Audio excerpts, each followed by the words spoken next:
Tune in to nostalgia. Tune in to now. Golden Radio Hour.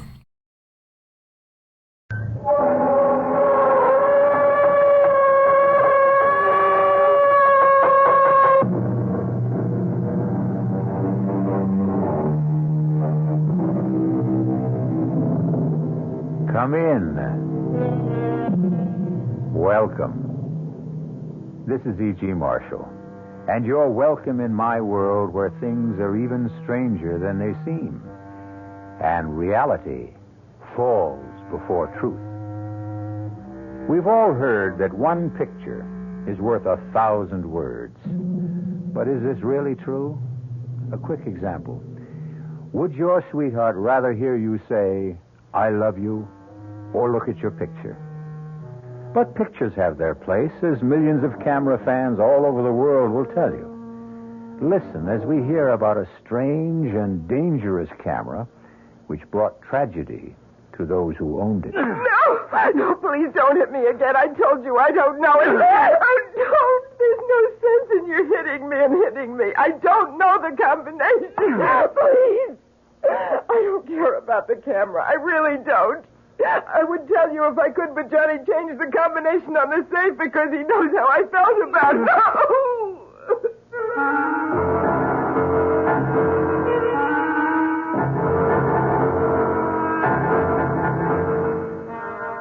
Our mystery drama, Die, You're on Magic Camera, was written especially for the Mystery Theater by Murray Burnett and stars Nick Pryor and Terry Keane. How do you feel when your host or hostess pulls out the old family album for a quiet evening looking over family snapshots? Some people find this enjoyable. Johnny Carlin loved picture taking. At the time our story opens, Johnny had attained a cherished ambition. He was the proud owner of a brand new Volecta S60, a magnificent camera, and the very last word in self-developing photography.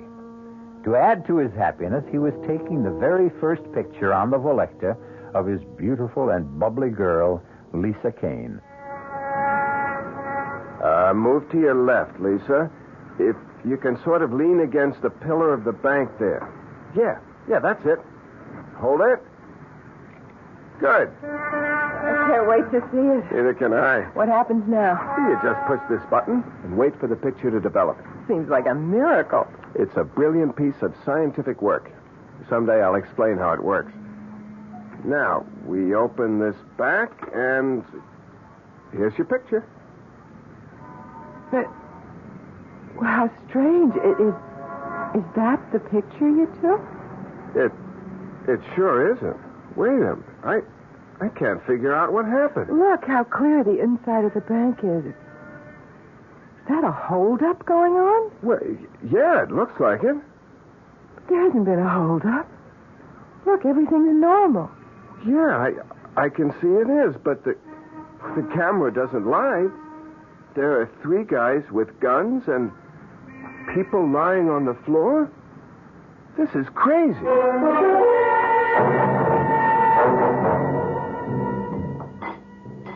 I don't know what I did about breakfast before I met you, Lisa. You had coffee and Danish and some greasy spoon. Remind me to chalk up another reason for us to get married. It'll be more convenient for me to have you in my kitchen than for me to come over to your place every morning.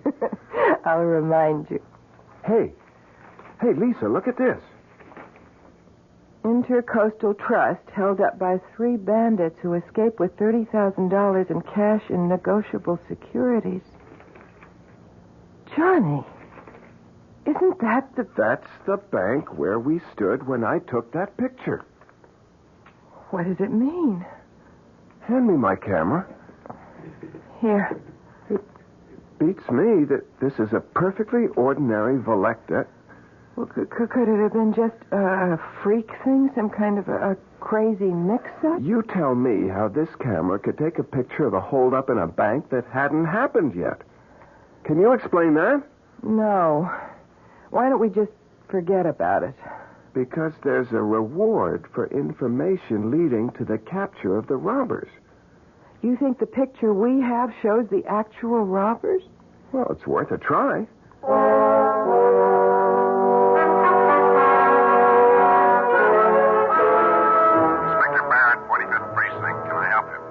Yeah, I'm calling about the Intercoastal Bank robbery yesterday. I think I have something that'll help. Thank you for calling. What do you have? Well, I can't tell it over the phone. Why not? Because it's a photograph. A photograph? Yeah, I was taking a picture of my girl outside the Intercoastal Bank yesterday, and somehow I got a picture of the holdup. Where are you now? My office is 1 Central Park South. I'll be there in an hour. The name is Carlin Communications. I'm John Carlin. See you in an hour, Mr. Carlin, and thanks. You didn't say anything about the reward. There's time for that when I get him in the office. You expect anyone? No? You'll forgive me, but the door was open. What, that's impossible. I always double lock that door. We're all forgetful at times. You're John Carlin. Who are you? My card. Selecta Camera Corporation, Nicholas Scarlett, sales representative. Yes, Mr. Scarlett? I'll come straight to the point, Mr. Carlin. Our records show that you purchased a Volecta S60 on the 27th of this month, correct? That's right. Well, it was our mistake. No question about it. A very grave error. That model was sold to you by some stupid clerk. It is an experimental camera that should not be on the market.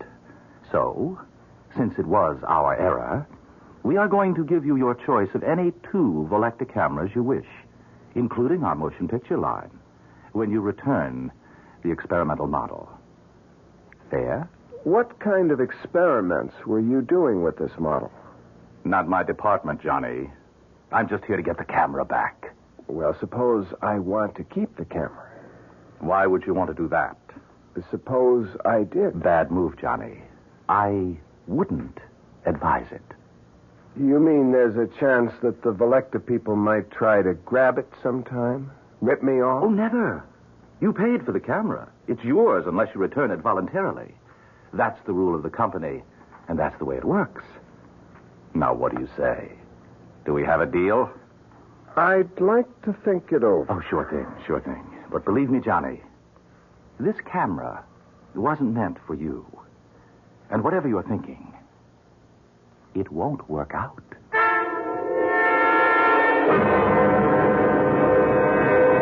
When did you take this shot, Mr. Carlin?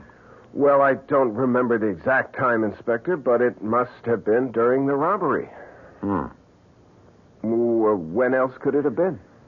I don't know.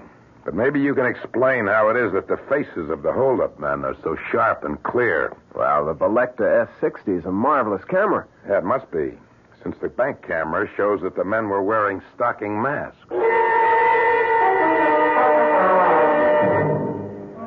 Johnny, I don't know what you're trying to prove, but I've got to get out of this hotel lobby. Can't figure it out. It just doesn't make sense. Every single one of these pictures came out just the way I took them. Well, why shouldn't they? Well, how do you explain that picture in front of the bank? I told you, it was a freak, that's all. Come on, let's get out of here. Well, maybe you're right. There's a phone over there. You sit in this chair while I call Scarlett and tell him I'm ready to make the deal. Okay, but make it fast. 1 minute.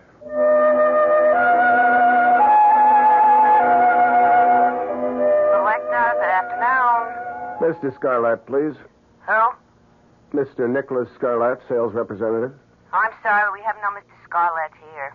No, you must have. I have his card right here. It says Nicholas Scarlett. I'm sorry, sir. There's no Mr. Scarlett working for us. Is it all set? Can we go now? Volecta never heard of Nicholas Scarlett.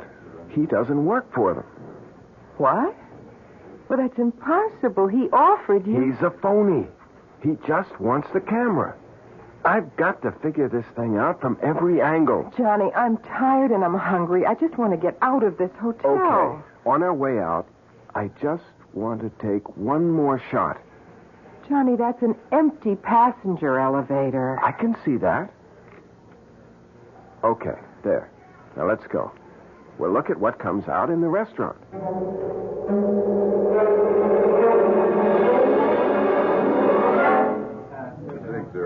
Oh, I never would have believed a bacon, lettuce, and tomato sandwich could taste this good. Look, Lisa, look at this shot. What, the empty elevator? It isn't empty on this picture. Look. Johnny. Oh, Johnny, I'm frightened.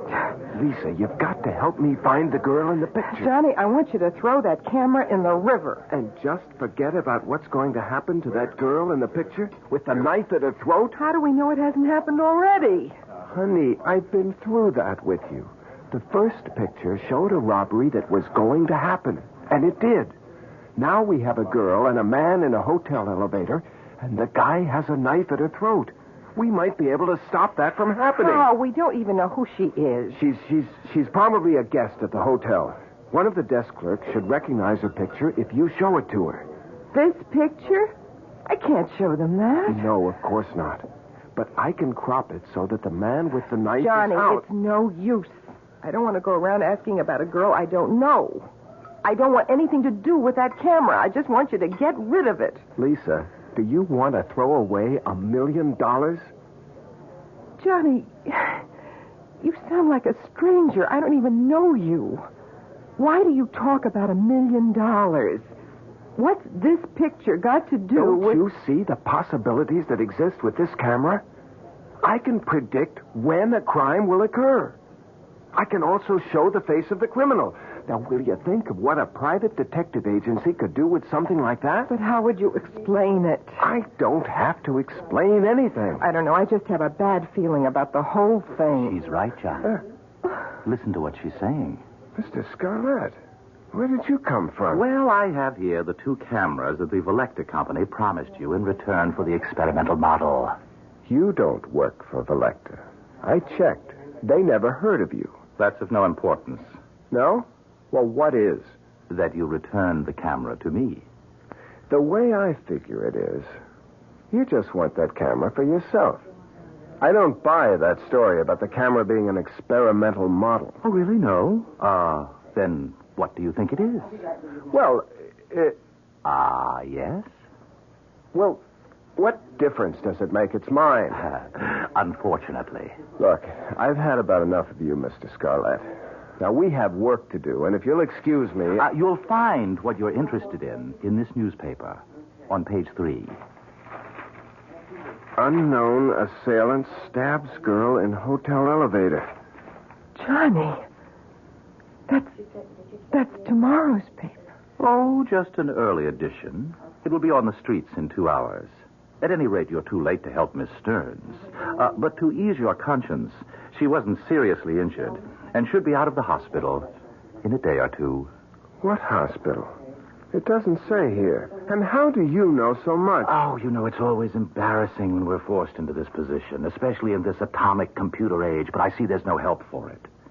Now, through an error, a piece of equipment used by my organization has come into your possession. I don't think it's necessary to explain that this shouldn't be in the hands of any mortal. Hold it. Hold it right there. You said mortal. Are you trying to tell me that you're not a human being? Johnny, be careful. Come off it, Lisa. Now, look, Scarlett, if you're the devil and you want my camera, you'd have no problem in getting it. You wouldn't be here asking for a swap, practically begging me to give it to you. Ordinarily, you'd be right. But there are unalterable rules which govern my organization, and one of them is that when a mortal makes a legitimate purchase from us, we're bound to a bargain. We can only ask that he return his purchase of his own free will. Now that I've revealed this much to you, I suggest that you take the... No deal, Nick. Or whatever your name is. You made a bargain, and you're stuck. May I make one correction? It is not I, Johnny, who is stuck, but you, who are doomed.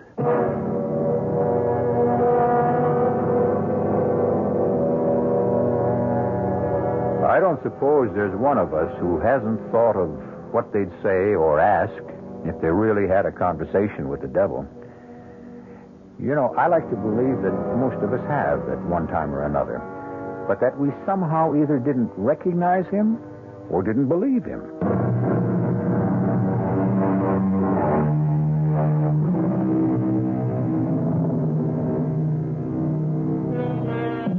When a man looks back on his life, it's easy for him to pick out the mistakes he made, where, if he had done things differently, his life would have been better. However, man is always the victim of his desires, and in today's world, the desire for wealth can blind. Johnny Carlin had become the owner of a strange camera, a camera which seemed to be able to take pictures of the future. And Johnny Carlin had visions of untold wealth. He had also been warned, but greed has its own way of muffling warnings. I hate all of this. I wish you'd give it up, Johnny. I can't stand all this lying and maneuvering with people who are calling for help. Who's lying? We can deliver. Lisa, all we have to do is tell them that we have to take a picture, that's all. But there have been dozens of calls from people who've been ripped off or mugged and want us to find the criminal. Simple. We tell them we can't help them. This is the Carlin Crime Prevention Agency. We can forestall a crime. We can't solve it. You don't have to do anything except tell them the truth. All right? Now, what have we got today? You must be kidding. Here, look. Here's just a few of the latest messages. Uh-huh. Banks? Hey, these are good. Banks will be regular customers when we get set up properly. Nothing. Hey, Andrea Scudder. What do you know? You know her? Well, the same way you do. Heiress to the Scudder millions, beauty, playgirl, athlete, and all-around hellraiser. She said she wanted to talk to you about a personal problem. Uh-huh. Andrea Scudder. That's money. Call her and make the appointment. Mr. Carlin, I'm being blackmailed. I don't know by whom. Can you find out? Well, I can try, Miss Scudder. If I don't succeed, there'll be no fee. And if you do, there'll be no publicity. I don't want my name spread all over the front pages. You have my word. Fine. The job is worth $50,000. Is that satisfactory? Yeah, that's okay. I'd like a little more information. Such as? Well, what happens when and if I deliver the name of the blackmailer to you? You get my check, my thanks, and my farewell. I'll take it from there. Not satisfactory. What? Look at it from my point of view, Miss Scudder. You ask me to get you a name and then walk away? Now, obviously, you have some plans for this blackmailer. Probably for getting rid of him? That is none of your business. Granted, but if you intend to hire someone to take care of your problem with him, then that can't be done very quietly, and I might get involved. Mr. Carlin, let's put it this way. I am not a killer, nor do I intend to become one. This blackmailer must be someone in my circle of friends.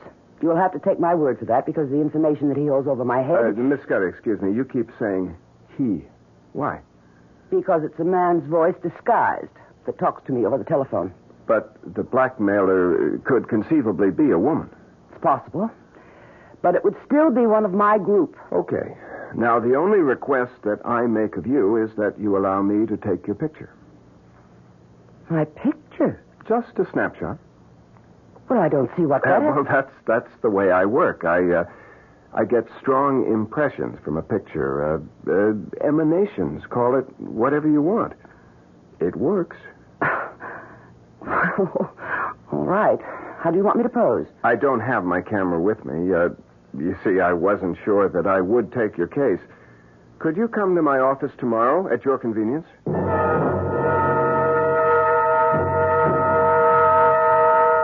Full face, if you please. Whatever you say. Thank you. That's it? That's it. Thank you for coming to the office. Well, what happens now?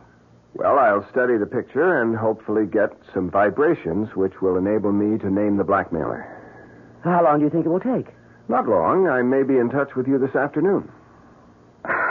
All my instinct tells me that this was a waste of time. But if it doesn't work, it'll cost me nothing. Exactly, Miss Scudder. See you later. I hope. You will, Miss Scudder. You certainly will. Lisa? Yes? She's gone. Come on. We'll see what the picture looks like. I don't know what you expect to come out of this. What is it? She said she wouldn't. She said she wasn't a killer. Who's the man? I've never seen him before. But from the looks of this picture, she's pumping a few bullets into the blackmailer.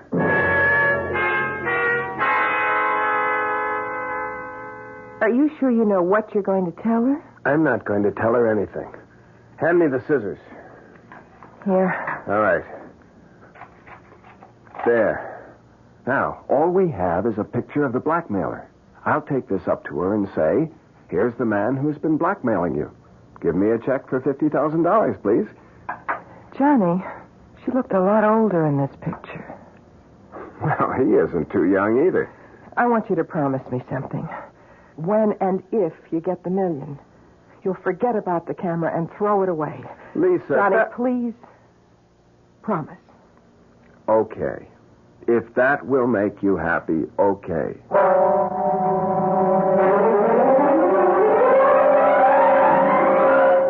Come in, Mr. Carlin.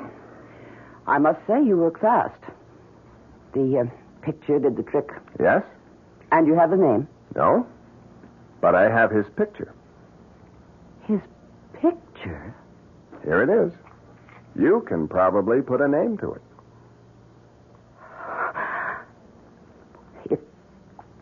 If this is your idea of a joke, Mr. Carlin, I am not amused. But I don't understand. Something must Get have out. gone wrong. Now, wait I a minute. meant what I said, Mr. And Carlin. I've got something to say to you, Miss Scudder. You asked my help in locating a blackmailer. Now, I came up with this picture, and it's obviously upset you. I don't know who the man in the picture The is. man but in the picture is Tracy Kingsford, my fiancé.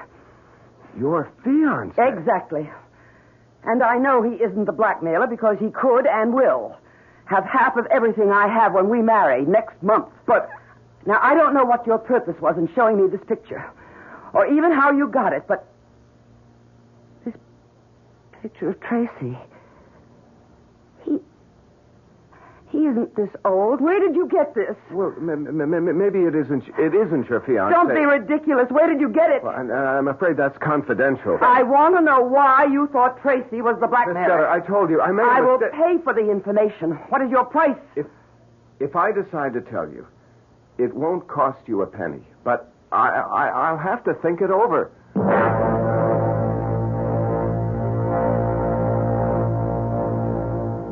What are you going to do, Johnny? I honestly don't know. I've learned one thing, though, about this camera. Yes, so have I. It's best to use it with places or institutions like banks or jewelry stores rather than with people. It's wrong for you to have it and even worse for you to try to use it. Now, Lisa, it can't do me any harm. If I learn to use it properly, I won't get into anything like the Scudder situation. You still haven't decided what to do about that. Yeah, I have. I'm just going to forget it. Forget it? How do you forget something like that? A very good question, Miss Kane. You're after the camera again, aren't you, Scarlett? Of course. I should think by this time you'd be convinced that it isn't for mortals. Ah, right. You have to say that, huh? Well, that doesn't make it a lie. But it makes it suspect. I can take whatever you say with a grain of salt. Well, let's get back to Miss Scudder. You know that she's going to kill her husband, and you're going to let her. Can you live with that knowledge? Well, can I stop her? You can try. Okay. Tell me how. You can tell her the truth. Ah, that would be interesting. Tell me, Miss Kane. Suppose someone came in here and told you that you were going to kill Johnny after you're married. Would you believe him? Well, would you? No. Johnny, you could put the picture back together and show her the picture. Show her shooting him. Yeah, but she'll ask me how I got the picture. You're getting to be good at lying. You'll tell her you have this gift of... Prophecy? Yes. That somehow when you take pictures of people, it shows the future somehow. That you've only recently discovered the gift. You could tell her that. Oh, interesting. Look, we don't need you here. You don't know how wrong you are. Why don't you just give up? I'm not going to give you the camera. That's final? You can bank on it. All right. Then I'll ask you for a favor, and I give you my word. You won't regret it. Yeah. Well, what is it? Permit me to take one picture. What for? As a favor. No deal. Once you get your hands on the camera... Johnny, I give you my solemn promise that I will take only one picture and immediately return the camera to you. Well, why should I believe you? Because I've already told you that I can only get the camera from you if you give it to me. I cannot trick you. Johnny, please, let him. Well, all right. So long as it's clearly understood that you're only taking one picture. Understood. All right. Lisa, get the camera. Right away. Wait a minute. What picture are you going to take? That wasn't part of our bargain. The only right you have, Johnny, is to keep the camera and destroy yourself. That right has been granted to you. Here's the camera, Mr. Scarlett. Thank you. No, wait a minute. Not so fast. I told him... Thank you. And here's your camera, Johnny. Well, what about the picture? You just snapped something at random. Oh, the picture, Johnny. The picture is mine. I hope that I will not have to show it to you.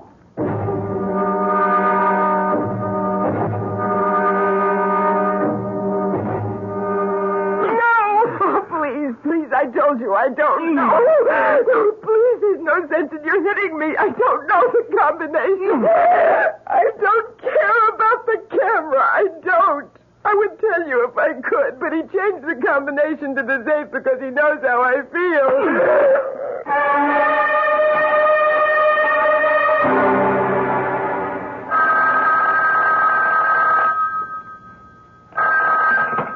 Hello? John Carlin? Speaking. Inspector Barrett. Remember me? Oh, yeah, Inspector. You know a girl named Lisa Kane? Well, of course.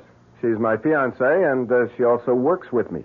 Well, forgive me, but I've been through this before. I've got the kind of news that can't be broken gently. What is it? Something happened to Lisa? She was beaten up. Badly. She's in the emergency clinic at City Hospital, and she's asking for you.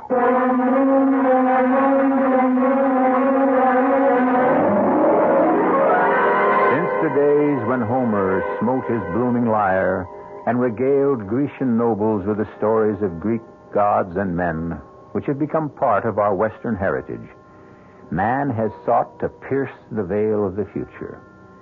And ever since those days, from Cassandra on, man has consistently ignored the words of prophecy, no matter from where they came. Now, Johnny Carlin has been given more than a warning. Whether he heeds it or not, we'll find out.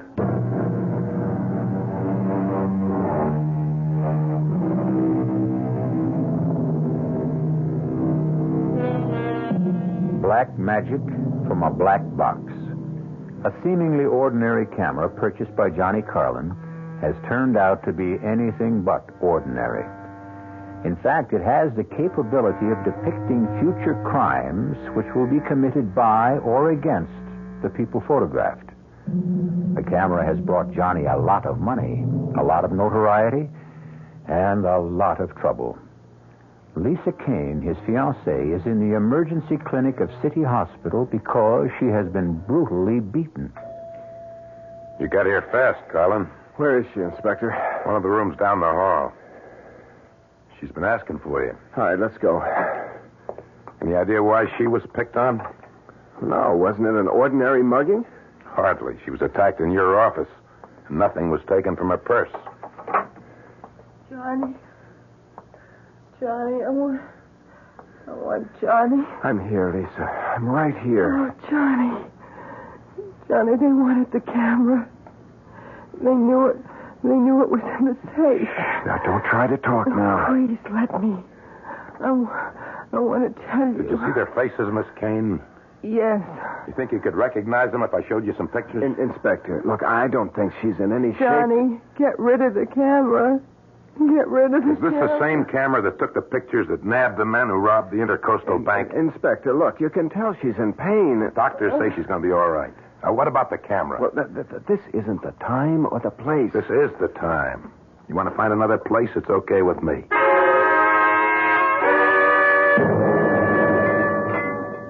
Oh, that's good coffee. Another cup, Inspector? Forget the coffee. Give me some facts. Look, I've told you everything I could. The camera. Now, what's with the camera? It's one of the new Volectas. You've seen them. Sure, they all take pictures of masked stick-up guys and show their faces, right? Look, Inspector, I can't explain how that I'm happened. going to level with you, Carlin, and then you better level with me. Look, Inspector, are you threatening me? I didn't press you about it before because you did me a favor. I got a lot of brownie points for bringing in those bank robbers. But now the heat's on me again. The new commissioner is throwing his weight around. And I'm looking for something that'll help me score with him. Well, I'm afraid you're looking in the wrong direction, Well, let me Inspector. see the camera. I've told you. I know what you told me, and I know you haven't leveled with me. Two guys don't beat up a girl looking for a combination to a safe that holds nothing but a camera. Unless they want that particular camera awfully bad. Inspector, that's pure speculation. Now, they may have thought there was a lot of cash in the safe. The girl says all they wanted was the camera. Inspector, she's like you. She's got a thing about it. Well, I sure have.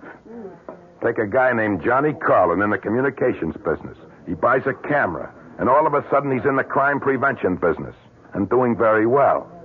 How come, Carlin? I discovered I had a special talent. Yeah, I checked with some of your satisfied clients. They tell me you use ESP. Yeah, that's right. And the camera. Yeah, that's right again. Well, I don't buy it. Well, I'm not trying to sell it to you. Yes, you are, Carlin. You're trying to sell me a phony story. Now, I want that camera you use for your ESP bit. It seems to me that you're a lot more interested in the camera than you are in getting the guys who beat up Lisa. I haven't heard you screaming at me to find them. If I thought that would do any good, you'd hear me on the moon. Meaning? Meaning that I think we'll get those guys one way or another. You think you have a way? Maybe. Something to do with a camera. You have your methods, I have mine. If I come across anything, and I expect to, I'll let you know, Inspector.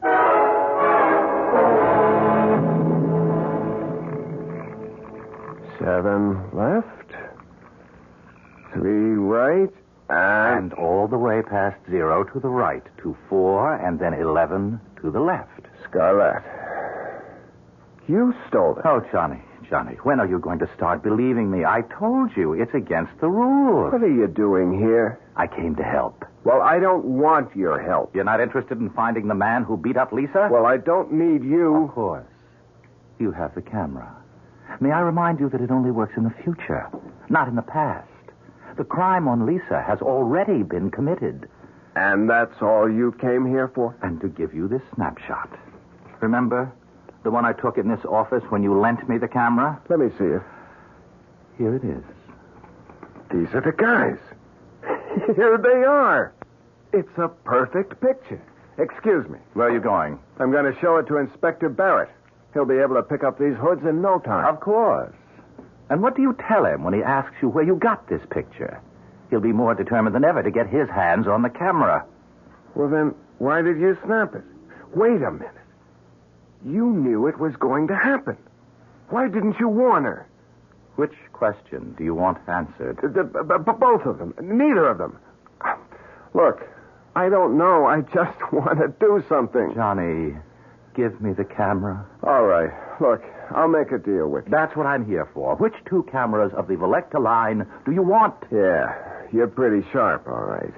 I'll give you the camera for $1 million. Sorry, Johnny. I can't make that deal. Why not? Because it's against the rules. I had to get a special concession even to be able to offer you 2 cameras. Believe me, Johnny, a mortal cannot profit by a mistake like the one that was made with your camera. So get out while you can. And let me have the camera. You know, you sound like a broken record. Well, haven't you had enough? Can't you understand now why this camera can bring only tragedy? Well, which question do you want answered? Oh, It's interesting that I find it much more difficult to do a good deed than an evil one.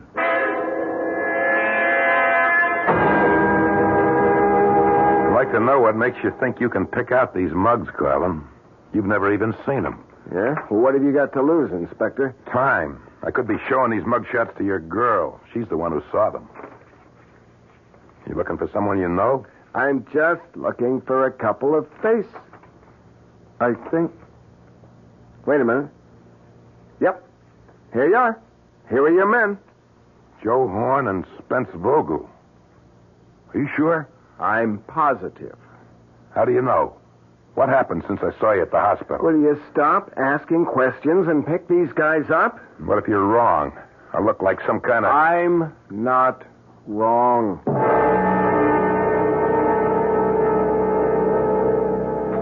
Hey, I've got good news, Lisa. The doctor says you'll be able to go home in a couple of days. That's nice.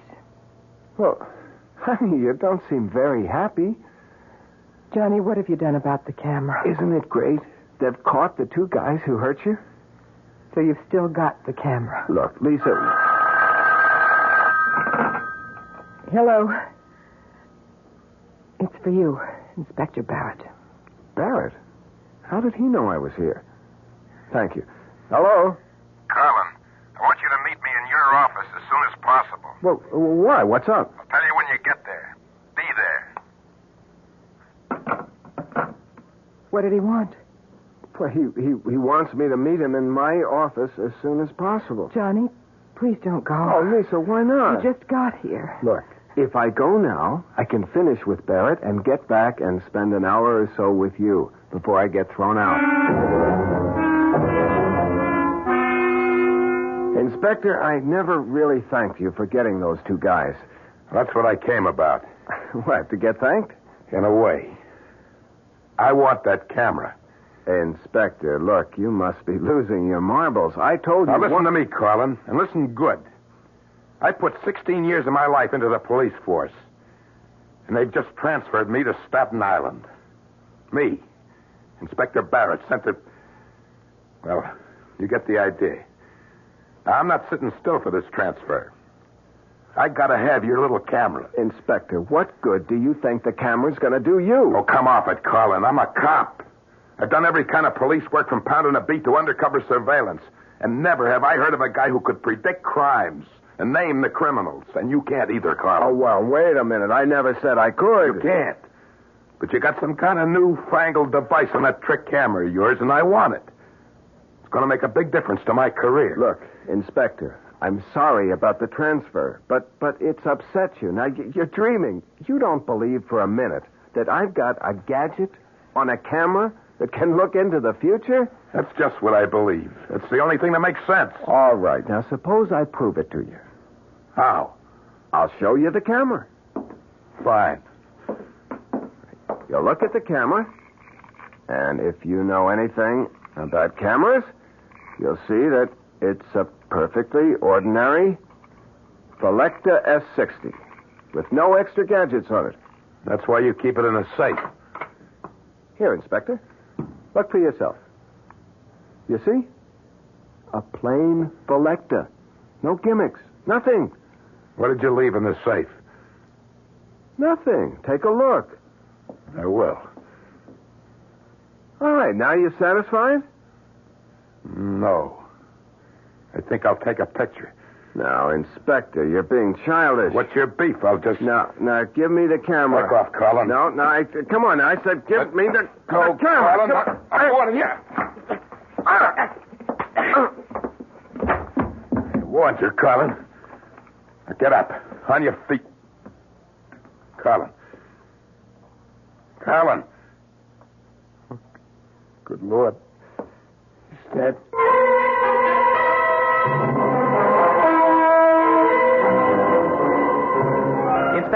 Inspector Barrett. Hold up a second. Who are you? Nick Scarlett. I'm a friend of Johnny's. Oh? He asked me to pick up his camera. I see you're carrying it. I'll check with him. Oh, really? That won't be necessary. Look, I've never seen you before in my life. I know that this camera means a lot to Johnny. You don't expect me to hand it over to some stranger simply because you know Johnny and you asked for it. Inspector, you're in a better position than most people to know what happens to people who try to hang on to this camera. You'd be well advised to hand it over. You're the smoothest con man I ever met. Now get lost before I take you in for loitering.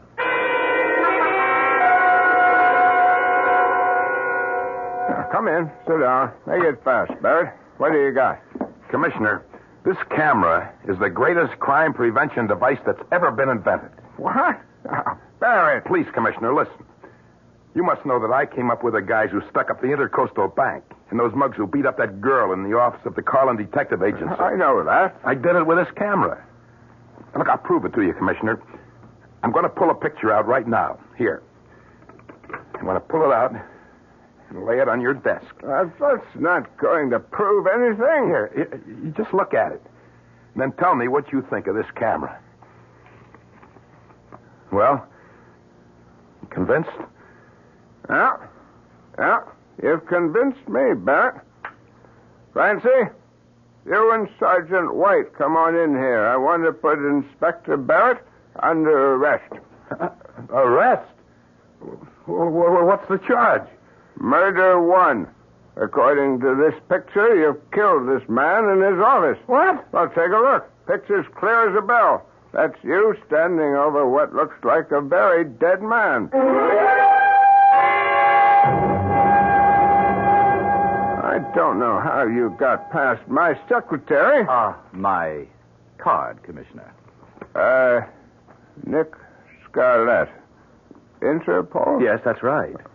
You see, Commissioner, we've been after that camera that Barrett handed you for the past 2 months. Now, look, Mr. Scarlett, you're not going to tell me that Interpol... The camera was used to smuggle heroin. Oh, yes. Very clever arrangement behind the shutters. Very clever. I'll give you a receipt and take it along if you don't mind.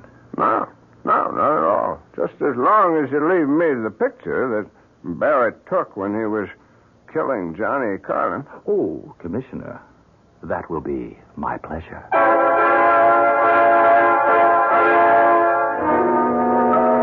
I often wonder where that camera is today.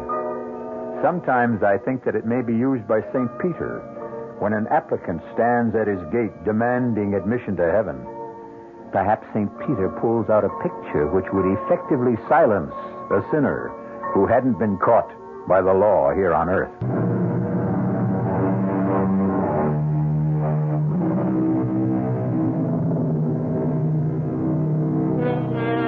How about it? Would you love to know the future? To be able to see exactly what's going to happen to you tomorrow, next week, next year?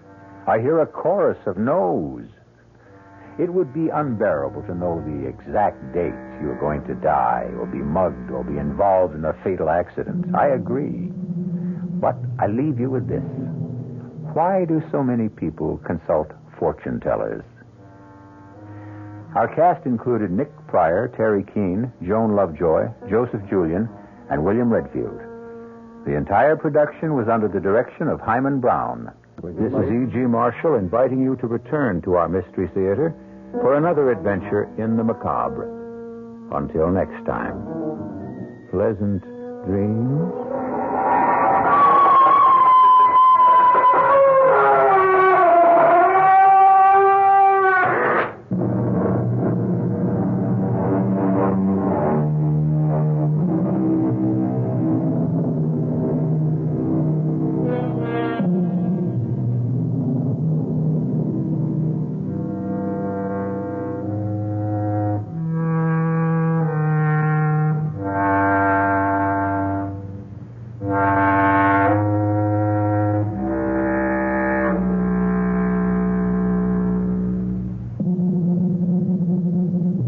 The preceding Mystery Theater program was furnished by the CBS Radio Network.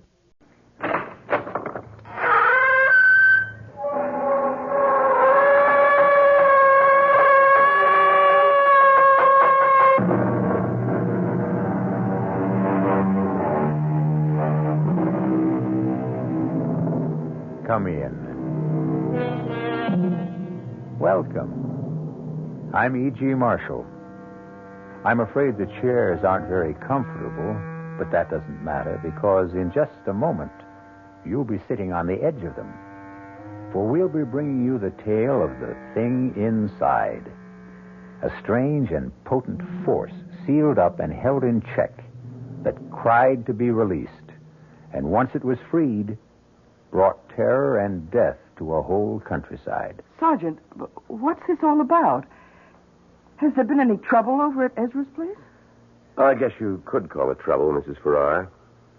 He was killed last night. He was what? Killed. Murdered. His nephew went over there early this morning and found him. Oh, but that's awful. I thought he was a dreadful man, but... Well, have you any idea who did it? Not yet. That's why I stopped by here to find out if you'd seen or heard anything. Oh, I'm sorry. I wish we could help you, but...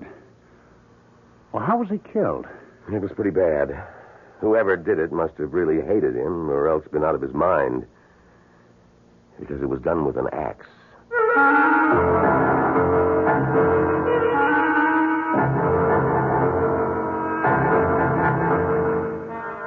Our mystery drama, The Thing Inside, was written especially for the Mystery Theater by Robert Newman and stars Ralph Bell and Bryna Rayburn.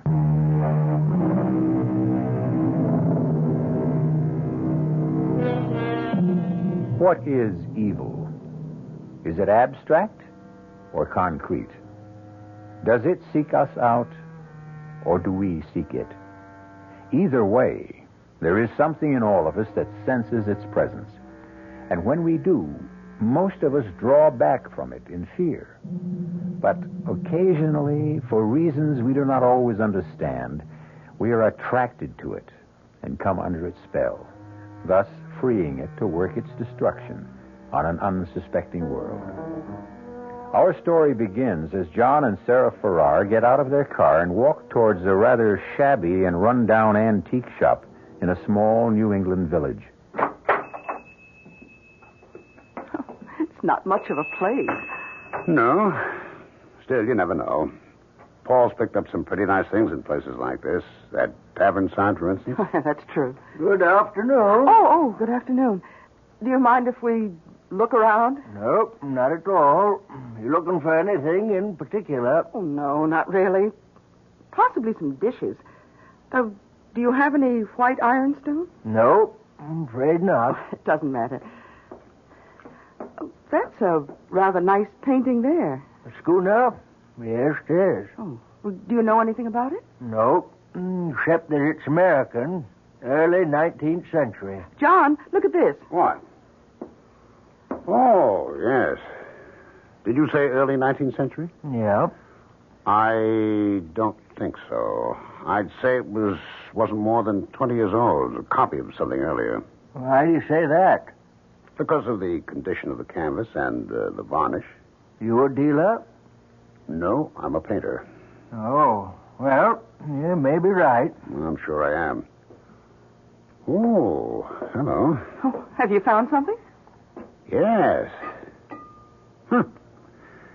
Can you tell us anything about this? Oh, a glass paperweight? Oh, is that what it is? Yep. Yeah, at least I think so. What do you think of it, Sarah? No, it's interesting. Yes, it is. Especially when you hold it up to the light. When you turn the ball, it moves. I've never seen anything quite like it. Neither have I. Paul would probably know what it is. Oh, never mind. How much do you want for it? $5.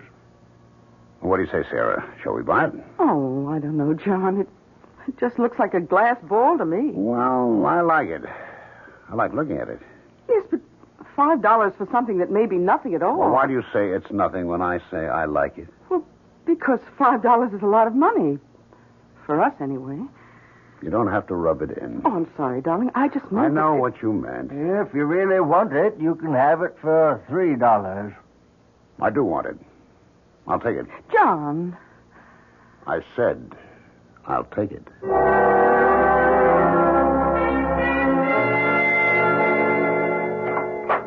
Hello? Anybody home? Is that you, Paul? Yes. I'll be right down. Hi. Hello, Sarah. Well, what's all this? Oh, my brother sent me a case of fruit from Florida, and I thought you and John might like some. Oh, that's awfully nice of you, Paul. No, not really. I'd never finish it all by myself. Well, I still think it's very nice of you. Thank you. Well, you're very welcome. Where's John? In the studio. Oh, how is he? Oh, about the same. Not very good. Still not working, huh? No. He's trying. He goes in there every day. Well, it's happened to almost every painter at some time or another. You hit a bad period, just can't seem to do anything. Oh, Paul. I thought I heard your voice.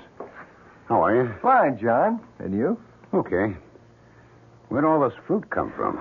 Paul brought it over. My brother sent me a whole case of it, and I thought you might like some. Oh, it's very nice of you. I was hoping you'd stop by. There's something I wanted to show you, ask you about. Oh, what's that? This glass ball. Oh, where'd you get it? In a crummy little antique shop in Preston. Oh, yes, I know the place. The guy said it was a paperweight. Well, it can't be. It doesn't have a base. It isn't even flat on one side. Well, that's what I thought.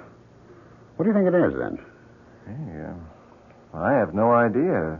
The only thing I've ever seen that's even vaguely like this are witch balls. Witch balls?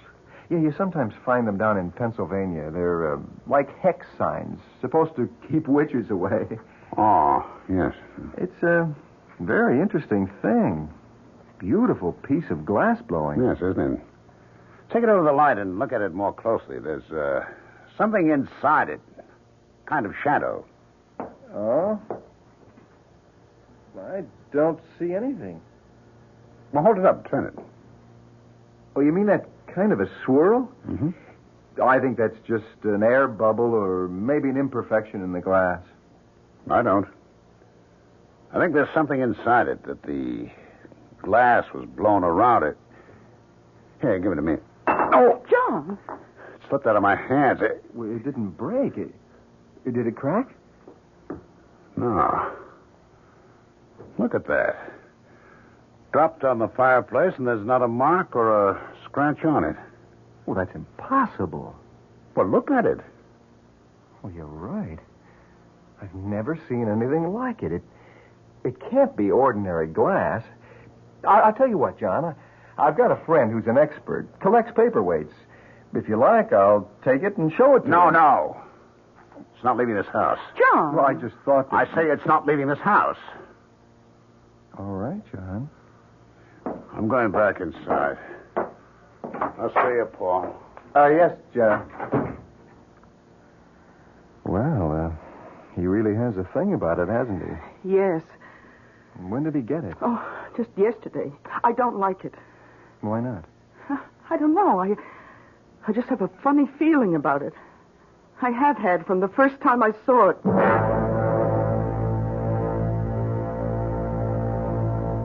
John, can you hear me?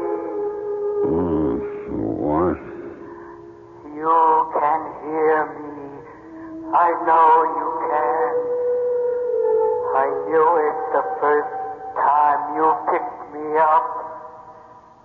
Because you were the only one who could see me. Yeah. You've got to help me. Save me. How? Break the ball and free me. Break? Yes, if you do, you won't be sorry.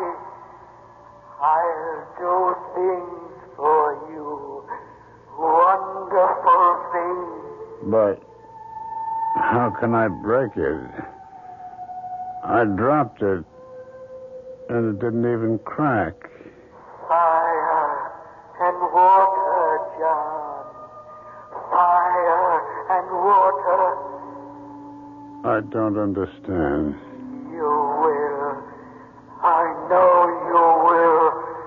I know you'll help me.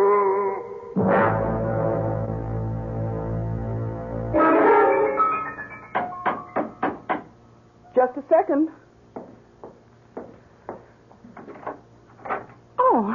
Hello, Paul. Sarah, can I come in for a few minutes? Oh, yes, of course. Well, how are you? A little down at the moment. Why? I just got some rather upsetting news. That's why I came over. Oh, I'm sorry, Paul. Well, what's the news? Well, it'll affect you and John more than it does anyone else. Hmm? You know those rumors that Ezra Tate was going to sell that 200-acre parcel of his to a developer? Well, apparently they're true. Oh, no. But how do you know?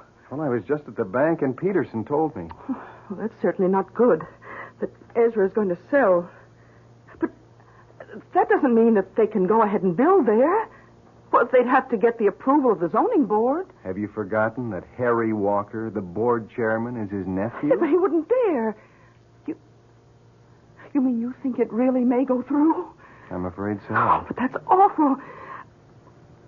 You know, we bought this place, put every cent we have into it, mostly because of the location and the view, and if the deal does go through, that will be the end of it. I know. And that's not all. But I wouldn't want to go on living here with a development right under our noses. And I don't think anyone else would want to either. Well, I'm afraid you'd take a bad licking if you tried to sell the place. Well, don't say anything about it to John until we really do know what's going to happen. He hates Ezra Tate as it is, and when he hears about this... That's right. He has had a bit of trouble with him, hasn't he? Oh, from the day we moved in here. First about the boundary line, and then about... Sarah, do you... Oh. Oh. Hello. I didn't know you were here. I was just passing by, and I thought I'd drop in. Well, I'm glad you did. As a matter of fact, I was going to call you. Oh, about what? You know that glass ball I showed you yesterday? Well, yes, of course. If you wanted to break it, really break it, how'd you go about it? Well, why on earth would you want to break it? It's a beautiful thing. Oh, yes, it is. But suppose I did want to break it. I really don't know, John. Can you think of any way it can be done with fire and water? Fire and water? Yes. Well, I suppose if you put it in a fire and got it very hot, or close to its melting point, and then dropped it into cold water, that might do it. Of course. Thanks, Paul. John, wait. You mean you're really going to... Yes. Why? Because I've got to. I got a feeling that if I do break it, can break it up. What? Never mind. I'll see you, Paul. Don't look that way, Sarah. I know it doesn't make sense, but after all, there's no harm in it. I'm not so sure about that. Why do you say that? I told you, I had a funny feeling about the thing from the first time I saw it. Well, if he does break it, destroy it, that will be the end of it. I wonder.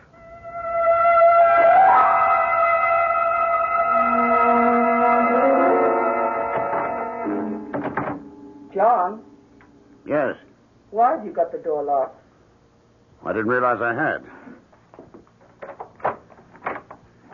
Hi. Oh, may I come in? Of course. Oh, it's awfully hot in here. I know, it's the fire. Oh, yes. Then you're really going to do it? Yes. I've had the ball on the fire for about a half hour now. I was just about to take it out. Darling, I don't like this. I know you don't. What'd I do with the tongs? Over there. Oh, yes. Now, stand back. I'm going to take it out. And drop it in the pail of water? Yes. Come on now. There we are. Darling, be careful. I will. You ready? Yes. Here goes.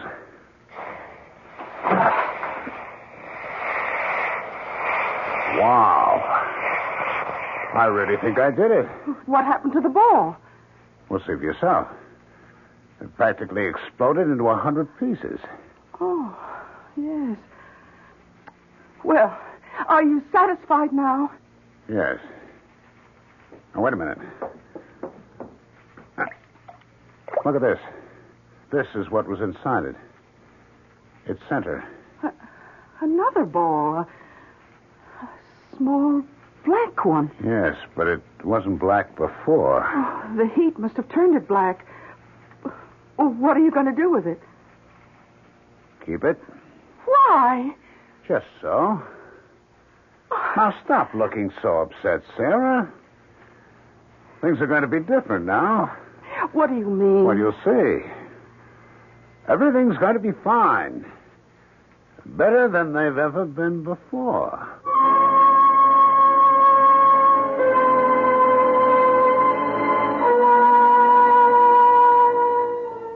With the help of fire and water, the mysterious glass ball has been broken. And though he should know better, John Farrar seems pleased about it. For there are some things that it is best to leave alone. Was he right in thinking there was something sealed in the ball? Will it give him the things he wants?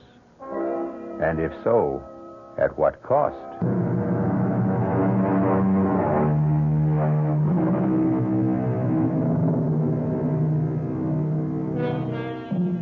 Dusk is a time of uncertainty.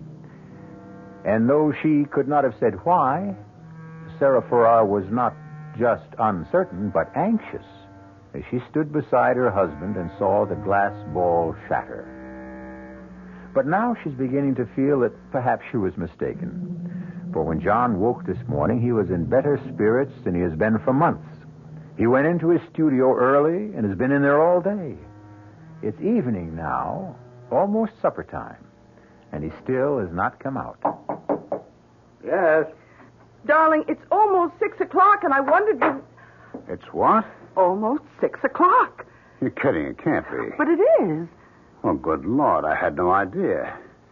I kept thinking while I had it, I'd stay with it. Keep on going for just a little while longer. You mean you've been working? Have I ever? Oh, can I look? Of course. It's not quite finished. I want to do a little more with the background, but, what do you think? Oh, darling, it's good. It's terribly good. You really think so? Oh, yes. It's the best thing you've ever done. In some ways, like summer morning, but different, stronger. You're right.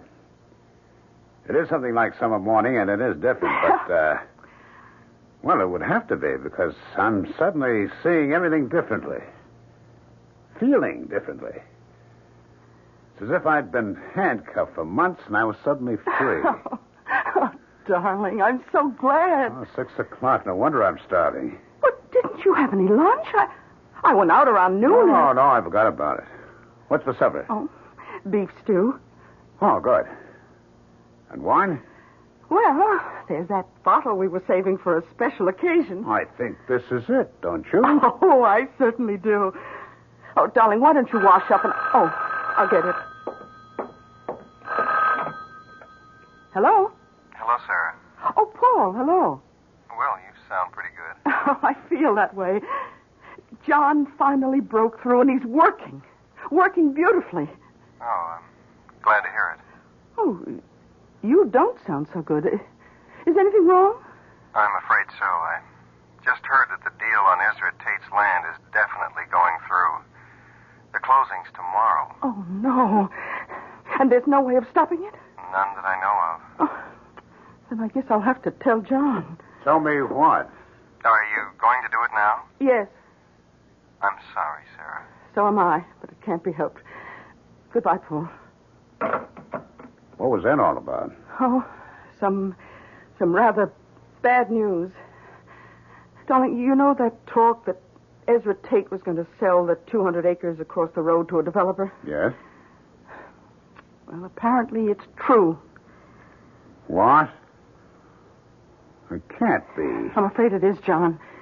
The closing's tomorrow. But he can't do anything like that. It'd ruin the town. And not just the town. We couldn't go on living here with a couple of hundred ticky-tacky houses right across the road. I know. But I'm afraid nothing can be done about it. No? Well, we'll see about that. John, where are you going? To talk to him. No, John, wait. Don't. Wait.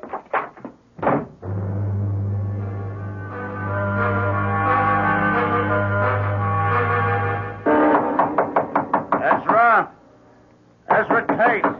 Who's that? Who's there? John Farrar. What do you want? I want to talk to you. Well, you can't right now. I'm eating supper. Oh, damn it all, Ezra. It's important. Okay. Okay, just a second.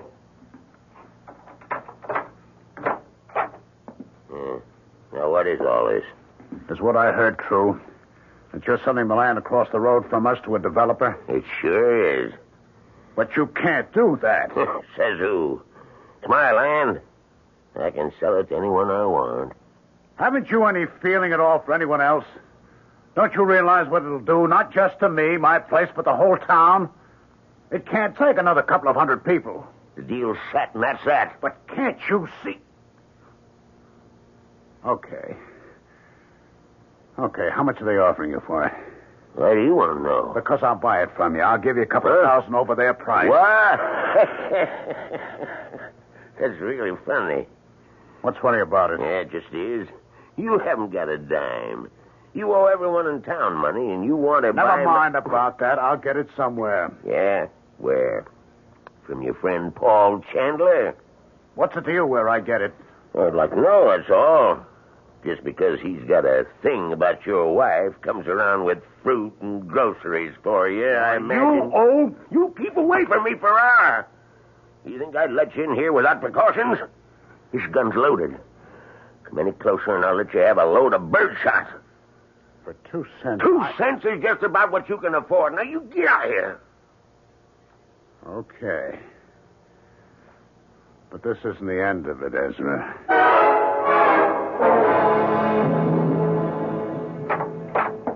Oh, John, thank heaven you're back. I was afraid. Well, what happened? He laughed at me. Oh, you should have known he would. He's a dreadful old man. He's a monster.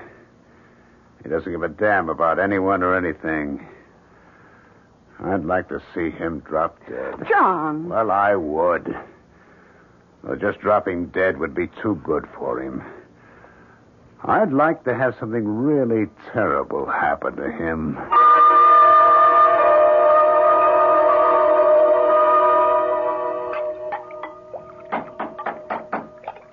Just a second. Good morning. Mrs. Farrar? Yes? My name's Osborne. Sergeant Osborne, State Police. Oh, how do you do? Is your husband around? Yes, he's in his studio. Could I talk to him for a few minutes? Well, he's working, but I think so. Come in. Thank you.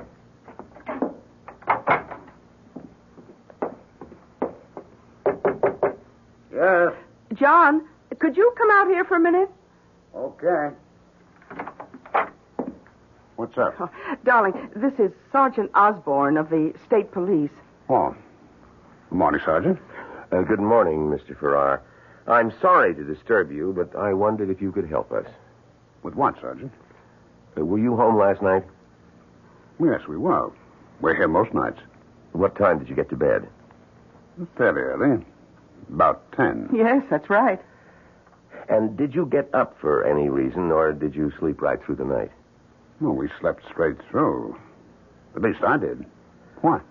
I was hoping that maybe you'd gotten up. That you could tell me if you heard or saw anything unusual. A car going up the road to Ezra Tate's place, for instance. Well, I didn't. Did you, Sarah? No. We'd had a big day, and I slept like a log. You know Tate, don't you? Yeah, we sure do. I take it you don't like him very much. Well, that's the understatement of the year. We've had nothing but trouble with him since we moved up here. Sergeant, what's this all about? Has there been any trouble at his place? I guess you could call it trouble. He was killed last night. He was what? Killed. Murdered. His nephew went over there early this morning and found him. Oh, but that's awful. I thought he was a dreadful man, but... Have you any idea who did it? Not yet. That's why I stopped by here to find out if you'd seen or heard anything. Oh, I'm sorry. I wish we could help you, but... Well, how was he killed? It was pretty bad. Whoever did it must have really hated him or else been out of his mind. Because it was done with an axe.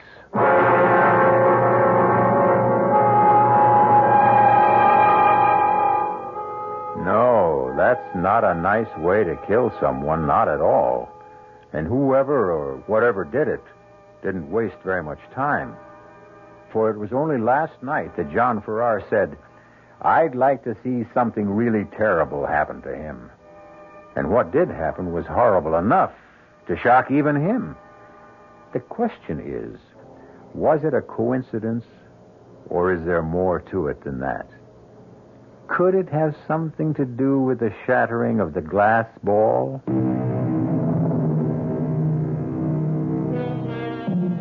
There is a finality to death. Even the death of the unloved and unmourned, that we all find sobering, for it reminds us of our own mortality. It's late afternoon now, and Sarah Farrar is in the kitchen of the old farmhouse when a car drives up, stops outside. She goes to the door, opens it. Hello, Paul. Hello, Sarah. How are you? Well, I've been better. I gather you heard the news then. About Ezra? Yes. Who'd you hear it from? The state police. One of them stopped by this morning. He wanted to know whether John or I had heard or seen anything last night. And had you? No. We were both pretty tired. John had been working like a maniac all day, and we slept right through. I see. How's John? Well, of course he's upset. It's a scary thing when something like that happens so close by, and you don't know who did it or why. But he'll get over it. I hope so. I've been worried about him. Why? Well, he certainly wasn't in very good shape the other day. That whole involvement of his with that glass ball. Oh, that. I was pretty worried about that myself, but, well, once he broke it and snapped his painting block, it started working. Well, he really feels there was some connection there. Apparently. Well, as long as he's working. I take it he still is. Oh, yes. Yes, he finished one painting. He's already started on another. Oh, good. The reason I stopped by was because I wanted to find out if the two of you were free Friday night. Oh, yes, we are. Then would you come over for dinner? Benson of the Benson Gallery is coming up from New York. And if John is working again, I thought he ought to meet him. Oh, Paul. You really are a very good friend. Oh, come on, Sarah. Now, you know how I feel about you. Both of you. You've had a pretty rough time since you moved up here, and if I've done anything to help... Oh, Paul, hello. Hi. I didn't hear you cry. You been here long? No, just a few minutes. Oh, Paul stopped by to invite us over for dinner Friday night. Benson of the Benson Gallery is going to be there. Oh, that's nice. What do you think of our big local news? Ezra Tate's death? That's pretty shocking. Yes, it is. On the other hand, it did take care of a pretty serious problem for us. Oh, what do you mean? Well, now that he's gone, that's the end of that housing development. I'm afraid it isn't, John. Well, why not? His nephew is his only living relative. He'll inherit everything Ezra had, including his land, and he's already telling people he intends to go through with the deal. What? Well, he can't do that. He's head of the town zoning board. Yes, he is, but he was willing to push the thing through when it meant money in his uncle's pocket. Don't you think he'll be even more anxious to do it when it means money in his own? But that's even worse. Well, a little more direct and obvious, but no worse. And nothing can be done about it? I'm afraid not. The zoning board is his baby. Does just what he says. Wow. It would serve him right if the same thing happened to him that happened to Ezra. John, that's a terrible thing to say. Is it? I don't like violence any more than you do, Sarah, but when a man is willing to destroy a whole community out of sheer greed, I say the world's better off without him.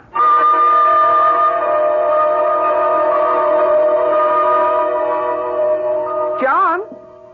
John? Oh, You are in here. Oh, yes, of course I am.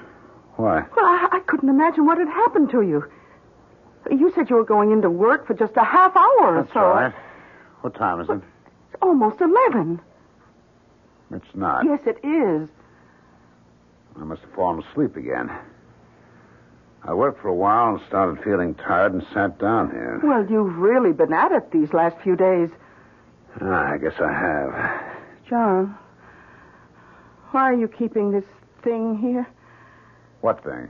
This black thing that was in the center of the glass bowl. Well, I told you I was going to keep it. But why? Because I like it. I like looking at it. What? Was that what you were doing before you fell asleep? Yes. Oh, I wish you wouldn't. I wish you'd get rid of it. Oh, don't be silly, Sarah. The day I found the ball, or rather the day I broke it open, was one of the most important days of my life. Hasn't everything been different since then? Well, if you mean you've been working well, yes, but I... But what? Oh, never mind. Are you coming up to bed now? I guess so. Just let me clean my brushes and put them away. Oh, who on earth is that? I have no idea. I'll get it.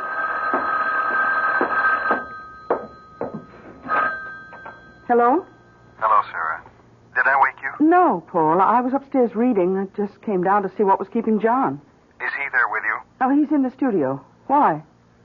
Well, I wasn't sure whether I should call or not, but I finally decided I would. Sarah, I've got some more news that's just as shocking as the last. Harry Walker was killed tonight. What? Where?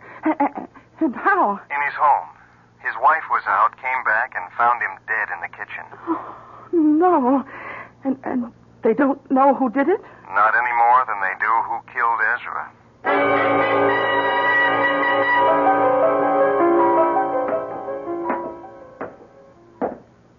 Hi. Oh, good morning, darling. I couldn't decide whether to wake you or let you sleep. Oh, I haven't been asleep for some time. I'm just lying there thinking. I know, but I thought you might doze off. You didn't sleep much last night. No. Well, how about some breakfast? I don't want any. John, you should eat something. I can't. I feel awful. Because of what you said when Paul was here about how Harry Walker deserved to die too? Partly. Well, you shouldn't. All right, it was a horrible thing to say, but you were angry, upset. Yes, I was, but don't you realize that the same thing happened before with Ezra?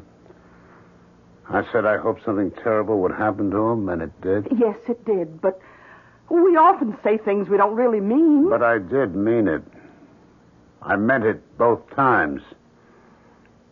That's what makes it so frightening. Why frightening?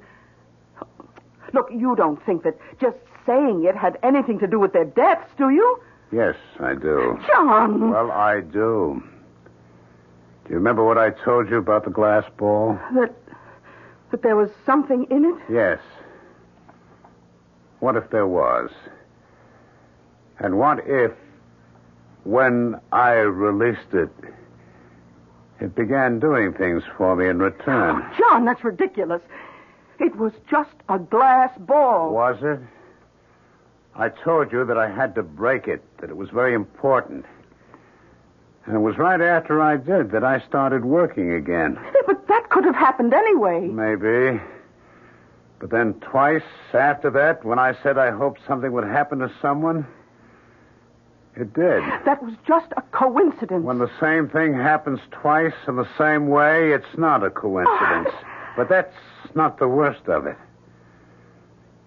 What if the same thing happens still again? Oh, John. And that's insane. Things don't happen just because we want them to. There's no connection between what happened to either Ezra or Harry Walker. And even if there were, how could the same thing happen again? You don't feel the same way about anyone else. Don't I? Who? You've no idea? No. We don't know that many people up here. You don't mean Paul? Yes. Good old Paul. who's always doing things for us. Only it hasn't been for us. It's been for you. He's in love with you, isn't he? Oh, John. John, this is terrible.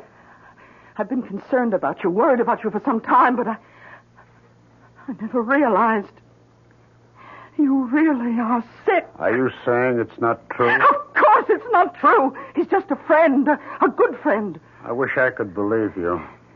Meaning you don't? I don't know. I'll have to think about it. But there's nothing to think about. I tell you, John, where are you going? Out. John, wait a minute. You can't. John!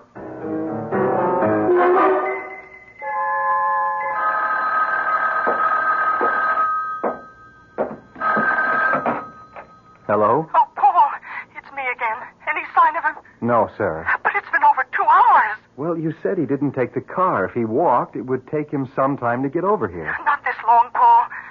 I'm scared. I told you what he said. I know, but I don't think there's anything to be concerned about. The longer he has to think about, the more chance there is that he'll realize it's ridiculous. But suppose it's just the opposite. Suppose Now, don't do that, Sarah. I'm not worried. I hope he does come here. I told you there's something I want to tell him. What? I don't want to go into it now, but I think it may make a difference. Help him. All right. But if he does come to your place, will you call me? Let me know. Of course, Sarah. Thank you, Paul.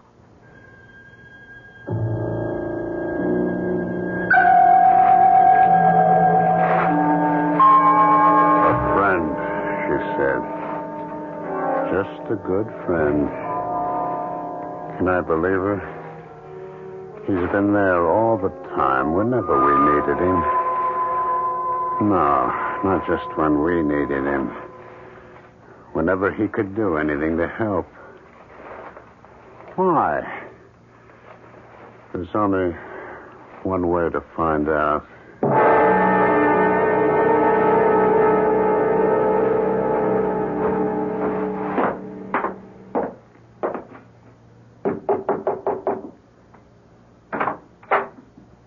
Hello, John. I've been expecting you. Have you? Yes, Sarah called. Twice, as a matter of fact, and said you might be coming over here. Come on in.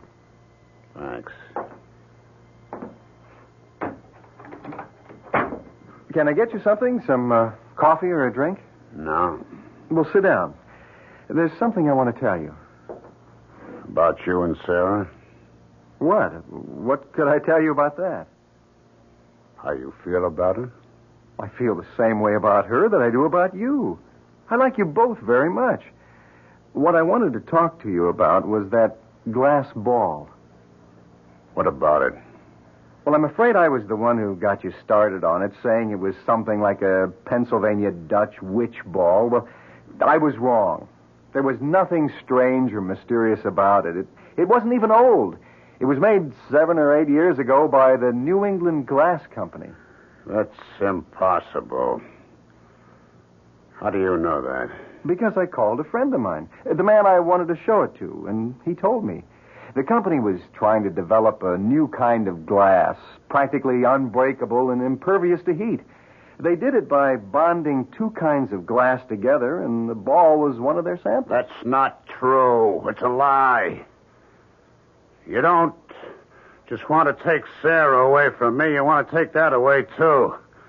The feeling that breaking it just gave me, the freedom, the sense of power. When you're not going to.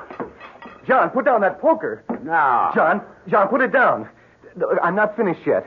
I'm not denying that something happened to you after you bought it, but I think I can explain that, too. Now, look, when you brought it home, you used to sit and stare into it, didn't you? Yes. Well, don't you see what could have happened? When you stare into something clear or shiny, you can hypnotize yourself. But in your case, the self-hypnosis took a special form. You started identifying with it. And when you finally broke it, you released something. Not in the ball, but in yourself. Released what? Lies? Everything you've been saying has been a lie? It hasn't, John. It's been the truth, John. Keep away from me. No, I came over here to find something out, and I have. You're no friend of mine. You never were. Who's that? I don't know. Well, don't open the door. John, now stop that. Whoever it is must know we're here. I've got to. Paul, I'm warning you. Mr. Chandler? Yes? I'm Osborne, State Police. Is Mr. Farrar... Oh, yes, I see he is. Good morning, Mr. Farrar. Your wife said she thought you might be here. My wife? Yes, we stopped by at your place first. Mr. Farrar, would you come with me? Where? To headquarters. We'd like to talk to you. About what? Several things, but mostly about where you were last night about 10 o'clock. 10 o'clock? But that was... That was what? About when Harry Walker was murdered. How do you know that? Because Paul called us shortly after that and told us. You're all against me. Not just my wife and Paul, but everyone. Plotting against me. No one's against you, Mr. Farrar, and we're certainly not plotting against you. We just want to talk to you and... No! Farrar, stop! Come back here, Farrar! Aren't you going after him? Oh, we'll catch up to him. I have another car and 2 more men out on the road there, just around the curve. Why did you want to talk to him? Well, someone saw him leaving Harry Walker's house last night, shortly before Mrs. Walker came home. Oh. We just got a general description. Weren't sure who it was at first, but... Farrar, look out! That truck! John! Oh, good Lord.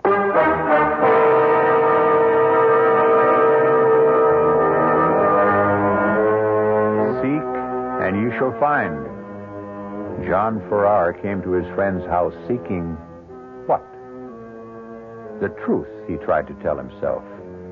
But the truth was exactly what he did not want to hear. Not when it stripped away his illusions and did not confirm his jealous imaginings.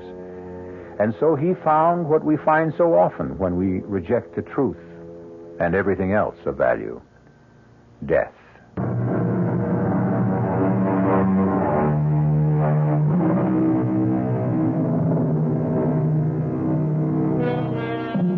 Now we see through a glass darkly, says the Bible. That was what John Farrar was doing, seeing something in the strange glass ball that wasn't there. But he wasn't completely wrong. At least it wasn't all imaginary. For as his friend Paul said, there was a thing inside. Not inside the glass ball, but inside John himself, that never should have been tampered with. Our cast included Ralph Bell, Bryna Rayburn, Bob Caliban, and Leon Janney. The entire production was under the direction of Hyman Brown. This is E.G. Marshall inviting you to return to our Mystery Theater for another adventure in the macabre. Until next time, pleasant dreams.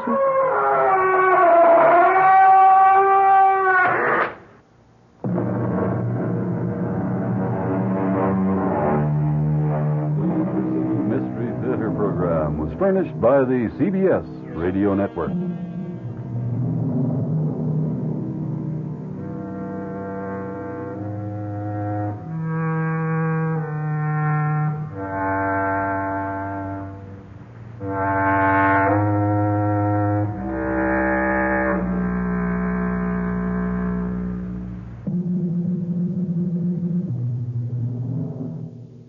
The CBS Radio Mystery Theater presents...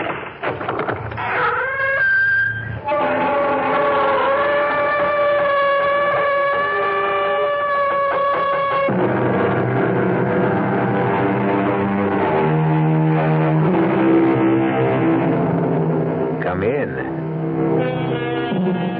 Welcome. I'm E.G. Marshall, bidding you welcome to the sound of suspense. Welcome to the fear you can hear. Welcome to the world of mystery. This is a tale of young love. The love of a charming young man for a charming young girl. It is also the story of a mother's love for her child. As you can see, this story is positively dripping with love. But don't be dismayed, because love, like a door, has two sides. And when the other side is hatred, it can drip with venom and gore. You're a liar, Mr. Snowden. Don't you think I know what you are? You're wrong, Mrs. Daniels. I love your daughter. Why? Because I do, that's all. You can't explain something like that. Listen to me, young man. Even her own father couldn't bear to look at Bonnie's face. That's why he left her so much money, because he felt guilty for what he felt for his own poor, homely daughter. Mrs. Daniels, listen to me. You're a liar, and a thief.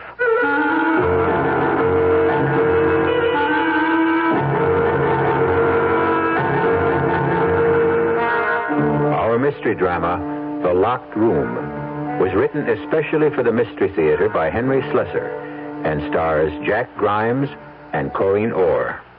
It is sponsored in part by new sugar-free Diet 7-Up and by the Kellogg Company, makers of Kellogg's Special K cereal. I'll be back shortly with Act One. Oh, somebody's been drinking my sugar-free Diet 7-Up, and it's all gone. Oh, actually, I saved a little. Oh, a bear! Hiya, Goldie. What's brewing? That's Miss Goldilocks to you. Oh, come on, kid. You mean you don't remember me? The cottage, the 3 chairs, the porridge? Baby bear! In the fur. Been a long time, Goldie. But baby bear... Just call me BB. You drank all the sugar-free Diet 7-Up, and I have to conduct another diet drink taste test today. Well, yeah, I saw the sign on the door, a professional taste tester, huh? But how can I conduct my taste test now? Why bother? I tried those other diet drinks, too. You'll notice there's still plenty of them around. Why not ask me? Well, okay, BB. Tell me, why did you drink all the sugar-free Diet 7-Up? I like the taste. Light, fresh, natural. Sugar-free Diet 7-Up is definitely unbearably delicious. Mm-hmm. I don't know, but it's always something, isn't it? You just about get over paying for the holidays, and April 15th is staring you in the face again. Well, Don was griping about doing our taxes. What else is new? And I remembered hearing that CIT has an income tax service. So I said, look, honey, unless you enjoy torturing yourself, why don't you let CIT do our taxes? Well, I guess I caught him at a weak moment, because that's just what he did. You know, he came home all smiles, said they were fast, computerized, had a $5 minimum charge, and saved him a lot of time and aggravation. And if he needed extra cash, he could have applied for a unilone right there at CIT. Don said the CIT man was so nice, it was almost a pleasure doing the taxes. Almost. CIT makes money happen. We really do. And they make doing taxes almost a pleasure.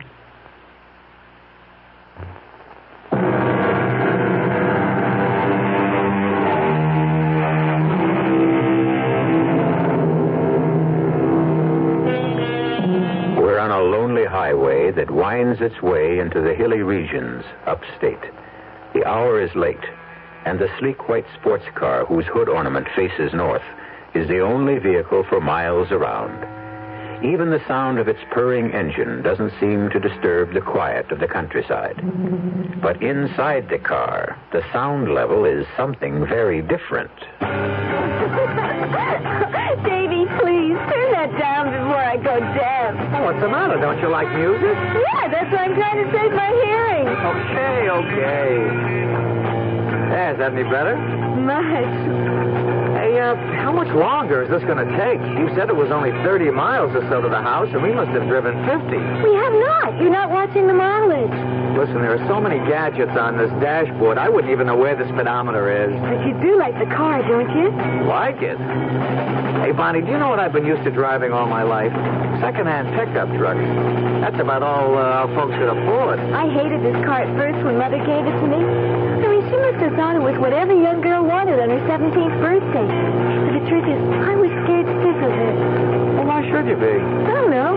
Just was. It always felt like it was running away with me. Ah, but now you're running away with it and me. Oh, don't put it that way. I don't feel we're running away, Davy. Oh, of course not, kid. It was just a figure of speech. Davy, look! We're almost there. Oh, there's the old red barn tip out. Hey, great. Do I make a right here? Yeah, a sharp right. And then straight up the hill until you come to the sign.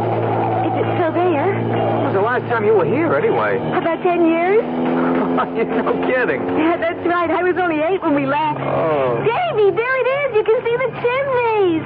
Oh, wow. Yeah, how many chimneys does the house have? It seemed like hundreds. There was a fireplace in every room except the bathroom. Wait till you see it, Davy. Oh, just wait.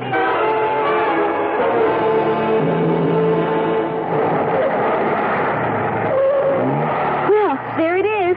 What do you think? Now, that's what I call a real funky old house. How big is that place? It has 4 floors and I guess about 30 or 40 rooms. I never counted them. All those rooms and nobody living in them? I know. It does seem like a terrible waste, doesn't it? Oh, Bonnie, you're speaking to one-room Davy Snowden, remember? The only place I lived in my whole life with more than 1 room was the farmhouse. Yeah, well, that had 3. Oh, I wish you wouldn't keep talking about that. I mean, you know, how poor you were. Okay, kitten. Rich little girls get to feeling guilty when they hear stuff like that.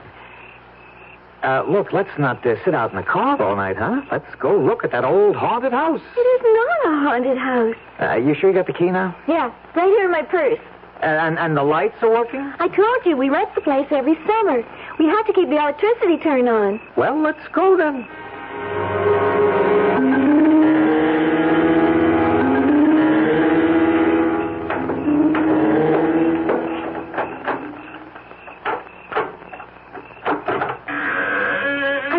There's a light switch right near the door.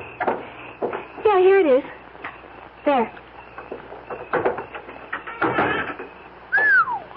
Look at the size of this place. I know, it's a terrible old barn of a place. That's what my father called it.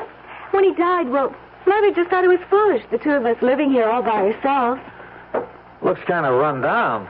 I'm afraid it is. But the foundation is still solid. Plenty of furniture. Hey, come on, show me the rest of the house, huh? What would you like to see first? Well, upstairs. That's where the bedrooms are, right? Yes. Well, that's the first thing we have to do. Decide which bedroom we want. Oh, Davy. Do you love me, Bonnie? Oh, you know I do. Say it. I love you. Say, I love you, Davy. I love you, Davy. Well, in that case, let's pick out the bedroom. How many choices do we have? At least 10. Oh, it might take us all night. Come on.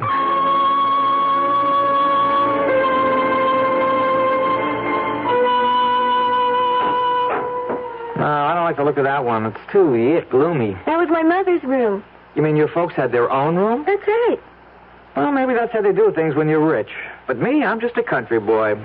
Now, let's see about this door. Hey, this one's stuck. No, it's locked. It's always been locked. Well, what for? I don't know. Well, what's behind it? Another bedroom? Honestly, I don't have the faintest idea. It's been locked ever since I can remember. Daddy once told me never to go near this room. I once remember my mother talking about it, sort of nervously. Oh, that sounds very mysterious. What do you say we break it in, huh? Oh, Davy, no, we can't do that. Well, gee, aren't you curious? Maybe it's full of hanging women, like in Bluebeard's castle. Or maybe that's where the family jewels are hidden. Oh, let's leave it alone, Davy. I was always scared of that door. Yeah, but what's it locked for? Seems to me when a door is locked, that means there's something pretty interesting behind it. Stands to reason, right? Well, I'm sure it's just some old storeroom or something. Bonnie, listen, there could be something valuable in there, something worth money. And since the house is yours, I mean, this is your house, isn't it? Your father left it to you, didn't he? Yes. Well, if there's anything valuable in there, it belongs to you. Oh, Davy, all those promises not to talk about money. I'm not talking about your mother's money. I'm talking about what's yours, rightfully yours. But the house isn't really mine. Not yet. Not until I'm 21, and that's almost 4 years from now. Now, don't be technical. Oh, Davy. Okay, if that's how you feel about it. We got plenty of time anyway. Davy, remember what you said about the fire? It's getting late, Bonnie. Don't you think we should be in bed? Couldn't we have a fire first, please?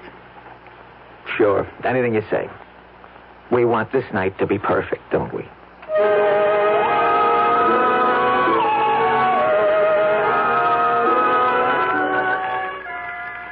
Yeah, I guess I am a little like that. Boastful about my poor childhood. As if it's a badge of honor or something. We didn't light fires because they were cozy and romantic, only because they made us warm. They're not very warm at that. Locked rooms. Yeah, that's really something, a locked room. The only room in our place that had a lock on it was the outhouse, and even that didn't work. Hey, you asleep? Hey, kitten, wake up. It's time to go to bed. Come on, Bonnie, wake up. Hey, what's that? For Pete's sake, there's a car outside. Hey, Bonnie, wake up. There's somebody coming up. What? We got company. Oh, no. Well, who is it? Oh, Davy, it can't be. Yes.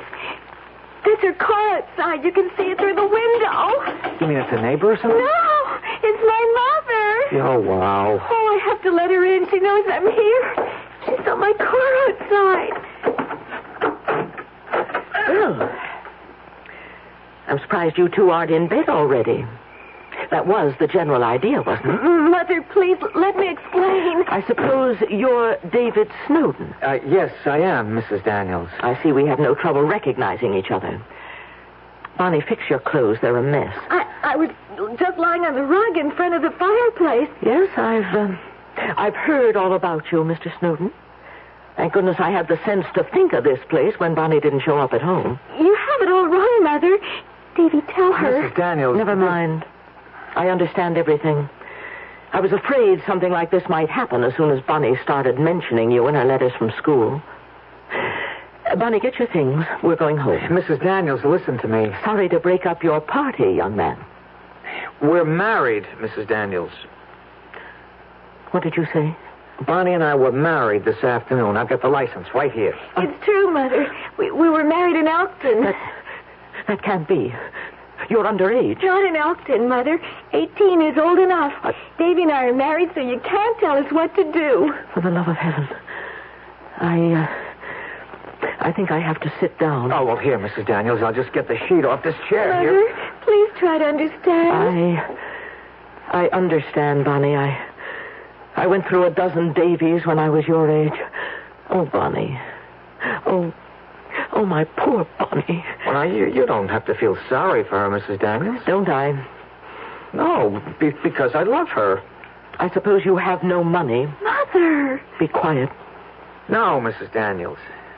My family were farm people. My father's dead, my mother's alive, but I don't even know where. But you don't have to worry about that, Mrs. Daniels. I didn't marry your daughter because of money. Didn't you? No, I didn't. Bonnie and I talked about it. I almost didn't marry her because of that, because of what people like you would say. You're a liar, Mr. Snowden. Don't you think I know what you are? You're wrong, Mrs. Daniels. I love your daughter. Why? Because I do, that's all. You can't explain something Listen like to that. me, young man. Even her own father couldn't bear to look at Bonnie's face. That's why he left her so much money, because he felt guilty at what he felt for his own poor, homely daughter. Oh, Mother, don't, please. Mrs. Daniels, listen to me. You're a liar. A liar. And a thief. Stop it. Stop You've got a smooth tongue, Mr. Snowden. A handsome face and a smooth tongue. And I'm sure you've convinced my daughter that you're utterly sincere. But it's only her heart you want to steal, not her fortune. I love Bonnie. That's all there is to it. We're married, and there's nothing you can do about it. You're quite wrong. There's everything in the world I can do about it. I intend to have this marriage annulled immediately. You can't do that. You have no idea how much money can do, young man. Bonnie, I'm going home now, and I want you to come with me. No, I Don't won't. make it any worse than it is now. I won't go with you. You see how it is, Mrs. Daniels? Yes. I see how it is. Very well, Bonnie. But you'll regret this. Mark my words. Mother, I can't live without Davy. If you make us separate, I'll never forgive you. You will, darling. Strangely enough. I'll kill myself. Do you hear, Mother? I'll kill myself if you do this. Now, don't talk nonsense. You think your heart will break. But it won't. A heart doesn't break. It withers. That's what I don't want you to find out. Goodbye, Bonnie. I mean it. I'll kill myself. Oh, Davy.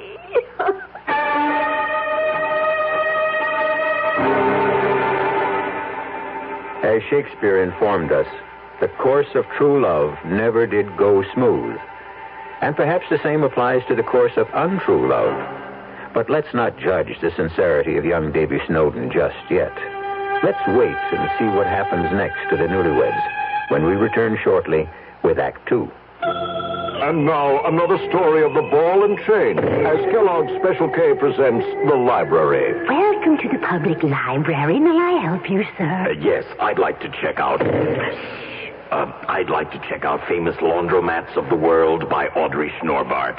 Sir, excuse me, but isn't that ball and chain you're wearing just like the ones they use in the Kellogg's Special K commercial? This ball and chain? Yes, that one. How are you going to get rid of it? Well, lots of good exercises, and by eating smart at every meal, starting with the Special K breakfast. Don't you have to watch your calories? Yes, and the Special K breakfast is less than 240 calories. Less than 240 calories? Right. A 1-ounce bowl of high-protein Special K, 4 ounces of skim milk, tomato juice, and coffee. It's really tasty, and it's going to help me get rid of this ball and chain. I'd say it's long overdue, get it? Your happy ending could begin with the Special K breakfast from Kellogg's. You're probably well aware of the advantages of a well-tuned car in helping you obtain better gas mileage. A well-tuned car can run more efficiently, more economically. If all cars were properly tuned and operating efficiently, we could save millions of gallons of gas. To help you evaluate your car's efficiency, your participating GM dealer has 2 new energy checks available. One is an economy checkup that includes an engine diagnosis along with several other inspections to see if your car is up to specs. The other is an economy tune-up to help give you a smooth running engine that performs efficiently.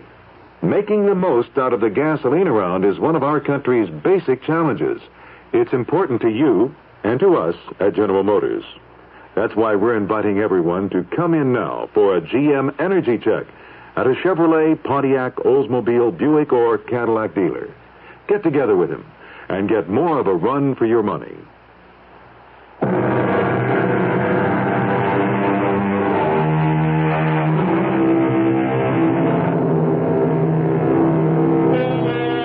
Now let's return to the locked room.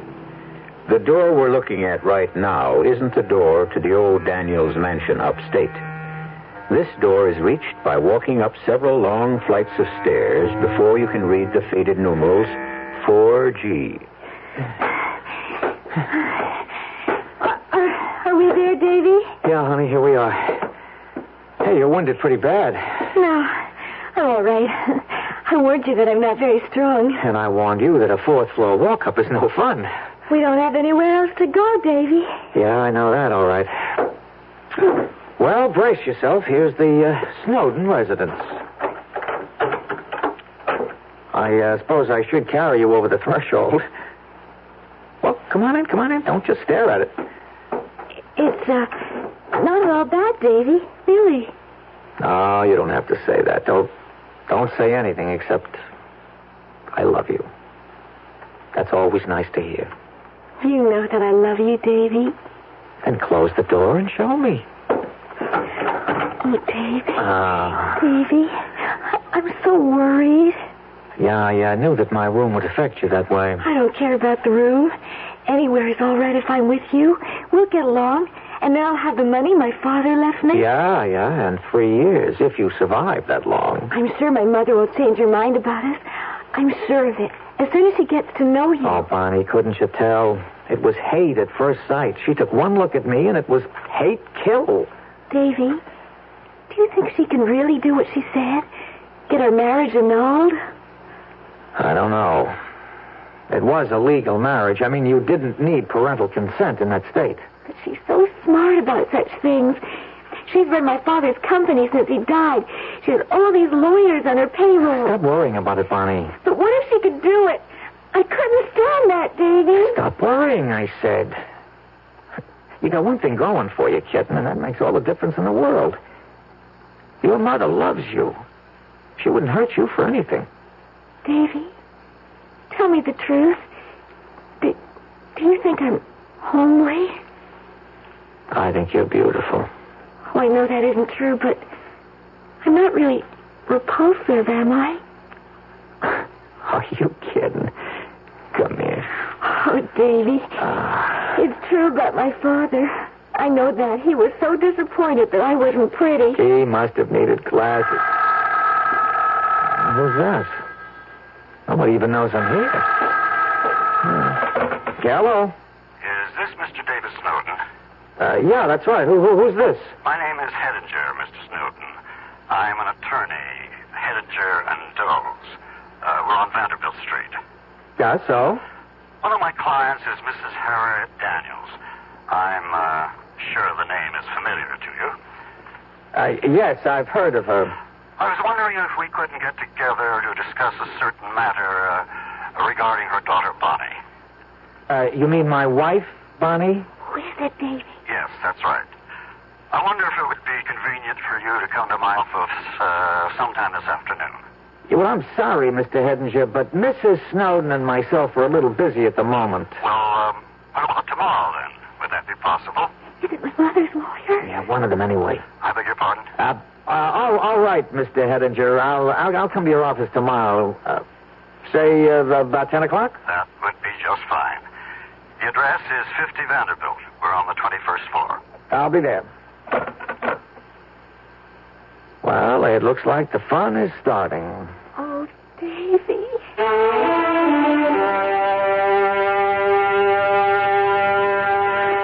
Please sit down, Mr. Snowden. I think you know the situation as well as I do, and you've probably anticipated my first question. Well, I'm not sure I have, unless it's, why don't I just go away and stop bothering her daughter? It's something like that. But it would be hardly sensible to expect you to do such a thing without incentive. Oh, now, wait a minute. Don't tell me I'm about to get an offer, a money offer. Nobody's talking about a bribe, I assure you. There's a practical reason for such an offer. Annulment proceedings, no matter how certain we are of success, cost money. Mrs. Daniels could actually realize quite a savings if you cooperated for some flat figure, say $5,000. Not unreasonable of her. Do me a favor, huh? You tell Mrs. Daniels that I wouldn't give up my marriage license for $1 million. I notice you specify $1 million. So long, Mr. Hedinger. Please sit down. Huh? That wasn't all I had to tell you. Okay. What else is there? We can sue for annulment on a few other bases.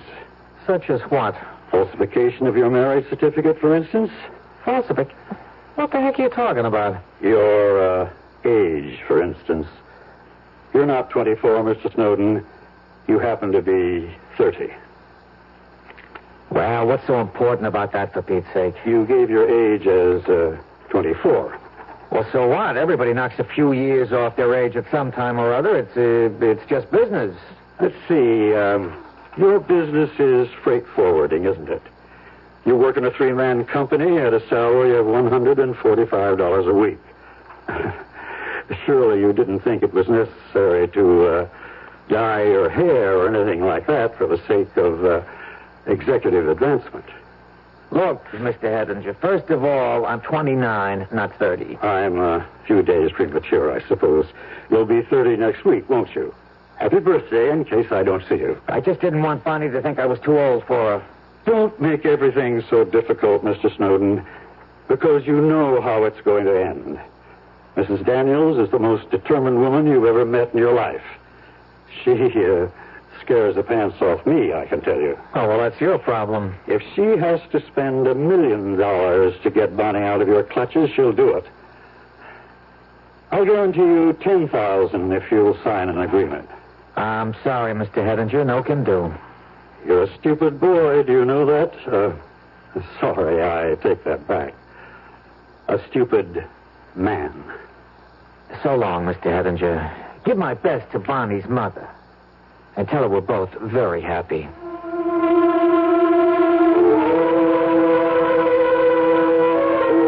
Oh, chance. I know we don't. Well, it doesn't look good, that's for sure. You should have told me the truth.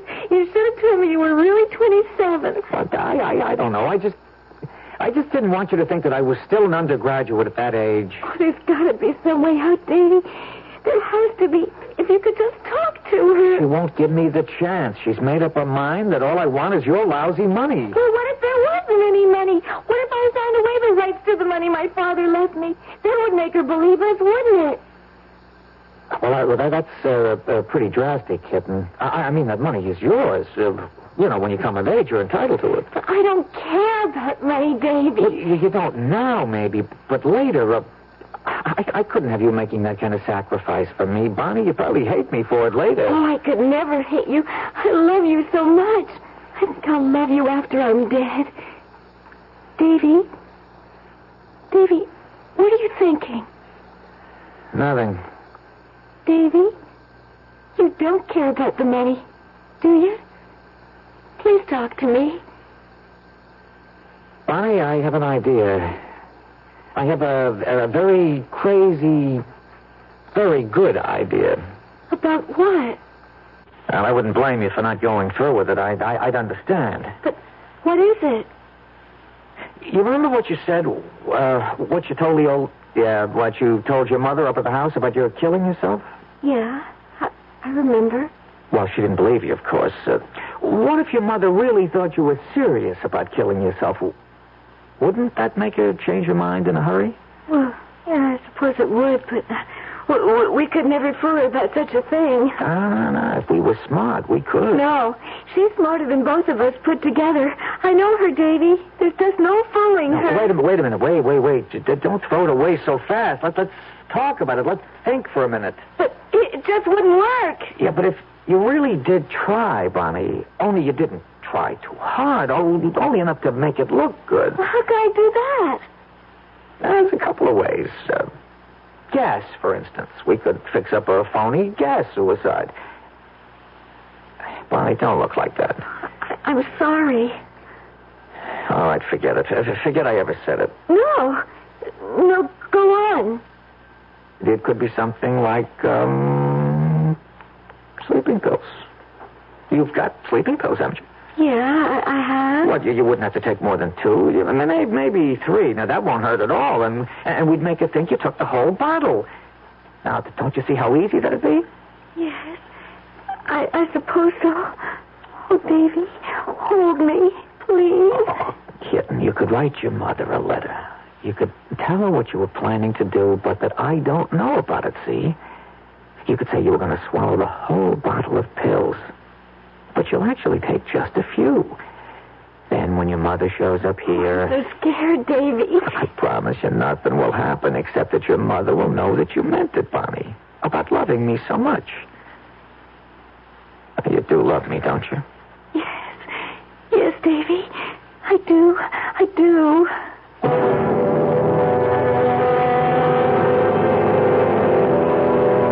There's another famous saying about love, that it conquers all. Presumably that includes time, distance, and mothers-in-law. But will love and deception succeed together? We'll find out shortly when I return with Act 3. Ever had a tall, frosty glass of Amplitude? Well, if your beer is Budweiser, you've had it often. Amplitude is a fancy word for the entire taste phenomenon, the total experience of flavor. Next time you take a healthy swallow of Bud, watch what happens. Think about the sensations you're experiencing. Notice how the flavor of Bud comes on nice and easy. Not too strong, not too quick, just right. Notice the clean, crisp togetherness of Bud's taste. Everything in perfect balance, with no single element jumping out at you. And there'll be no aftertaste either, no hanging on. And you'll be refreshed and ready for another glassful. Actually, Bud drinkers have been experiencing Amplitude for years, but they never phrase it that way. They just say Budweiser, and that says it all. Anheuser-Busch, St. Louis. It So good to see the green grass grow again. After years of being careless, now the folks seem to know it's time to pitch in. Time to pitch in. We can breathe a fresher air. There's more beauty everywhere. 'Cause more people seem to care. They're all pitching in. We've got to pitch in to clean up America. We've got to pitch in to clean up America. And if everybody keeps pitching in, we can call on America. America the beautiful once again. Oh, yeah. How can you pitch in? Write United States Brewers Association, P.O. Box 2570, Washington, D.C.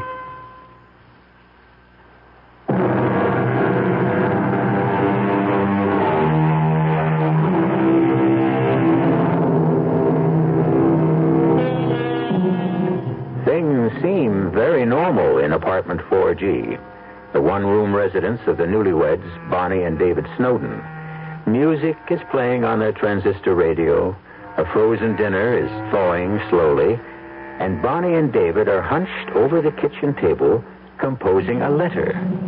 The only thing that makes this domestic scene a bit bizarre is that they are collaborating on a suicide note. Dear Mother, I warned you what I would do if you tried to get our marriage annulled.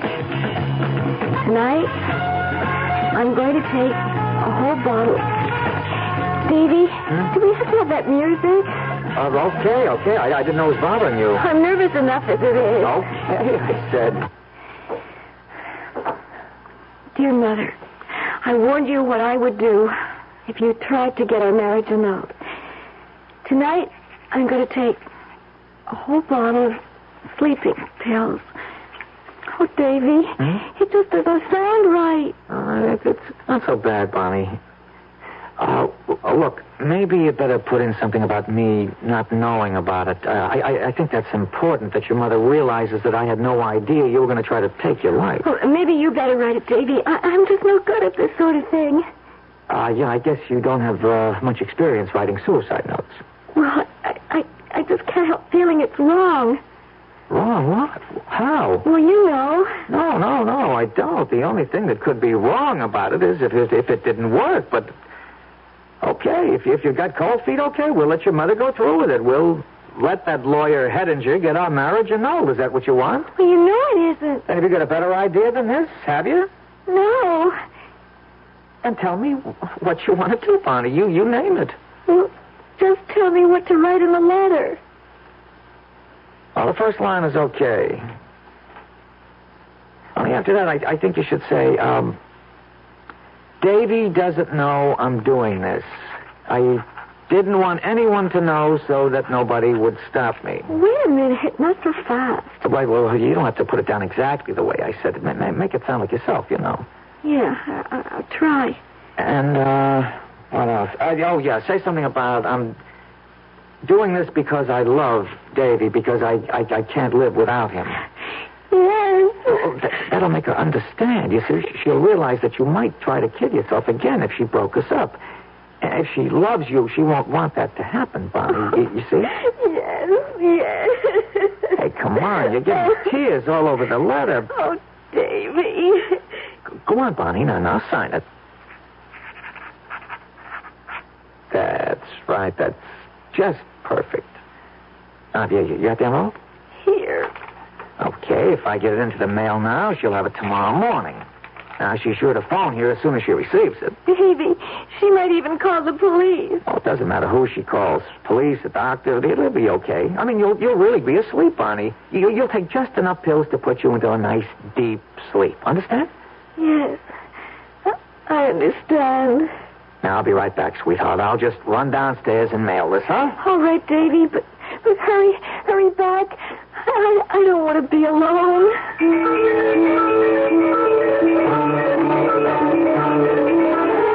What time is it, Davy? 9:15. Do you think Mother got the letter this morning? Well, you never know with the post office these days. But it could happen. Even if the letter gets there, she might not be home. She might have left the house early. Doesn't matter, Bonnie. Sooner or later, she'll see it. Well, I just don't think it's going to work, Davy. There. That must be her. Do you think it is, really? There's no doubt about it. I don't know anybody who'd call me this early in the morning. Well, how about the people at your office? No. I'm away on a 2-week honeymoon, remember? They don't even know I'm in town. Well, Davy, shouldn't you answer it? No, kitten, no. Don't you understand? She's got to get worried enough to do something. And you've got something to do, too. You mean take those pills? That's right, Bonnie. Hey, see? She stopped calling. She's probably on her way over here right now. Get the pills, Bonnie. Yes, I have them right here. There are only 3 of them. Okay, yeah, get you a glass of water. All right. Davy, you're sure it'll be all right? I'm sure, Bonnie. It takes like a dozen of these things to hurt you. You just take a couple. Yeah, no, you better make it all 3, just to make sure you're fast asleep when your mother gets here. She's only about half an hour away. Well, that's time enough if you take them now. Yeah, all right. You can trust me, Bonnie. You know that. I won't let anything happen to you. Yeah, I know that. I know that, Davy. Okay, now, come on, take the pills, sweetheart. Yes. There. That wasn't so hard, was it? No. Now, all you have to do is go back to bed. Go to bed and sleep. That won't be so hard either. Even without the pills. I slept so badly last night. Yeah, I know. Davy? Yes, kitten? Please kiss me. Kiss me. Good night.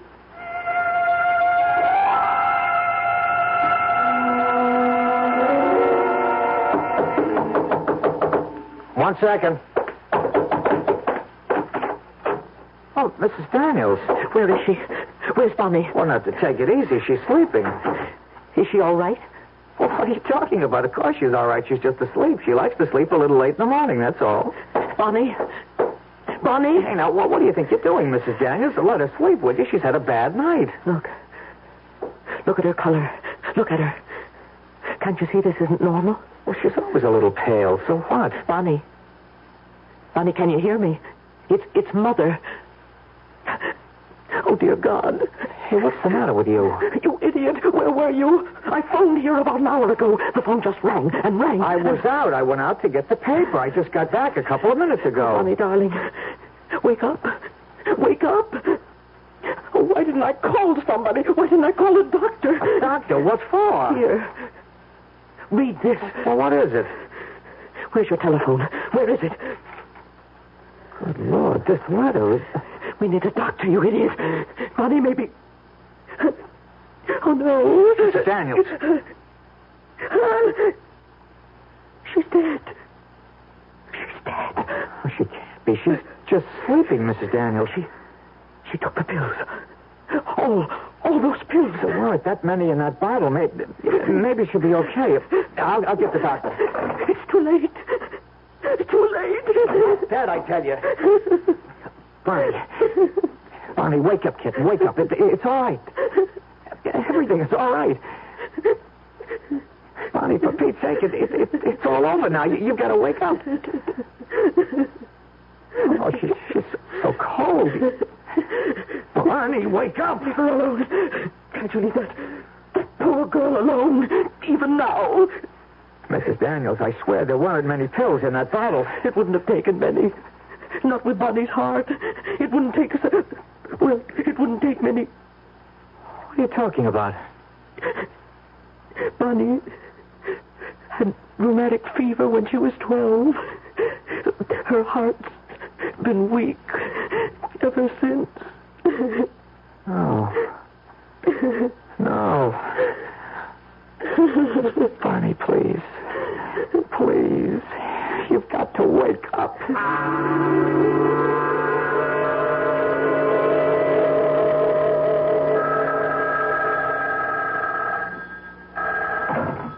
Hello? Mr. Snowden? Yes. Walter Hedden Yes, I remember you. Sorry to disturb you. I realize that you're still in mourning, of course. What do you want? I was wondering if you might be able to attend a meeting at our offices at 10:30 tomorrow. A meeting? What for? It concerns your wife's estate.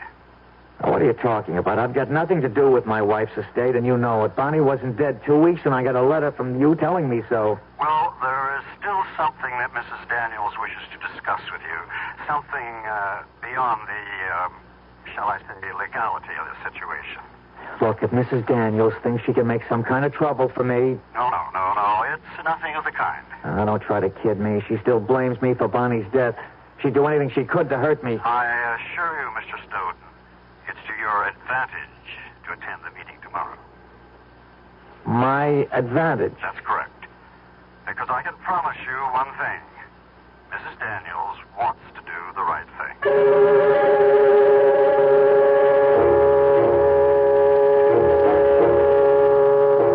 Please come in, Mr. Snowden. Yes. How are you, Mrs. Daniels? I'm as well as I can be, thank you. Yes, of course. Don't look stricken, young man. Nobody's going to hurt you. Have a chair. Thank you.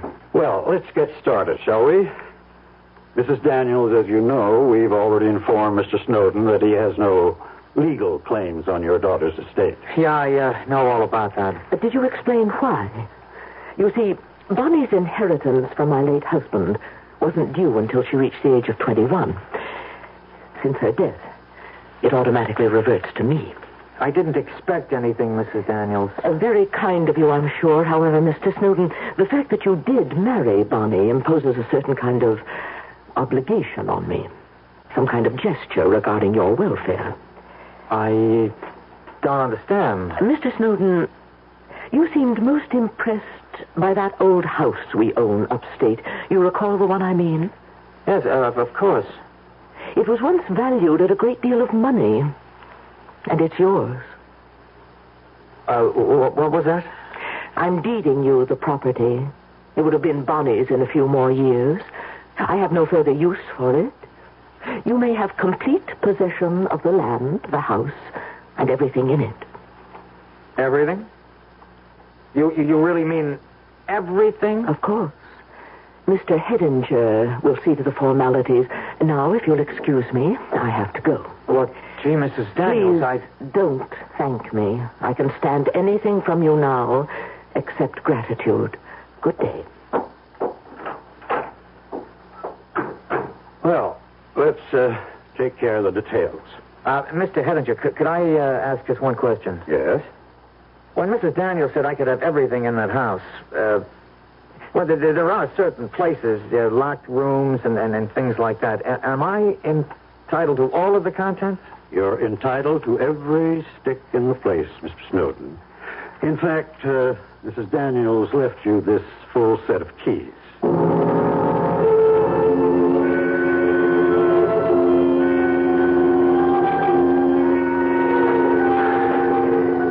Oh, look at it.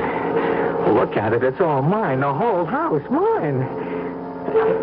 God knows how much it's worth. Yeah, sure, it's run down, but the furniture alone. Where's that light switch?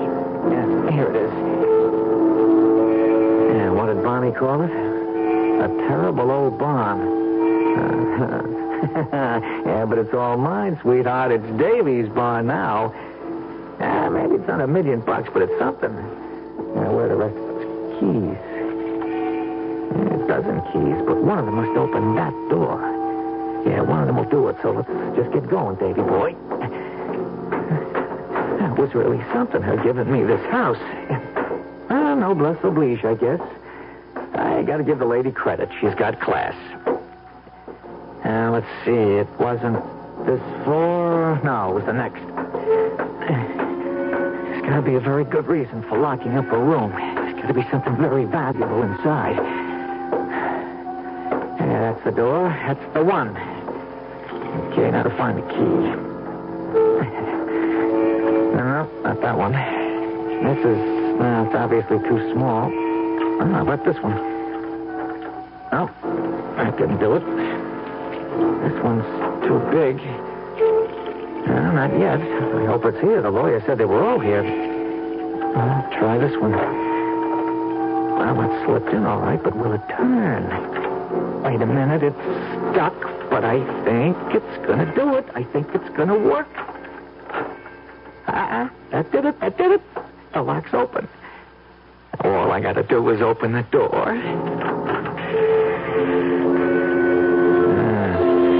Pretty dark in there. Shades are down. What? I see a lamp over there.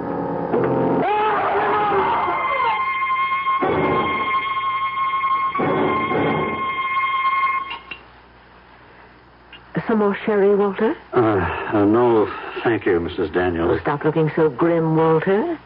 Sit back and relax. Mrs. Daniels, I can't help but worry about what happened. Worry? About that scoundrel? You know what I mean. When that police lieutenant questioned me about Snowden's death, well, I didn't actually lie to him, but I didn't tell him the whole truth either. You were completely honest, Walter. I'm sure you were. No, I wasn't. You see, I'm absolutely sure you knew what you were doing when you deeded that house to him. Of course I knew what I was doing. I was being generous. But you knew what would happen, didn't you? Yes, Walter, I knew. I knew there was no treasure behind that door. Only the rotten floorboards that made us shut up the room 15 years ago. I used to argue with my husband about it. I used to say that we should have the floor repaired before someone fell through to the basement.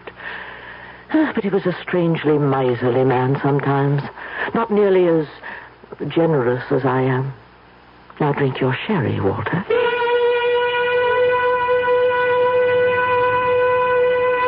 Well, what can you say about an 18-year-old girl who dies? Or her 30-year-old lover, for that matter? Regretfully, this love story has ended with both the lovers gone, which ought to make it twice as popular as the movie. I'll be back shortly. Who knows how to help you solve your shopping problems? The Better Business Bureau knows. Wednesday, 10 o'clock.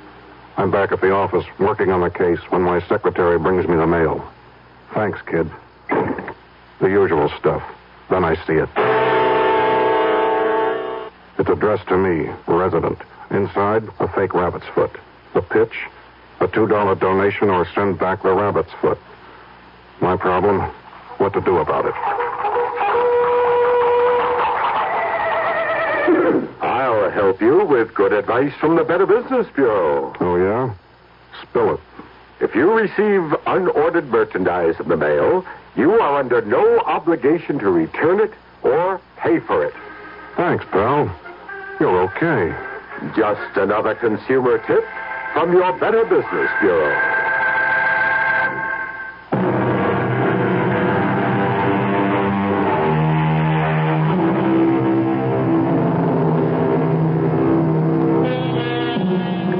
Snowden isn't the last victim you'll hear about on our Radio Mystery Theater. We intend to bring you the final dying screams of many, many more. That's a specialty of radio, of course, which explains why we give all our actors scream tests. Our cast included Carmen Matthews, Corinne Orr, Jack Grimes, and Sidney Smith. The entire production was under the direction of Hyman Brown. And now, a preview of our next tale. I know I'm no sort of expert, but can't you talk about your work with me? There's a reason for it, Lisa. There's a reason. Well, what? I told you, my nightmares, they're all visions in black and gray and slashes of red. Well, then if you won't talk about your paintings, why not tell me about your nightmares? You wouldn't enjoy hearing about them. Or rather, about it. It? I have only one nightmare. Just one. I have it virtually every night. Sometimes it follows me into the daylight. I can close my eyes, and there it is. For years, I've tried to destroy it by painting it. Not its details, just its colors. But the therapy hasn't worked. Radio Mystery Theater was sponsored in part by Anheuser-Busch Incorporated, brewers of Budweiser. This is E.G. Marshall inviting you to return to our Mystery Theater for another adventure in the macabre. Until next time, pleasant dreams.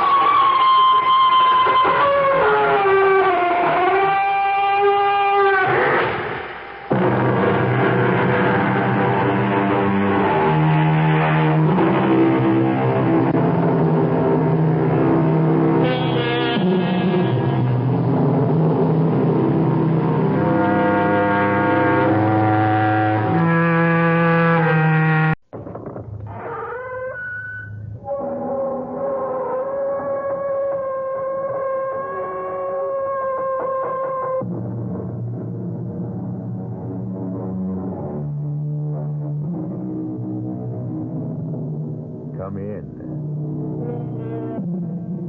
Welcome. I'm E.G. Marshall, opening the door to another tale of mystery and suspense, inviting you to open your ears and your mind to the world of terrifying imagination. You're about to be taken on an unusual museum tour. There won't be any Mona Lisas on this tour, no Greek vases or Roman statuary, because this establishment specializes in only one kind of exhibit. And that's why our story is called The Murder Museum. You may have been to a murder museum like the one in our story, a house of wax, where the most brutal crimes of the century are recreated in paraffin for the wide-eyed enjoyment of the public. But now you're going to have the unique opportunity of hearing one of the most shocking exhibits of all speak for itself. Oh, John, please believe me. He means nothing to me. I swear it. And that's why he was in your bedroom, Ida? Is that why? Please. Oh, think of our little boy. Look at Vincent. You're frightening him to death. Death. That's right, Ida. Death. That's what you deserve.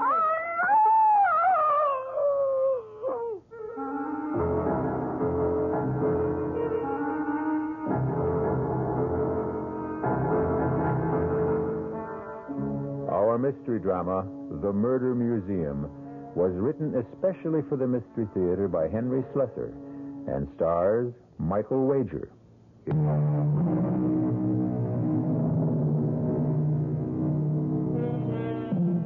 Our tale begins inside the Murder Museum itself, the home of Professor Raphael Gallinari's House of Horrors.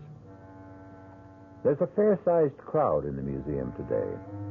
As usual, they listen in fascination to the words of their tour guide as he takes them from one bloody exhibit to another, recreating for them the terrible crimes which have immortalized these criminals and their victims.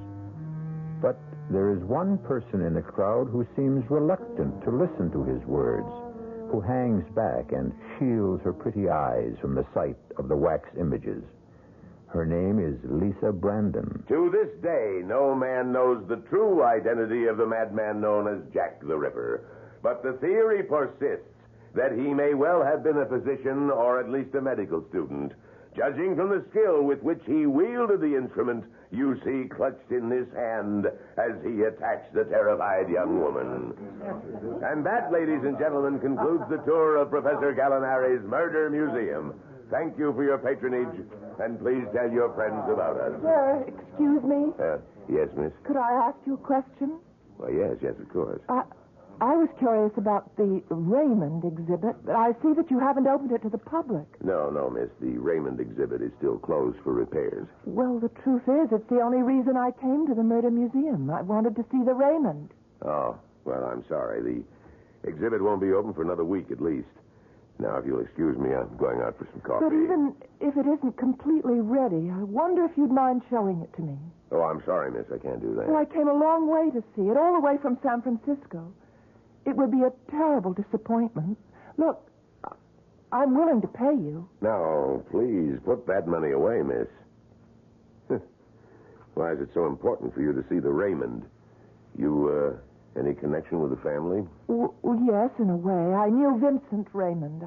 I met him when he lived in San Francisco. I see. Look, you said you were going out for coffee. Could I come with you? Well, sure. I just go to this little coffee shop down the street, but you're welcome to come along.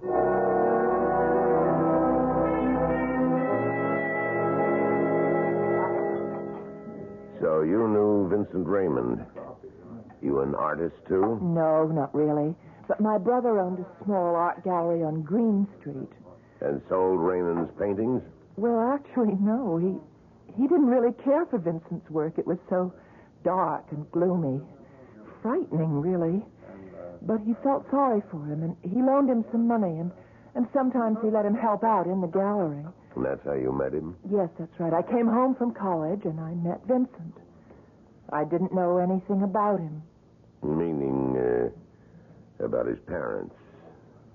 It took Vincent a long time before he was willing to talk to me about them.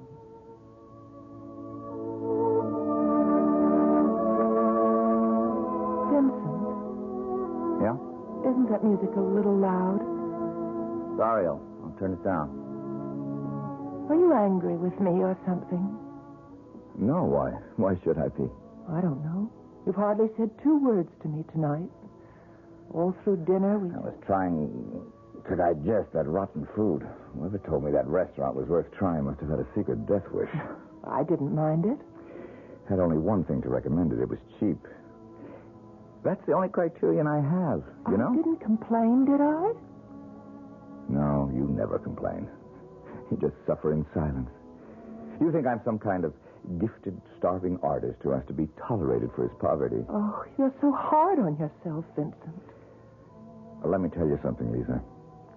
I'm starving, but I'm not an artist.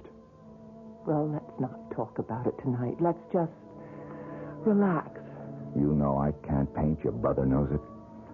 I fill all my canvases with memories of my own nightmares, only you cannot call them art. Vincent, why do you paint in such a gloomy style?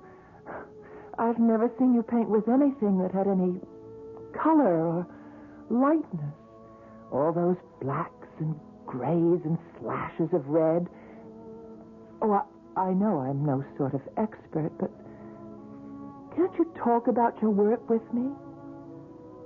There's a reason for it, Lisa. There's a reason. Well, what?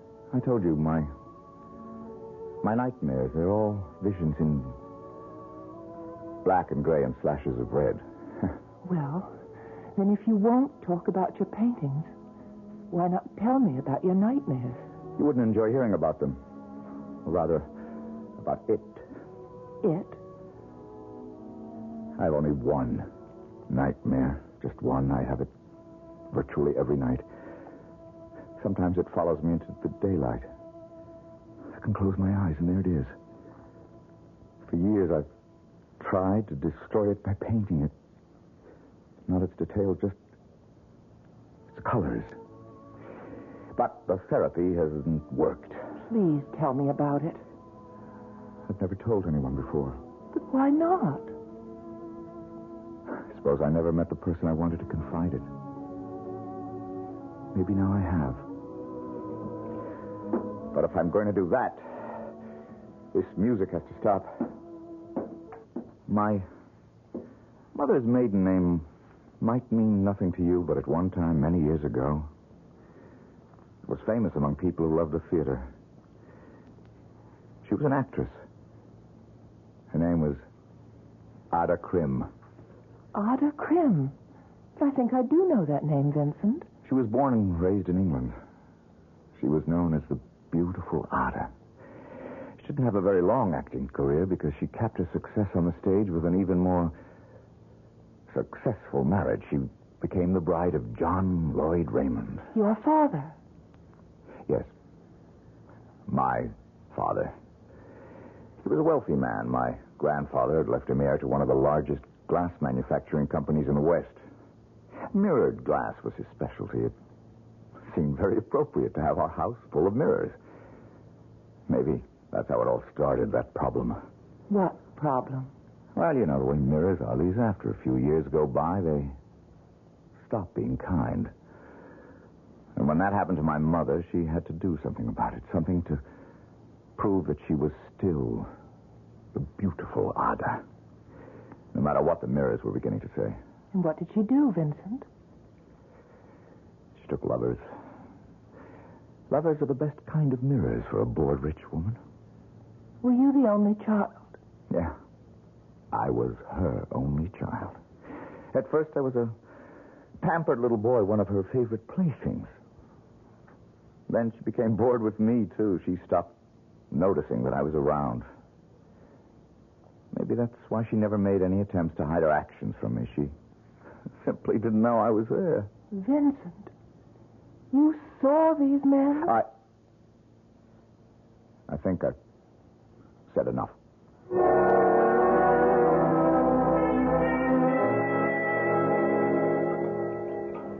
So, you never found out what Vincent's dream was all about? Not then, I didn't know. But you could have guessed, I suppose, if you knew the history of Ada Krim and John Raymond. Well, yes, I became curious enough to learn the history. I had a friend who worked in a newspaper, and she checked into the dead files and found the story for me, the whole terrible story. But I didn't tell Vincent that I knew about it. It was obvious that he didn't want anyone to know the truth. But one day it emerged. How? Well, it was a beautiful spring day, the first really warm day of the season, and Vincent and I went for a walk. Vincent, why don't we walk down to Ghirardelli Square? We could do some window shopping, maybe have some lunch. Considering the state of my finances, we'd better window shop the restaurants, too. Oh, no, I have money. Good for you.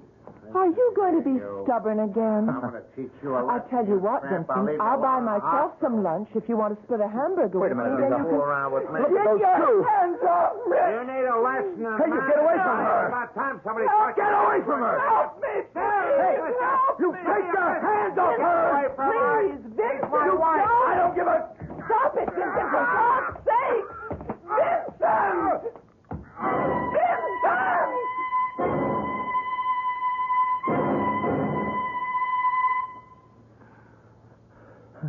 I'm sorry, Lisa.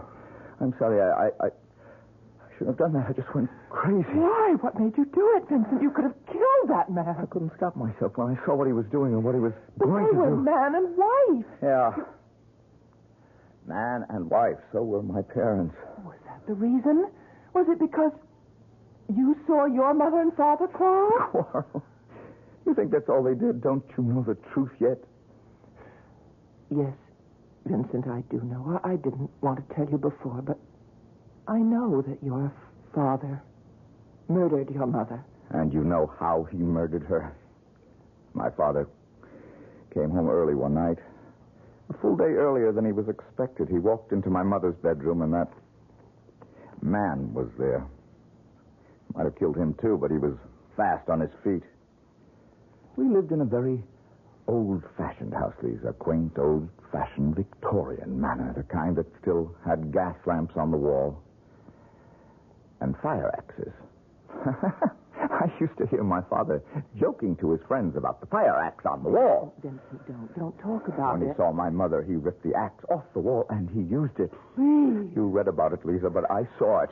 You what? I was 6 years old, terrified 6-year-old, who came to find out what all the noise was about. Oh, no. I saw the whole thing happen from the first stroke of the axe to the final blow. Oh.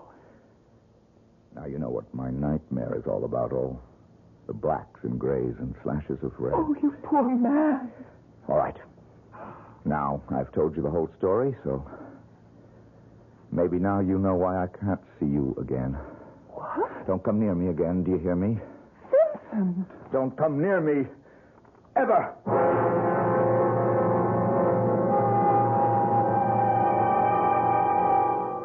It's been said that the mind is like a haunted house, where the ghosts of the past rattle their chains and cry out their suffering. Of course, that's why we have our psychiatrists and psychoanalysts, and these days, even our exorcists. The house cleaners of the mind. But what will it take to free Vincent Raymond of his demons? Or can he ever be freed? We'll find out.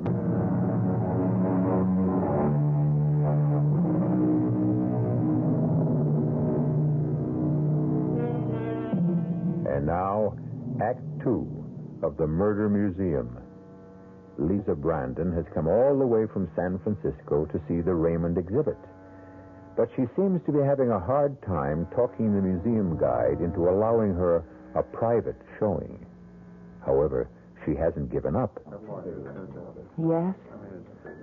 I was in love with Vincent Raymond, and I was terribly unhappy when he walked out of my life. You mean you never saw him again? Oh, yes, I saw him again, but things weren't the same between us.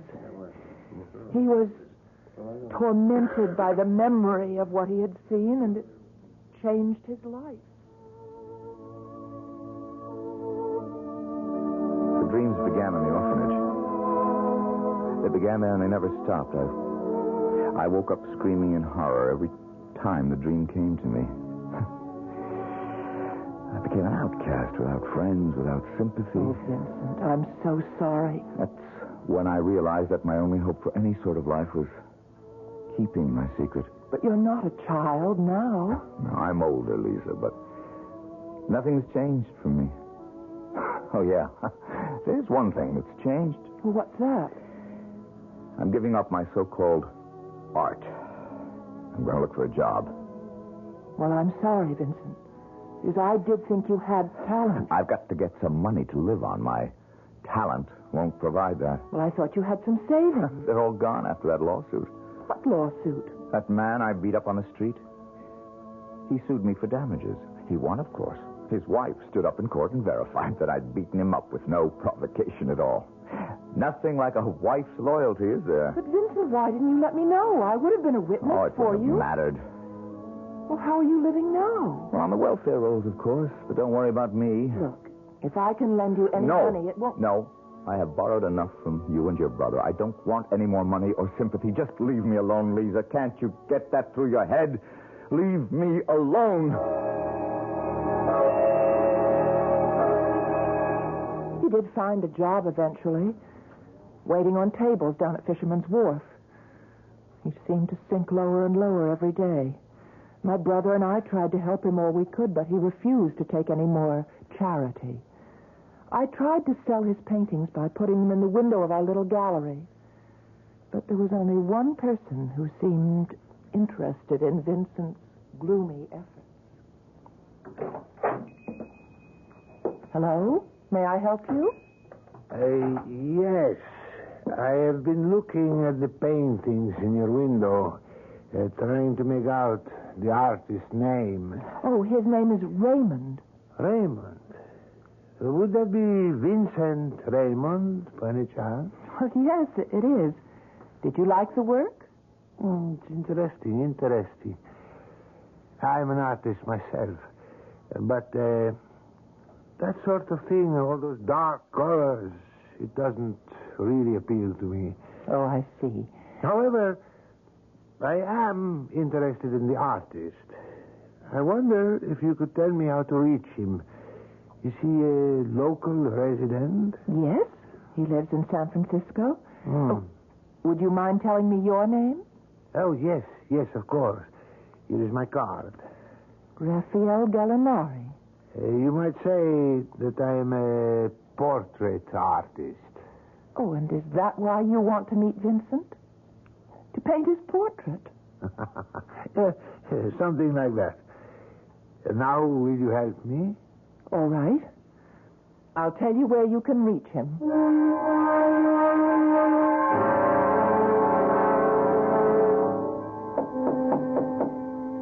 Who is it? Raphael Gallinari. Who? Please open the door, Mr. Raymond. What do you want? May I speak to you for a few moments, Mr. Raymond? I don't know you. Oh, I thought perhaps the young lady in the art gallery might have mentioned my name to you. What young lady? Oh, you mean Lisa? May I come in, please? It's about a rather important matter. Oh. All right, come in. What is it you want, Mr. What was that name again? Gallinari. Please, my car. What are you, some kind of bill collector? No, Mr. Raymond. As a matter of fact, I'm an artist, like yourself. Tough luck for you, Mr. Gallinari, if you're an artist like me.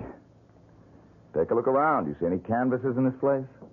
I understand that you are working at a restaurant these days. That's right.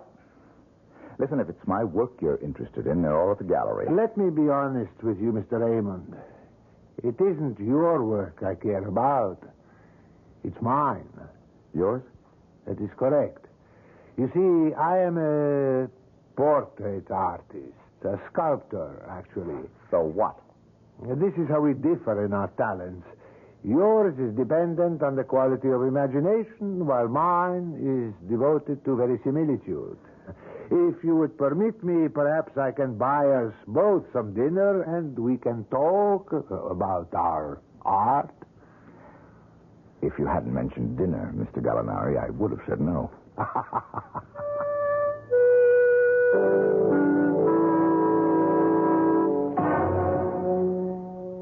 You know how it is with an artist. You know how we become obsessed sometimes, obsessed with a certain idea, a certain passion for a subject. No, Mr. Gallinari. I wouldn't know. I lost all my passion for art a long time ago. But if you had the inspiration, if there was one thing you wanted to paint more than anything else in the world, believe me, the passion would come flooding back like the tide. And do you have such a subject in mind? Yes, I do. A subject which has haunted me for years, more years than I wish to count. And this has something to do with me? Everything to do with you. Will you have another glass of wine? Sure, since you're buying. You see, Mr. Raymond, I am contemplating a certain work, a sculptural project, and one which would be impossible without you. How could that be? In order to answer that question, I have to bring up a subject which may be painful to you. A lot of subjects are painful to me, Mr. Gallinari. This one, I think, has left the deepest wound. Wait a minute. Yes, Mr. Raymond. I mean your parents. How do you know who I am? Did Lisa tell you? Oh, no. No, I assure you, the young woman at the gallery said nothing at all to me about you. And how did you know? Damn it! Because I've made it my business to find you. Believe me, it's taken a very long time. The last address I had for you was in the Midwest. Then I ran across one of your paintings in a traveling exhibit, the Moorland exhibit. Yeah, that was the only show I've been in, and nothing sold. I found out that you were in San Francisco from the proprietors of the exhibit. Finally, I saw your work in a little gallery on Green Street. Your style is unmistakable. Rotten, but unmistakable. Mr. Raymond, I remember the beautiful Ada. Go on. I'm quite a few years older than you. I have a very clear memory of how your mother looked on the stage before her retirement. I thought then that she was the most beautiful woman I had ever seen. Beauty is very fleeting, Mr. Gallinari. Like life itself. Yes, I know that. But then, that's why artists are born, aren't they? To capture that fleeting beauty and imprison it on canvas or in clay or in what? Or in other media. Why don't you get to the point, Mr. Gallinari? Your mother's beauty is the point. If I had been the sculptor then that I am now, I would have carved her image then. But alas, I was only a boy. I still don't know what you want from me.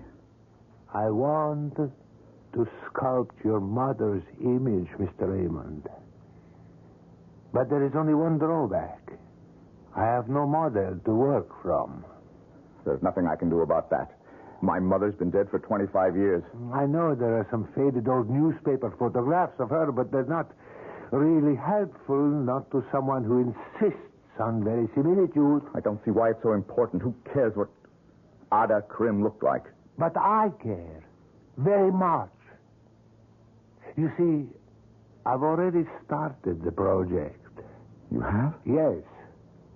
I've been using the crude photographs of her as a guide. I've obtained a sort of likeness. Look, I cannot stop you from doing what you please, Mr. Gallinari. If you're asking for my permission... Well, in a way, yes, I suppose I am.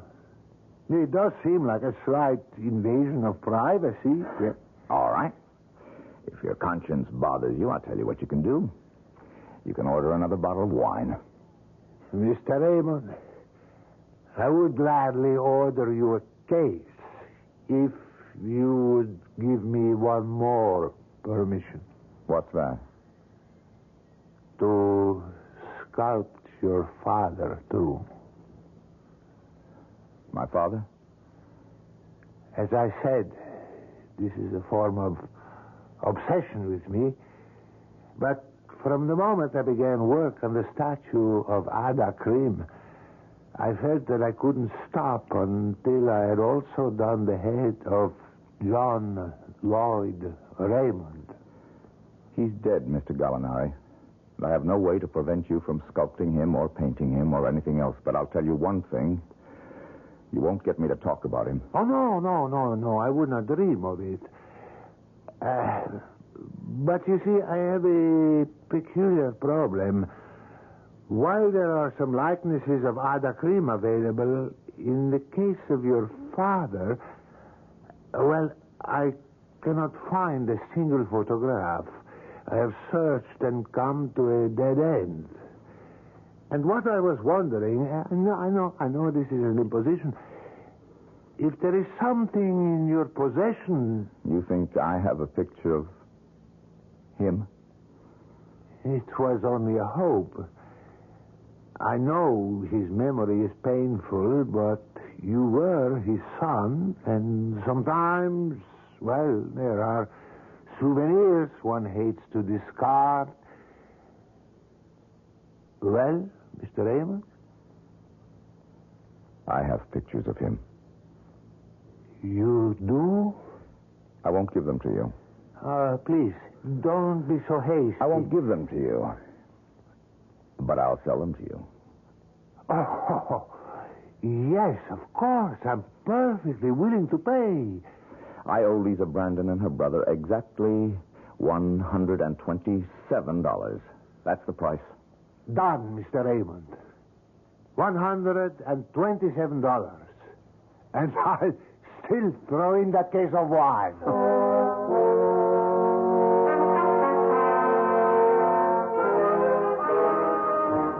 Vincent told me about Mr. Gallinari's visit when he paid me back the money that we'd loaned him. He didn't really care about those photographs he had. He was happy to have gotten rid of the debt. But there was only one thing wrong.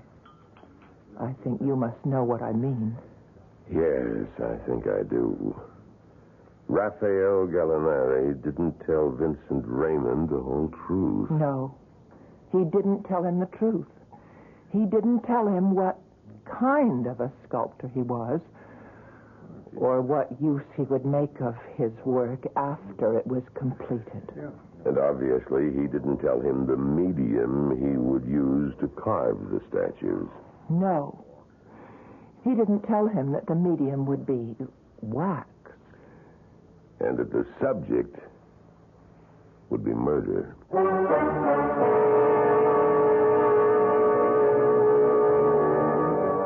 And what happened when Vincent Raymond learned of the duplicity of Raphael Gallinari? Or was it really duplicity? Gallinari said he was a sculptor. Gallinari said he believed in authenticity. And, of course, Gallinari paid for the privilege of using Vincent's photographs as a model. But has Gallinari paid enough?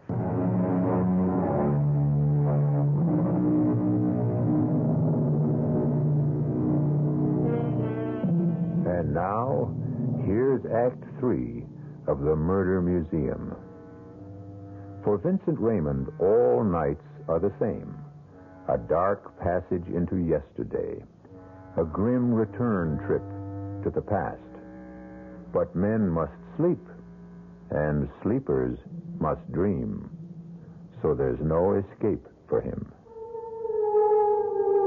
Ada! John, please believe me. Ada! He means nothing to me, I swear it. And that's why he was in your bedroom, Ada? Please. Is that why? Please, think of our little boy. Ada! Look at Vincent. You're frightening him to death. Death. That's right, Ada. Death. That's what you deserve. Oh! Yes, Ada.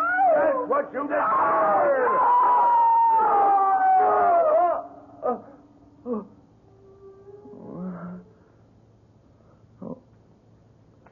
Oh, dear God. When will it stop? When will that dream stop? Who is it? It's me, Vincent. It's Lisa. Lisa? Oh, wait a minute. Hey, what is it? What are you doing here so early? I just couldn't wait. I've got wonderful news for you, Vincent. What about? Your painting, the large one in the window, it's been sold. Sold? You're joking. Who would buy it? Oh, please, let me come in. All right. Just let me get a robe on. It happened. First thing this morning, the gallery wasn't open more than 10 minutes, and this man walked in wearing a Homburg, Vincent. I didn't think people wore Homburgs anymore. He did. Well, who was he? What was his name? Well, he gave me a card. Oh, wait a minute. It's right here. I've got it in my purse. It wasn't someone named Gallinari, was it? What? Raphael Gallinari calls himself a sculptor? No. No, it wasn't him. It's, wait, his name is, here it is, Charles Mulholland. Does that mean anything? Mulholland?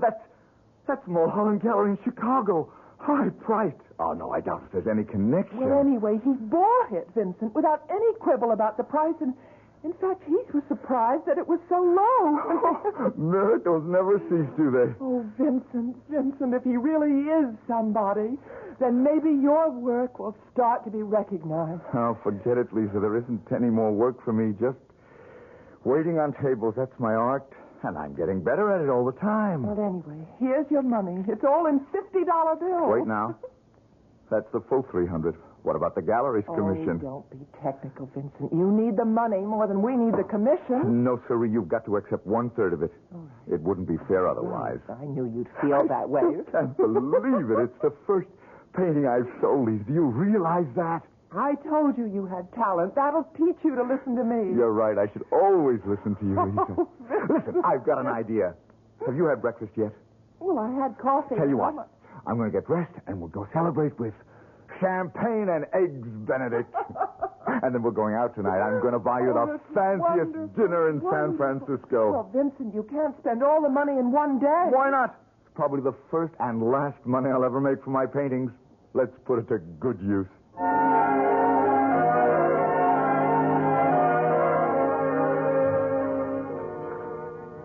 Well, it seems that Vincent had more talent than anyone realized. Those dark and gloomy paintings seemed to have the qualities of genius. At least that's what Mr. Mulholland said in his letter. Lisa, listen to this. Just listen to this. Go on, I'm says, listening. The Mulholland Gallery would be most interested in arranging an exhibition of your work. Oh. Listen, they're willing to pay all the cost of carding and insuring the paintings. They'll even pay my fare and expenses to Chicago so I can attend the opening. Lisa, can you believe it? Oh, Vincent, it's the most wonderful thing I ever heard. Well, it's not a one-man show, nothing that grand, but the Mulholland Gallery. That's one of the best, Lisa, one of the most prestigious. Do you know when you'll be leaving? As soon as I can get all the stuff crated and shipped. I guess the sooner the better. Lisa, why don't you come with me? Oh, I couldn't do that. I still have to be at the Your gallery. brother can take care of it for a week or so. That's all the time it'll take. Oh, I just couldn't do it, Vincent. But when you have that big one-man show, I promise to be there.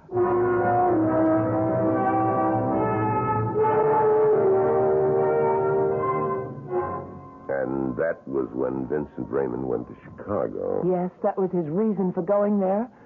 A very happy reason. Was the show a success? Oh, it was. The press reception to Vincent's work was very good, far better than the evaluation he received back home. I guess it's true what they say about a prophet being without honor in his own country, in this case in his own state. There were 12 paintings in all the exhibit, and at least half of them were sold in the first week. And for the first time, Vincent was a happy man. He sent me just one letter, and it contained a very good piece of news, perhaps even more important than the news of his artistic success. Dear Lisa, just a quick note to tell you that I'm well and spending money like a drunken sailor. I've bought 2 new suits. Yes, I said suits with matching pants and jacket, believe it or not. But more important, I'll tell you one other thing that seems to have happened to me. For the last 3 nights, I've slept without a dream. I think you must realize the importance of that, Lisa. 3 nights of dreamless sleep. The most precious 3 nights of my existence. But those dreamless nights didn't last very long. Because the very next morning at breakfast in his hotel room, Vincent opened the local paper and saw a strangely familiar name. Gallinari. Gallinari? What's that all about? Announcing the opening of Gallinari's Murder Museum. Oh, no. That can't be the same man. The Murder Museum, world's most terrifying house of wax, vivid recreation, scenes of crime, passion, and horror never before witnessed. Oh, it can't be the same man. It can't be. Where's that phone number? Oh.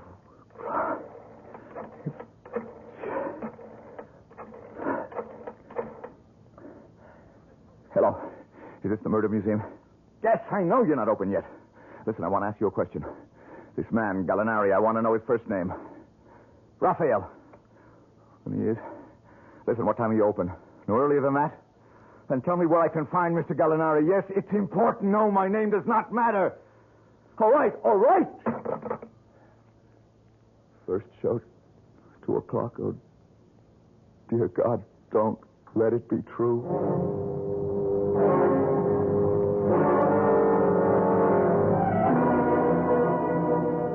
And here, ladies and gentlemen, you see the notorious mass murderer of Huntersville, Nebraska, who not only dispatched his victims with poison, but then mutilated their bodies in the dreadful fashion you see before you. And now, if you'll step to the next exhibit, you will see the latest addition to Professor Gallinari's world-famous murder museum. For the first time in any house of wax, the horrifying axe murder of one of the most glamorous women ever to appear upon the American stage. It's true. They called her the beautiful Ada. And yes, Ada was beautiful as she was faithless.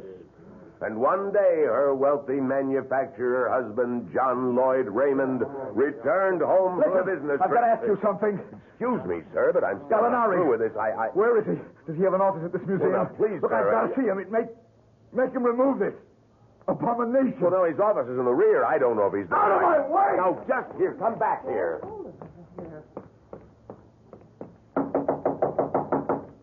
Who is it? Open up, Gallinari. Open the door. Yes, what is it? Let me in. I have to talk to you. I'm sorry. I'm quite busy at the moment, and Raymond? Is that you? Yes, Vincent Raymond. What are you doing in Chicago? The question is, what have you done?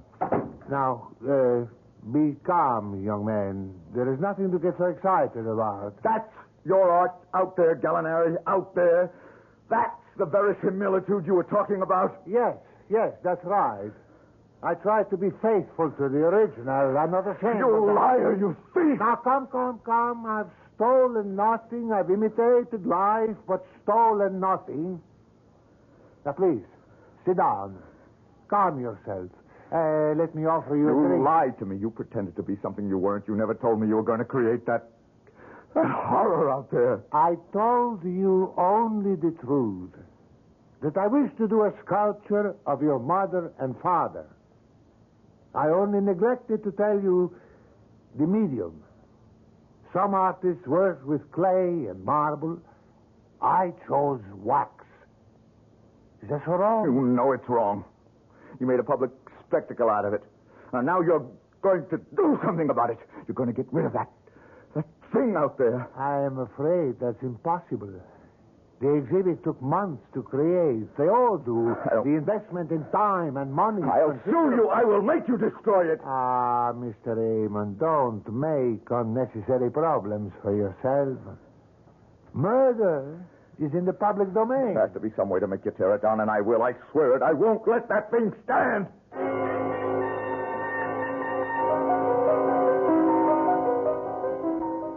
Of course, I know myself what happened next. Because I was there in the murder museum the night that your friend Vincent Raymond returned. Oh, please. Can you tell me about it? I never did know the details. Well, from what I understand, he went to a lawyer the very next day to see if there was some legal means to get Gallinari to destroy the exhibit.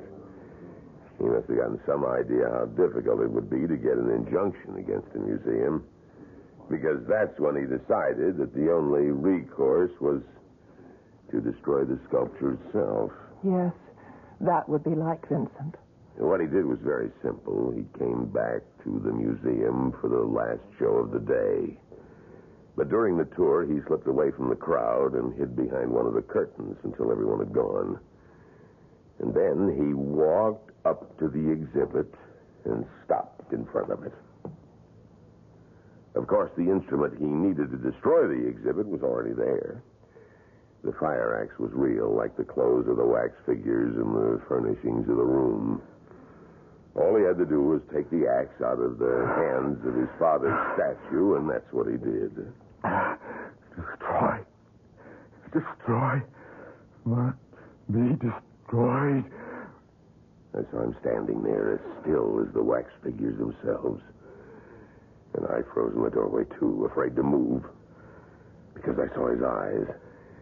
And I was afraid to become a victim, too. And then I heard him sobbing. You should have done it. You should have done it. I saw him turn the axe toward the figure of his father. But then a strange thing happened. He began to shake from head to foot. He seemed unable to bring the axe down on the figure of John Lloyd Wayne. No! No, it wasn't your fault. It was hers. Hers! And suddenly he turned around and brought the axe down on the wax figure of his mother. You're the one who did it. You did it. You That was when Professor Gallinari himself came out of his office. Stop it! Stop it! Raymond dropped the axe. The destruction of the wax figure complete. But Gallinari was infuriated and threw his arms around his throat. Raymond struggled with him. They fell in a heap to the floor. Stop it. Don't say any more, please. I'm sorry. I just can't bear to hear any more. Does that mean that you don't want to see the Raymond exhibit now? No, I still want to see it. But I'm taking the next flight back to San Francisco, so I suppose there's no use. Well, I guess it's only fair that I show it to you, Miss Brandon, since you came all this way.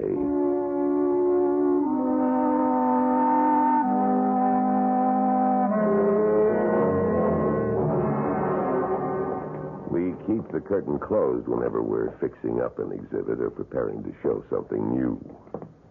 This is really very kind of you. Oh, that's all right. I just hope that you don't find the exhibit too depressing. Is it a very good likeness?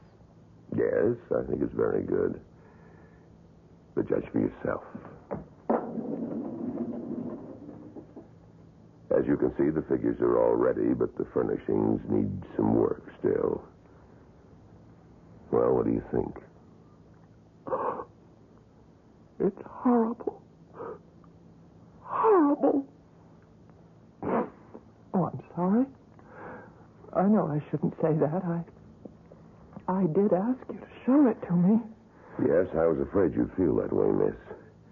Because the likeness is really very good. It was Gallinari's brother who did the statue of the professor. Naturally, he'd get that right. But that's Vincent, too. Yes. Just like him. It's a very good likeness of Vincent Raymond. That's just how he looked when he strangled the life out of Professor Gallinari. Right here in the Murder Museum.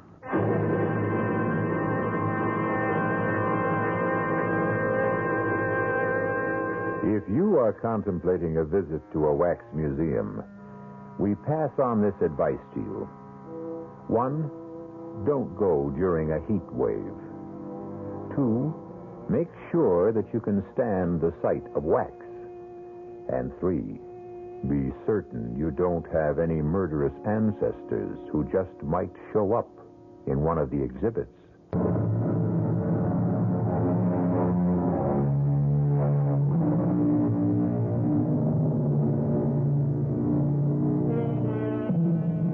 We hope you enjoyed tonight's tour through the Murder Museum.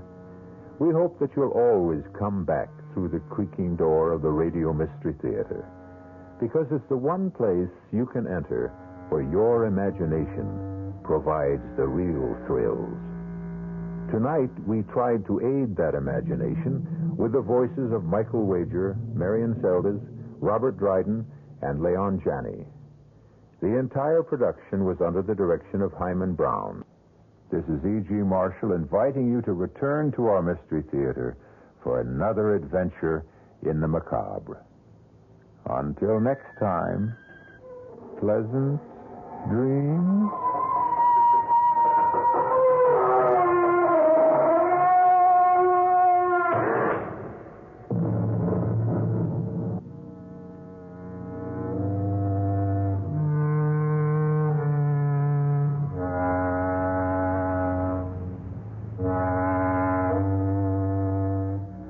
The preceding Mystery Theater program was furnished by the CBS Radio Network. He invites you to relive again the story of another real-life crime fighter on Gangbusters. That's tomorrow night at the same time on KRLD.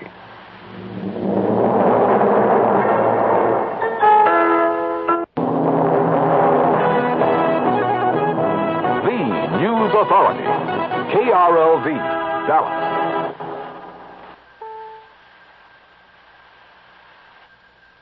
Two major fires at this hour, one near downtown Grand Junction. The CBS Radio Mystery Theater presents...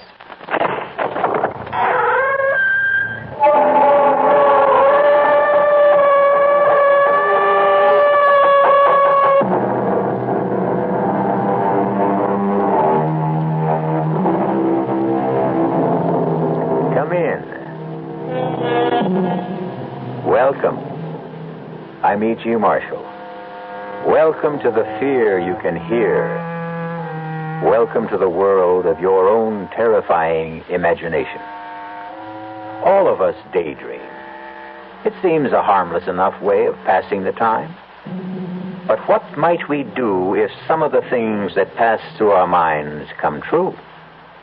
Supposing the man or the woman we created in the mind's eye became reality. The phantom became flesh and blood. Our puzzling, nerve-tingling tale begins as it ends, with sudden, irrevocable death.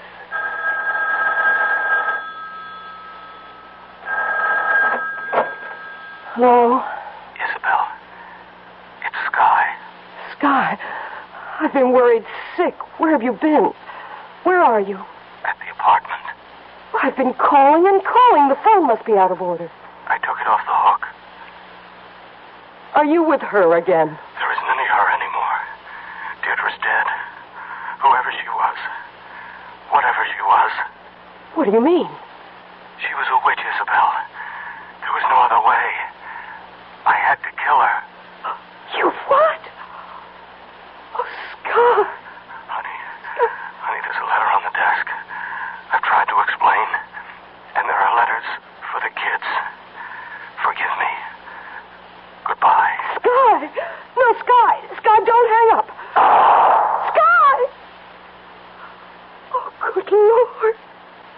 Oh, no!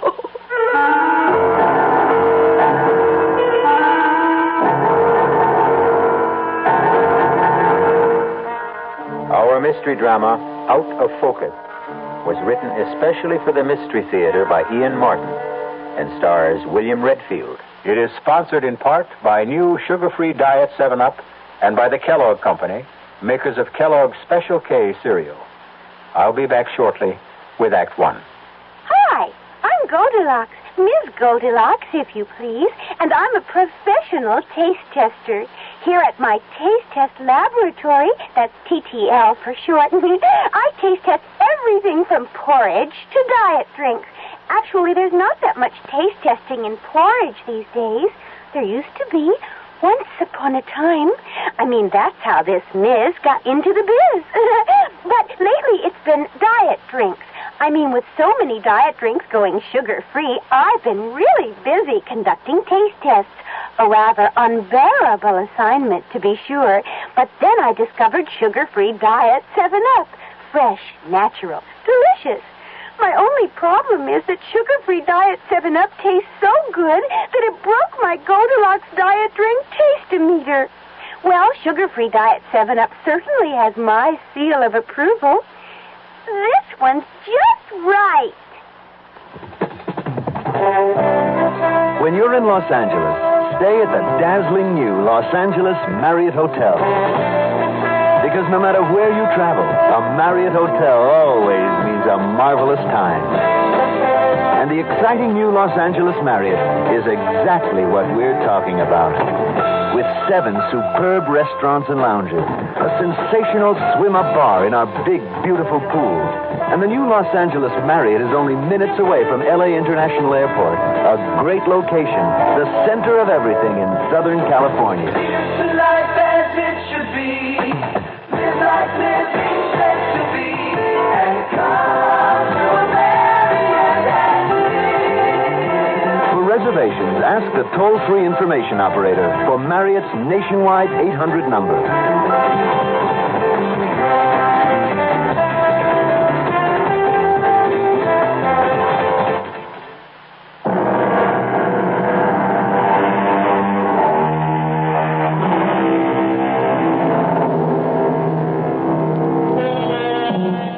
You are Schuyler Harris, Sky to your friends, a typical commuter, an account executive at Lorne, Peabody & Davis. Married 18 years, 2 children, Gary 16 and Lisa 12. $35,000 a year and an expense account. You live up to every penny. You are bored at home, driven at the office, given to fantasizing about women because you don't have the courage to take a mistress. But you are to find one, and such a one, who will quite literally be the death of you. What do you got here, Jake? It's a DOA, Sam. Cold turkey. Mm-hmm. It's like the woman on the phone said. Where's the other? The dame? Yeah. Search me, not in here. It's probably the bedroom. Check out the rest of the apartment, huh? There's a letter or a confession or something on the desk. Yeah, I see it. Dear Isabel, I have just killed Deirdre. And before I kill myself, I want to explain, or try to explain why. It started 10 days ago. It doesn't seem possible that in so short a time my whole life was ripped to shreds. It was such an ordinary day, climbing aboard the old 737, just like thousands of others. Why make the fourth this morning, Sky, if Ed isn't on? Oh, no thanks, Charlie. I'm bushed. I'm going to catch a nap on the way in. Hey, you do look a little frazzled. Everything okay? Oh, my health's all right, as far as I know. Oh, it's just the rat race, I guess. It's getting to me. Maybe it's a male change of life, Sky. No, not yet. Please, God. Oh, Lord, that I could do with a little change of life, you know. Well, leave you to get on with it. At least you got the whole seat to yourself in case the action gets rough. Oh, thanks. Sweet dreams, lover boy. Oh, go trump your partner's ace. All tickets, please. Have your tickets ready, please. Oh. Morning, Miss Harris. Oh, hi, Benji. Hang on to it. It's the last ride left on the ticket. Tough night, Mr. Harris? Oh, they're all tough these days, Benji. I'll see you at the end of the line, okay?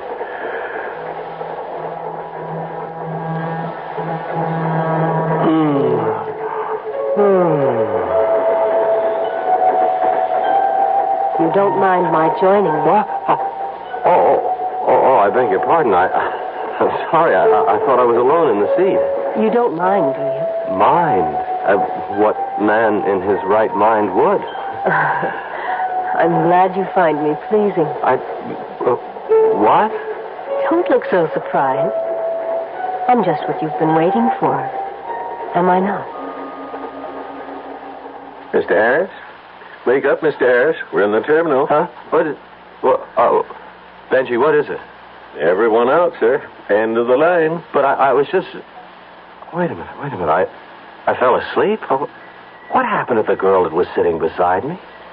What girl, Mr. Harris? Well, Benji, she was sort of a tall, dark-haired, deep violet black eyes like Elizabeth Taylor, long legs that... Well, I mean, if you saw her, you could never forget her. Sorry, sir. I passed you a couple of times, and the seat beside you was always empty. What? Oh, Benji, come on. You're sure there wasn't a girl? I didn't see her. Maybe you dreamed her. Maybe. Well, there's no doubt about it. She was a perfect dream.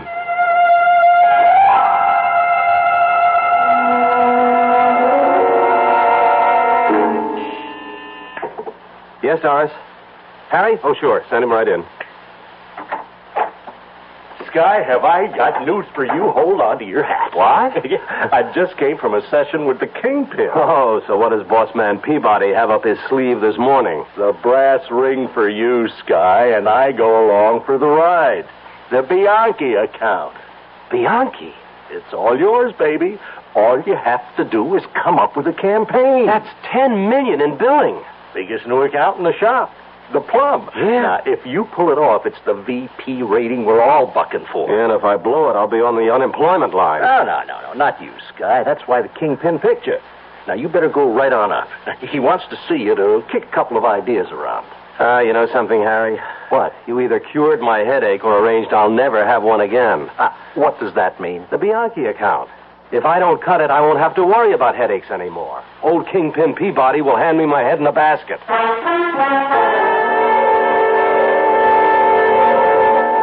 Hey, Mario. Yes, Mr. Harris. Once again, not too lightly for Mr. Lipscomb and me, okay? Right.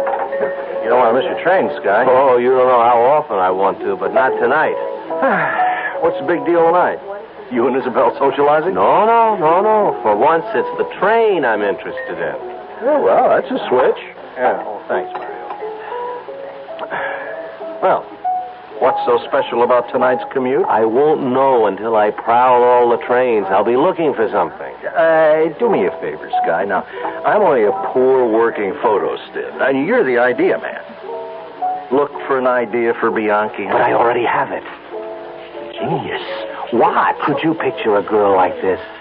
Great violet gentian eyes framed with black lashes, natural at least a half-inch long, cream white skin, full lips, deep carmine to match the cheek blush, a mass of blue-black hair to frame the face, a figure full but gorgeously shaped, long tapering legs with ankles that lead to high arched feet. Picture her in semi-decolletage, a hint of cleavage, and the promise of all sex. And underneath that caption, Bianchi. If you have it, you don't need anything else. And if you don't have it, it doesn't much matter what else you have. Now all we got to do is find the babe. Harry, I already found her.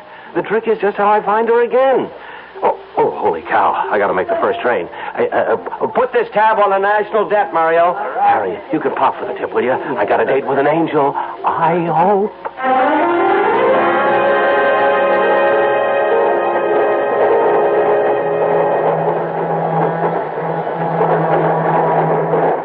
Something I can help you with, Mr. Harris? Huh? Oh, no, Benji. I was just looking for someone.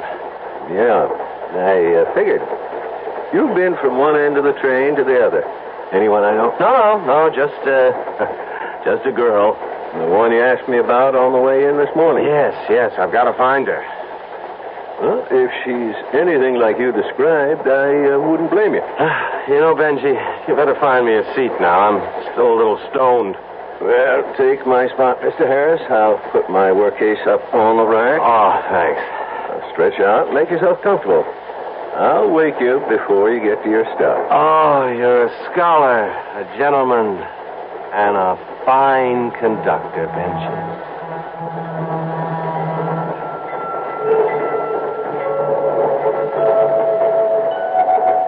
Wake up, Skylar. Huh? It isn't very flattering to have you always falling asleep on me. What's that? Oh, you're real. This time I've been waiting for you. But I hunted the whole train for you. Did you? You shouldn't have worried, Skylar. I wasn't going to let you get away. How do you know my name? If I want information, I just ask questions. Skylar Harris.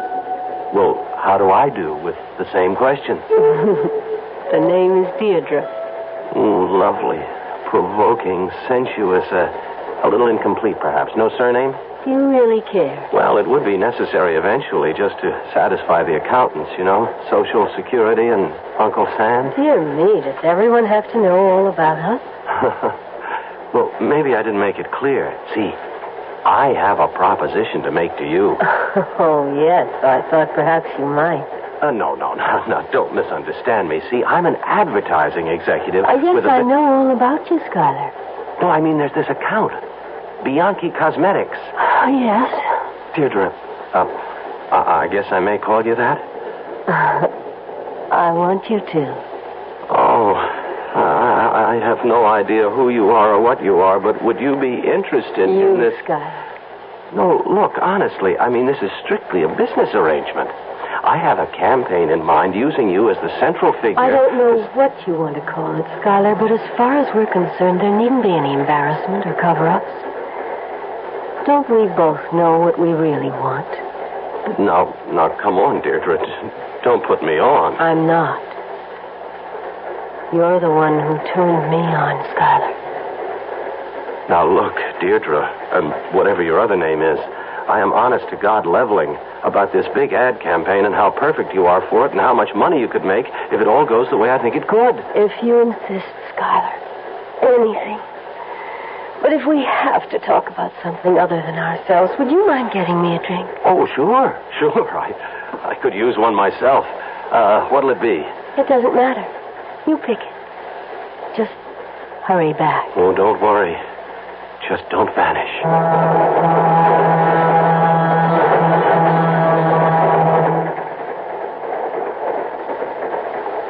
Westfield. Next stop, Westfield. Hey, Mr. Harris. Coming into Westfield? Oh, sure. Yeah, I'm with you, Benji. I'm with you. Thanks. Westfield is the next stop. Westfield. Benji. Yes, Mr. Harris. What happened to the girl? We back at that again? Oh, no. Now, come on, Benji. This time it's no dream. I've been talking to her all the way up the line. What do you want me to say, Mr. Harris? Well, I want to know where the girl went. Mr. Harris, we've been riding this line a long time together. You don't want to make no scene. Benji, all I'm asking you is what... I get the message. So what do you want me to say? If there was this girl, maybe she got off at the last stop or the one before. But she couldn't have. Mr. Harris, you've been cold turkey the last 10 miles. Now, maybe this girl was here, I don't know, or maybe you just had one too many. Excuse me, we're coming into the station. This is where you get off.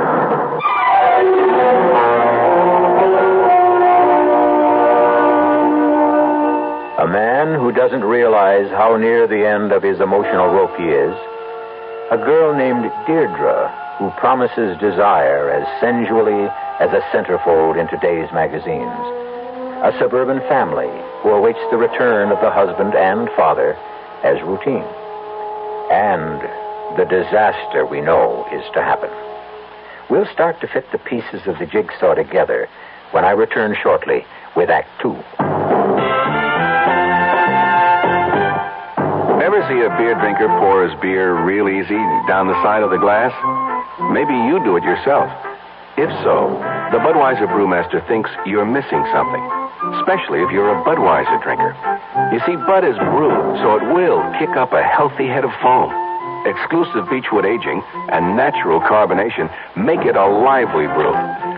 Well, anyway, pouring Bud plunk down the middle of the glass helps bring out the best in that clean, white Budweiser foam and real beer aroma.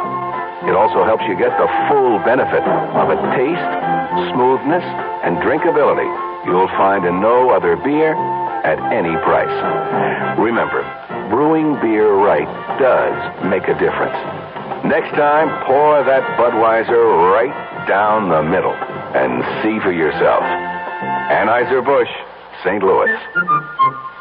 When occasional heartburn or acid indigestion is combined with a gassy, foolish feeling, that's what we call gassed indigestion. Digel is made for gassed indigestion because Digel is different. It does more than plain add acids.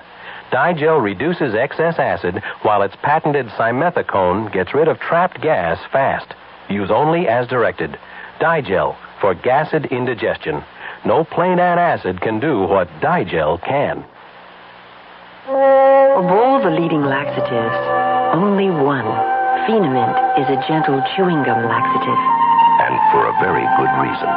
It's pleasant to take. Phenamint goes into your system gradually, little by little.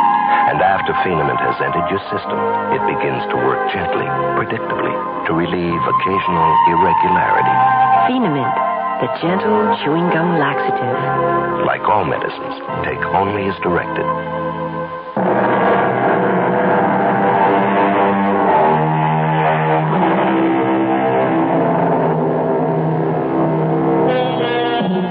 One of the minor sad comedies of the world is the faces of the wives as they meet their returning commuter husbands. As the trains get later and later, the faces get tenser and tenser. Till finally, as the last commuter train pulls in and errant hubby pours himself off, the wife's eyes roll helplessly heavenwards. Hi, Isabel, baby. How was your day? My day was miserable, and most of my night was worse. Really? What do you mean, night? Well, it's just about half over. Do you know you're well over 2 hours late? This is the 4th train I've met. The least you might have done is call. Well, honey, look, I'm sorry. It was a big day at the office. I was swamped, and on top of that... Oh, don't give me that, Sky. When you weren't on the early train, I called the office, and they told me you left in plenty of time to catch it. Well, that's right. I know I did. But look, it's big news, hon. I got handed the plum of my career today. The Bianchi account. So, is that any reason to go out and get stoned? Oh, have a heart, Isabel. I handle this right. I'll end up a VP. Well, you handle it the way you started off, and you're going to end up PNG at home. Well, now, what does that mean? Persona non grata. Somebody not wanted. No. I know what persona non grata means. Well, what do you mean about me not being wanted? Well, you've already got 2 out of 3 of us feeling that way right at the moment. Okay. You and who else? Gary. Obviously, you've forgotten you promised to be home early while there was still enough light to give him a driving lesson. Oh, so that's such a big deal? Everybody has to snap their corks? I mean... It is when the driving lesson was to be on the way to the basketball team's father and son dinner, which you promised to attend with him. Oh, damn, Isabel, I forgot. You see, I was so up to my ears that it just... You couldn't have been so far up. You couldn't put a phone to one of them and let us know. Well, I told you, Isabel, I forgot. Now, you're not going to tell me that you also forgot you have a wife who meets you at the station 6 nights a week these days. Well, I'm sorry, but it's the truth. I mean, honest to Pete, Isabel, I've had a lousy day. All right. I'm sorry, Isabel. So am I, Sky. About you, I mean. It's just... Just what? Sky, I've been worried about you lately. I guess I'm tense because you're tense. Well, who's tense? Come off it. I'm not the only one who's noticed it. Even Liza's worried about you. Oh, now what have I done to her? It isn't so much what you've done as what you haven't. You've been neglecting a daughter who needs her father very much. Why? She's 12 years old. You're a big man in her life. Okay, Isabel, okay, can we knock it off for now? I just don't want to go into the house bickering. Neither do I, Sky. Especially not in front of the kids. Okay. truths, huh? And before we go in, apology? Accepted. Oh, I guess I have been off my feet, honey. It's overwork, you know? Well, I hope that's all. What else? Well, it's silly of me, I suppose, but it isn't another woman, is it, Sky? Oh, of course not, Isabel. Now, come on. Let's get inside. I need a drink.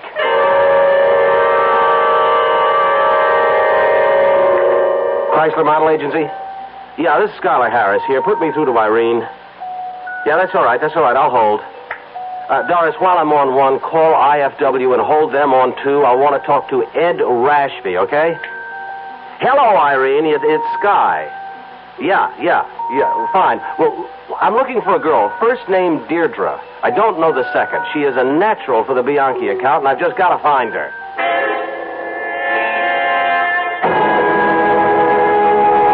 Well, Harry, it's hard to believe anyone this beautiful can't be a model or in TV or the theater or somewhere.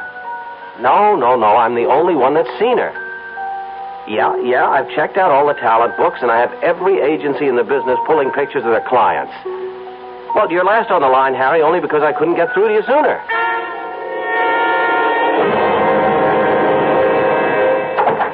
Are those the Maurice Williams pics, Harry? Yeah, I just came by special messenger. No luck yet? Nope, not yet. Okay, let me see him. Yeah, here, now just look at all these dames. And now, any one of them I can make something out of this world. Yeah. Now, why this special one? Because she is out of this world to start with. Well, then I gotta see. Now, what's she got that this little number hasn't got? Well, you'd have to see Deirdre to understand. Oh, it's a name for you. That's right, it suits her. Keep your fingers crossed. I'm almost through these. Well, suppose you don't find her. I've got to find her. Look, it's been nearly a week, Sky. The kingpin is getting restless. Huh? What? I said Mr. Peabody's hollering for some layouts. At least the kind of campaign you're planning. Oh. Didn't find her, huh? No. Well, maybe she's not a model. Maybe. I've still got to find her. You don't even know she exists. Now, don't be silly, Harry. She couldn't just vanish into thin air. Sky. What? Sky, look, I just don't want you to take this wrong. Now, come on, Harry. Get it out. Okay. Now, you've been running off the tracks quite a bit for the last few months. You don't look so hot. You've been no ball of fire around the shop. You've been hitting the sauce pretty heavy, and now this screwball bit about this Deirdre dame. Now, I think you ought to have a little skull session with your local friendly shrink. I got 2 words for you, Harry. Butt out. Okay, only friendly advice. I don't need it. On second thought, I'll butt out. I need a drink and some space to think.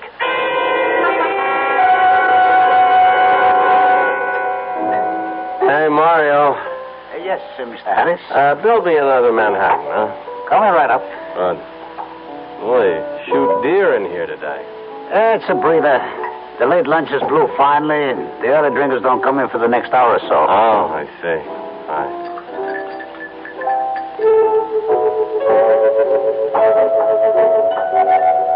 Sure you want to be alone, Sky? Deirdre. Mind if I sit on the stool next to you? Mine? Oh, I've been going out of my mind trying to find you. Where do you keep disappearing to? I'm a very private person, Sky. With me, 2 is more than enough company. I hate crowds. Well, this time, I'm not letting you go. How about a drink? Well, does it have to be here? No, name the place. How about yours? Mine? Oh, you mean the office? No, I don't like offices either. I have a studio apartment. Well, then can't we go there? Well, we sure can. Just let me settle my tab. Mario. Now, where did he go? If you mean the bartender, I heard a phone ring. I think he went to answer it around the corner there. Don't you move now. We'll go right away. How far are we going, Sky? Oh, you mean the address. 825 East 50th. I'll be right back. Hey, Mario. I was just coming to get you. It's your office. Well, I can't talk to him now. Here. Well, they said it was urgent. Oh, damn. Now, look, Mario, there's a girl sitting on the stool next to where I was around the corner. Don't let her get out of here. Don't let her get away. I'll handle it, Mr. Harris. Thank you, Mario. Hello? Oh, hello, Doris. When? Well, I can't call now. What did my wife say was wrong? She didn't. Well, look, call her back and tell her she can reach me at the apartment. I should be there within 10 or 15 minutes. But, yeah, I got to rush now. Oh, what now? Well, Isabel, we'll just have to... Mario, the girl. Why did you let her... Sorry, Mr. Harris. When I came around, there was no one here. Oh, no. No, she can't get away again.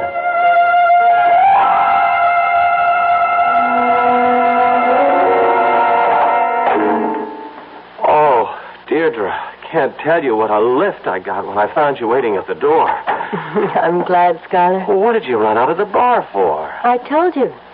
I don't like crowds. I almost had heart failure thinking I'd lost you again. Oh, you'll never lose me.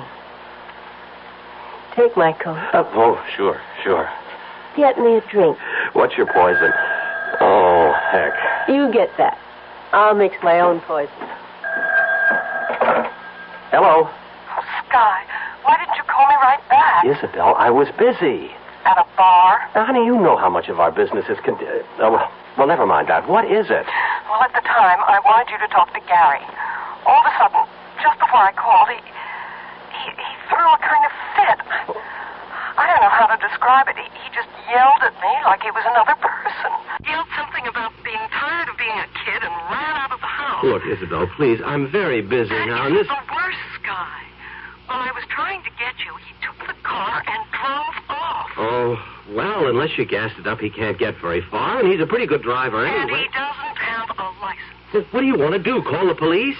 He's an all right kid, and he'll be right back. Now, Isabel, please stop worrying. And stop worrying me, will you? I have urgent business to attend to. At the apartment? Yes, at the apartment. Now, let me get on with it.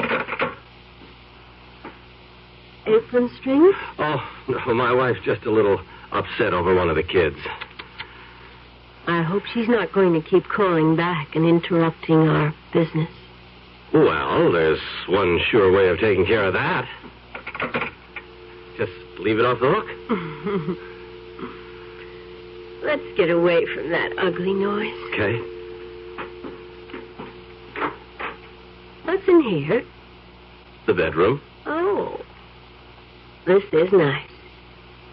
And comfy. Skylar? What, Deirdre? Aren't you coming in? Well, it'd be a little easier for me to keep my mind on business out here. Besides, you never mixed that drink. I decided on headier wine. There. No. Isn't this what you really want from me?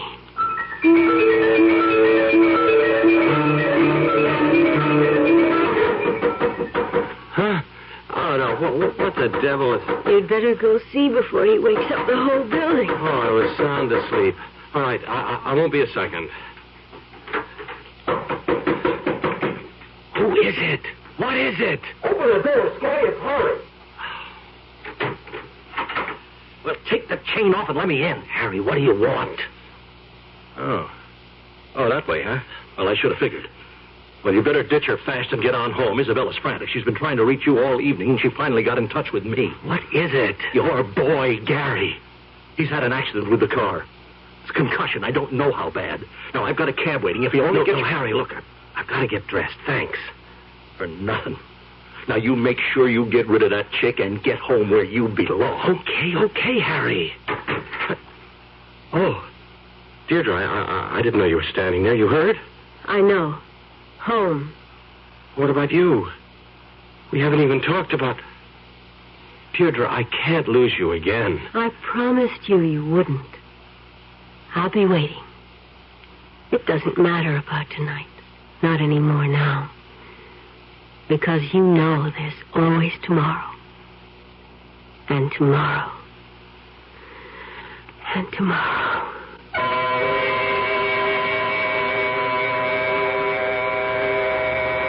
Tomorrow and tomorrow and tomorrow creeps in this petty pace from day to day to the last syllable of recorded time.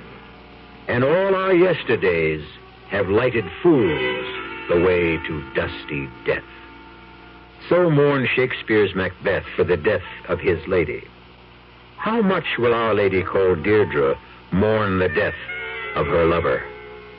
We'll return shortly with Act 3. And now another story of the ball and chain as Kellogg's Special K presents Veronica and Jack. Oh, Jeffrey, isn't this romantic? Out in a quiet lake at night with you rowing the boat. Yes, Veronica, it's really neat. Jeffrey, what was that? Frogs. Frogs that go bong? They're pretty weird frogs. Oh, Jeffrey, you're such a card. You have a ball and chain, like the ones they use in those Special K commercials. Yes, Veronica. It symbolizes my few pounds of extra weight. But I'm going to get rid of it. How? By exercising. You know, like rowing this boat and eating smart at every meal, starting with a Special K breakfast. You mean a 1 ounce bowl of high-protein Special K, 4 ounces of skim milk, orange juice, and coffee? Precisely. It's less than 240 calories, and it tastes delicious. It'll help me get rid of this ball and chain. I'll help too, Jeff. After all, we're all in the same boat. You have a ball and chain, too. Your happy ending could begin with the Special K breakfast from Kellogg's. The Tab Paysetter account from Exchange Bank. An unusual name for an unusual checking account. TAB stands for Total Account Banking, and that means a complete package of 14 customer services. A Paysetter is a leader in its field, which means we have the only account of its kind in town. And here's what you get with your Tab Paysetter account. As many personalized checks as you need, and you get to write as many as you want. No minimum balance. $10,000 accidental death insurance, membership in Bank Club Association, installment loan discounts, all the money orders and traveler's checks you want, local and national discounts, a safety deposit box, and special deals on travel tours, a quarterly Bank Club newsletter, and financial counseling for the asking. You get all these services for only $3 a month. The Tab Paysetter account, an unusual name for an unusual checking account. From Exchange Bank, Harry Hines at Mockingbird, member FDIC.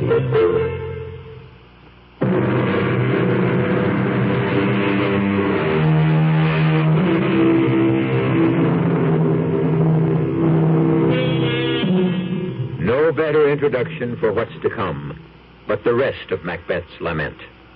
Out, out, brief candle. Life's but a walking shadow, a poor player that struts and frets his hour upon the stage, and then is heard no more. It is a tale told by an idiot, full of sound and fury, signifying nothing. And then to the messenger who came, he said, "Thy story, quickly." Deirdre? Skylar, Thank God you're still there. I told you you wouldn't lose me again. That's all I wanted to know. Look, I can't talk now. I'll be at the apartment as soon as I can. Will you wait? Through eternity, lover. I've got to hang up. God, what are you doing now? Oh, it's all right, honey. I've just got to get to the office. You're going into town today? Yeah, I have to. You see, the deadline on the Bianchi account's day after tomorrow. I got my work cut out to meet it. I doubt if I can even get back tonight. Perhaps not even tomorrow night. Well, what about Gary? Honey, I checked the hospital, and he's fine. You knew that when we left at 4 o'clock this morning. I'm still glad you checked again. I thought I heard you on the phone coming downstairs. Well, I called a cab, too.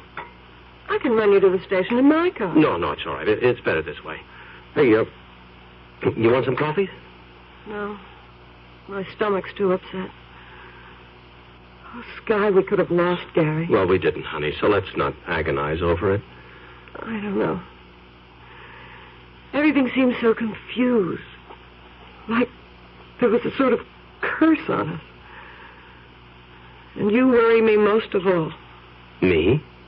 You. You're like a stranger. Sky, why couldn't I reach you last night? What were you doing? I told you, Isabel, I had work to do. I didn't want to be interrupted. I took the phone off the hook, and then I just forgot about it. Work seems to be the only thing that matters to you nowadays. Sky, you only had 2 hours sleep. Do you have... Come on, Isabel. We haven't got time for messing around. Now, you see, there's my cab. Couldn't you at least take a later train? Look, my job depends on this. And you won't be home tonight. I doubt it.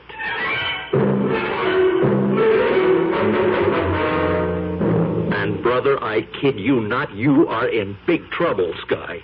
Now, Peabody is really on the warpath. The only thing saving your neck for a day or so is that Bristol Proctor's in town. Oh, Harry, please, will you lay off me? I've got everything under control. Oh, boy, that is for laughs. Oh, now I get the whole picture. Why, you're off the rails, on the sauce, and running hot and cold flashes. Well, if you think some chick is worth what you're heading for, come on, let me give you some advice. The only thing I want from you, Harry, is technical advice in your specialty. What? I want to take some pictures of a girl. Well, bring her into the studio here. No. That's just the trouble. She won't come here, and I'm only gambling that if she'll let anyone shoot her, it'll be me. What do you know from cameras? You're an idea man. Now, look, do me a favor, will you? Let's set up the copy like you suggested and let me pick the girl. Now, listen, I've got the girl. If only you can get me a camera that's reasonably foolproof, I can get good enough stuff for the sample layouts. Then we can take it from there. Well, the gal is that sensational. Take my word for it. Well, I can give you a Micron 35, 85-millimeter lens, a micro-blitz strobe with high-speed Ektachrome film. That's okay. You name it. Just show me how to use it. Oh, you don't have to worry too much about the strobe, even. The film will take natural light, and I'll push it in developing. Okay, get me the camera. I'll be back with the picture in an hour.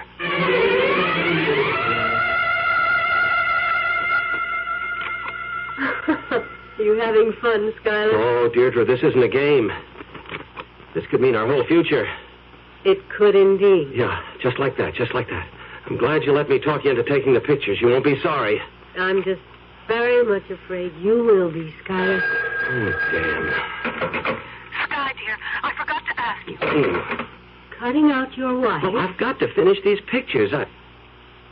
Deirdre, why did you say I'd be sorry I took them? Skylar, baby, I really don't photograph very well. You'll see.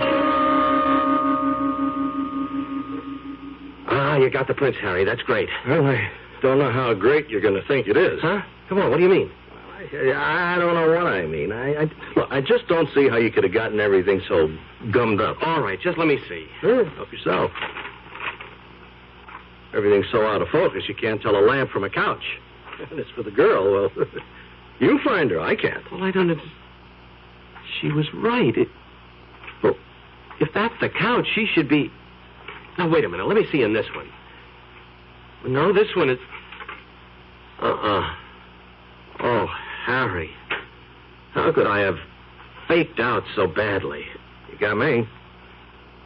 Sky. Level? Yeah. Is this some kind of a stupid put-on? I mean, what are you trying to pull on me? Nothing, Harry. Honest. I shot the film at all the openings, the shutter speeds, everything that you laid out for me. It all came out like this? Yeah. Well, okay. Well, we got to figure maybe the film was bad or the lens crystallized or something. Well, let's go back.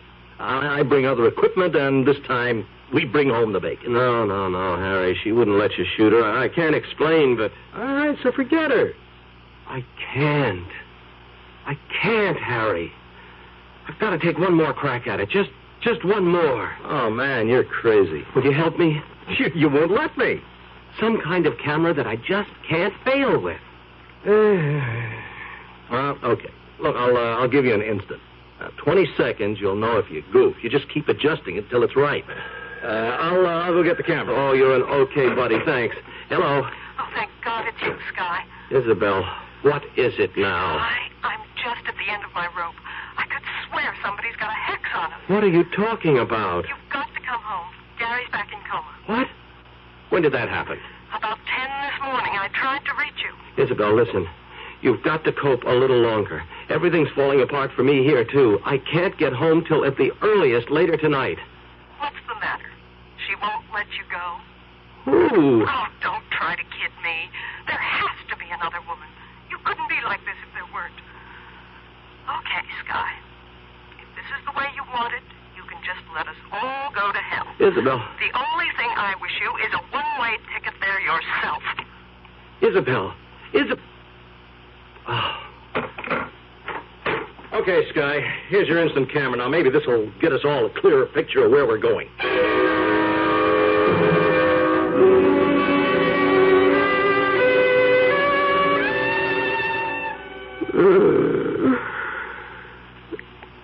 I feel just like a cat.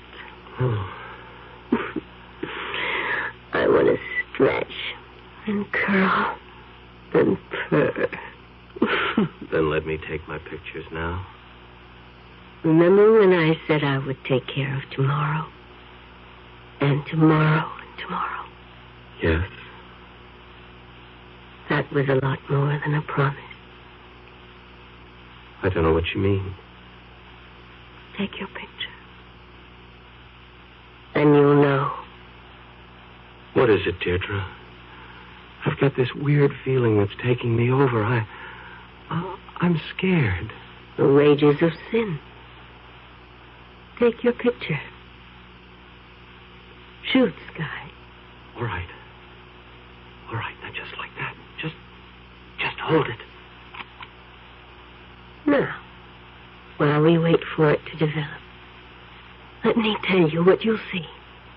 Where? On the picture. Everything sharply in focus for just a second, and then, where I should be, a blank.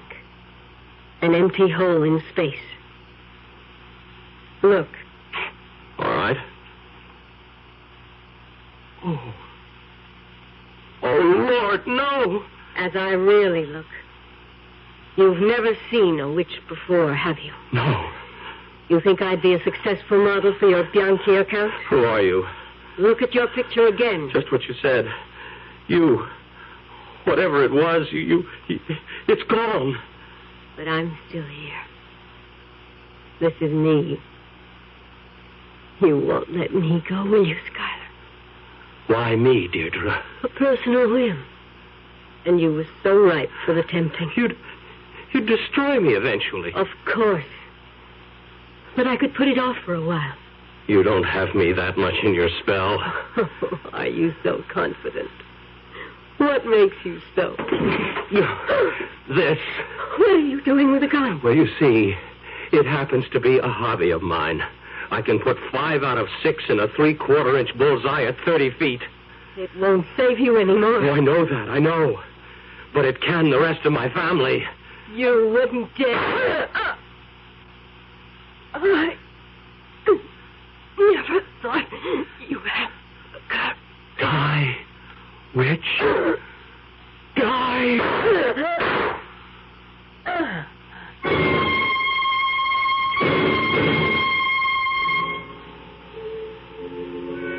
I saw the bullet strike her. I saw her fall. If she was mortal, she was dead. Just a second ago, 3 hours after I shot her, I rose and touched her cheek. It was cold as the grave. I go to meet her there now, or eternal damnation. I have no hope for myself. Only for you, Isabel, and for the children. Whatever harm there is left in her, I pray can reach only me alone. I hope I've brought you protection. Goodbye forever. For I know whatever life after death there is, I can never, ever share it with any of you. I sold my soul to the devil, and the witch he sent to find me. Well, how do you like that for a confession, Jake? What am I going to say, Sam?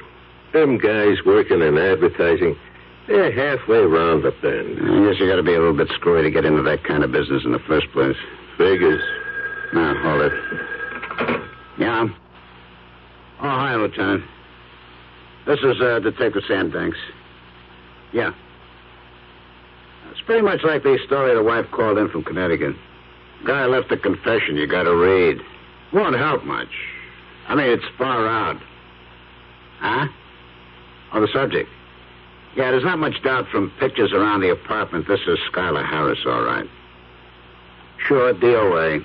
Bullet through the head. We're just waiting for the ME now. Well, what do you mean, both? There's nobody else in the apartment but the guy. The dame? There's not a sign of her. Well, you'll get it when you read the confession. The way I figure it, she was one of them, what do you call it? Firmaments of the imagination. I don't think she ever existed.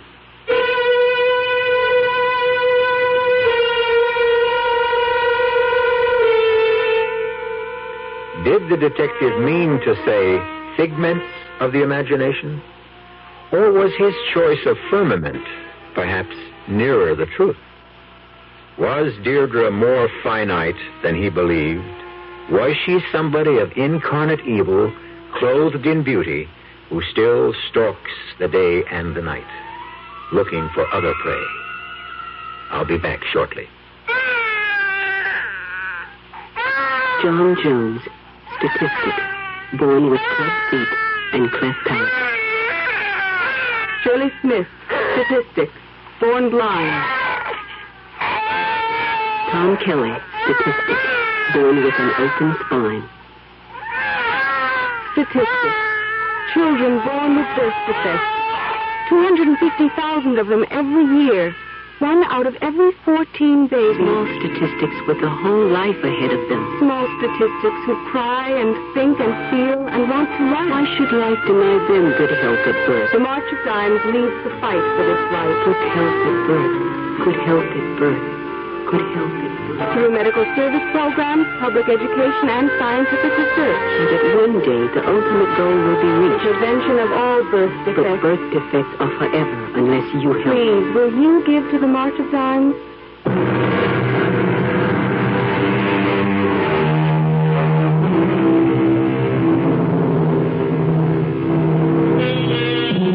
One parting word until we meet again. Be careful, commuters, and all the other men with extra time that weighs heavy on your hands. Look with a jaundiced eye at that fantasy girl who may materialize beside you in the train, or the bus, or on the stool next to you in your favorite bar. And before you succumb to temptation, remember, at the best, she's apt to burn a hole in your pocket. At the worst, she may burn your soul forever. Our cast included William Redfield, Joan Loring, Suzanne Grossman, Ralph Bell, Dan Ocko, and Earl Hammond. The entire production was under the direction of Hyman Brown. And now, a preview of our next tale. We're going to be extra nice to Aunt Belle, Linda. After all, we're protecting an investment.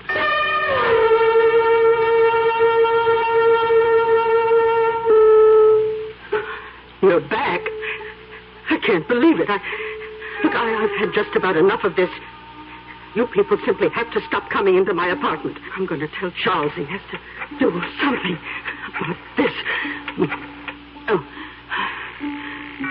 Hello? Oh, Charles. Hello, Aunt Belle. Will you get over here and get these people out? Who, Aunt Belle? That man who was here last week. And this time he has a friend. A lady friend, no less.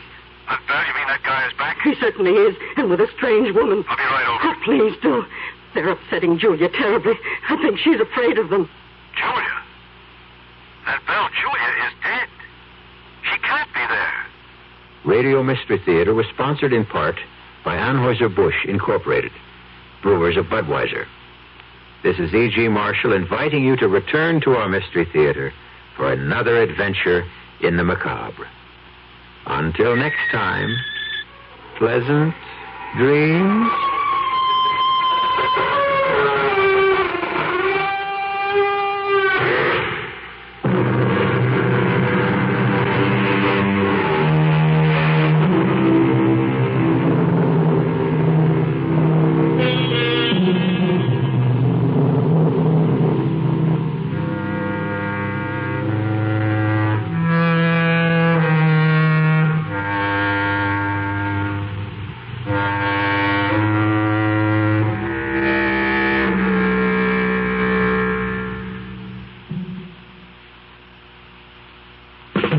When you go shopping, you like to find what you want without a lot of driving around and without a lot of walking.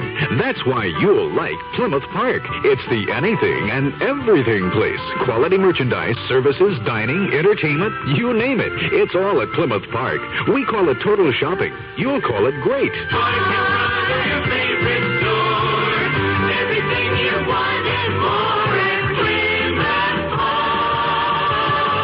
Just off Highway 183 on Story Road in Irving. The leader in sports coverage. KRLD. The CBS Radio Mystery Theater presents...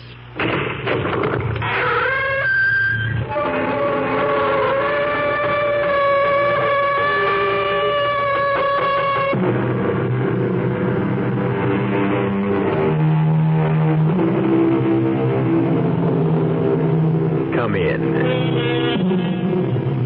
Welcome. I'm E.G. Marshall.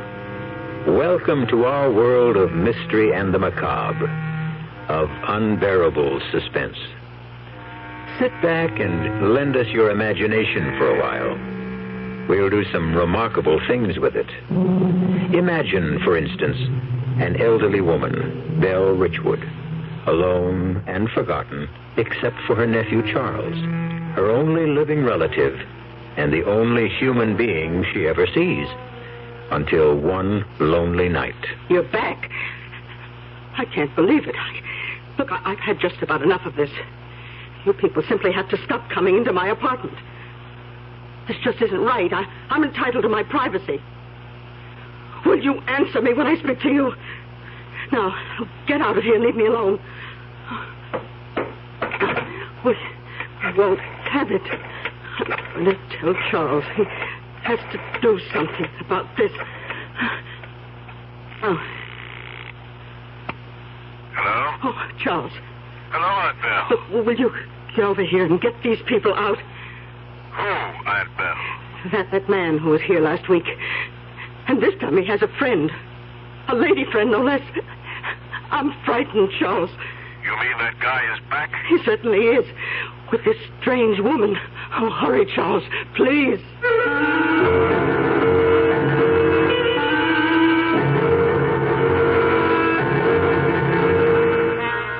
Our mystery drama, Strange Company, was written especially for the Mystery Theater by Bob Juran and stars Bryna Rayburn. It is sponsored in part by the Kellogg Company, makers of Kellogg's Special K cereal, and by new sugar-free Diet 7-Up.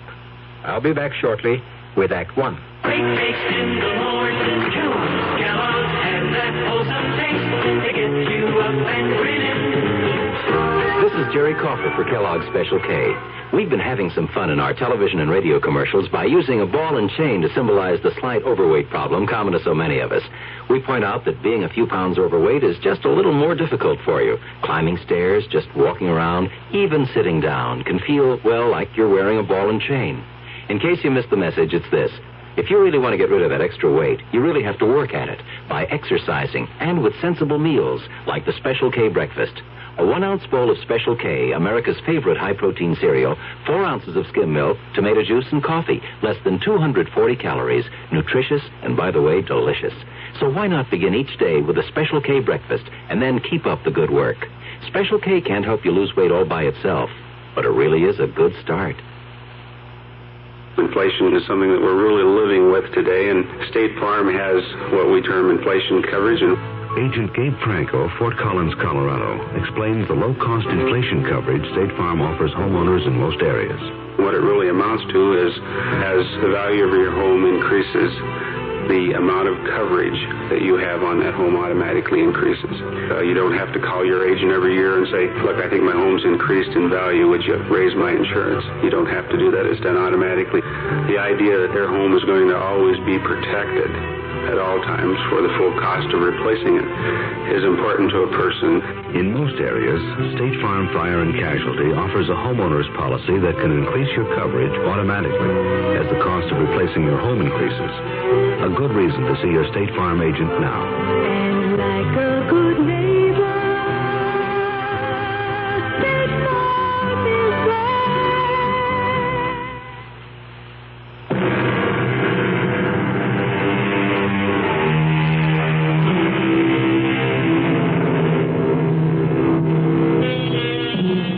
As we grow older, very often our fears darken, our anxieties deepen, and our thoughts indulge in some strange tricks. Belle Richwood and her sister Julia lived their whole lives together, almost recluses, until the neighborhood around them deteriorated to the point where their nephew Charles was forced to move them from the city to a peaceful apartment in the country. But for Belle and Julia, there was to be no peace. Hello? Oh, Charles, it's about time you answered. What's the matter now, Aunt Belle? Julia's fallen again. Can you get right over? All right, Aunt Belle. Cover her up. I'll be right there. Oh, for heaven's sake, hurry up. She's not moving this time. I think she's unconscious. Julia's fallen again. Third time this week. Charles, Julia simply has got to go to a nursing home. Whether Belle likes it or not, she can't take care of Julia anymore, and we can't go on like this. I know, Linda, I know. What are we going to use for money? All they've got is their Social Security. And I'm so deep in hock myself, I can't pay for a nursing home. Well, I'm sick of you running over there at all hours to pick Julia off the floor or get her out of a bathtub. She's too old to be getting into a tub anyway. I'm fed up, too. I don't see why you bothered with them after your mother died. I'm their only blood relative. I had to get involved. Well, go pick Julia off the floor. And hurry back. Dinner's almost ready.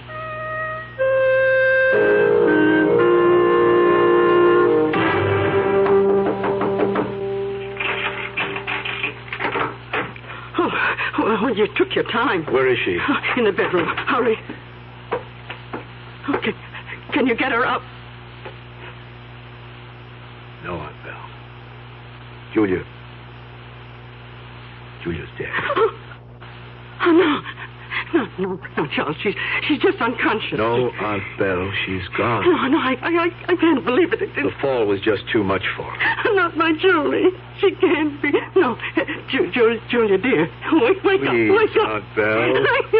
Please. I'll have to make some phone calls first. I'll take you back to our place. No.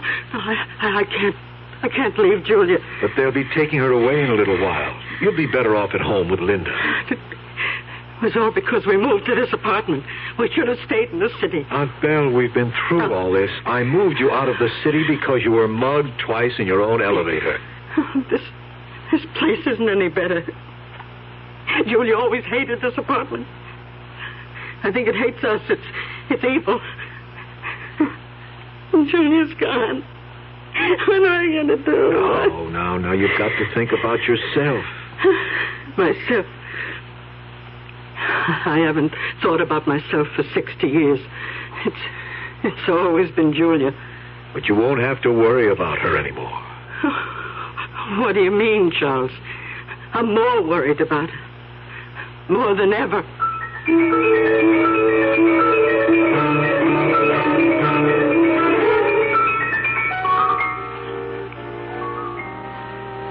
It's time to leave, Aunt Belle. Oh, couldn't I stay with her a little while longer? She looks just as though she's asleep. A few minutes more. We'll wait in the lobby. Julia, dear, do you want to wake up now? Aunt Belle. It's all right, Linda. Perhaps you're better off sleeping, dear. I'll have a nice snack ready for you when you wake. Come on, Linda. But Charles... I said come on. She shouldn't be alone in there. She doesn't believe Julia's dead. Yes, she does. But you heard her say... Belle's been a sister to Julia for 60 years. And a mother for 10. It'll take her time to get over Julia's death. Gives me the chills. Don't worry about it. I suppose we'd better go now. You'll have to be getting back to work. I'm not working today, Aunt Belle. I got the day off. You're coming back to the house with us. Charles, I have to settle with you about the funeral expense. I'll take care of them, of course. Plenty of time for that later. Now, I want you to watch your head. Oh, That's it. Thank you, Charles. Yes, I'm in. Well, Linda, would you want her any more rational than that? I suppose not. What a relief.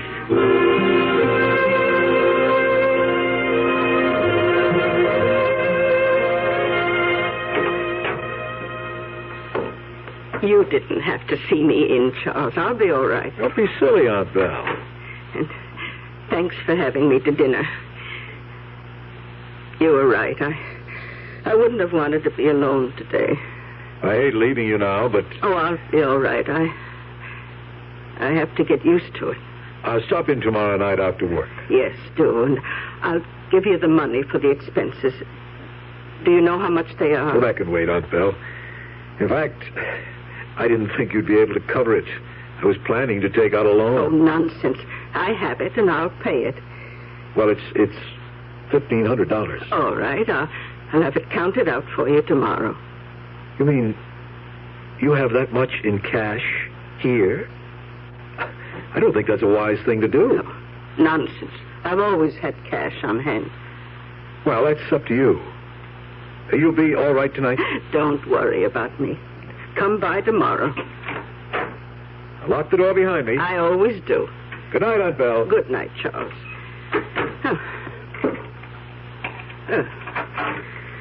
I wonder if there's any ginger ale in the refrigerator. Oh, that reminds me. I wanted to tell Charles. Charles! Oh, he's gone.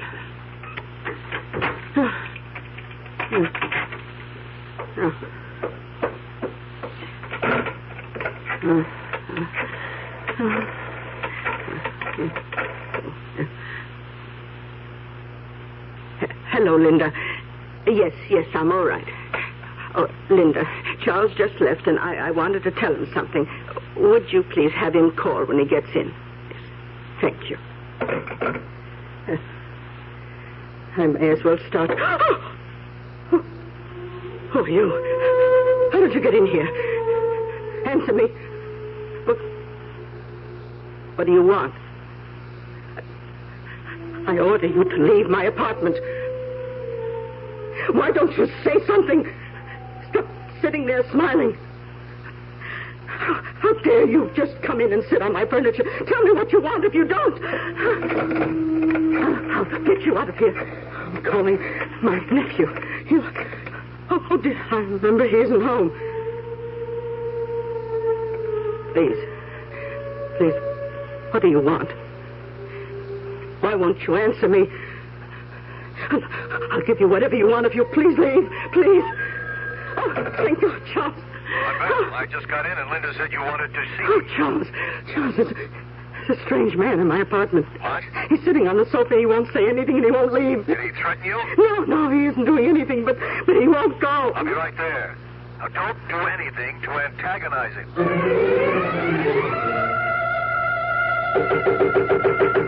Aunt Belle! Oh, Charles, thank you for coming. Where is he? Oh, he's gone. Oh, thank God for that. I called the police. But how did he get in? Tell me what happened. I don't know. I put the chain on the door after you. Then I called Linda, and when I turned around, there he was. He must have been in the apartment when we arrived. In the bedroom or the bathroom, maybe. He must have been. I certainly didn't let him in, but... Oh, he left in a hurry when he heard me talking to you. Well, I'll check the rest of the apartment just to be sure. No, I'm more mad than scared. The nerve of him just sitting there smiling, not saying a word. I'll get it. Mr. Gordon? Oh, yes, come in, officer. You reported a prowler? Yes. This is my aunt, Miss Richwood. Just a few questions. You say he was here in the apartment? Yes, sitting right on that sofa. I think he was hiding here when we came in, officer. We had just got back from the funeral of Miss Richwood's sister. What time was that? About 9. And you didn't see him then? No. Tell me, Miss Richwood, what did he do? Or say? Did he threaten you? No, he wouldn't say a word. He just sat there smiling. And when did he leave? Well, when my nephew called, that must have scared him off, because when I turned back, he was gone. All right, Miss Richwood. We're searching the rest of the building. We'll put out a bulletin on him. We'll call you if we find a suspect. We'll need an identification. Yes, of course. Good night now. Good night, officer, and thank you. Aunt Belle, now you've got to come home with me. You can't stay here alone tonight. Oh, I have to stay here, Charles. I don't dare leave the apartment. Not if someone's getting in. But then I'll have to stay with you. Oh, no, you don't. No, I'll be all right. Now that we know there's no one here. Well, I hate... I'll lock the door. No one will get in. And with the police around, I feel doubly safe. Okay, Aunt Belle. But I'll call you when I get home, and I'll be in after work tomorrow. Oh, yes. Do come by, Charles. I'll have the money for you, for Julia's funeral. Aunt Belle, Your money. Could this guy have taken it? Oh, I don't know. He didn't seem to. Oh, dear. Where'd you have it? In the bedroom. I always thought this was the safest. Oh, thank heaven. Oh, it's here. You're sure? All of it? Well, the suitcase is here. He couldn't have known. Oh, yes. There's no money missing. Good grief. Oh, it's all there. I'm not worried, Charles. That man won't be back. But Aunt Belle, all that money. Oh, don't worry, Charles. I'm going to hide my money in a different place, just in case.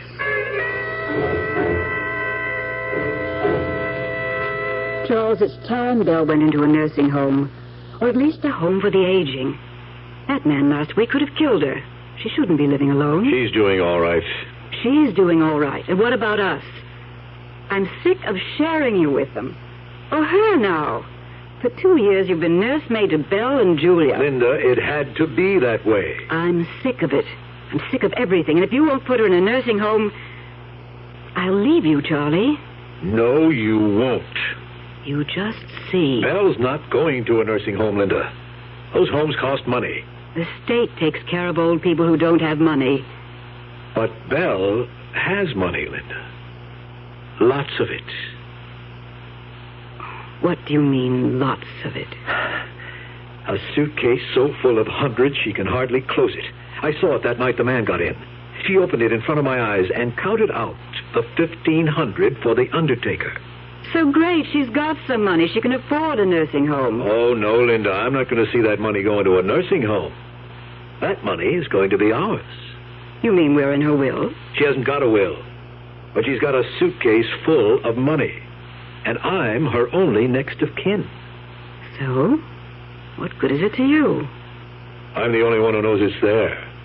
When she dies, Linda, that money is ours. The way I feel now, every cent she spends is coming out of my pocket.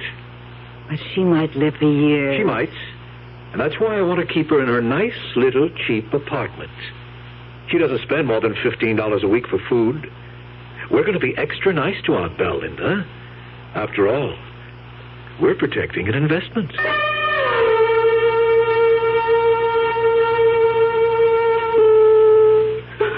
You're back. I can't believe it. I've had just about enough of this. You people simply have to stop coming into my apartment. Get out of here and leave us alone. Well, we won't have it. I'm going to tell Charles he has to do something about this. Oh. Hello? Oh, Charles. Hello, Aunt Belle. Will you get over here and get these people out? Who, Aunt Belle? That man who was here last week. And this time he has a friend. A lady friend, no less. Aunt Belle, you mean that guy is back? He certainly is, and with a strange woman. I'll be right over. Oh, please do. They're upsetting Julia terribly. I think she's afraid of them. Julia? Aunt Belle, Julia is dead. She can't be there.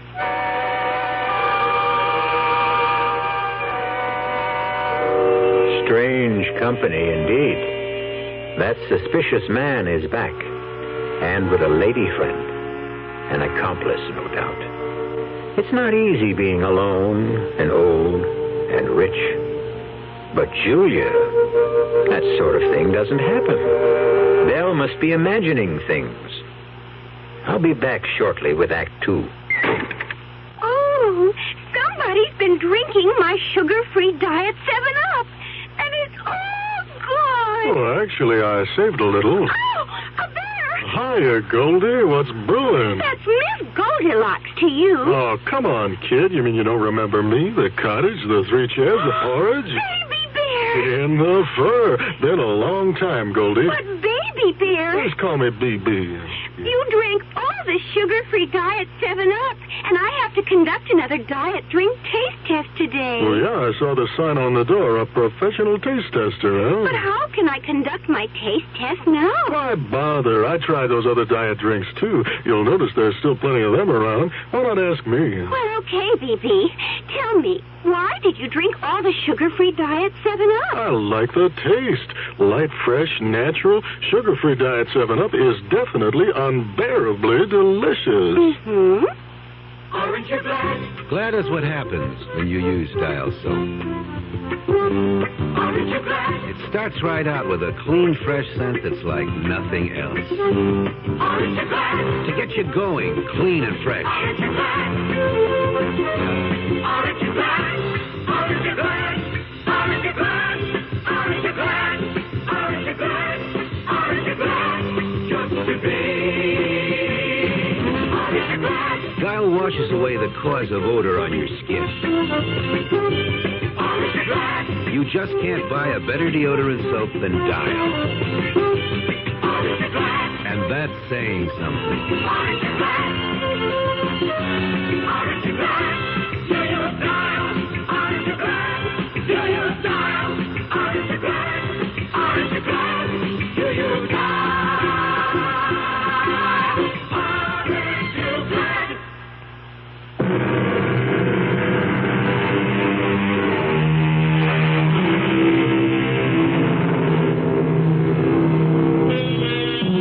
Let's return to the apartment of Belle Richwood, where, so she says, her late sister has spent the day, along with some other questionable companions. Her nephew Charles is with her now, and it seems as though the visitors have left. Belle, look. There's no one in this chair. I know. They're not here now. And this is where you saw Julia, in this chair? Yes. Yes, and I'm so worried. Where can she be? Aunt Belle, you know Julia passed away. Julia is dead. Yes, I know. I feel so terrible about Julia. Do you think we should call the police? No, they couldn't help. But they could look for her. I remember one time in the city she wandered away. Aunt Belle, stop it. Charles. We cannot look for Julia because Julia is dead. I know. Julia's dead. Then stop saying you saw her in the apartment. It's all right, Charles. I won't mention Julia again. But I do wish you'd do something about the other two. The other two? I told you before. The man who comes in here, and now the woman. Oh, yes, those. I simply don't understand how they're getting in. Doesn't it stand to reason that you're imagining there's a man and woman here? Charles, I know real people when I see them. Have you ever touched them? Oh, heavens, no. But that might convince you. Oh, why should I have to touch them? I know they're here. But they never speak, isn't that right? Yes, that's true. They don't talk. Aunt Belle, I don't know who or what they are, but there's nothing I can do about them. Well, I can. The next time they show up, I'm calling the police. No, I wouldn't do that, Aunt Belle. You couldn't tell them any more than you already have.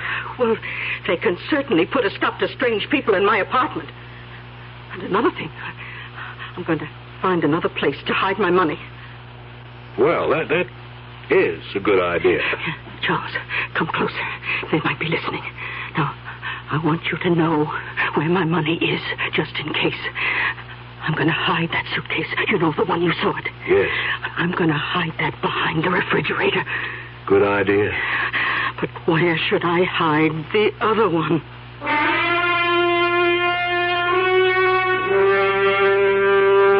Two suitcases full of money? And who knows if that's even all. You see why I want to keep things just as they are? But Julie, that man that's getting in with all that money there is no man. Or Julia either. She's imagining that Julia is back, and she imagines she sees those people too. They aren't there. Oh, it's just one of those things that comes with age. Hardening of the arteries or something like that. It does things to the brain. But if they're so real to her... Yes, they are real to her. And all that money is real to me. All ours when Belle... dies? Yes. As long as no one else knows the money's there. No one does. And you better make sure she doesn't talk to anyone. Like whom? I'm the only person she ever sees. She wanted to call the police about Julia. Don't worry. I see her every night now. I'll keep her under control.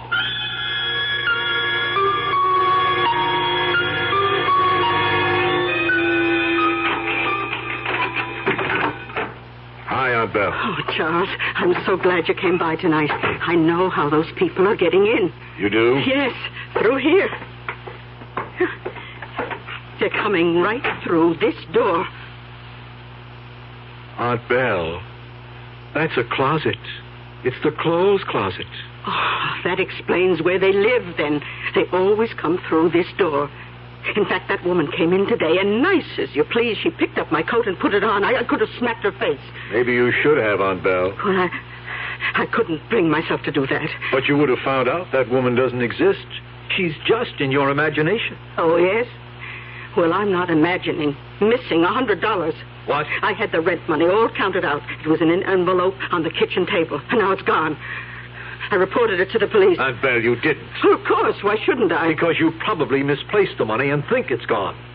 What do the police say? Well, that nice young officer who came the other time said they'd send out a search for that woman. She's the one, I know. Belle, I don't think you ought to keep so much money around. Well, I had thought of putting it in the bank.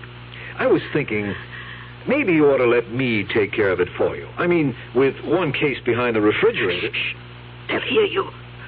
Don't let them know where it is. Oh. Yes, you're right, Aunt Belle. Is anybody watching? No. No. Oh, good. Oh, come on. We're going to move the suitcases.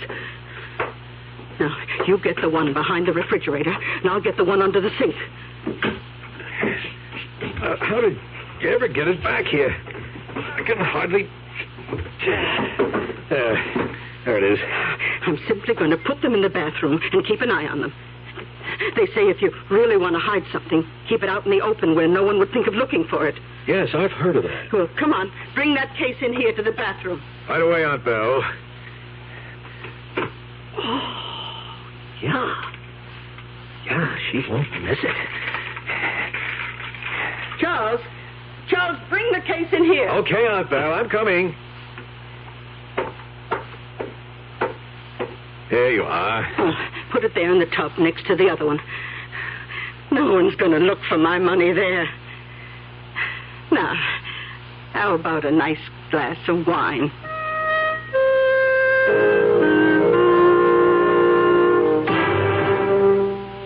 Good boy, Charlie. Now you're using your head. She'll never miss it. But if she does, we know who to blame it on. A bunch of people who don't even exist. The only thing that worries me...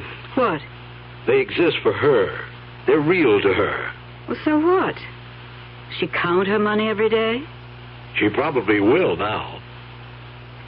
Like you said, Charlie, you're her next of kin. The money's ours anyway when she dies. We're just taking a little advance. I ordered that bracelet I've been wanting at Wilson's Jewelers. But if she finds any more missing, she might go to the police. Well, then, why don't you get there before she does?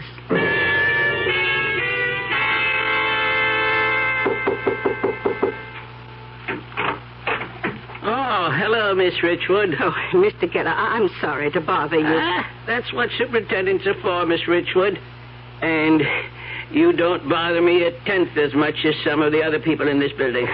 Mr. Geller, I wonder if you'd mind coming upstairs and getting rid of those people. I can't seem to make them leave this time. People? What people? Why, all those people in my apartment. Oh, sure. I'll throw them out. Come on. I really hate to bother you, but my nephew's at work, and I'm afraid to call the police again. I don't want strange people in my building, much less in one of the apartments. Don't worry. I'll get them out.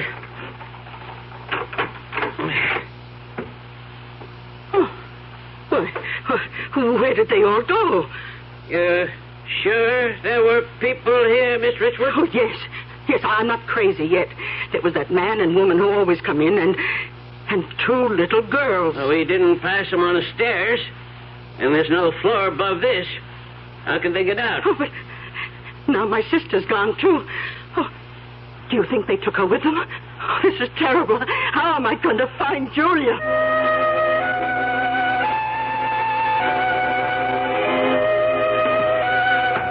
Mr. Gordon? Yes? Oh, hello, Mr. Geller. Mr. Gordon, this isn't my business, really, but I don't think your aunt ought to be living alone. What happened? She called me up today to throw some people out of her apartment. And there wasn't anybody there. That's right. And then she started looking for her sister. Yes, she shouldn't be living alone. I'm trying to get another living arrangement for her. I think that's a good idea. I wouldn't want her to be embarrassed, by other tenants. I know. Just thought I'd mention it. Oh, yes. Thank you, Mr. Geller.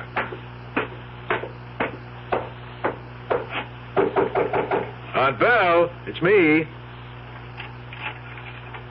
Oh, come in, Charles. Did I have a day? Belle, you shouldn't have gone to the superintendent's. Well, I had to get those people out. I suppose you did. Aunt Belle, how about a glass of wine? Oh, of course. I have some chilling in the refrigerator. I'll just wash up in the bathroom, if you don't mind. Go ahead. Do you want an ice cube in yours, Charles? Sure, fine. Now, let's see. Yeah. There they are. Yeah. Yeah. Oh, man. Charles, what are you doing? I'll be right there, just drying my hands. I didn't get a chance to wash up at the shop. Oh, well, sit down and have your wine. I've got something important to tell you. Yes? I've been robbed. What? $1,000 gone from one of my suitcases. No. Now, I had a feeling something was missing, and I counted all the money in that particular case.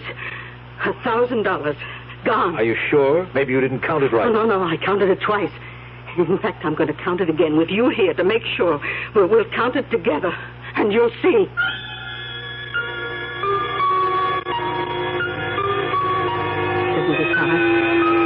7,600. Well, that's right. But it should be 8,000, even with that 1,000 gone.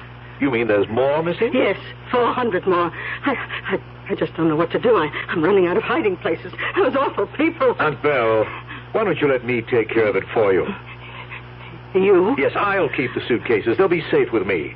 Those people are stealing from you. You can't keep all that money around anymore. Oh, yeah. Yes, you're right, Charles. I've never done this before.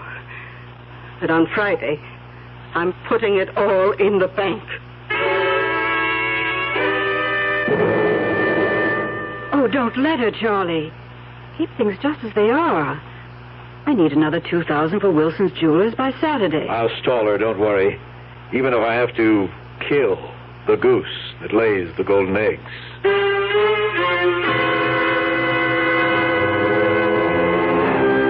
It's not safe to have cash lying around these days, particularly when you have unscrupulous relatives. Strange how the smell of money can drive people to acts they'd never dream of committing. We'll see just how far Charles Gordon is willing to go when I return shortly with Act 3. Never heard of beer on the rocks? No? Swell. The people who brew Budweiser never have thought ice in your beer was such a cool idea anyway. If you only knew how ice cuts down the head and waters the taste. Oh, a chilling thought. A downright tragedy with Budweiser especially. Budweiser is the king of beers. The only beer in America that's beechwood aged, naturally carbonated, which means Bud brews its own bubbles, tiny ones, over a dense lattice of beechwood strips. The beer ages the best way, the right way, naturally. But add an ice cube and bloop, there goes all that extra effort. So if you forget to cool enough Bud, skip the cubes and put your Budweiser on ice for a while, on the coldest shelf in your refrigerator. Even if the wait does frost you a little, it'll be worth it. Anheuser-Busch, St. Louis. Growing a lawn and garden is really satisfying. You help create something where there was nothing before. And what you create is good to look at or good to eat or both. Hi, Frank Lieber here for True Value Hardware Stores. They have a wide selection of True Temper tools to help you get those green things to grow. You can take your pick of 4 tools designed for close-in gardening work for just $1.99 each. Get a regular trowel, a 3-time cultivator, a transplanting trowel, or a dandelion digger. All 4 have chrome-plated finishes and finger-molded grips, just $1.99 each. True Value hardware stores have True Temper tools for big jobs, too. A round-point shovel with a hollow back blade and a long ash handle, just $5.44. And a lawn rake with 22 spring steel teeth and a 52-inch handle, just $3.99. This spring, you can get help getting things to grow. See the True Temper tools at your participating True Value hardware store. Check the yellow pages.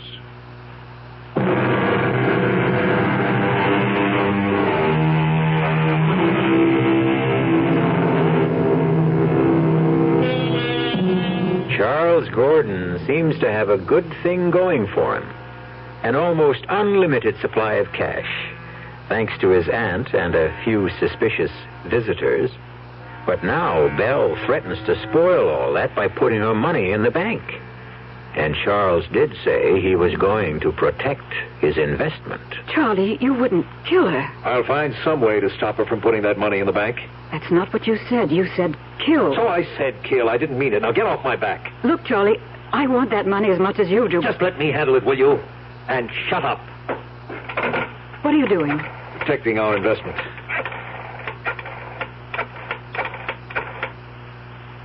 Hello, Mr. Geller. This is Mr. Gordon. Miss Richwood's nephew? Fine, thanks. I hate to bother you, but I wonder if you'd mind running upstairs and seeing if my aunt is okay. She doesn't answer the phone. No, and she wouldn't be in bed at this hour. Thanks, I'll wait. Charlie, you've got something going I don't like.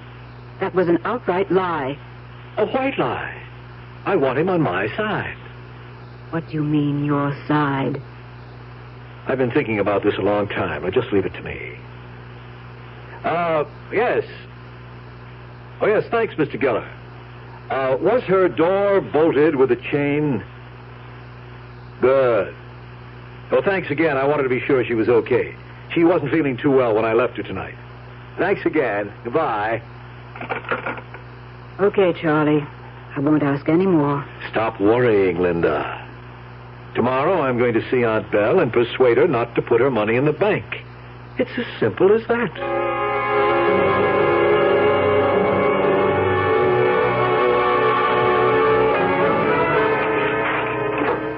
Oh, I thought you weren't coming by tonight. I just wanted to drop in and talk. Well, Charles, what are you up to? What do you mean? Why did you have the superintendent come up and check on me last night? I just wanted to make sure you were all right. I was all right, and you knew it. Charles, I know you took the money. The money you said they must have taken. Aunt Belle, I didn't take your money. Why do you think I did? They told me. The little man who wasn't there and his girlfriend? They saw you take it, and they told me. Aunt Belle, I can't reason with you. I can't argue with hallucinations. You just think what you want. Well, I'm getting all the money into the bank, where it will be safe from you. Charles, I'll give you a chance to give it back before I go to the police. The police? Well, of course. You stole from me, and I have witnesses. Such as they are. Anyway, you'll have your money safe in the bank soon, won't you? You bet I will. Yes, well, I have to be getting home. You want me to drive you to the bank on Friday? I'll get a cab. Thank you. I'm sorry you feel this way, Aunt Belle. You should have thought of that before you took the money. Aunt Belle, you'll be sure to lock the door behind me. I always do. And particularly the chain bolt. That's very important. I know that. I'll call you tomorrow. All right.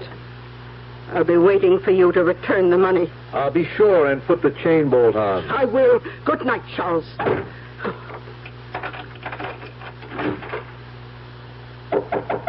Aunt Belle, it's me. I forgot something. What? Open the door, but keep the chain on. I just want to tell you something.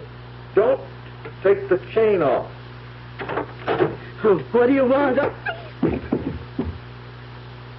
Pleasant dreams, you old witch.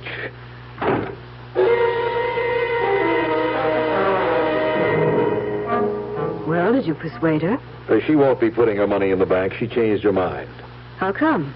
Well, I made her see there wasn't anything to worry about. I finally convinced her the people she was seeing were in her imagination. Ren, you didn't Didn't what? hurt her. Linda, what do you think I am? Would I hurt a frightened old woman, much less my own aunt? I just can't help thinking what you said about the goose that lays the golden eggs. Oh, come on, Linda. Belle's all right. You want me to prove it to you? Call her? No, Charlie, I'll take your word. Oh, I want to prove it to you. You think I've turned into an ogre or something? Just over a few lousy bucks? I didn't mean that, Charlie. Well, I'll show you. Hello, Aunt Belle. Everything all right? Well, Linda and I were just talking about you, and we wanted to be sure everything was okay. Good. Good to see you tomorrow night, Aunt Belle. She's fine.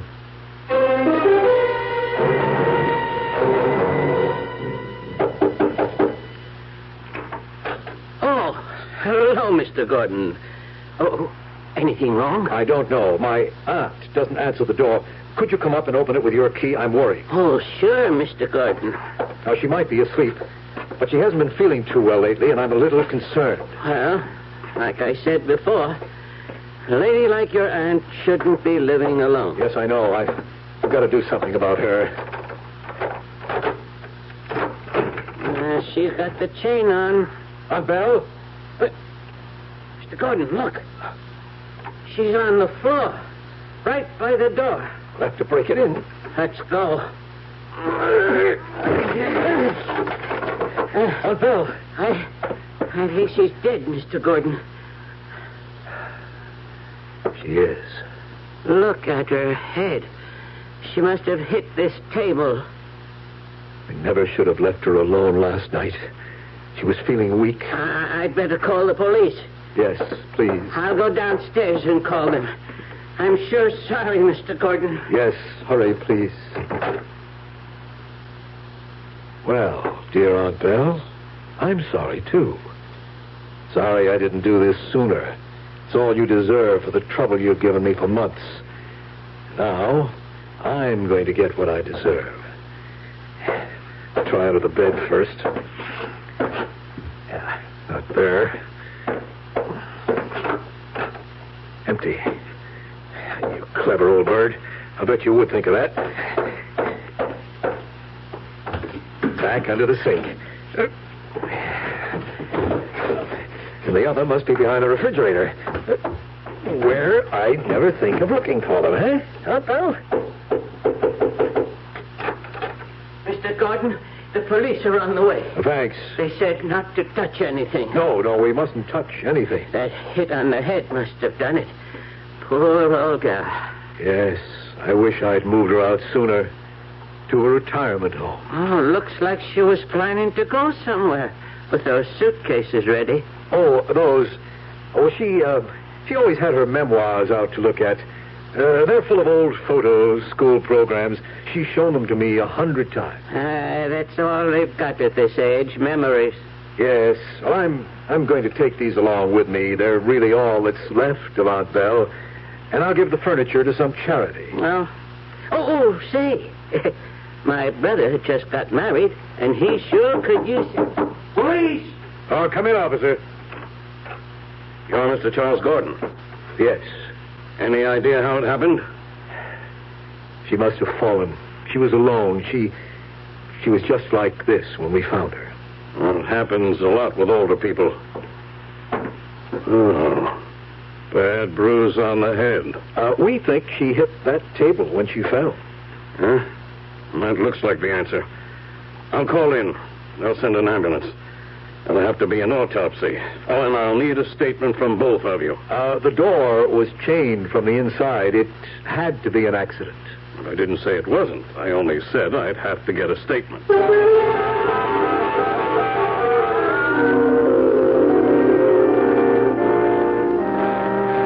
She's at peace now.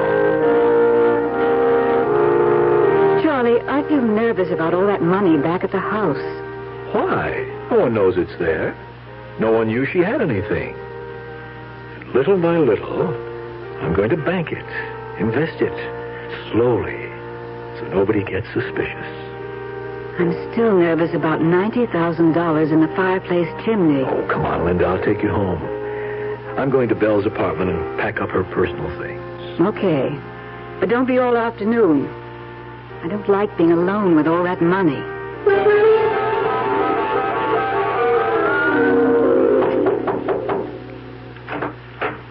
Oh, hello, Mr. Thornton. I've come to start clearing my aunt's things, Mr. Geller. Would you let me in, please? Oh, sure, Mr. Thornton. I'm sure sorry about your aunt. When's the funeral? We had it this morning. There wasn't anyone but my wife and me. Too bad old people have to live alone. If you need any help, I'll be glad to do Thank anything. you. I'm just going to pack her personal things. Well, all right. Call if you need anything. Thank you. Now, let's see. I'll start with the bedroom. No use saving any of this stuff. Get it to the cartons and out to the dump. Oh, Linda might want these blankets, though. Ah, poor Aunt Belle. 2 torn slips in an empty drawer. I'll have to... What was that? Someone there? Is that you, Mr. Geller? No, that must have been the people upstairs. Completely empty. I never realized Aunt Belle was... There is someone out there. There's no one here. I'm letting my imagination get me. It is kind of spooky in here, all alone. Oh, that poor old thing, what she must have gone through, alone all the time. No wonder she started seeing things. I'll get all the stuff from the bedroom and... That was something. Who's there? Answer me, who's there? I heard you. I know there's someone here. I heard you. Now, where are you? Why don't you answer me, damn it?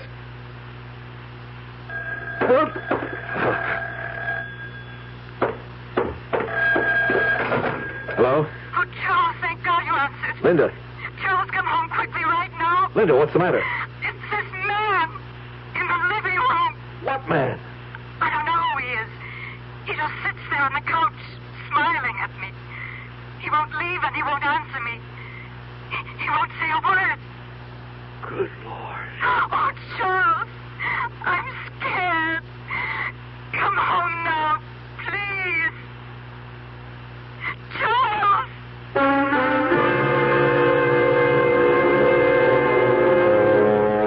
Funny how word gets around when there's money hidden somewhere.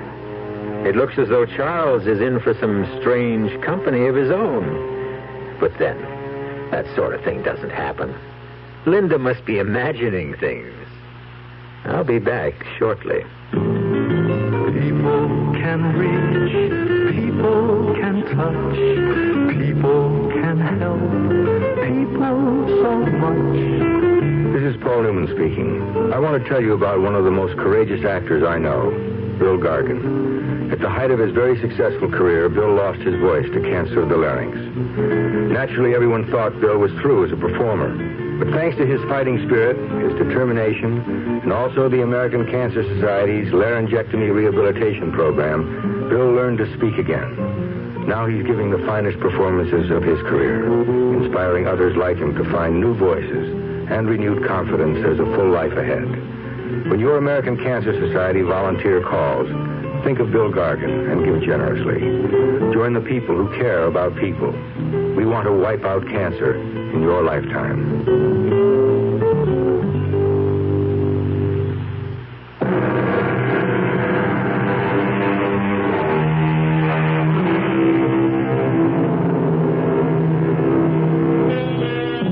The imagination is a curious thing.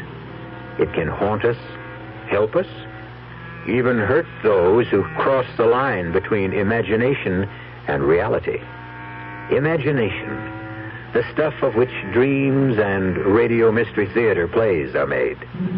We hope we've teased yours with tonight's story.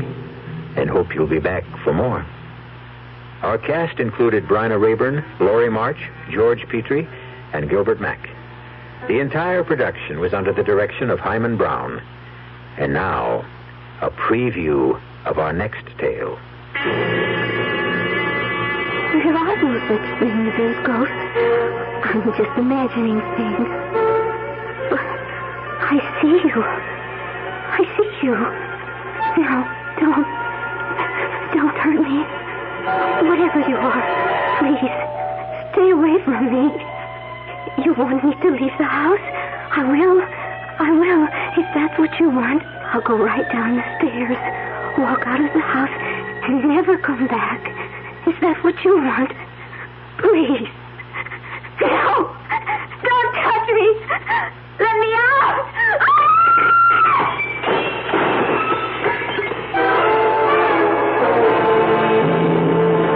Suicide. That's what all the papers say, Mr. Garth.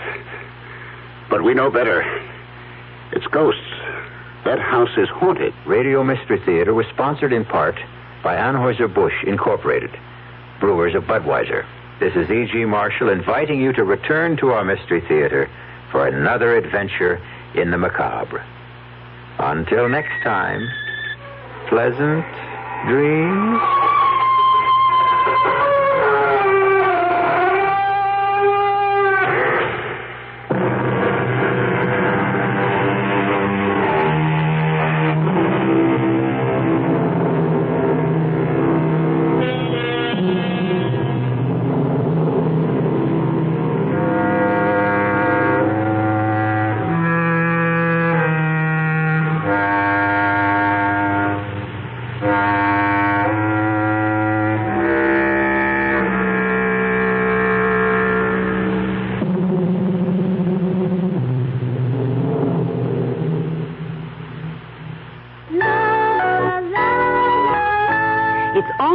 The Easter Bunny, and Sears Candy Shop is ready with brimming baskets of special surprises for little girls and boys.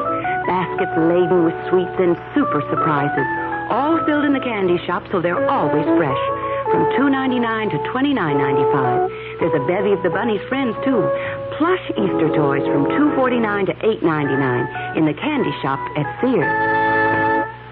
You're listening to the sports voice of the Great Southwest, KRLD. We welcome your cards and letters of comment. Our mailing address is Nightline, WDAF, Kansas City, Missouri, 64108. Thank you for listening, and good night. WDAF, Kansas City. Dan Henry, WDAF Local News at 11. The outlook for Kansas City: cool tonight, warmer tomorrow. Kansas City, Kansas firemen and police are hopeful their efforts to recover a car and its driver from the Kansas River will be successful tonight. Witnesses say they believe the car that careened through a guardrail and off the south side of the Central Avenue Bridge early this evening contained only the driver. Firemen believe they have hooked the car several times with their grappling hooks, but at last report were having difficulty in maintaining sufficient hold to raise it from the river's depths. Jackson County Executive George Lear says he is hopeful his new middle ground proposals offered to union teachers and the Kansas City School Board this evening will be accepted by both sides in time for the school opening ordered by Superintendent Robert Medcalf this Thursday. We had long discussions over the weekend and last night, and I think the teachers have been very reasonable in this regard.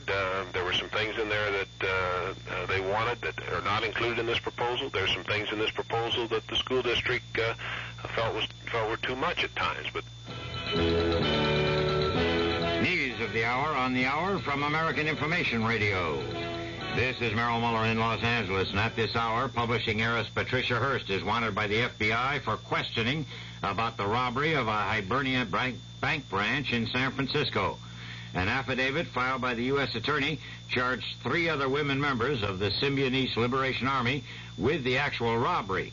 But an FBI statement said Patricia Hearst may have been acting under a gun aimed by another person. The robbery netted just over $10,600, and in fleeing to 2 getaway cars, the robbers or their accomplices shot and wounded 2 elderly men. Correspondent Dick Shoemaker has more details from San Francisco. An FBI agent has said that a picture taken by a hidden bank camera shows what appears to be Patricia Hearst actually participating in the robbery. Apparently, Miss Hearst was holding a semi-automatic weapon. However, the FBI here in San Francisco is still not willing to say whether Patricia was acting of her own free will. The U.S. Attorney here in San Francisco, James Browning, said tonight if Miss Hurst was involved voluntarily, he will have no hesitation in issuing a warrant for her arrest. Dick Shoemaker, ABC News in San Francisco. Steel job deal challenged. That story coming up. All right, today we're going to make applesauce. Okay, keep your head back, Deidre. Don't depend on Deidre. You pin them this way with the pins going out, okay? Let's play some C's together and hear how they sound.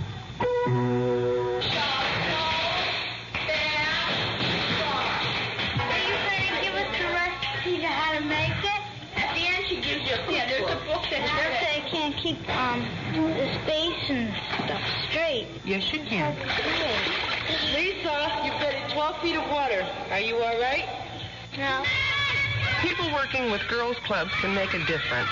This is Carol Burnett asking you to help your local girls' club or write to Girls Clubs of America, Box 35, Grand Central Station, New York 10017, to help get one started. You can make a difference. You want to be a physical education? You know what you have to do? Good luck. All that science, all that forget. Don't get me down. Two major organizations have attacked the government settlement of anti-discrimination charges against 9 major steel companies that will pay blacks and women some $31 million for lost pay on jobs denied. The NAACP and the National Organization of Women both condemn a provision in the plan which could cut off individual civil suits. But government officials indicate the copper and aluminum industries will be hit next for similar anti-discrimination settlements. Former Attorney General John Mitchell has weathered some tough cross-examination at his conspiracy perjury trial. Correspondent Ann Compton has details in New York. John Wing, the young prosecutor who's been putting in more than 2 years on this case, seemed to put all of his muscle into the cross-examination of John Mitchell. But the tougher the questioning, the harder Mitchell would rock back in the witness chair, never giving an inch, denying he ever flexed his own political muscle for Robert Vesco, who was in trouble with the government. Though Mitchell showed no signs of being rattled, he did slip at one point, addressing Prosecutor Wing as Mr. Dean, apparently thinking of John Dean, one of Mitchell's chief accusers in this conspiracy and perjury trial. Ann Compton, ABC News, New York. Lebanon has asked the UN Security Council to take any appropriate means to stop Israeli attacks on Lebanese territory as retaliation for terrorist raids. Egypt warned in the debate that Israel would be responsible for any escalation of the Golan Heights fighting with Syria. In Paris, the South Vietnamese foreign minister has announced suspension of the peace talks with the Viet Cong until such time as battlefield attacks are replaced by evidence of goodwill from the Viet Cong. This is Information Radio News.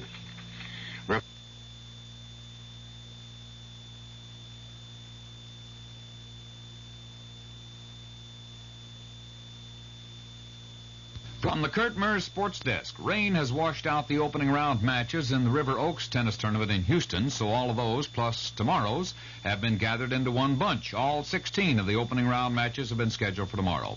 The Kansas City Royals will play the Texas Rangers tomorrow and Wednesday. Steve Busby and Nelson Briles will pitch in that Texas series. St. Louis Cards lost to the Philadelphia Phillies tonight, 3-2, and East Tennessee State's Neil Cusack won the Boston Marathon today. The Kansas City outlook partly cloudy and cool tonight with a slight chance for showers and a low in the upper 30s. It'll be sunny and warmer tomorrow with a high in the 60s. Dan Henry, WDAF News.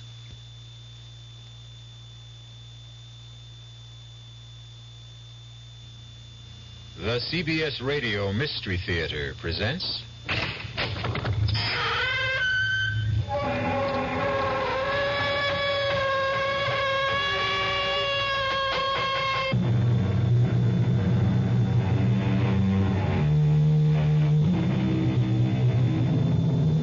Come in.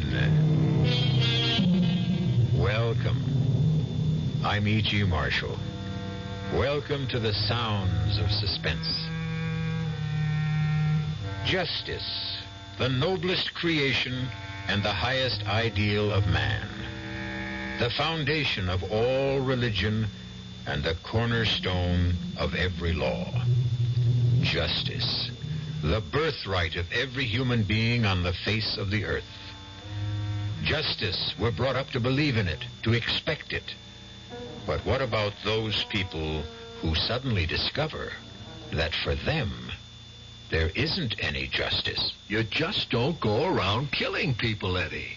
But there are people who have to be killed. The war's over. It's been over for a long time. No, it isn't. Not for me. Eddie, you're home now. Don't you understand? What could we tell the police? The truth. We have no evidence. That's why we have to hunt them down and kill them ourselves, so that justice can be done. We can only have justice through the law. Okay. Tell me. Will the law give us justice? I just told you we have no evidence. Okay. No justice from the law. So where and to whom do we go for justice? Tell me that. Does that mean there isn't gonna be any justice?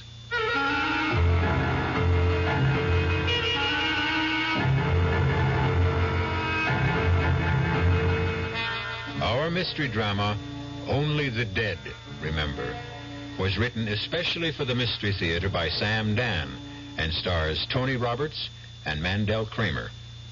It is sponsored in part by Anheuser-Busch Incorporated, brewers of Budweiser, and by the Kellogg Company, makers of Kellogg's Special K cereal. I'll be back shortly with Act One.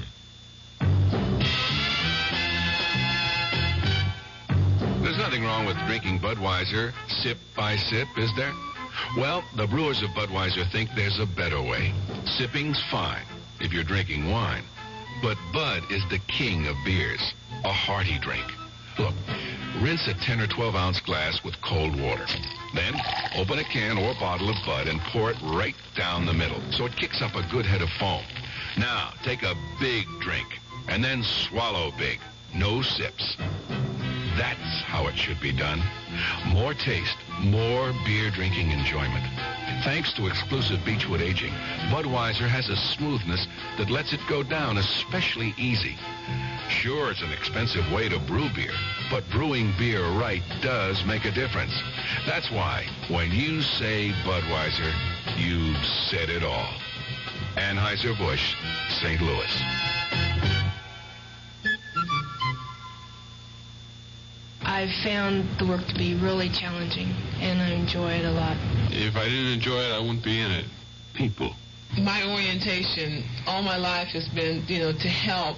I wouldn't have been in Red Cross if I didn't care, about people. People who care about other people. It's an opportunity for me to help other people and to see my efforts and my skill pay off.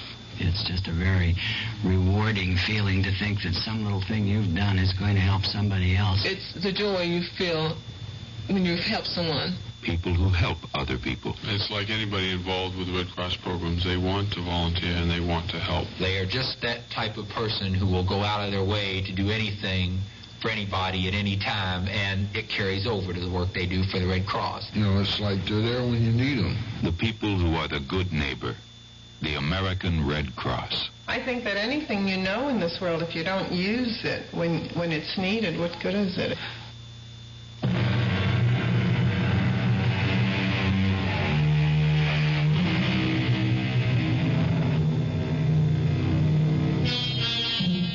For a long time, ever since he came home from one of our wars, Eddie Benson has been looking for someone. Those vital years of his life that might have been invested in a career, devoted to a family, have instead been devoured by an all-consuming search as Eddie Benson roamed the length and breadth of America, supporting himself by his nimble and sensitive fingers, playing the piano, in grimy saloons, in sophisticated night spots, but always looking, always listening, ever alert for a clue that could lead to his quarry.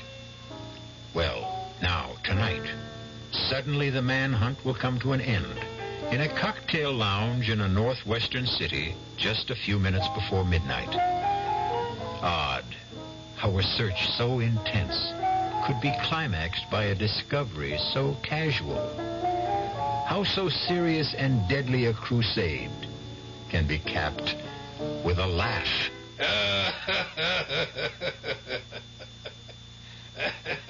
That laugh. Eddie Benson hasn't heard that laugh in years. That laugh. He would recognize it anywhere. It could only belong to one person. And now Eddie's fingers slide softly and swiftly over the keyboard and find a melody. A pretty little melody that has a special meaning for certain people. Especially for that comfortable-looking man at the corner table. The man with that laugh. So I said to her, my dear, if I were to get married again, it'd be the triumph of hope over experience. Yeah. Yes, sir, Mr. Jackson. That's a good one, all right. Oh, what's the matter, Mr. Jackson? The matter? You okay? You got a funny look on your face all of a sudden. Hey, Millie. You didn't get sick or something? Who's that? Who's that playing the piano tonight? Oh, some guy filling in for Woody. You know him? No. For a minute, though, I thought he may look familiar. That's just my imagination. Millie? What is it, Mr. Jackson? Ask him if he'll, You got a request, Mr. Jackson? Yeah, I have. Ask him to quit playing that song. You don't like it? It's kind of a catchy tune. Just give him this. Tell him to play something else.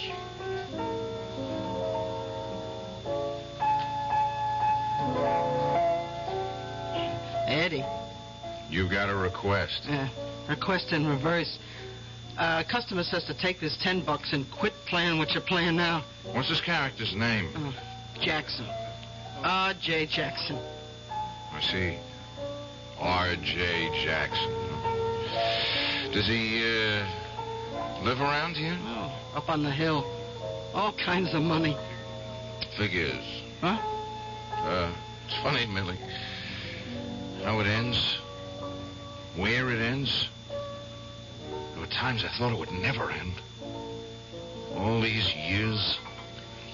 It kind of took over, you know. It became a way of life. Look, I wish I knew what you were talking about. No, you don't, Millie. I think I'll split. You mean walk out? You can't just walk out on the How'd you like to make $10? All depends. You keep the 10 spot, and as soon as I'm out of here, you go up to him, good old R.J. Jackson, see, and you say to him, Mother Hennessy's chickens are coming home to roost. You're kidding. Say it. You're $10 ahead. Yeah, but you can't just quit in the middle of playing. Remember the chickens, Millie. See you around. Yeah.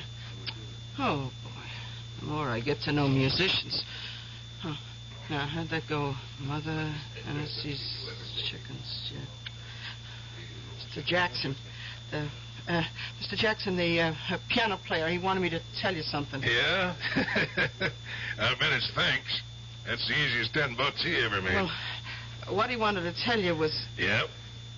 Well? Well, he said, let's see, Mother Hennessy's chickens coming home to roost. What's that? I'm sure that's what he said. Mother Hennessy's chickens are... No. Mr. Jackson. Hey, somebody, give me a hand, quick, he's fainted.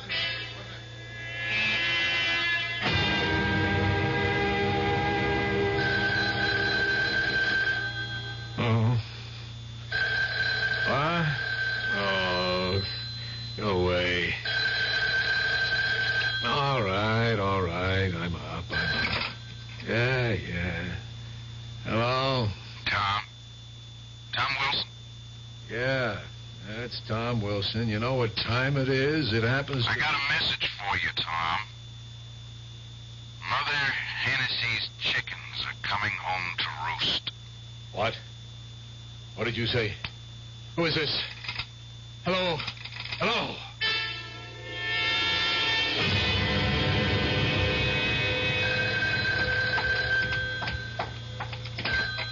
Hello? Is Bill Traynor at home? No, but I expect him. Who's calling? Is this his wife? Yes, I'm Liz Traynor. Will you take a message? Well, of course. Tell him Mother Hennessy's chickens are coming home to roost. Yes? That's all. You're joking. Hello? Hello? Oh, well. Hi, darling. Oh, Bill. You just missed a phone call? Oh, never mind that. What'd the doctor say? Oh, things are just fine. He'll be born on schedule. You mean you won't take a girl? Darling, I'll take whatever we can get. I can't believe it, honey. After all this time, everything is going our way. Tom worked out the contract. Oh, Bill. Oh, I'm so happy. We're going to be rich, honey. We're going to own a business, and we're going to be parents. What were you saying about a phone call? Oh, well, a man just called.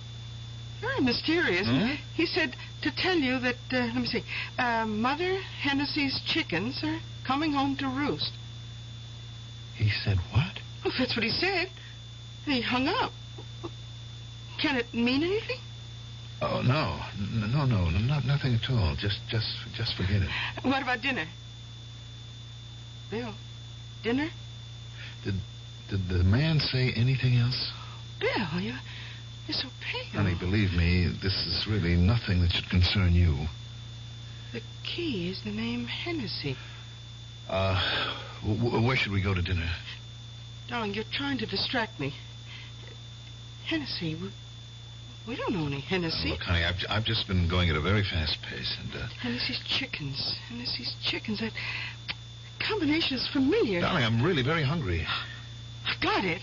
Oh, I've got it. Your old army outfit is holding a reunion. What do you know about my old army outfit? Oh, nothing. Nothing at all, except you and Tom Wilson were in it together. You were in Korea. You were prisoners, and you refused to talk about it, even to me. Why do you say we're having a reunion?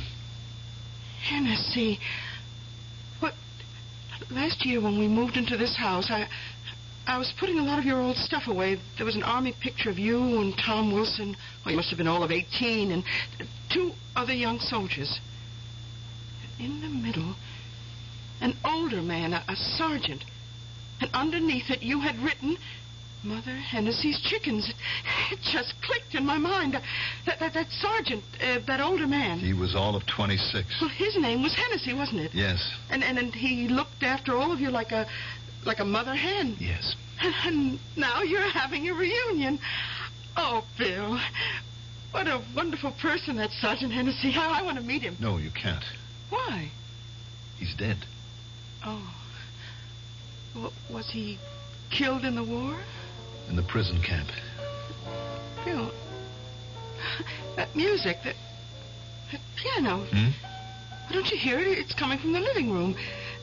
Someone's playing the piano. I didn't hear anyone ring the bell. Well, let's go see. No. But someone's in the apartment. Liz, stay here. Bill. I want you to stay in the bedroom. Yes, but why? Liz, in all the years we've been married, I never asked you to do anything just because I said so. But I'm asking you now, please. All right, Bill. Just for a while.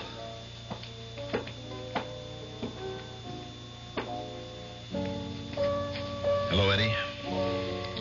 Front door was open. I just walked in. Well, you're welcome, Eddie. Been a long time.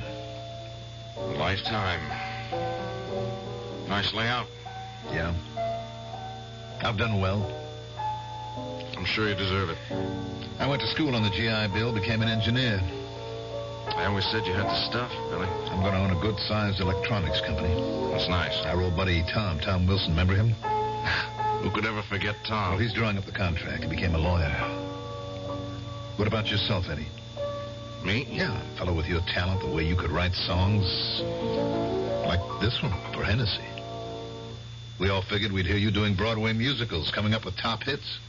Well, I've been too busy. Doing what? Looking for somebody. Looking for an old friend of ours. Bill, I had a phone call. The craziest phone call. Hello, Tommy. Eddie. Hey, Eddie Benson. It could only have been you. Where you been hiding? Tom? Billy? I got the greatest news in the world. I found him. finally found him. You finally found who? The needle in the haystack. One grain of sand on the beach. It was such a long time. It was such a long search. Eddie, who did you find? Who do you think? Myers. Myers? R.J. Myers? He doesn't call himself Myers anymore, but it's still R.J. Robert Joseph. Or, as Hennessy said, our own little Bobby Joe. Well, that's incredible. Except he's not so little anymore. He's a very portly gentleman these days. You say you found him? I found him. What did you say to him, Eddie? Nothing. Well, how could you just say nothing? Tom, you, Billy, and I, we've got nothing to say to Bobby Joe. I just made sure of where we could find him, and I came here to pick up you two guys. Eddie. I have a .45. What do you guys want to use? Eddie, what are you saying? I'm saying if we leave now, we can fly to where he is in less than 3 hours and kill him before midnight.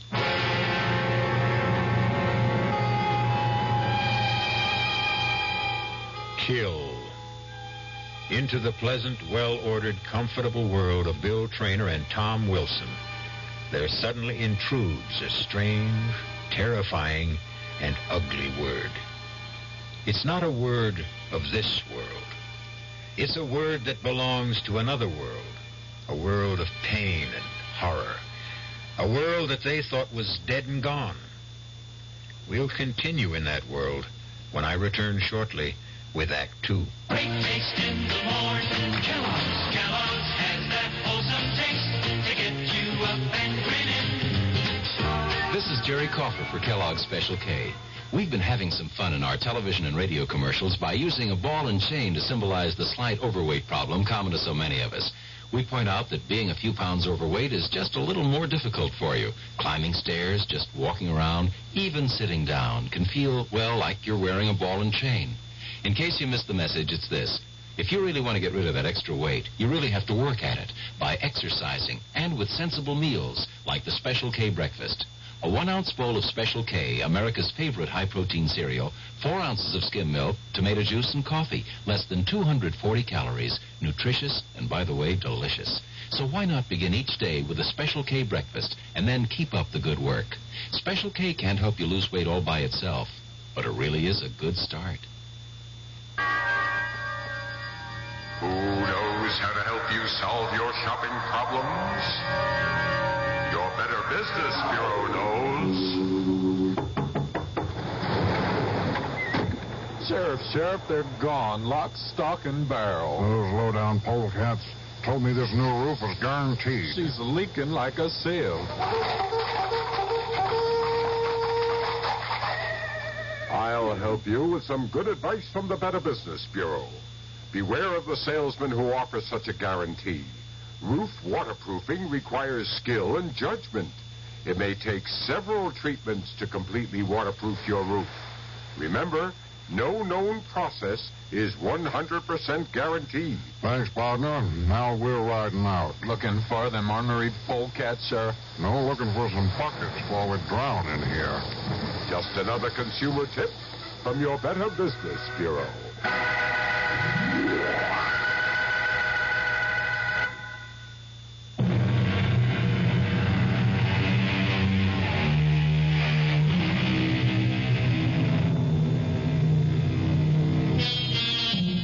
When they were 19 years old, Eddie Benson, Bill Traynor, and Tom Wilson suffered and starved and froze in a prison camp in North Korea. Now it's a lifetime later, and to Tom and Bill, Korea is barely a dream. But Eddie Benson is still stuck deep in the nightmare, still determined to carry out a deadly promise they made to each other long ago. I thought you two guys would be glad to see me. Now we can keep our promise. What promise? Tom, you're kidding, aren't you? Bill, you remember the promise the three of us made? Well, do you? Yes? It was more than a promise. Eddie. It was an oath. Look, Eddie. No, you look, Tom. You look back at a mound of dirt in that prison camp in Korea. You look back and see three guys. We three guys were kneeling next to that mound of dirt because it's Hennessy's grave. Look back and hear us. Hear us swear never to rest. Never to stop. Never to know a moment's peace until we kill Robert Joseph Myers. Eddie, how could we just kill him? How? Simple. Blow his brains out. You live in another world, whether you realize it or not.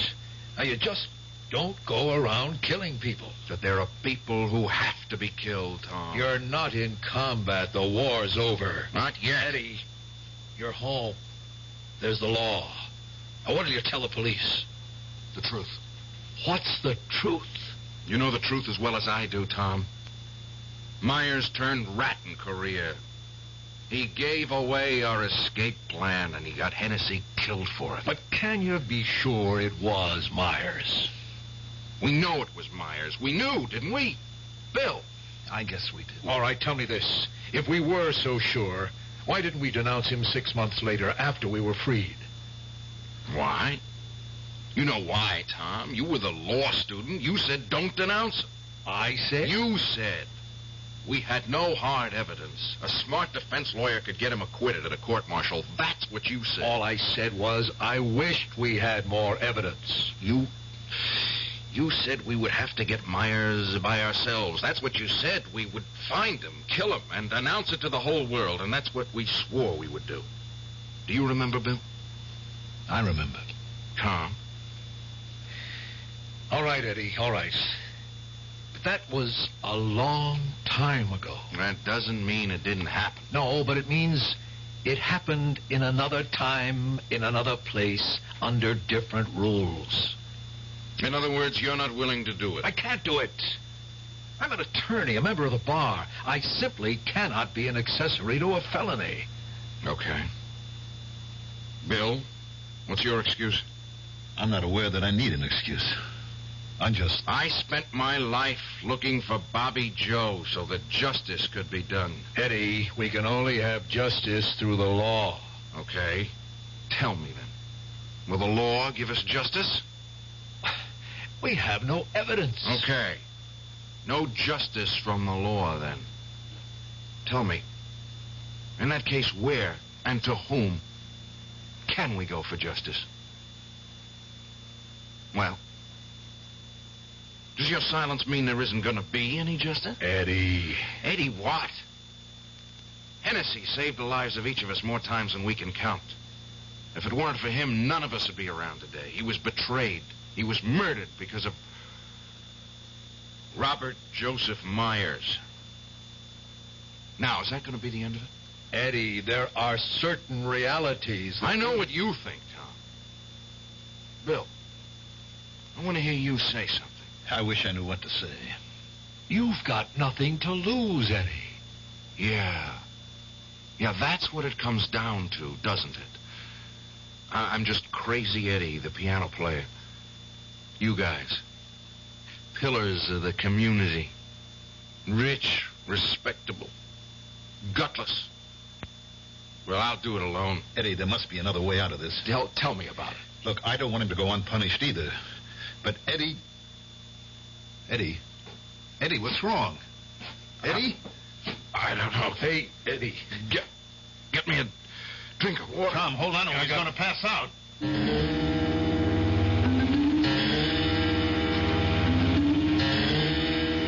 Let him sleep.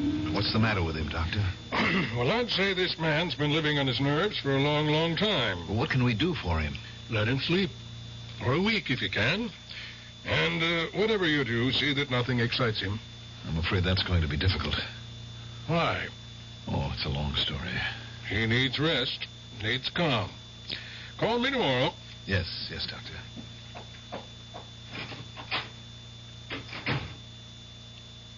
Bill, Try to get some sleep, Eddie. I feel so tired.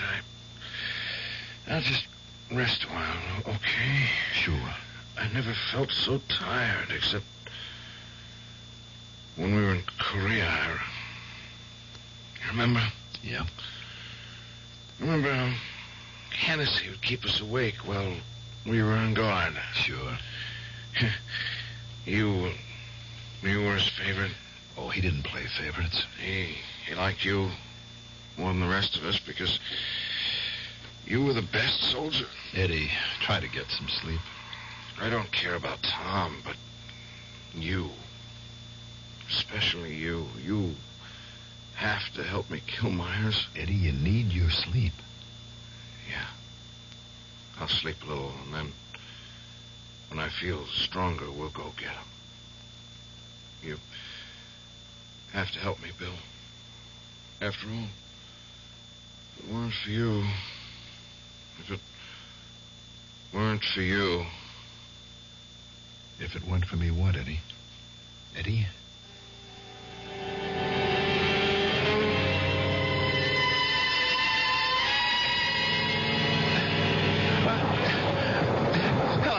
Help me, Sergeant. Sergeant Hennessy, get me out of here. Hennessy, help me. Please, don't leave me alone. Bill. What? Bill. I'm sorry. I was having a nightmare. Oh, darling, look, you just can't keep torturing yourself. Oh, Liz, what am I going to do? It'll be all right. No, Liz, whatever I do, it won't be all right. It won't. Oh, surely you just can't. Just can't what? Better not say any more. Why did Eddie have to show up now? Darling, what are you going to do? I don't know. But I just can't go and kill Myers. It would be throwing away my whole life. Yours as well. Liz, please help me. I can't help you. No one can help you.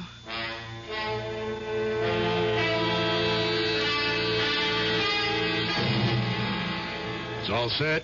We have the closing tomorrow. You'll own a factory, Bill, my friend. Yeah. Is Eddie better?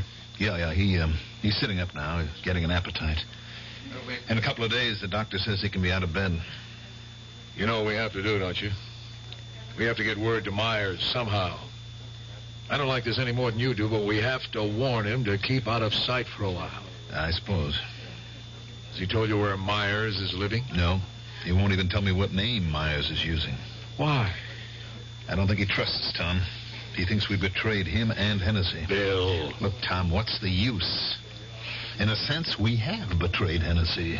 We've even betrayed ourselves. It's all part of what you have to do to live. Now, we must find out where Myers is. Eddie won't tell me. He might tell me. I'll get it out of him somehow. We'll save him yet, in spite of himself.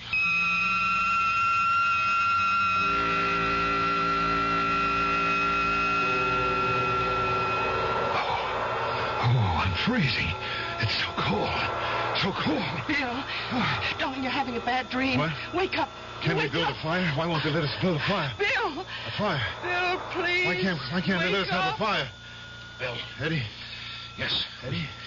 We gotta break out of here tomorrow night. Hennessy said to tell you. We won't have a chance. We better not. We'll die if we stay here, Tom. He's right, Tom. You guys know where we have to meet? Yeah, Tom and I know. Did you tell Myers? No. Why not? Myers isn't going. Why not? Shut up, Bill. You can't tell he's around. Hennessy says Myers can't cut it. But he's one of us. We can't leave him here. Hennessy says we can't take a chance on him. No. No what? Without Hennessy and us around to protect him, he'll die here. I'm going to talk to Hennessy. I'll convince him. I'll convince Hennessy that we have got to take Myers. I'll convince him. Bill, wake up. Darling, you're dreaming again. What? Yeah. Oh. Bill, are you all right? Yeah. I'm all right. Oh. Only sometimes I don't know which is the dream. This or Korea.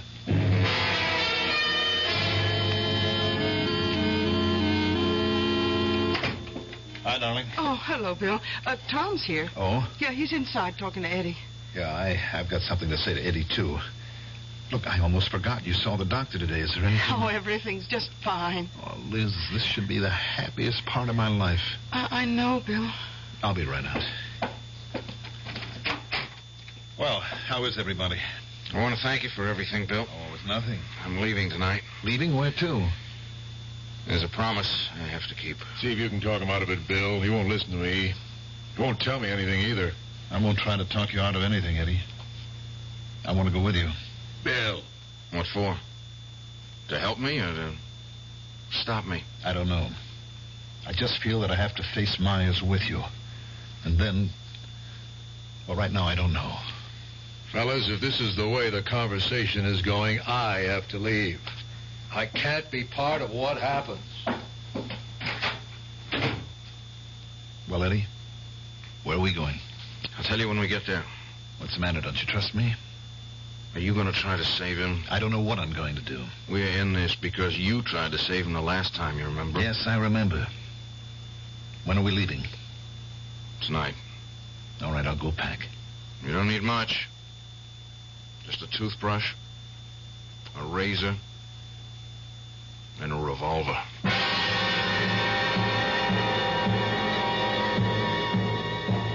The decisions have been made. Or have they? Tom stays, Bill goes. But what is it that Bill will do when he faces Myers? Right now, his emotions are those of a 19-year-old. But how long can those emotions sustain a man who is close to 40? We'll know when I return shortly with Act 3. Hello, this is Goldilocks. It seemed like only yesterday that I was a little girl tasting porridge. You know, this one's too hot. This one's too cold. And now I conduct taste tests on diet drinks.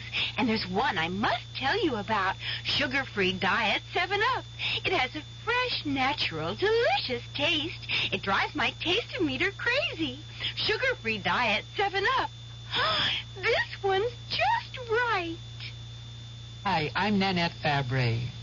11 million Americans have an untreated hearing problem, including 3 million school-age kids. I was one of those kids, but I got help. Most hard-of-hearing people can be helped either medically or through amplification. There is a Better Business Bureau booklet that may help you, and it's free.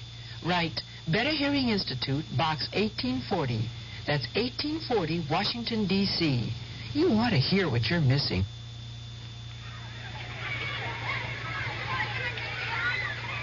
Pollution, crime, substandard housing, energy crisis, corruption, inequality, vandalism. If you don't like these conditions, you can do something about it. Law Day, May 1st, reminds us that the great thing about our system is that people can have a voice in improving it if they understand it and if they use that voice in the many ways possible. Through involvement, like helping to register voters, campaigning for candidates, voting. People of all ages can work to bring about change lawfully. But with almost half the population under 25, youth can make the difference. Learning what can be done and how should begin at an early age. Law Day urges young America to lead the way. Help preserve good laws. Help change bad laws. Help make better laws.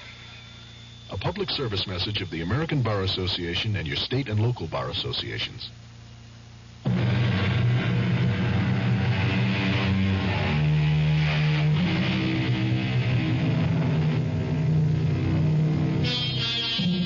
Many of us spend our lives searching for the truth. But what is the truth? When are we closest to the basic essence of our existence? Is it when we have the experience and wisdom of age, or the fire and idealism of youth? We keep asking, what is the truth? The answer is, each man must find his own truth. Liz! Eddie's gone. Yes, I know. You know? Well, I went to his room to see if he was up to having dinner, and he wasn't there. But I was supposed to go with him. I know that, too. How did you know? I didn't tell you. Darling, you didn't have to tell me. Well, then how? I have faith in you, Bill. I have faith that in the end you You will do what's right. Looks as if I'm not going to do anything with Eddie gone. Do you really want to find him? But how? How could I even begin to look? I know where he went. You know? How do you know? Well, while he was sick, I sent his clothes to the cleaners, and in his pocket there was an airline return ticket. A ticket to where? Now, look, Bill, I won't tell you unless you take me with you. Honey, you can't go in your condition. Bill, we have to do this together. But it might be dangerous. You're wasting our time, Bill. We should be getting the next plane for Central City.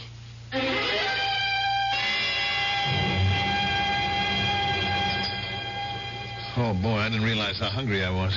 Well, we missed dinner last night. Now, tell me something. How do we find Eddie in a city this size? Where's the waitress? Oh, miss. Oh, could you bring us the morning paper, please? How's the paper going to help us? Well, the paper would carry ads for the night spots where he might have worked. Hey, it's right. If he found Myers, it would probably be in a bar or a club. Yes. Oh, thank you, miss. All right, darling, you go through the ads. I'll just sit and finish this coffee. Then I'll start looking for Eddie. Well, I intend to go with you. Oh, no. No, you don't. It's miserable out. It's snowy. Now, you stay in the hotel. I can find him. Bill. Oh, Bill, we won't find Eddie. What do you mean? Look at what it says. Here in the paper. Let's see. Yeah. Eddie is dead. What? Musician found shot to death. Police puzzled by mysterious murder. Body discovered in hotel room. No apparent motive. Eddie dead? How can he be? Only yesterday. Well, do the police have anything to go on? No, it says here no leads, no clues. Liz, it had to happen last night. Someone was waiting for him. It has to be Myers. Well, look, we'd better tell the police. But Eddie said that's not the name Myers is using. We don't know who he is. Liz, Bill. Tom, what are you doing here? I just got in. I checked the hotels and ran you down. Then you know. Yeah, I saw it in the paper. That's why I flew out here. But, Tom... What? How could you... Liz, what is it? Oh, nothing. Poor Eddie. You know what this means? We're both in trouble now, you and I. Why? Well, it's obvious Myers knew Eddie was after him, so he killed him. Tom, we have no choice. We have got to find Myers. But while we don't know who he is, he knows who we are. In this big city, who is Myers? He could kill us from ambush and get away with it. Oh, Bill. Of course, there's one thing we could do. Yes? Call it off. How? Take the next plane out of here. That would be our way of telling Myers it's all over. Is that what you want to do? I'm not saying it's what I want to do. I'm listing our options. I think we have to find Myers, Tom. This time we can turn him over to justice. Oh, it's funny the way it worked out. Eddie had to die so that justice could settle accounts with Myers. We have to find him first. All right, we'll try all the music places. Liz, you stay here and stick close to the phones. If either of us gets a lead, we'll be in touch.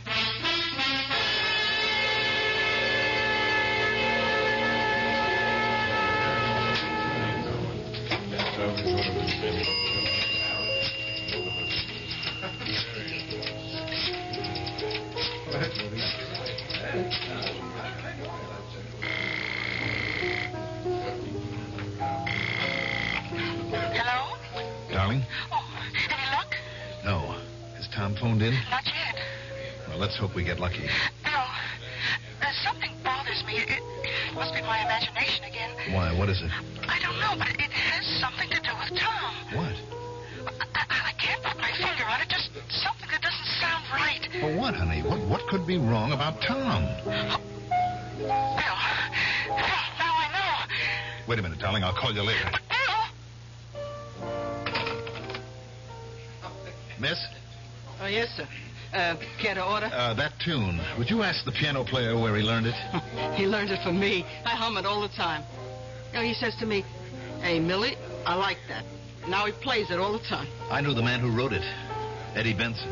Oh, you knew Eddie? Sure, we were good friends. It's a shame what happened to him. He was, I don't know, somebody once told me a word. Mercurial. Yeah, he was a mercurial character. That he was. guy like him. Oh, he got a lot of people sore at him. Well, at least he left a pretty tune to remember him by. I just can't get it out of my head. Everybody loves it. Well, almost everybody. I know one character who didn't. That so? Oh, yeah.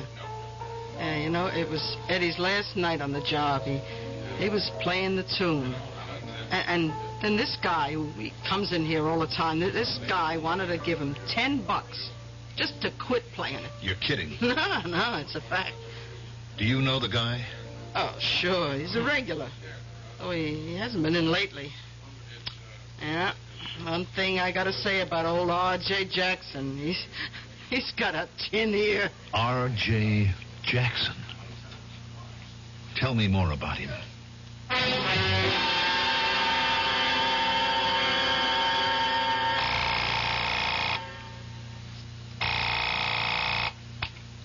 Hello? Liz, I found him. How? I'll tell you later. His name is R.J. Jackson. He has a place out in the country up in the mountains. I'm going there now. Oh, Bill. As soon as Tom checks in with you, tell him to take Route 603 to Mountain Lane. Turn right and go up the hill as far as he can. That's the place. But, Bill, there's so much snow. They keep the roads clear up there. Bill, I must tell you. I know what bothers me about Liz, Tom. I want to get started. Look, how did Tom know to come to Central City?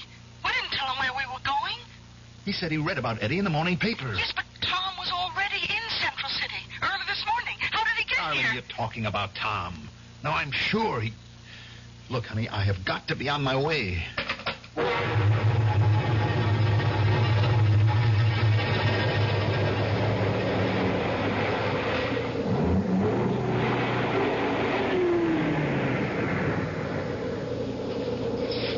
Hi, Tom. Glad you made it. Yeah. I guess this is as far as the car can take us. It's that house on the top of the hill. Yeah. I think we should have sent the police. How? Once again, we don't have the evidence?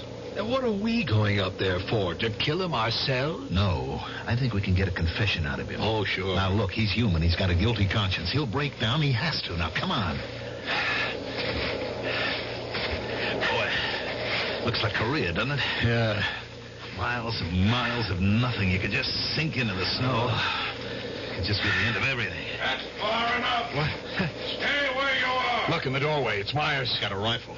You're trespassing.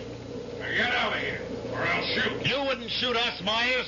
My name isn't Myers. Now get out of here. We have to talk with you, R.J. We're coming up. I'm warning you. Come on, R.J. You can't get away with it. Look out! Hit the ground. Stay low, Tom. There's a line of trees leading up to the house. We'll work our way in. Hell, this guy can kill both of us. I don't think he wants to. Are you crazy? This is the man who just killed Eddie last night. Right now, he's scared. Come on. Head for those trees. Keep away! Keep away! We'll try for that stone fence. Tom, what? Put your gun away. I'm not going to let him pick me off. He'll show himself in the doorway when he wants to shoot again. Don't. He's only trying to scare us off. I see him. Don't, Tom. Don't. I got him. I got him. Look. He's on the ground. Hurry up. Come on. R.J. Don't kill me. Don't shoot again. Get me a doctor. You'll get a doctor. But first, we'll get a confession. Now, you sold us out in the prison camp. Confess. No, I didn't tell. Let him alone. He'll confess later. Let's bring him inside. No, he'll confess now. And when Eddie Benson found you, you shot him. No, I didn't. Then who did? I'm hurt bad.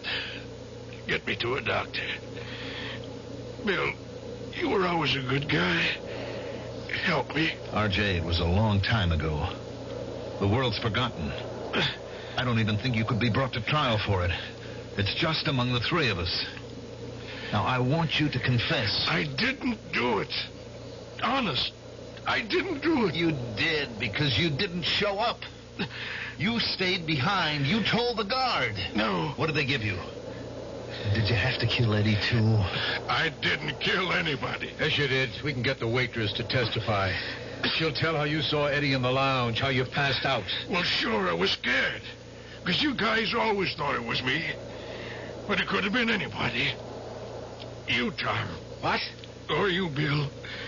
or even Eddie himself. Let's drag him down to my car and bring him in. Tom. Now, please. Haven't I suffered enough? No, it's not enough.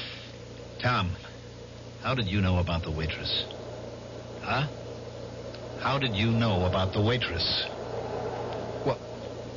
You told me. No, I didn't tell you anything about the waitress. I just left a message for you to meet me here.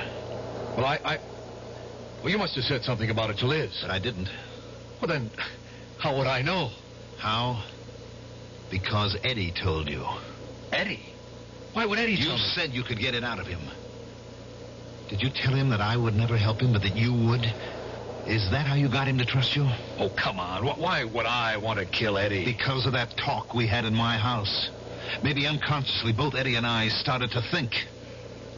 Why were we always convinced that R.J. was the informer? Because you were the first one to accuse him. And who said not to denounce him to the Army?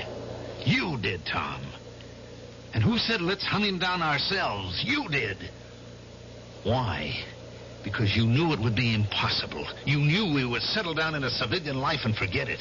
Bill, you've got it wrong. But you didn't figure on Eddie. You didn't figure one of us would spend his whole life. Bill, you know me. Everywhere you turn, it's you, Tom. You with all the shrewd answers.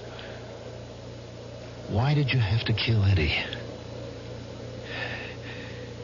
Because he was starting to talk just like you are. And then he figured it out. And he wanted to kill me. So I had to kill him. It was self-defense. Tom. I had to kill him. It was like it used to be. Back in combat. Kill or be killed. You were the informer. No, I informed, but I wasn't the informer. I just didn't do what Hennessy ordered. I didn't cover my tracks. That's why they found us. What did they pay you? Nothing. I wanted us to get caught. You wanted it? Why? Well, Hennessy was wrong. The only time in his life he was wrong. We could never have made it, Bill. All of us would have died in the snow. I was trying to save our lives. I tried to explain it to Hennessy. I tried, but he wouldn't listen. He would only say in that way of his, "Trust me, kid. It'll be okay." And I keep trying to explain to him. Believe me, I try. Every night for the last 20 years, I try to make him see it, but I can't find him. He's out there in the snow, and I can't find him. All right, Tom, we better go back to town. No, wait here. I'll find him. He can't have gone far. I'll find him. I'll explain why I did it. He'll forgive me. He'll understand. Stop him, why I did Bill. it. Stop him. He'll understand. He'll get lost out there. He'll freeze to death. I can't leave you, R.J. I have to get you to a doctor. We'll come back for Tom. Later.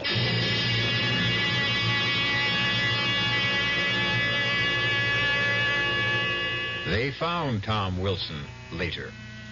Much later. About the time of the spring thaw.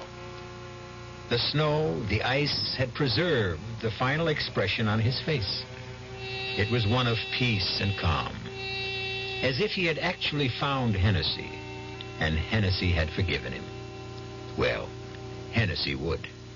He was that kind of man. I'll be back shortly. Oh, sure. You can talk about good-tasting diet drinks, but I know.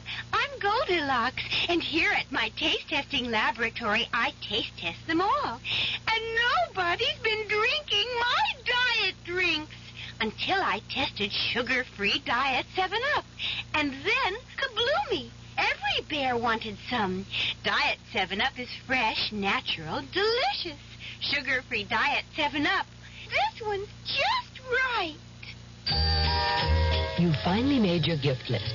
Your neighbor's child is 2, your niece is 6, and nephew is 7. But before you go to the toy store, there's something else you should do. Write Toys, Washington, D.C., 20207 for a free booklet on toy safety. That's Toys, Washington, D.C., 20207. This message is brought to you by the U.S. Consumer Product Safety Commission.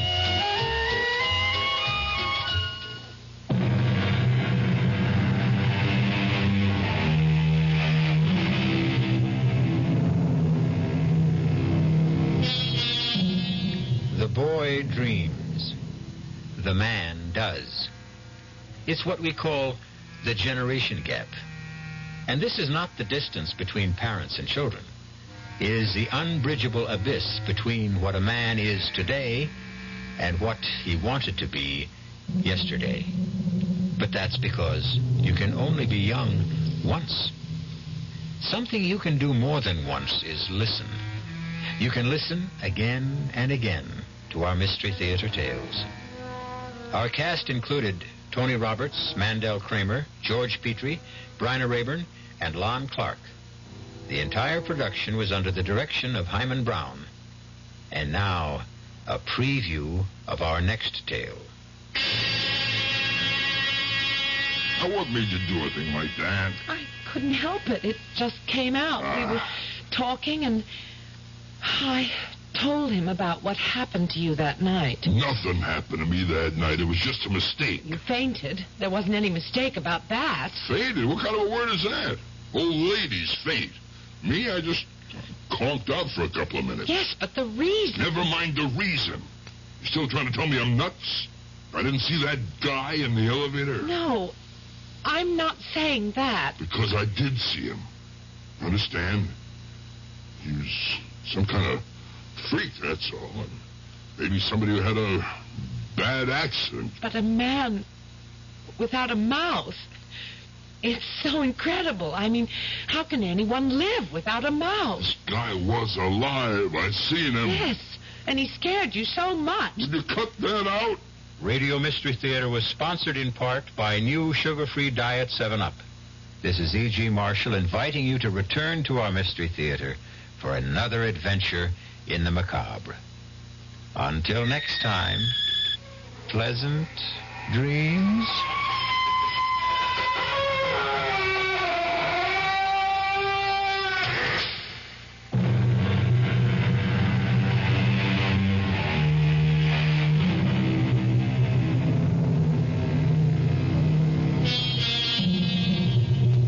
WDAF, Kansas City.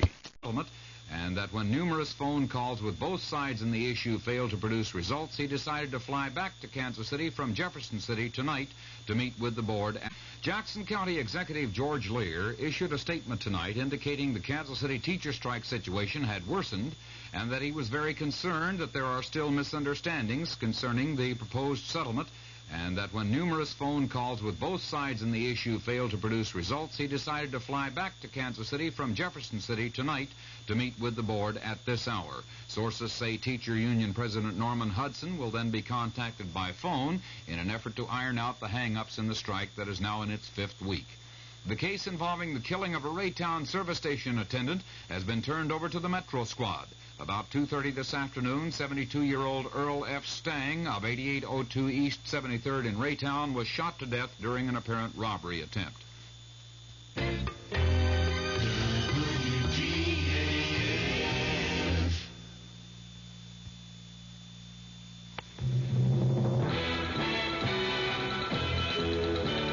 News of the hour on the hour from American Information Radio.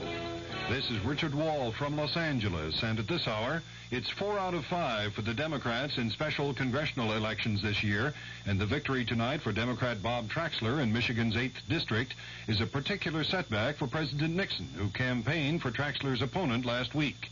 In Saginaw, Republican James Sparling told his supporters a short time ago, "From all indications, Mr. Traxler has won this election, and I congratulate him.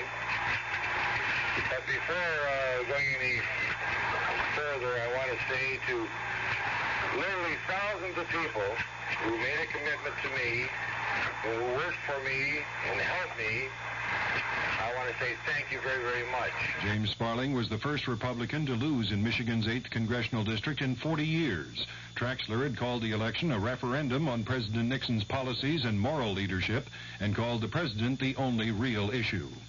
White House mum on a subpoena request. That story coming up. I love Tommy. You know, he's, well, no different than my own grandchildren, except he's never had much love and attention. When I first met him, he never talked, and everyone thought he was mute. I'm a foster grandparent to Tommy. Not long ago, I began teaching him how to match up colors with words and objects. It just wasn't working, and I was getting frustrated. Then one day, he looked at an apple. He said, red. He said red.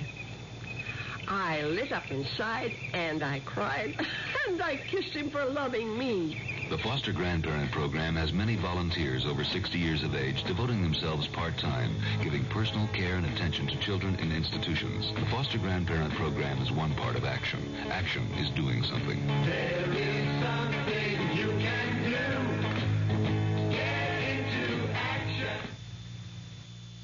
The White House has no comment on Watergate prosecutor Leon Jaworski's request for a subpoena for tapes and documents relating to 64 more conversations President Nixon had with aides.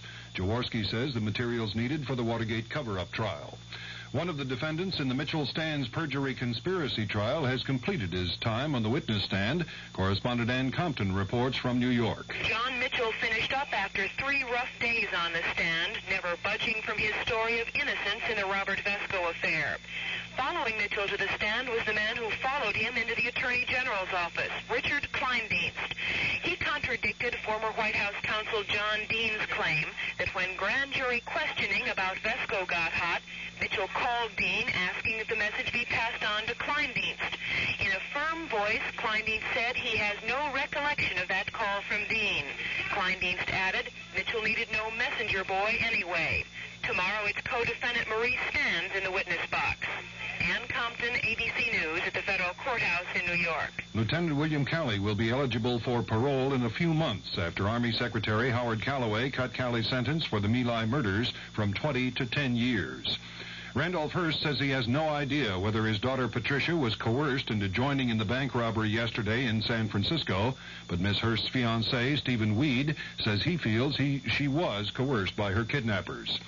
The FBI has named escaped convict Donald DeFries as one of the bank robbers. DeFries is believed to be the man who calls himself Field Marshal Sin Q of the SLA. Virginia ended its odd-even gasoline distribution plan a few minutes ago. Governor Mills Godwin announced the system was discontinued because more gasoline is available for Virginia drivers. The American Automobile Association says gasoline supplies remain good across the U.S., but the price of premium went up a penny a gallon in the past week to 58 cents. The AAA says the average price of regular gasoline stayed at 54 cents. This is Information Radio News. From the Kurt Murs Sports Desk, it's Steve Busby for the Royals and 18-year-old David Clyde for the Rangers tonight in Texas. They'll play again tomorrow night. Ken Stabler of the Oakland Raiders signed with a WFL team not long ago, and tonight quarterback Darryl LaMonica placed his signature on a California Suns contract. Stabler goes with the WFL in 1976, LaMonica after the coming season.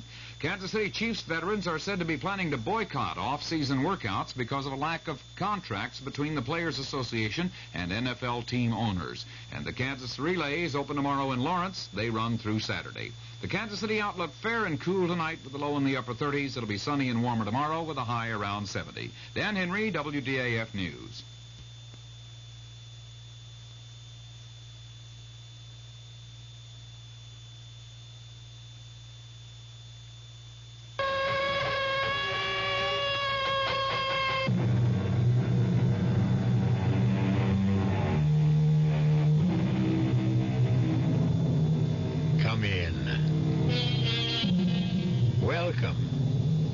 I'm E.G. Marshall.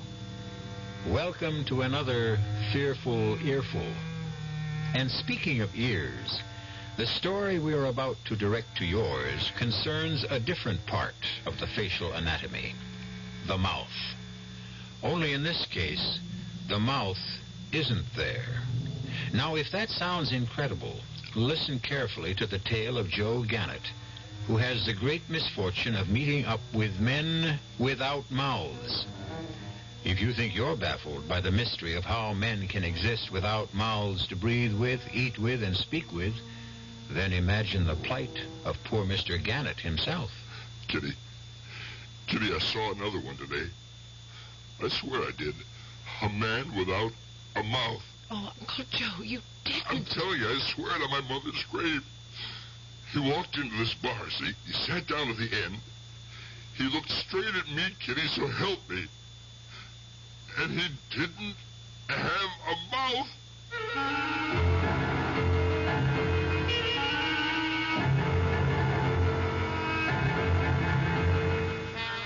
Our mystery drama, Men Without Mouths, was written especially for the Mystery Theater by Henry Slessor and stars Joe Silver and Patricia Elliott.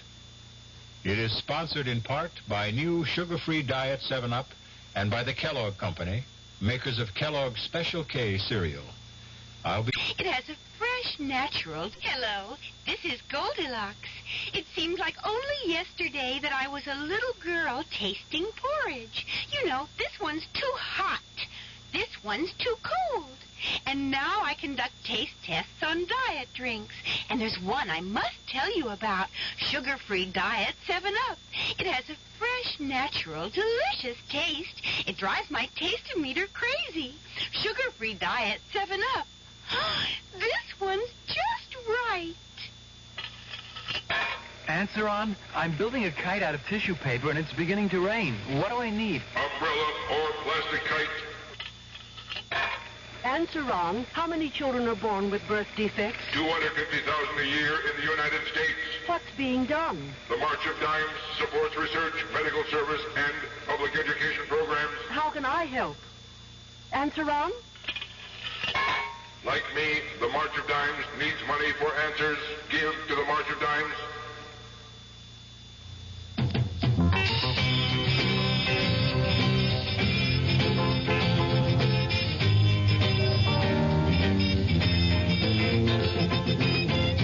A few good men. That's what the Marines are looking for. A few good college men who want to lead. Men who have enough on the bowl to be eligible for PLC. Platoon Leaders Class. Not everyone can make it. It takes brains. It takes muscle. And summer training is no picnic. It takes men who want a real challenge.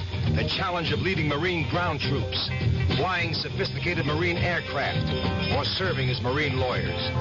If you're one of the few who can make it, there's financial assistance available during school, up to $2,700 over 3 years. There's even free civilian flying lessons for qualified men. PLC Ground, PLC Air, PLC Law, for a few good men.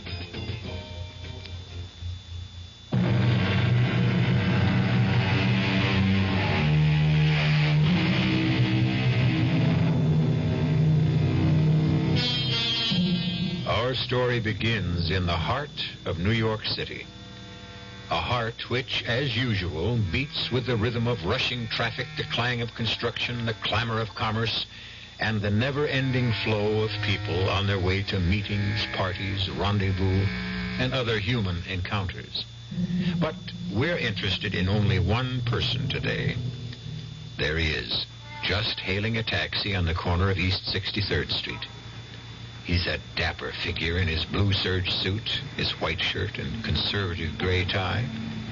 He appears to be a man in his late 50s, well-dressed, well-tanned, and well-heeled. His name is Joe Gannett. Occupation? Retired. But retired from what? Listen. Hey, taxi! Hey, taxi! Taxi! 530 West Side Avenue. Right. Nice day for a change, eh? Yeah, it's okay. One day hot, one day cold. It's enough to drive you crazy. Yeah.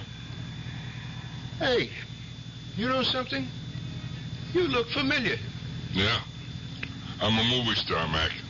I'm Raquel Welch. No, I mean it. You really do. You ever live in Chicago? Look, you mind we do without the conversation? I'm from Chicago originally. Moved here about 10, 11 years ago. I could swear I knew you from some... Wait a minute. You're Joey Ganatello. You got it wrong, mister. Listen, you wouldn't remember me, Mr. Ganatello, but I used to drive for Turk Wilson sometimes. You remember Turk Wilson? He's in Stern now, of course. They got him on income tax evasion. I don't know no Turk Wilson, and my name isn't whatever you said, you understand? Yeah, sure. I mean, no offense, mister. Okay. No offense. And no more conversation.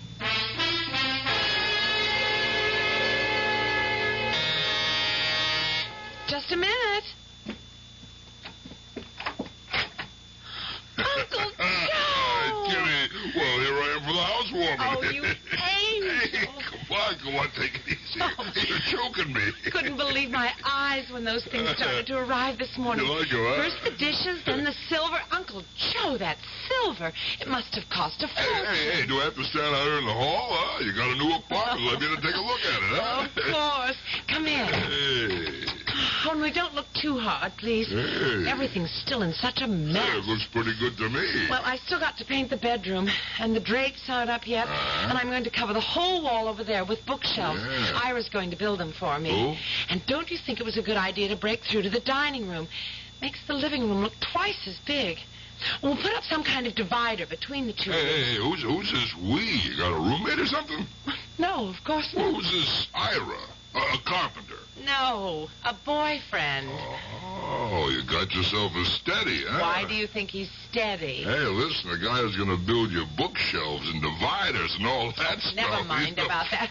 Come on and see the kitchen. Hey, stop rushing me. Hey, how about give me a drink first? Oh, of course. I'm just so excited. You're not sorry now, huh? About accepting all this? Yeah. Oh, how could I be sorry? My own co-op apartment? I just wish you hadn't paid all that money, Uncle Joe. Ah, come on. You know why I did it, Kitty. I did it for your old man. This is the kind of thing Matty Russo would have done if he was alive. No, Uncle Joe. That isn't true. My father could have never afforded anything like this. Well, if he hadn't been so dumb about life insurance... what's the use of worrying about that now, huh? He was my best pal, and you... Well, you're like my daughter now. And if a guy can't help his daughter, then, Oh, if you keep talking like that, Uncle Joe, you're going to have a shoulder full of wet tears. Oh, come on, huh? Knock off that sentimental garbage. Next thing you'll be sitting in my lap, and what would Ira say about that, huh? Uncle Joe? Yeah. I'd like you to meet Ira. Oh, so I was right, huh? It's serious, huh? I do like him. I like him very much. Yeah, what does this Ira do? I mean, besides build bookshelves? He's a doctor. A doctor? Hey, nice going, kid. Your mama would have liked that. His full name is Ira Hamill. Mm-hmm. And I didn't just meet him. He was doing some postgraduate work at college. Hey. I've actually known him for almost 8 months. I told him about you, Uncle Joe. Sure, why not? I mean, I'm the only folks you got. I mean, I told him about your trouble. What are you talking about, huh? Now, what made you do a thing like that? I couldn't help it. It just came out. We were talking, and I told him about what happened to you that night. Nothing happened to me that night. It was just a mistake. You fainted. There wasn't any mistake about that. Fainted? What kind of a word is that? Old ladies faint. Me, I just conked out for a couple of minutes. Yes, but the reason... Never mind the reason. You still trying to tell me I'm nuts? I didn't see that guy in the elevator? No, I'm not saying that. Because I did see him. Understand? He was some kind of freak, that's all. And maybe somebody who had a bad accident got himself sewn up. But a man without a mouth... It's so incredible. I mean, how can anyone live without a mouth? This guy was alive. I seen him. Yes, and he scared you so much. Did you cut that out? Hey, wait a minute. This boyfriend, this doctor of yours, he's not a shrink, is he? No, he's an internist. Good. For a minute there, I thought she was trying to make a patient out of me. Ira doesn't have any trouble getting patients. He does very well all by himself. Well, I guess I have to meet this terrific guy, won't I? Ask him what his intentions are. That's exactly what my intention is. To have you two meet. Anytime you're free. Me? I'm always free, you know that. Look, why don't you bring him over tonight, huh? To my place. You really mean it? Of course. I'll call that catering joint. We'll order something fancy like that beef Wellington junk, huh? Yeah, we'll open a bottle of that $60 wine, impress the pants off. We don't have to impress us. Well, sure, why not? Let them think you're an heiress or something. A princess, maybe, huh? Oh, you make me feel like a princess, Uncle Joe. Okay, send that up. Look, make it 2 bottles. Yeah. All right. Yeah, so long. Where's that food? It's not that catering joint. I told him at 7 o'clock. I guess that's them, huh? Oh my God. No. Get away from me. Get out of here. Get out of here. Go away.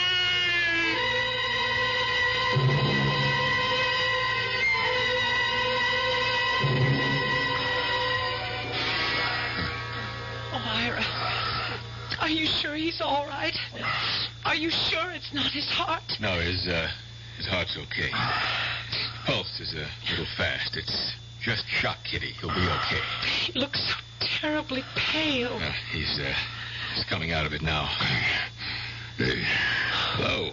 Hello, Mr. Gannett. I'm sorry to have to meet you like this. Yeah. I'm, Ira Hamill. The doctor? That was a very dirty trick, Uncle Joe. Getting Ira to make a house call by pretending to invite us to dinner. Hey, help me up. Yeah, we better, take it easy, Mr. Gannett. I'm okay now. I'm okay. I just got a little dizzy. Whew. Yeah, how long was I out? I don't know. We got here at 7:15. We rang and rang, but nobody answered.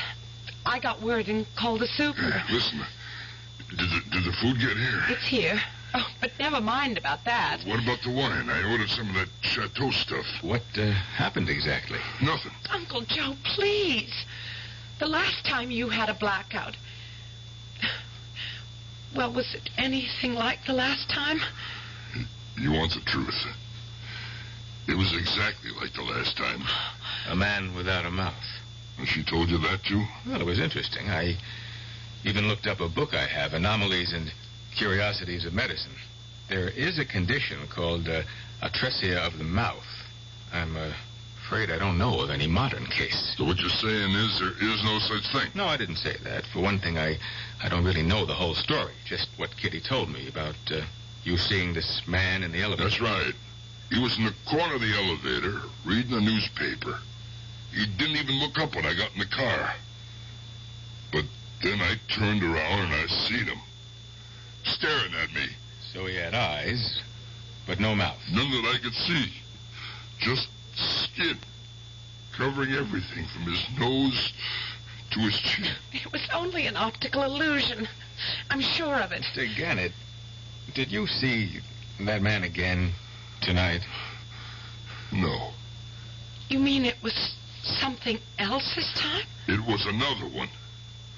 A different man right at my front door. But there was something unusual about him. It was the same thing. He didn't have any mouth. Oh, Uncle Joe. Hey, look. Maybe it's freaks. There are freaks walking around. Hey, Martians, maybe. What do you think, Doc? Could it be Martians? Well, why should they pick on you? Yeah, that's right. I've never done nothing to a Martian. Why pick on me, eh? Hey, come on. Let's forget this junk. Huh? Let's eat that food. How about it, Kitty? You want to warm it up for us? All right, Uncle Joe. What the heck? We've got mouths. Let's use them.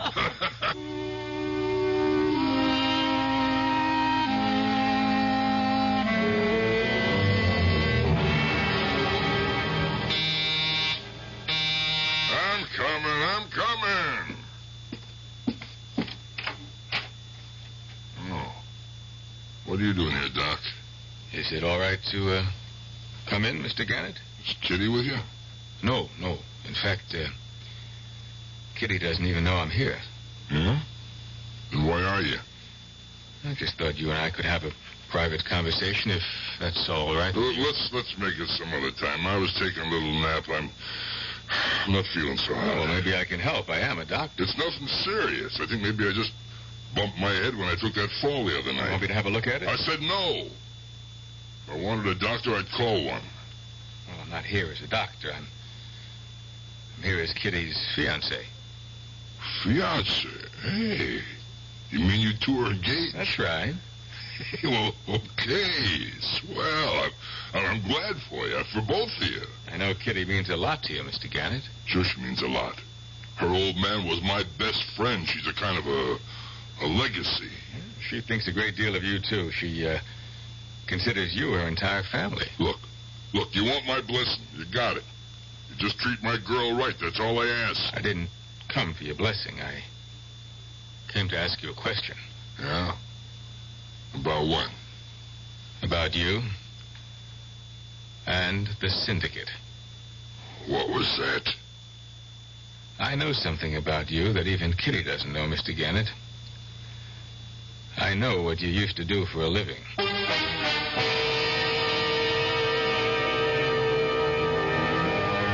Well, Mr. Joe Gannett seems to be a man who is not merely haunted by strange men without mouths.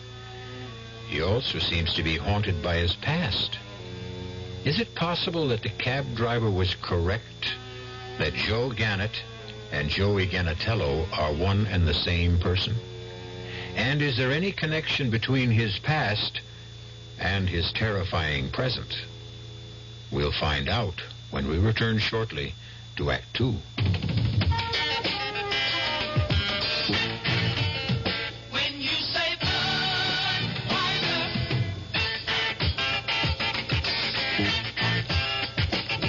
Say, Bud, you said a lot of things nobody else can say. When you say, Bud, you've gone as far as you can go to get the very best. Yeah. When you say, Bud, you tell the world you know what makes it all the way. When you say, Bud, you say you care enough to only want the king of beer. There is no other one. There's only something less. King of beer is being all the rest. When you say Budweiser, you said it all. You said it all. Anheuser-Busch, St. Louis. Your contributions to care have given help and hope to millions of needy people around the world. When they were hungry, you nourished them. When they were thirsty, you brought them safe water to drink. When they were sick, you made them well. When they were homeless, you provided them shelter. When they could not read, you helped build their school. When they were without hope, you showed them how to help themselves. CARE, the International Aid and Development Organization. By helping one human being anywhere, you help mankind everywhere. People who need care need your help. Please send your dollars to CARE, Department 2, New York 10016.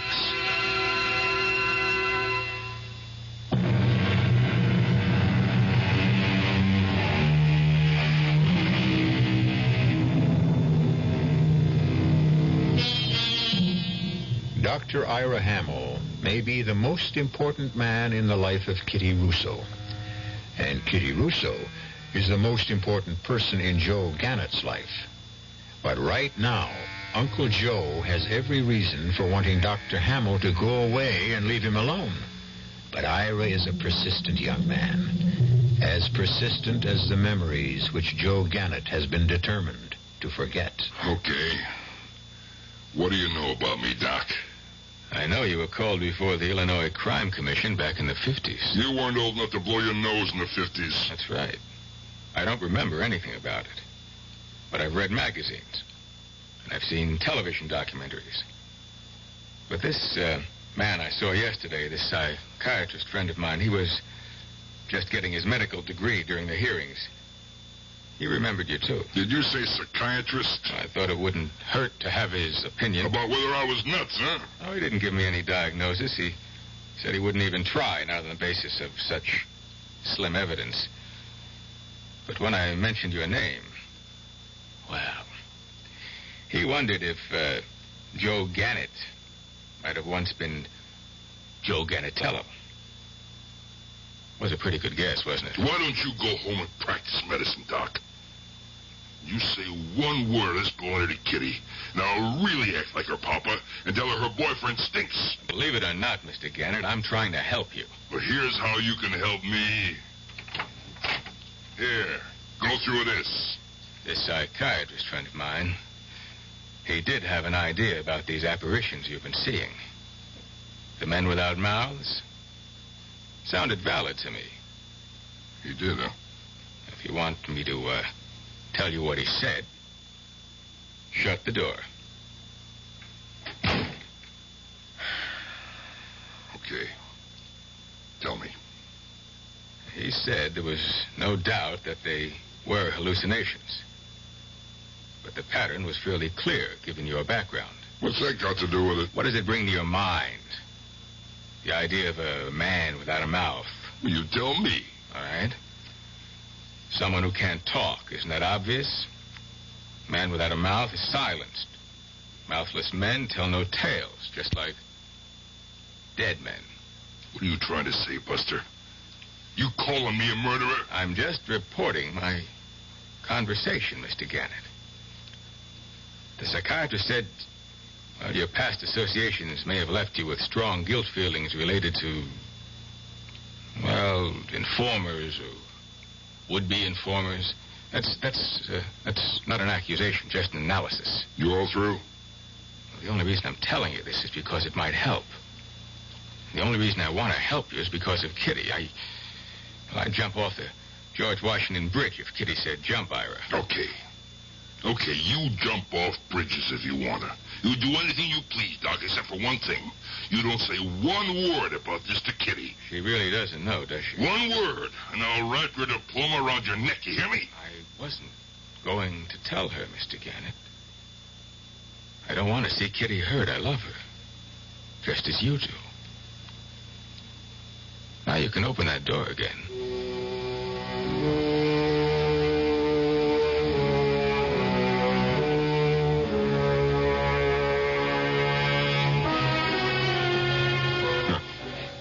Stinking little punk. Wise guy, doctor. Do you want another drink, Mr. Gannett? Huh? Oh, yeah. Yeah, right, Harry. Another drink, that's right. Here you go. Yeah, right up to the top, Harry. Right up to the brim, huh? Sure, Mr. Gannett.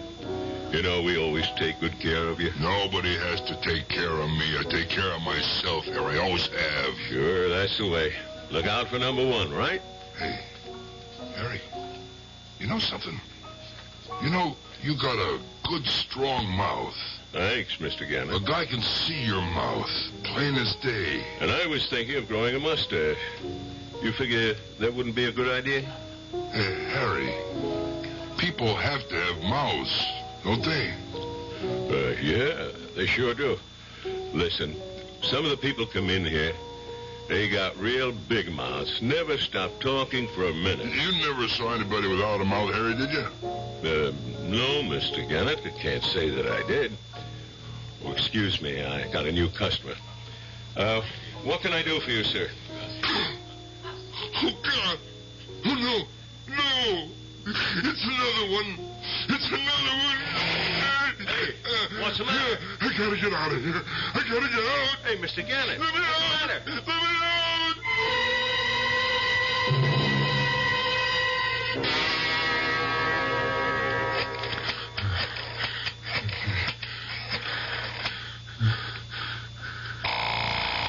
Come on, Kitty. Hello? Kitty, it's me. Uncle Joe? Yeah, Kitty. I seen another one today. I swear I did. A man without a mouth. Oh, Uncle Joe, you didn't. I'm telling you, I swear it on my mother's grave. He walked into this bar. He sat down to the end. He looked straight at me, Kitty, so help me. And he didn't have a mouth. Oh, Uncle Joe, you need help. You've maybe that friend of yours, a doctor. I thought maybe I should see him. I wish you would, Uncle Joe. He could recommend someone. Yeah, I'll see him, Kitty. Kitty, I gotta do something.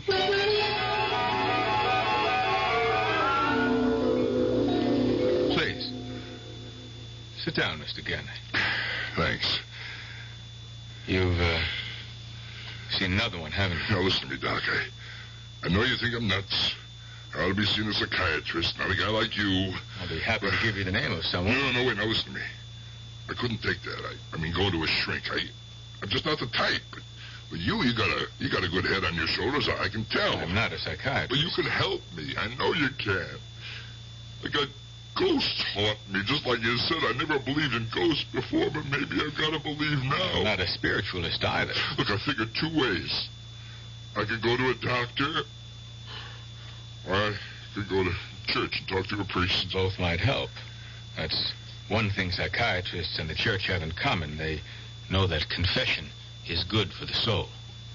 What do you mean, confession? It's the root of the problem, isn't it? Guilt feelings build up pressure in the mind. Sometimes the pressure becomes unbearable and, well, there's some kind of explosion. What, you mean in the brain? Well, you might have been right when you used the word ghosts. The ghosts of the past may be haunting you, Mr. Gannon. The past, always the past. Why do you have to keep bringing that up? Isn't that the whole point? No. Where do these ghosts come from? From hell, that's from where. You mean they're ghosts of dead people? I knew I shouldn't have come here. I knew it'd be a waste of time. Now, wait a minute, So Mr. long, Gannon. doctor. You were right. You're no shrink. Maybe you're not any kind of doctor. Wait, Kitty and I are having a party in a couple of weeks, an engagement party. Have a good time. No, we want you to come. It's important to Kitty that you be there. I don't like parties. So long. I never should have gone there in the first place. A stupid kid. Was a stupid kid like that. Hey, watch where you're going, mister. Oh, no. Oh, no.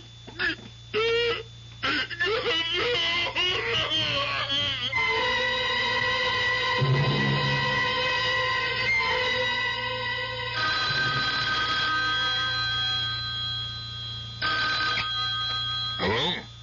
Uncle Joe? Yeah, hi, Kitty. Are you okay? Yeah, fine. Great. Why shouldn't I be? I just want to know. I suppose your boyfriend told you about me seeing him today. Uncle Joe, is it true that you don't want to come to our engagement party? You know me, Kitty. I'm just not the party type. You have to be here. All of Ira's relatives are going to be here, and there won't be anyone at all from my side. Honey, I just can't make it. Kitty, I got a million things I gotta get this place of mine in some kind of shape. I mean, it's got all kinds of junk laying around. Okay, honey, I'll try to be there. It's next Friday, 8:30, right here. I'll try, honey, I will. So long. As long as I don't go nuts before then. Yeah, maybe I should clean up the junk around here. Look in that closet. Oh, look at all that junk. This Christmas stuff I ain't even opened. This old typewriter, I should give that away, get rid of it. What am I going to do, write a book? Yeah, that's the thing, all right. Confession's good for the soul. I had to put down the whole story like the doc said. Maybe he's right about it. I couldn't even write a postcard. Hey, wait a minute. How about this? Hey, the tape recorder one Kitty gave me last year. Jeez, I never even touched the thing. See, how does this thing work anyway? Yeah, on, off, record, stop, rewind, play. Well, there's nothing very hard about that. Let's see, now, where's the microphone here? Oh, yeah, it is. It plugs in here, I guess. Yeah, that looks right. Now what? press the record button, right? Yeah. Testing 1, 2, 3. Testing 1, 2, 3. Okay.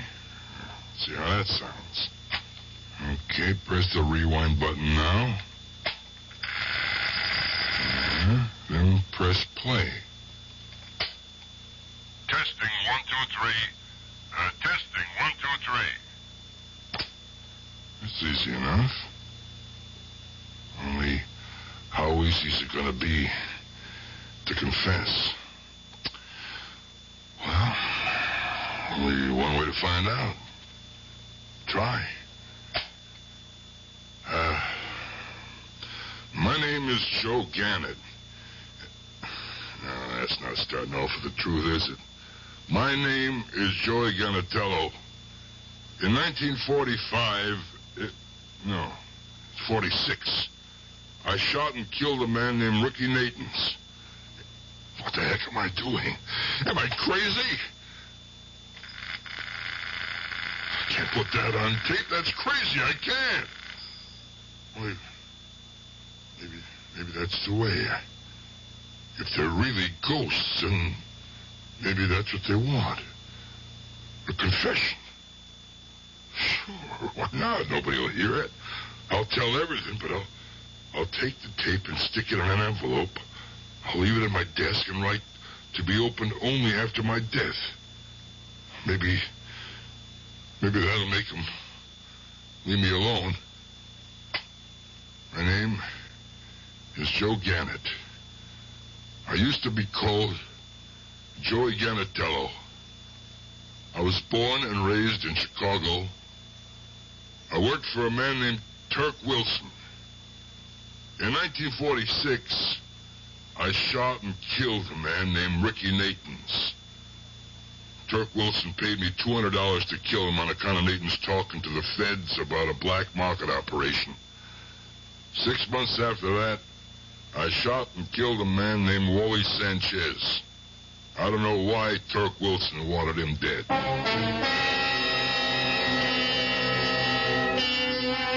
A tape recorder is a wonderful device, a very useful tool in all sorts of situations. And if confession is good for the soul, you might even call it a confessional box. But will it be the right answer for Joe Gannett? Will it provide him with the magic formula to rid him of all his mouthless phantoms? We'll find out when I return shortly with Act 3. And now, another story of the ball and chain, as Kellogg's Special K presents The Library. Welcome to the public library. May I help you, sir? Yes, I'd like to check out... I'd like to check out Famous Laundromats of the World by Audrey Schnorbart. Sir, excuse me, but isn't that ball and chain you're wearing just like the ones they use in the Kellogg's Special K commercial? This ball and chain? Yes, that one. How are you going to get rid of it? Well, lots of good exercises, and by eating smart at every meal, starting with the Special K breakfast. Don't you have to watch your calories? Yes, and the Special K breakfast is less than 240 calories. Less than 240 calories? Right. A 1-ounce bowl of high-protein Special K, 4 ounces of skim milk, tomato juice, and coffee. It's really tasty, and it's going to help me get rid of this ball and chain. I'd say it's long overdue, get it? Your happy ending could begin with the Special K breakfast from Kellogg's. The Veterans Administration helps people in little ways. A veteran, let's say, is trying to get an apartment. He is filed to go to school under the GI Bill. He's not getting any money, but he's entitled. Well, what's wrong with writing a letter saying that under the law, this man is entitled to receive $220 a month for attending school on a full-time basis? Believe it or not, he can take that letter with the little job, take it to the real estate people, and because he has an additional income of $220, although he isn't receiving it, it makes his chances of getting that apartment much better. And this is what I mean about the little things. Going beyond the duty every once in a while. Just go a little bit out of your way to help someone. That's my philosophy. To me, these are little things. but big things to that person. A big thing to that person. At VA, we try a little harder to help.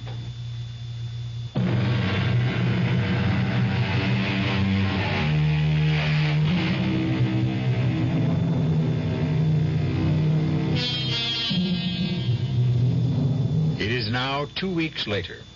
The day, Friday. The occasion, the engagement party of Kitty Russo and Dr. Ira Hamill. As you can hear, it's a very happy occasion. But for Kitty Russo, it becomes even happier when the doorbell rings again and she opens it for a very important guest. Uncle Joe! Hey, Kitty, well, here I am, just like I promised. Oh, Uncle Joe! I almost gave up hope. Well, what for? Didn't I say I'd be here? You never said it very convincing. Hello, Mr. Gannett. Glad you made it after all. Hiya, Doc. Hey, you think I'd miss my little girl's one and only engagement party, huh? Well, I'm glad you didn't. I think Kitty would have been very disappointed. Now, listen, no engagement is official without me, right, Kitty? That's right, Uncle Joe. Oh, you look just marvelous. Ira, doesn't he look well? Oh, yeah, you look fine, Mr. Gannett. Been feeling okay? Me? I'm feeling like $1 million. Oh, it's so wonderful to hear you say that. And then you haven't had any more, trouble. Would you like passing out? No more of that. No, I didn't mean just that. It's all over, Doc. The whole problem. It's all over and done with. Then you're not seeing anything peculiar these days. No, I figured out what the whole trouble was. Yeah, I changed my brand of booze. Uncle Joe, come on. That's what it was. I changed my booze. I changed my reading glasses. Hey, speaking of booze, how'd you get a drink in this joint, huh? You come on with me. I'll show you where the best booze is. Go on. Say, is it really true? Have the hallucinations stopped? Stopped cold, just like that. Oh, I'm really glad to hear that. So am I. For a while back there, I thought I'd have to take a trip to the funny farm, you know? But it hasn't happened once in the last 2 weeks. Well, that certainly gives us something to drink to, doesn't it? Yeah, we'll drink to Kitty, Doc. I mean, Ira. Yeah. You like scotch, right? Yeah, scotch is fine. Listen, Ira, I said a couple of things here that weren't so nice. I hope you can forget. No, I didn't take any offense. That's good. You know, you marrying Kitty, that means you'll be stuck with me too, huh? Joe, why do you think it happened? What? Losing your ghost.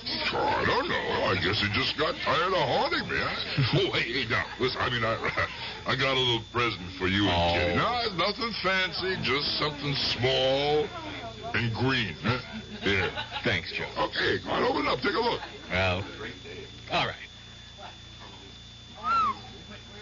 That's a lot of money, Joe. Well, a couple of kids get married today. They need every penny they can get their hooks on. Oh, I still think it's too much. Now, look, you got a nice, long future ahead of you. Me, most of what I got is past, you know? Well, I know something else, too. The past is the past, Joe. Once it's gone, understand? Hey, Ira, you know something? I think Kitty got herself a pretty good catch.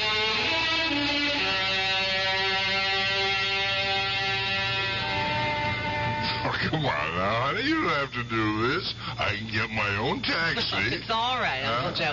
I just want to make sure you get home all right. Oh, yeah. I know what you think. You think your Uncle Joe is drunk, huh? That's what you think. You just had a very good time. Well, I had a very good reason that my little girl is getting herself engaged. Hey, now look at that, huh? You see that? See what? That lady, there's some nerve, huh? Hey, lady, we were here first. Don't worry about it, Uncle Joe. There'll be more than one cab. Yeah, people shouldn't do that. It's not nice to do that. Hey, lady, you're trying to steal our cab? Excuse me, honey. Uncle Joe. Now, listen, lady, you can't do... Oh, my God. Oh, no mouth. Uncle Joe. No. Come back. No mouth. Please. No mouth. Uncle Joe!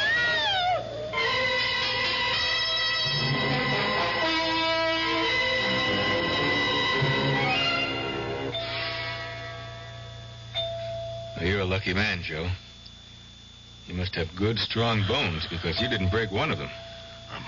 I'm okay. That car just knocked the wind out of me. Look, Ira, pull some strings. We're going to get me out of this place. Well, they just want you for observation, Joe, just for a couple of days. I'll run home and get you a toothbrush and anything else you might need. And your hospitalization card. Don't forget that. Yeah, that's right. There's no use adding insult to injury. Now you're being sensible. Okay. Where's my clothes? Everything's right here in the closet, but don't get any ideas. No, I'm thinking about my house keys. They're in one of the pockets. Don't worry about the keys. I've got my old set with me. Yeah, okay. Well, why don't you go now, then, huh? All right. I'll be back in an hour or so. Ira, listen, I want to talk to you alone. All right, about what? You was wrong. What do you mean? Your whole theory was all wet. The skies without mouths. I mean, you thought I was being haunted by a lot of ghosts from the past, but you were wrong. Why do you say that? Because I saw another one tonight, and it wasn't a man. It was a woman. What? You heard me. I saw a woman without a mouth, and there ain't a woman in my whole life I ever felt guilty about. You understand?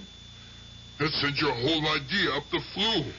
Look, Joe, I told you I wasn't a psychiatrist. Now, maybe my diagnosis was wrong, or maybe it was incomplete. It was wrong. There ain't no reason for me to see a woman without a mouth. I never heard a woman in my life, never. All right. So I was mistaken. I'm sorry.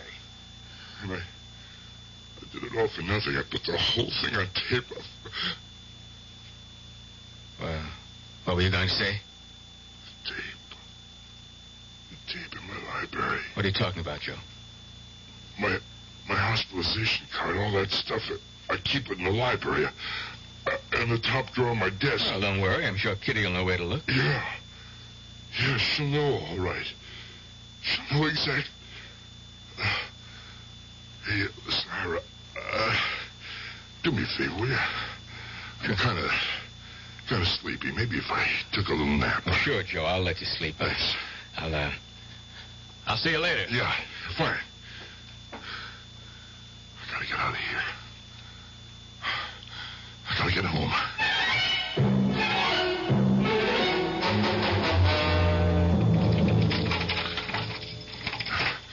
Maybe she didn't find it. Maybe she didn't even look in that envelope. Kitty? Kitty, you here? Kitty? Library door's closed. $200 to kill him on account of Nathan talking to the feds about a black market operation. 6 months after that, I shot and killed a man named Wally Sanchez. Oh, my God. I don't know why Turk Wilson wanted him dead, but I shot him. I got $500 for that job. I was moving up in the world. The next man I hit was Vic Santioni. Then I had to take care of his brother Tommy when he went gunning for Wilson. I never got picked up or even booked for these killings. I was a very lucky man.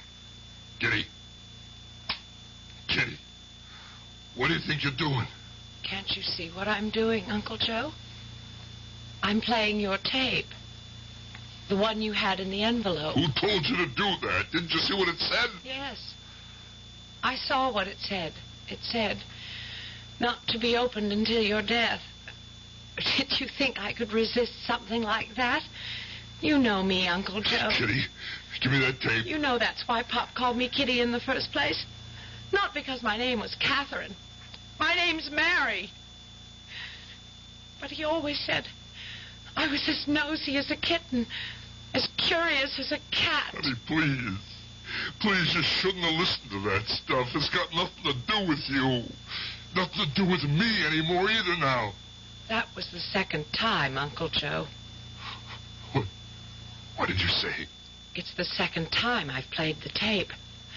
I heard it all the way through the first time, but I didn't believe what I was hearing. I couldn't. Why? Why did you have to do that? Papa. My poor Papa. Kitty, listen to me. You don't know about these things. You don't know how a man gets pushed and shoved in this world until he's got to be like an animal. He was worried about him finding out what he was doing. He never stopped worrying about that. Only Only then they needed a fall guy for a payroll job, and they picked Marty, and he refused. He said he wouldn't take a rap. He wouldn't go to jail and shame. Marty had this daughter in college. He called her Kitty. He was worried about her finding out what he was doing. He never stopped worrying about that. Only then they needed a fall guy for a payroll job, and they picked Marty, and he refused. He said he wouldn't take a rap. He wouldn't go to jail and shame his daughter. He said he'd spill for her. Are you listening, Uncle Joe? Lord. It made him a problem, you know. I wanted him hit. I said I didn't want the job. Marty was my friend. Him and his daughter was like my family. But they didn't care about that. It was like a test of my loyalty. So I had to do it. I had to kill Marty Russo. Is that why you took such good care of me, Uncle Joe? Is that why? I had to do what they said I had to do it. Kitty, it would have been the same with your papa if he was told to hit me. There's a gun in your desk, Uncle Joe. Is this the gun you killed him with? No, put that down, Kitty. That thing is loaded. Tell me how you killed my father. No. Your best friend. Why don't you tell me how? No, please, put it down. Did he know it was you, Uncle Joe? Kitty. Did you look him in the eyes when you shot him the way I'm looking at you? Kitty!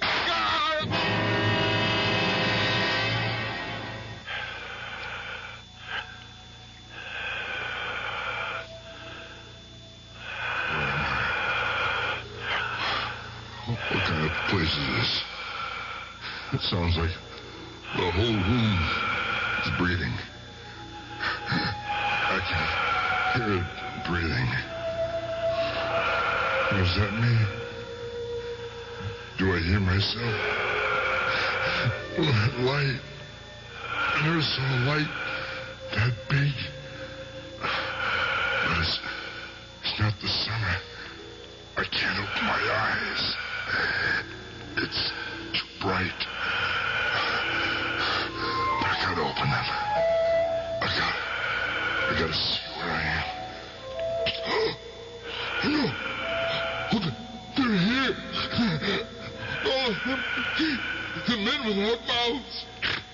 They're all around me. And the woman without a mouth. No! Get away from me! Go away! Go away!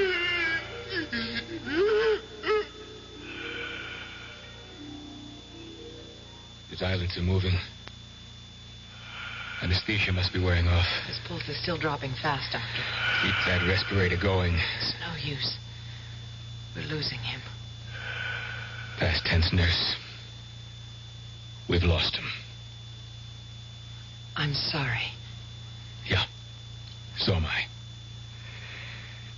But I'm not sorry to get this mask off. Oh, yes, me too. It always makes me feel as if I have no mouth at all.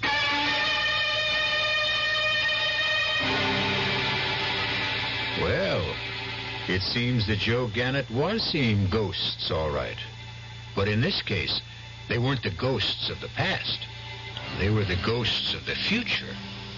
Men without mouths, clustered around an operating table, not trying to destroy his life, but attempting to save it. I'll be back shortly. Hi, Ms.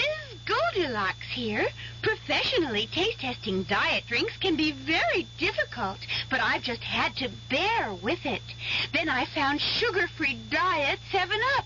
It doesn't taste like other diet drinks. It's fresh, light, natural, delicious. Sugar-free Diet 7-Up tastes so good that I've taste-tested it hundreds of times, and each time I've given it my seal of approval. Yes, this one's just right. Expecting a baby? Plan to refinish that old crib? If so, make certain that the layers of old paint are completely removed and the new paint you use is labeled non-toxic. Also, remember to check all crib surfaces. There should be no sharp edges. If the teething rails are damaged, they should be replaced. For free detailed information concerning crib safety, write Cribs, Washington, D.C. 20207. A public service message from the U.S. Consumer Product Safety Commission.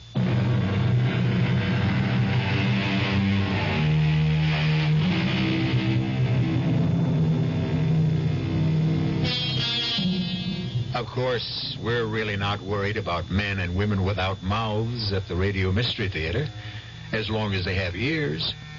And since you seem to have a pair of ears in good working order, we hope you'll turn them to our wavelength again. It's our purpose in life to show you that sometimes it's fun to be afraid. Our cast included Joe Silver, Patricia Elliott, Ira Lewis, and Dan Acco. The entire production was under the direction of Hyman Brown. And now, a preview of our next tale. Hey, that's wonderful. That's just like a magician I saw once. It's not magic, Effie. It's a natural power. I read somewhere that most of us use only a small portion of our brain potential, less than 5%. You mean that anyone can do what you just did? Sure, most people can. I'm sure of it. Oh, hey, Joe, will you teach me? Will you show me how you did that? If you want to, I can show you that and much more. Like what? Well, like hear what I have in my mind without my saying a word. Hey, that'd be neat. We could talk and nobody would hear us. I could show you how to move objects from across the room. We could clean up from here. I could even teach you how to fly. Yeah, like Peter Pan. Hey, look, I'm flying. Hey, you mustn't joke about it, Effie. Oh, hey, I'm sorry, Joseph. Listen, I wasn't making fun of you. I was just happy. Never make fun of me, Effie. You're frightening me. It's all over now. Let's finish the dishes. Radio Mystery Theater was sponsored in part by Anheuser-Busch Incorporated, brewers of Budweiser. This is E.G. Marshall inviting you to return to our Mystery Theater for another adventure in the macabre. Until next time, pleasant dreams.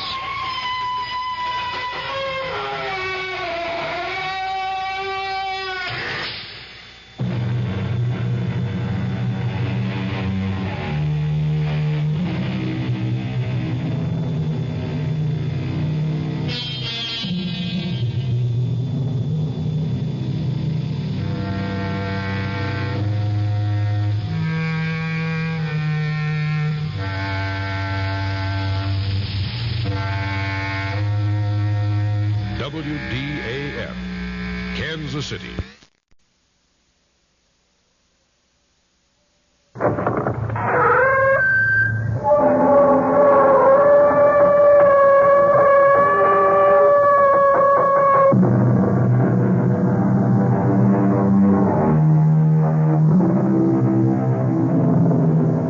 Come in. Thank you for listening and good night. WDAF, Kansas City. Dan Henry, WDAF Local News at 11 o'clock. The outlook for Kansas City, a chance for showers tonight, mild tomorrow.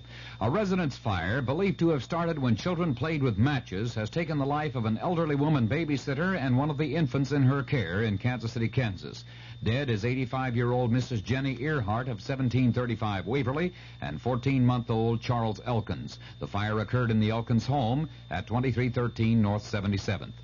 Two other 4-year-old children in Mrs. Earhart's care escaped without injury. Several persons, including a passerby who tried to assist in a rescue attempt, and the dead child's mother, were admitted to Bethany Hospital. Another resident of the house, 53-year-old Stanley Elvin, suffered shock and exhaustion while attempting to fight the blaze. He also was hospitalized. Kansas City, Missouri firemen used about 10 pieces of equipment in fighting a blaze in the Knollwood Apartments at 1401 Northeast Vivian Road tonight. It's a 3-story apartment complex, and there were reports that some third-floor residents had to be assisted by firemen in escaping the building. No injuries were reported, however, and the cause of that blaze not yet determined. Kansas City, Missouri schools will reopen Friday with teachers and staff reporting tomorrow. This order from School Superintendent Robert Metcalf and the school board, despite the failure of recent efforts to bring a halt to the teacher strike. News of the hour on the hour from American Information Radio. This is Richard Wall from Los Angeles, and at this hour, a federal grand jury is investigating Monday's bank robbery in San Francisco and whether Patricia Hearst took part in the holdup willingly. Attorney General William Saxby says she did, but Patricia's father, Randolph Hearst, calls Saxby's view speculation. In Washington, correspondent David Shoemaker reports on the change of tactics by investigators of the Hearst kidnapping since Monday. The robbery has changed the FBI's kid gloves approach to the search for Miss Hearst. Until now, agents have been afraid of doing anything that might jeopardize their safety. Entire neighborhoods of San Francisco were declared off limits in the investigation. Now, we're told by sources at FBI headquarters, the search will be more aggressive. But once Miss Hurst is located, the final decision to act has been strictly reserved for FBI Director Clarence Kelly personally. David Shoemaker, ABC News, Washington. A Nixon promise to Latin America. That story coming up. This woman is speaking in behalf of the refugees in Cambodia. She tells us that in Cambodia today, 1 million men, women, and children are homeless and in need of shelter. Massive aid is needed to help these people. CARE is distributing rice, dry fish, and other foods. CARE is providing medicines and supplying refugee kits, which contain cooking utensils, sewing kits, and material for clothing. CARE is also distributing mosquito netting, blankets, and straw mats to sleep on. As soon as conditions permit, CARE will assist Cambodian refugees to rebuild their homes and communities and help the people get back to work so that they can help themselves. They are very grateful for this desperately needed help. Your contribution to CARE makes possible this help. Please send your dollars to CARE, Department 2, New York 10016. President Nixon has promised to work with Latin American and Caribbean governments to keep peace in the hemisphere. And at a White House dinner tonight, the president told foreign ministers from those countries, on the political side, you can expect that the United States will not seek to impose its political preferences on your countries. That is your decision. We will not intervene in the domestic affairs of others in this hemisphere. And finally, and of keen interest tonight, we have a mutual interest in economic growth and prosperity for all the nations in this hemisphere. President Nixon asked the group to join him in a toast to what he called a new spirit of solidarity in the hemisphere. The White House says President Nixon is neither dismayed nor disheartened by the Democratic win in Michigan's 8th congressional district, but Republican National Chairman George Bush says he's terribly disappointed by the GOP loss. Republican Senator Charles Percy says it would probably help the GOP if President Nixon were to resign. The New York Daily News says the City Bar Association is investigating possible misconduct by President Nixon and 4 other lawyers, including John Mitchell, David Young, and Gordon Strawn. John Ehrlichman denies a report that he's become disenchanted with President Nixon and feels the president's lost his effectiveness. The story was by the Los Angeles Times. And in Seattle, Ehrlichman read from a statement. The story is incorrect in its references to my attitude toward the president. In terms of accomplishment, it's my belief that his domestic record has been, in every respect, as excellent as his record in foreign affairs. Ehrlichman also denied that he's been plea bargaining with the Watergate prosecutor's office. A supermarket survey by the American National Cattlemen's Association shows retail beef prices have dropped 24.5 cents a pound on the average in supermarkets across the U.S. in the past 2 months. Cost of Living Council Director John Dunlop says steel firms estimate their costs will rise 13.6% by July 31st. Dunlop says that means higher steel prices and substantial inflationary pressures on the economy. This is Information Radio News.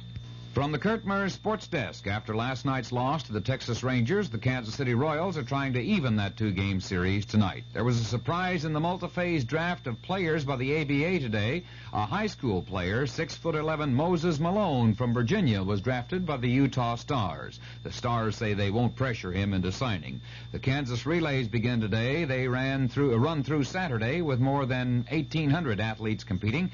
And Ed Garvey, the director of the NFL Players Association, has verified the boycott of players from off-season practice because of the lack of agreement on insurance. The Kansas City forecast mostly cloudy with a chance for a shower or thunder shower tonight and a low in the upper 40s. It should clear up tomorrow with mostly sunny skies, a high near 75. Dan Henry, WDAF News. The CBS Radio Mystery Theater presents...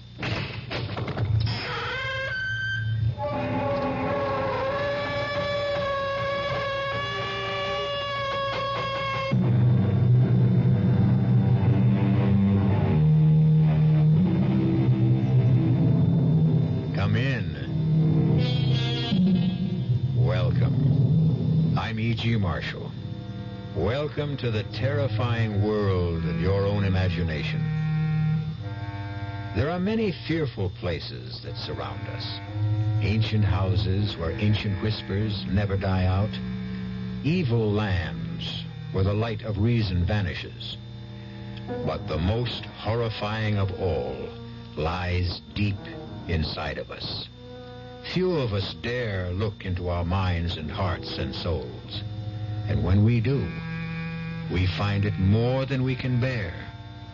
This is essentially what happens in this tale of Joseph Compertino, a young man who looked into the souls of others only to find destruction. I don't need your help, Father. I think you do. You told me how much you loved our Savior and St. Joseph. You're not appealing to them now, are you? I don't know what you mean. Yes, you do. The incense, the magic circle on the floor, the Kabbalistic figures. You're reaching for the hand. What if I am? What good did my piety do? I lost my parents, then Effie. Perhaps I'll get some help now. From Satan?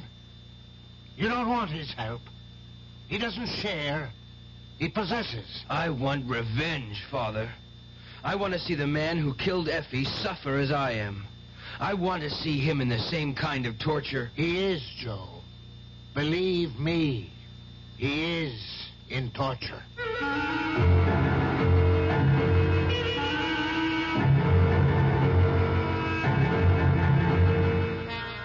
Our mystery drama, The Horror Within, was written especially for the Mystery Theater by Milt Wissoff and stars Don Scardino. It is sponsored in part by the Kellogg Company, makers of Kellogg Special K cereal, and by Anheuser-Busch Incorporated, brewers of Budweiser. I'll be back shortly with Act One. Great taste in the morning. Kellogg's has that wholesome taste to get you up and grinning. This is Jerry Coffer for Kellogg's Special K. You know, for years we've been talking about the Special K breakfast, a great way to start the day if you have a weight problem. You may have seen or heard our latest commercials, which symbolize the problem of being a few pounds overweight by using this ball and chain. That's the sound effect. But so many people have come to know the Special K breakfast that can help solve weight problems, they sometimes forget that Special K is America's favorite high-protein cereal. It has 8 essential vitamins and iron, and so delicious that lots of folks, kids as well as adults, eat Special K just for the sheer good taste of it. So we don't want you to think that you have to wear a ball and chain to eat Special K. All you need is an appreciation for the finer things of life, a 1-ounce bowl of Special K, 4 ounces of skim milk, tomato juice, coffee, and maybe a little sugar. The Special K breakfast can help you lose weight all by itself, but it really is a good start. You're 17. Well, that's plenty old. Old enough to know about things like grass and speed and acid and smack. We probably can't tell you anything about the stuff you haven't already heard, or maybe even found out for yourself. So we don't intend to give you any advice. You wouldn't listen. But the trouble is, neither will your kid brother. He doesn't know half of what you know. He doesn't know how dope can affect your body. He's never spent a violent night hugging a friend who was on a bad trip, or watch a guy nod off in class and fall to the floor. He's just a kid, and a real setup for anybody out there selling the stuff. We'd like to warn your little brother. Too bad he doesn't trust us. We can't get to him. But maybe you can. An Advertising Council campaign.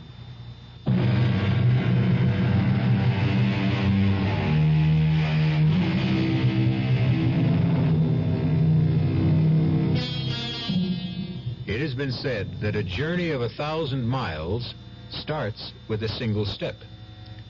In our weird tale, the journey of 1,000 horrors starts in the light of day in a most prosaic fashion. Joe Compertino, who has been orphaned, is on his way to visit his uncle in the city. He waits in a diner for a truck driver to finish his meal. Have something to eat, Joe.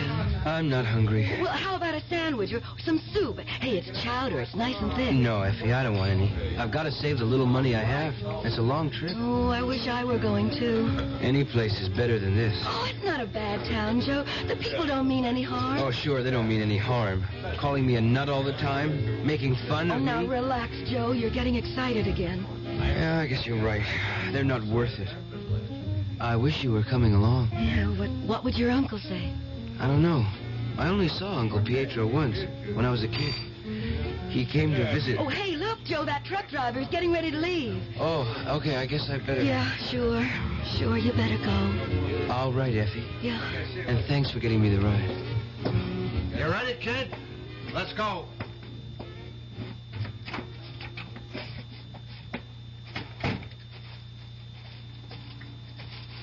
There she is, the pride of the Manchester fleet. Hop in.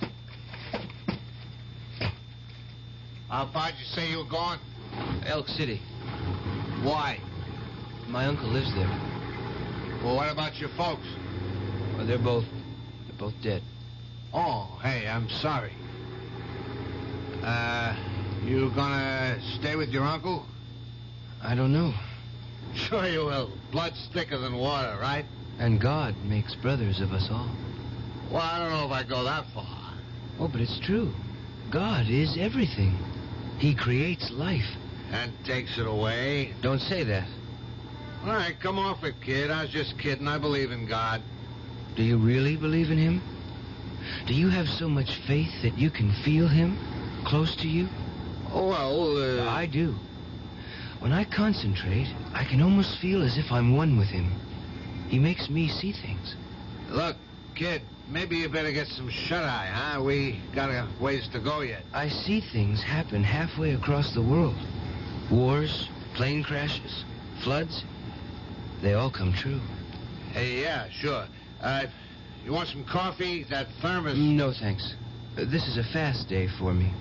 Like my namesake, St. Joseph. It helps me focus my concentration so I can do what I want to do. Like what? Move things without touching them.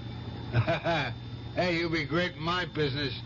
You could offload this truck by yourself. And like St. Joseph, I can fly.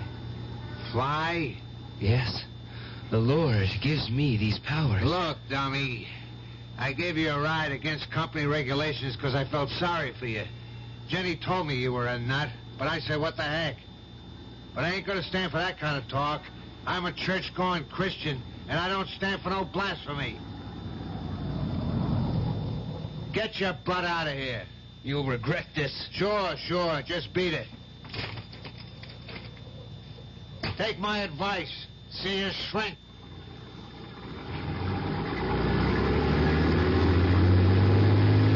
Lord, make him see the true light. Lead him from transgression. Thank you, Lord.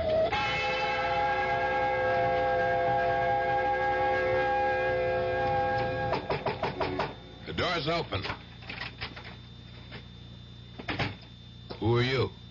I'm Joseph. Joseph Compertino, Uncle Pietro. Peter, kid. Pete Compton. Don't you forget it. What are you doing here? You're the only one I have left. What? Papa, he's dead. A fire in the house. Oh, good Lord. Why didn't you let me know? It happened so suddenly, and there wasn't much left for a funeral. I just buried him and... Oh, you poor kid. Yeah. How about something to eat? No, it's a fast day. Well, you take after your mother. What's wrong with that? Nothing, kid. Nothing. Don't have to jump down my throat. She was a saint. I learned a great deal from my mother. About sin and worldliness. Well, what are we going to do about you? Just give me a job and a place to stay. That's all I need. Yeah, I suppose I could use you around the club. You could clean the place, run sandwiches and coffee for the poker players. Poker players? Sure, what'd you think this is, a church? I run a little club here where the guys can get together for a little fun. Got any objections? No, Uncle Pietro. Pete. Call me Pete, I told you. I'm sorry, Pete. I mean no harm. Sure, kid. Now, let me see. Where can you stay? Can't put you up at the house. I haven't got any room. I could stay here. It would make it easier for me to keep the place clean. In that case, make yourself at home. Well, how do you like it? The club is crowded. So many men. It's a big night. Friday. Payday. Guys want to blow off a little steam. You know how it is. You work in the mill all week. It's a grind. They need something to take the taste out of their mouths. They can find comfort in the Lord. Sure, but now they need action. A little gambling's a lot better than some things they could be doing, huh? Hey, Pete, where's the beer? Here, Joe, take this order to the table. Move. But what do you call this jerk, huh? A hamburger. No, kid. Well, I am glad you told me. I'd never know.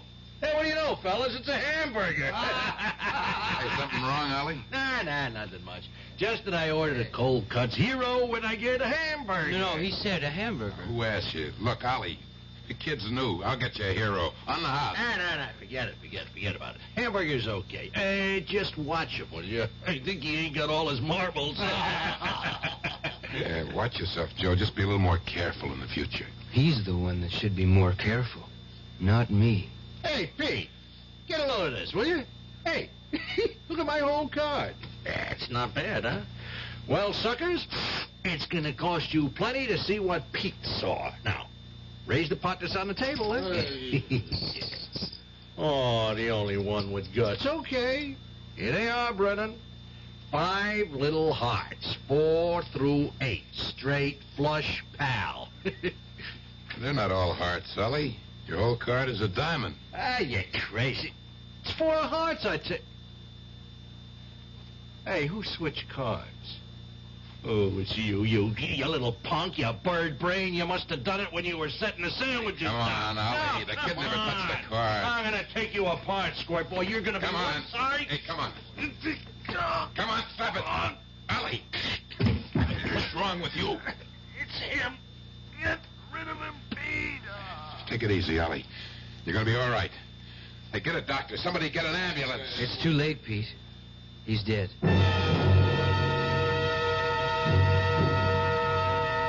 I can't believe it. I just can't believe it. It's crazy. He thought you had something to do with it. I didn't harm him, Pete. I swear I didn't. I wouldn't take a life. Relax, Joe. I know you didn't. Excitement was just too much. Funny about that card, though.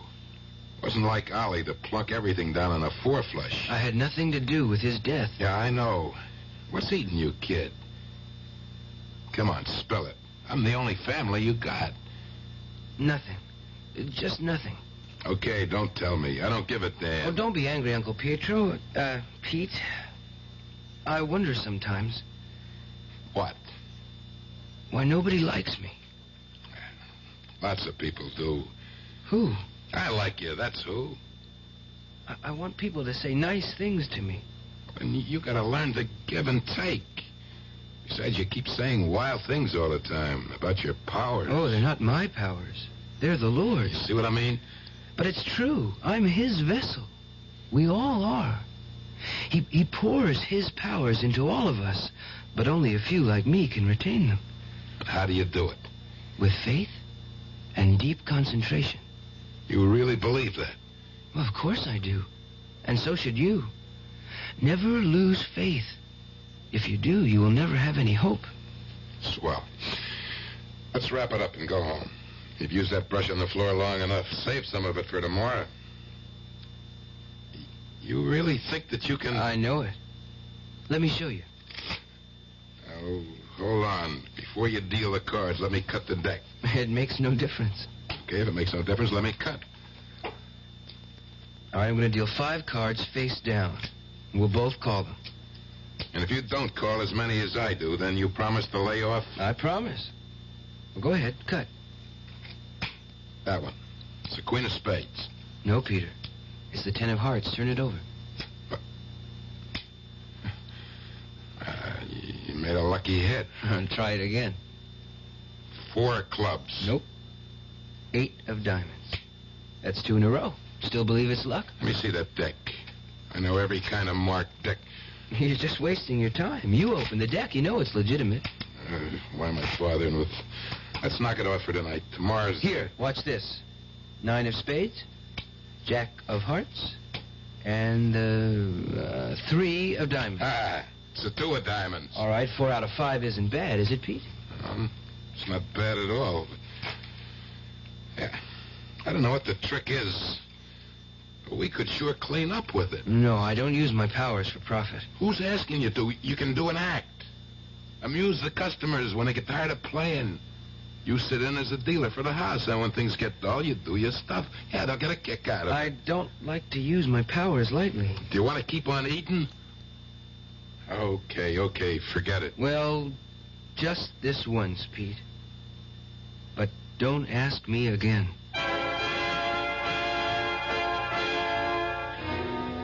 A deal has been made between Joe and his Uncle Peter. It seems so simple and so innocent on the surface. But like most seemingly simple matters, who knows what currents and eddies swirl beneath the surface? We will, I trust, know more when we return shortly with Act 2. Hello, Ms. Goldilocks here, and welcome to my professional taste testing laboratory. Oh, Papa Bear, could you bring that case of sugar-free Diet 7-Up over here? Another case? Miss Goldilocks, you're drinking this sugar-free Diet 7-Up like there's no tomorrow. You can't still be taste testing it. Oh, no, Papa Bear. Sugar-free Diet 7-Up has already earned my seal of approval. It's fresh, light, natural, delicious. I drink it because I love its taste. Now hurry up. Okay, here. This sugar-free Diet 7-Up really tastes delicious. Ladies, if you're tired of switching from one diet drink to another, take some advice from Ms. Goldilocks. Try sugar-free Diet 7-Up and you'll say, yes, this one's just right. I'll bear witness to that, Goldie. Hi, I'm Hal Linden. There's a lot of talk these days about America's energy crisis. Talk about doing without heat, about doing without our cars, about what's going to happen if we run out of fuel. Well, we may not have to run out of fuel if we all work together to conserve the fuel we have. That means turning your thermostats down to 68 degrees during the day and turning them down to 60 at night. It means turning off lights, TV sets, and electrical appliances the minute we're finished with them. It means driving no faster than 50, starting or joining carpools, avoiding the kind of stop-and-go motoring that eats up gas by the gallon. In short, it means saving every ounce of energy we can, every chance we get. So please, do your part to make the fuel supply stretch a little further. For your own sake, don't be selfish. Don't be foolish. Don't be fuelish. This message from the Federal Energy Office and the Advertising Council.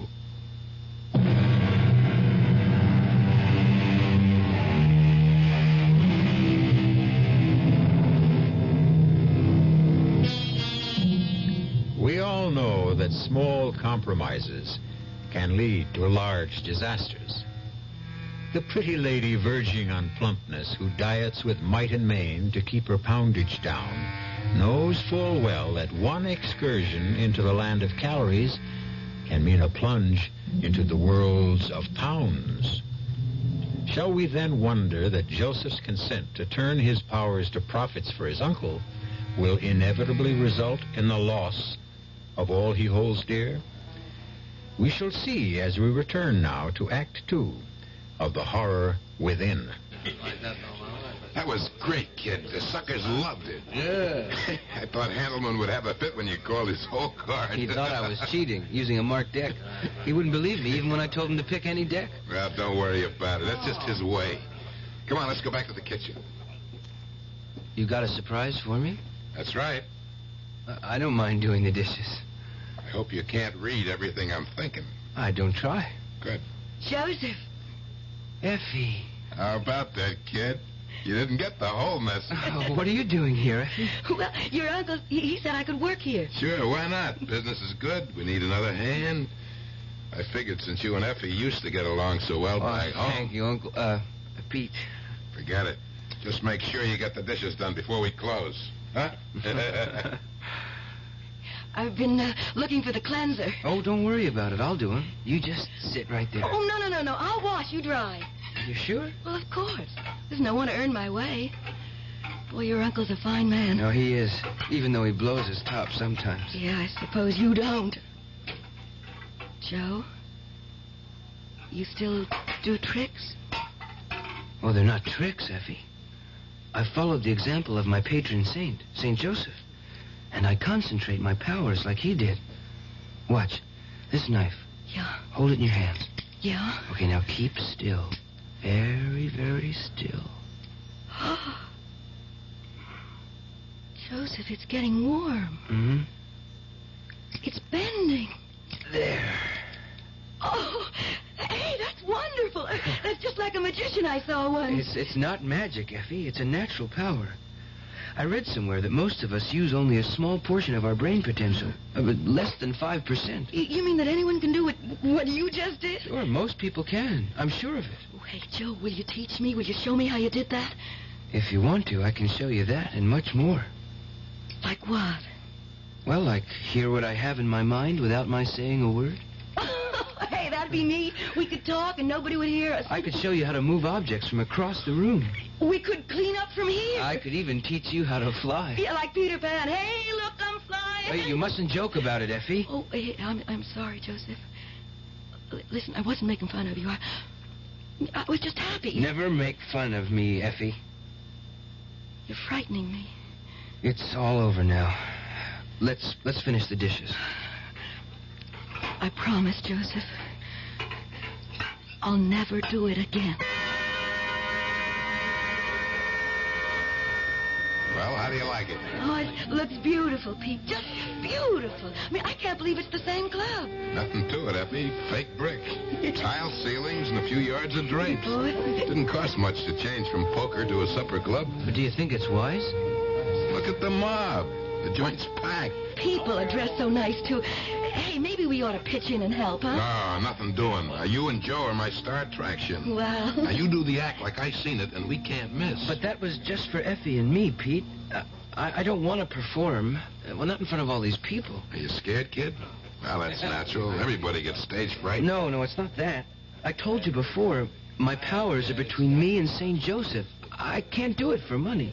What's the difference if you do it in the back room or out here? Well, he's right, Joe. You can't hurt anybody with a little fun. A little pleasure can help brighten up people's lives. That's you, Joe. What do you say? I'm going to introduce you and Effie. If you want to let me down, that's up to you. And now, folks, settle back. I hope you enjoyed your dinner. Oh, boy, the roast beef was good. Good. The Cafe Compton presents its star attraction, the amazing Joseph and Company. They'll entertain you with an act never duplicated before in the history of the entertainment world. Yeah, sure. They'll read your thoughts, perform illusions. And here they are, the amazing Joseph and Company. Good evening, ladies and gentlemen. My assistant will be seated on the stage as I go through the audience. She will receive the thoughts I send to her across space. You can give me any kind of message or clue, and I will transmit it to her.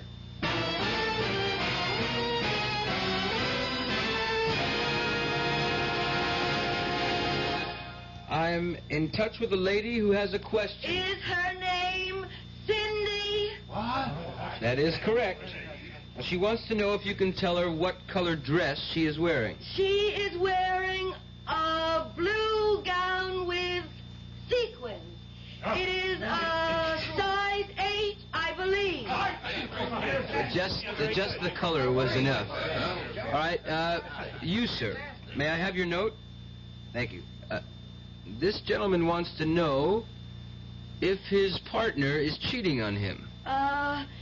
Your wife is perfectly faithful, sir. Well, I don't think that's what he meant, but I'm sure he's happy with the answer. One more question, please. One more question, please. Yes. This man he wants to know... Mr. Handelman, I can read a great many thoughts in your mind. Your check is $28.90, and you want to know if a $2 tip is enough. It is not.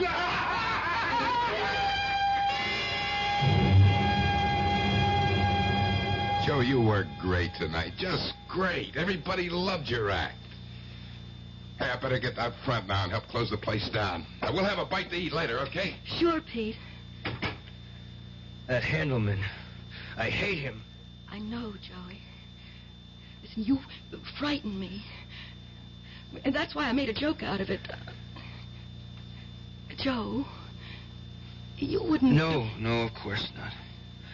I'm a servant of the Lord. I do His bidding. That's why I wonder about all this. I feel it's wrong. It's a lot better than what you wanted to do to Handelman.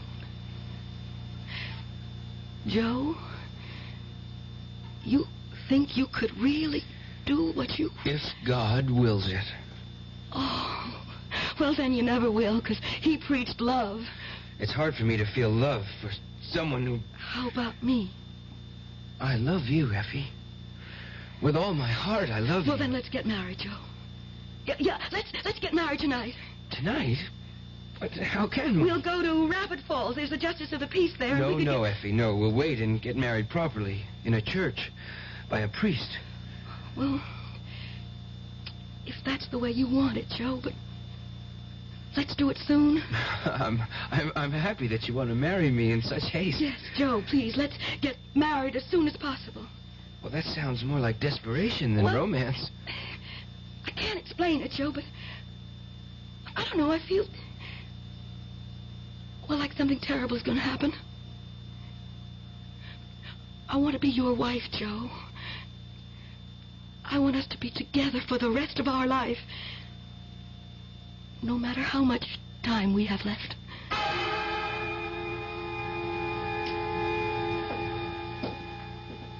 Good evening, Father. Am I late? No, you're the first one here, Mr. Compton. We have lots of time for the rehearsal. Is your nephew's family coming too? Well, I am his family. All that's left of it. And the bride-to-be? She has no one else but Joe and me, Father. I wonder what's keeping them. No, here comes the young man now. Joe, where you been? I called for Effie, and she wasn't there. Is she here? Well, no, don't worry. She'll be along in a minute. Probably had something to do. No, it's not that. What is it? I can see her. She's walking past the library, and someone is stopping her. She's frightened. I must go to her. Oh, what was that all about? Joe, my nephew, he's not like other people. He feels things, sees things. I better call the police, Father. May I? Oh, certainly, if you feel it's necessary.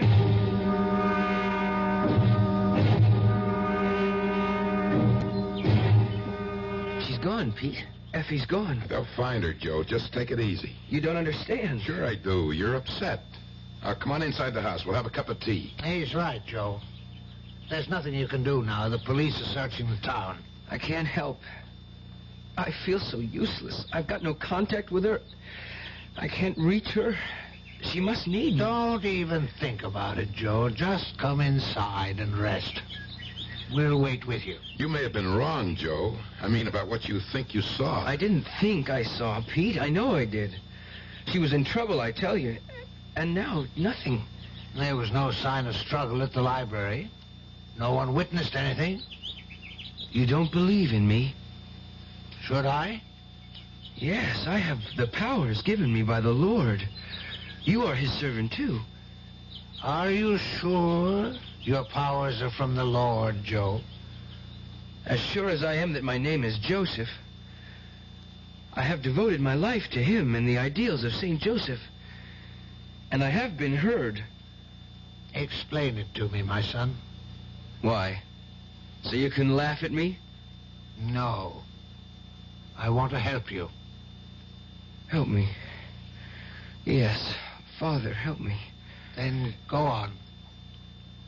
My mother was a saint. She taught me to worship, to revere the memory of St. Joseph, to follow in his footsteps. I tried. I poured all my energies into being one with St. Joseph. I learned how to direct all the forces of my mind and soul. Even when I was very young, I could make objects move. I could see things that happened far away.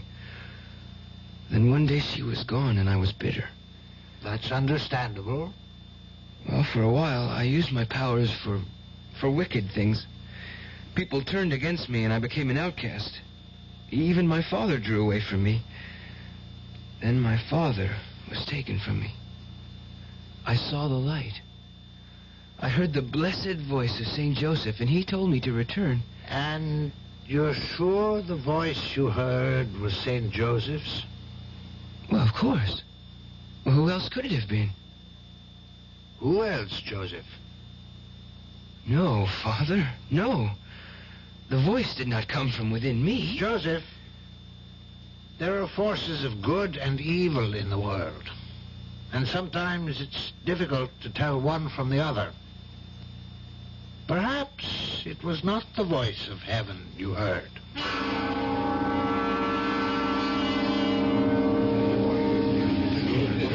Good house tonight. Oh, we're still mobbed. Why don't you get dressed, Joe? In a minute. Any news yet about Effie? Not a word. The cops are still on the lookout, but they haven't found anything. I can't believe it. I just can't believe it. I told them where it happened and exactly what he looked like. Well, there must be hundreds of guys in town that fit the description you gave. You got to understand. I don't want to understand. I want to find Effie. I tell you, Pete, I saw her just as clearly as I see you now. She was walking by the library, and this guy passes her. Then he turns back. Joe, the cops know all that. Well, then why don't they find her? Hello. Speaking. What's that? I see. Sure, I understand. No, he's here with me. Yeah, we'll be down. What is it, Pete? It's Effie, isn't it? Yes, Joe. The cops. They found Effie. Well, is she all right? Bad news, kid. I want to see her. You will, kid. They want us to identify her. Identify her? What are you saying, Pete? They're waiting for us. At the morgue.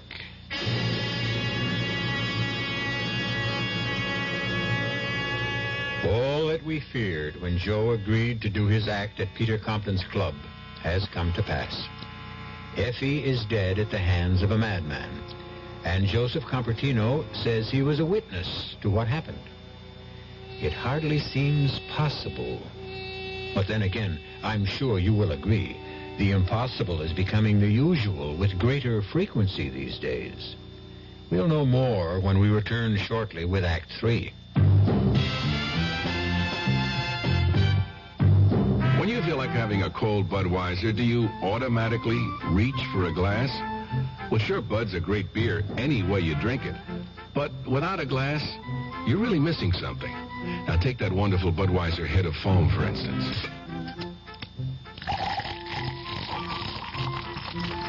Those bubbles, tiny though they are, still amount to something pretty special at the top of your glass. Taste appeal and eye appeal. Two results of exclusive beechwood aging and natural carbonation. It takes a lot longer to brew Budweiser that way, but brewing beer right does make a difference that you can taste. That's why when you say Budweiser, you've really said it all. Anheuser-Busch, St. Louis.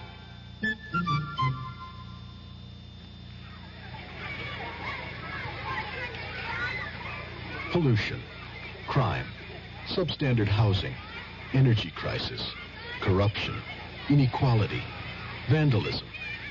If you don't like these conditions, you can do something about it. Law Day, May 1st, reminds us that the great thing about our system is that people can have a voice in improving it if they understand it and if they use that voice in the many ways possible. Through involvement like helping to register voters, campaigning for candidates, voting. People of all ages can work to bring about change lawfully. But with almost half the population under 25, youth can make the difference. Learning what can be done and how should begin at an early age. Law Day urges young America to lead the way.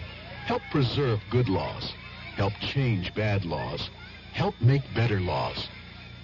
A public service message of the American Bar Association and your state and local bar associations.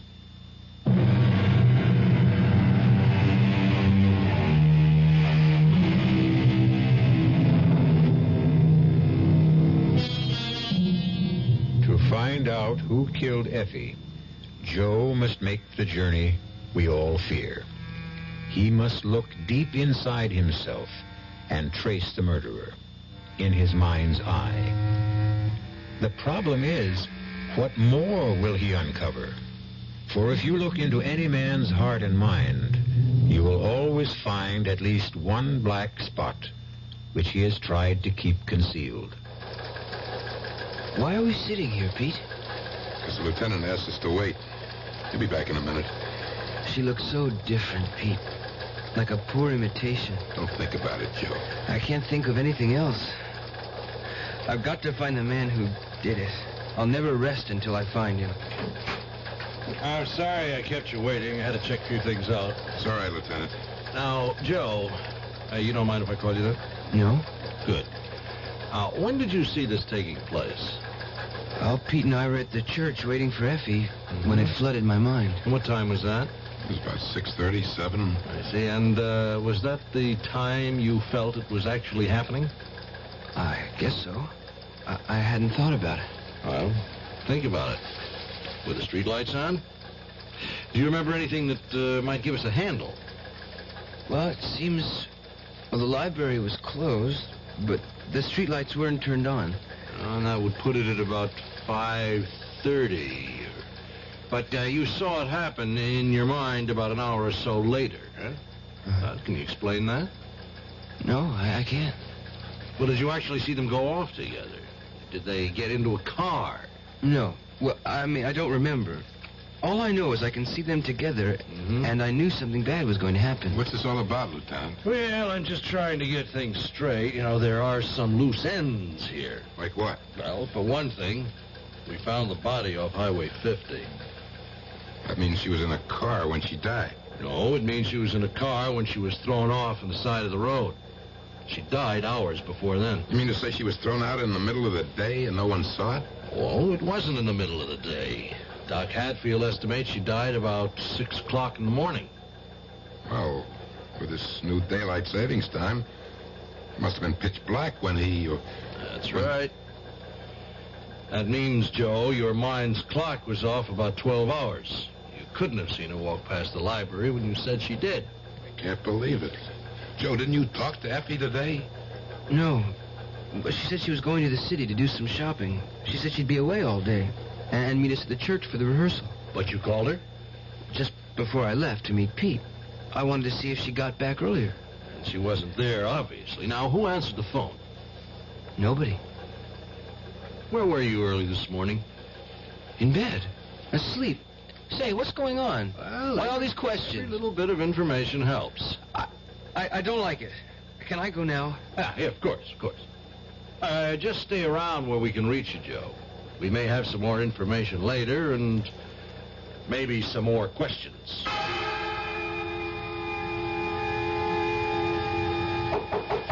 Joe? Joe, open up. Were you asleep? No, I was just thinking. Did you eat anything today? Yeah. I'll bet. You haven't moved out of your room for days. I'm sorry about the club, Pete. That doesn't matter, kid. But it's all my fault. Forget it. I've got no future without Effie. You cooking something, kid? No? It's funny, I smell something burning. Oh, it's incense. Oh, you're not going through that again, Joe. Forget that stuff, kid. That's not going to bring Effie back. No, but it will put me in contact with her murderer. Don't do it, Joe. It's not right. I spoke to Father Coyle about it. You had no right. He says you're literally playing with fire. He doesn't understand either. Why don't you explain it to him? Let him help. I'm not leaving here until I see things clearly. You don't have to. I brought Father Coyle with me. You can come in now, Father.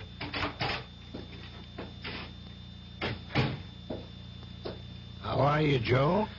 I don't want you here, Father. Your uncle asked me to help. I don't need your help.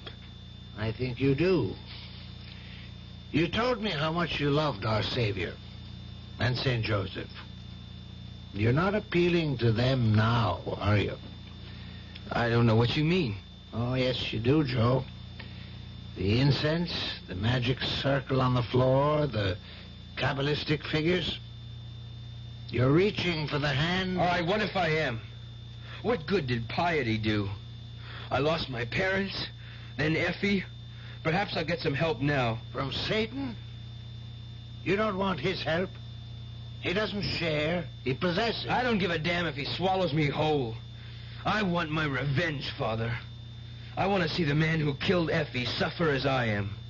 I want to see him in the same kind of torture. He is, Joe. Believe me, he is.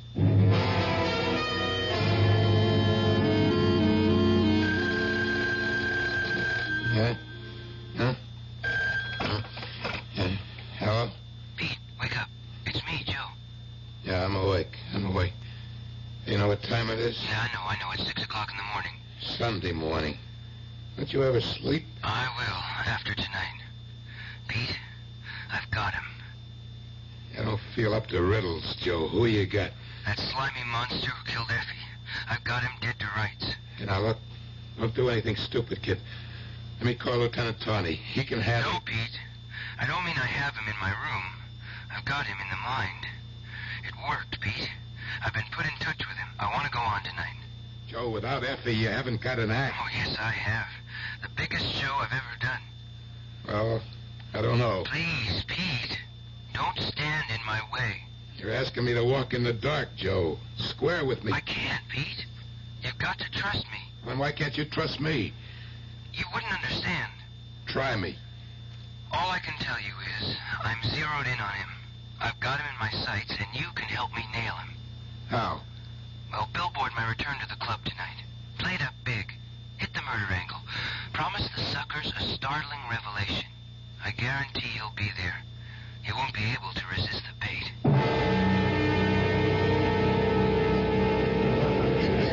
I appreciate your coming down, Lieutenant. That's okay. I haven't had a night out in a long time. You know Father Coyle? Yeah, sure do. How are you, Father?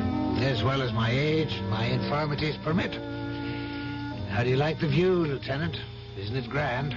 Nearer the angels, Father. Nearer the angels. You got quite a crowd here tonight. It's all that publicity about Effie. The buzzards are out in full force. They want to see Joe in action and maybe witness something else. Now, that's the cue for Joe's act. I got to introduce him. Just stand by. I'll be back. Good evening, ladies and gentlemen. Now it's time for the star of our show to make his appearance. And here he is, the man you've been waiting to see. The amazing Joseph. Thank you. Tonight I'm going to skip the usual stunts. I'm not going to waste your time on the usual card tricks and memory gimmicks. I'm going to attempt something never seen before on any stage. But I'll need your assistance since I do not have... Well, since I'm working alone tonight. With your help, I'm going to reach into your minds and read your thoughts. And if you have a problem, concentrate on it. With divine guidance, I will resolve them for you, if there are any answers. All I ask of you is quiet, complete silence. Remember, if you have a question, concentrate on it. You're doing fine. I see thoughts swirling in space. Is there a young lady whose initials are J.L. in the room? Hey, that's me! Good. Would you please stand up? Now, concentrate on your questions. Yeah, I see a ticket in your purse. Would you hold it up, please? Thank you. Well, what do you... Now, that's an airline ticket to Las Vegas. Am I correct, please? My advice is follow your mind, miss. Don't use that ticket. Wait until you can pay your way. Thank you. Hold it, folks. I have another message. Another message coming through. George, George, I can't tell whether your last initial is B or V. George, will you stand up, please? That's the man. Well, I have good news for you, George. You can stop worrying about your mother. It's not what you think at all. Her pains will disappear soon, and she'll be as good as new. Thank you. Now, ladies and gentlemen, the signals are fading, folks. I want you to let your minds go blank. There. That's it. I feel it coming through now. There's a dark thought taking form. Evil. Malignant. You're coming through now. I read you loud and clear. Will the man with the mark of Cain upon him stand up? I don't blame you for hiding. You've committed a terrible sin. There's only one way out for you. The Bible says an eye for an eye and a tooth for a tooth. And a life for a life. Stop it, Joseph! I called for silence. What you're doing is wrong! He must pay for his crime, Father. It's not for you to judge, Joseph. Don't try to play God. I am his instrument. Are you sure, my son? Look into your own soul. Judge not, lest ye shall be judged. I have nothing to fear. Nothing, Joe? Think about it. Where were you when Effie died? In my room. No, you weren't, Joe. 6 o'clock in the morning, Joe. Where were you? She was wicked. She was everything my mother warned me about. I worshipped St. Joseph, and she laughed at my piety. She was carnal, and she tried to keep me from my vows of sanctity. St. Joseph, in your name... That's blasphemy, Joe! I removed her from my life for your sake. I exorcised her as though she were a cancer on my soul. Pray for forgiveness, Joe! I was tormented all night. I went to her early and I begged her to leave me. She refused. I told her we would go to Father Coyle and ask for his guidance. She struggled in the car and tried to run away. I stopped her. She was like a bird in my arms. A poor dead bird. Come with me, Joe. Everything will be all right. Come. No, I must go with St. Joseph. What? I must... Give me the power, St. Joseph. Let me fly to you. Don't, Joe! Stay away from the window! What's happening? Put it out. I can't believe it. Look, he's suspended in space. He's standing free.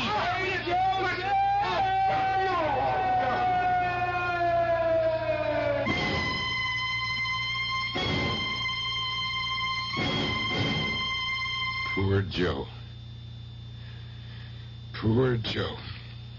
He tried to reach for heaven and hell at the same time. And he stumbled somewhere in between. Don't take it too hard, Pete. Dead end somewhere. Yeah, but not on the streets. You really think he killed Effie? Yes. Part of him did. None of us are saints, Peter. We're good and evil intertwined. Most of us can keep the worst of our nature in control. Joe couldn't. He was split right down the middle. Well, one thing is sure. He paid his dues. Let's get him out of here and mark his account paid in full.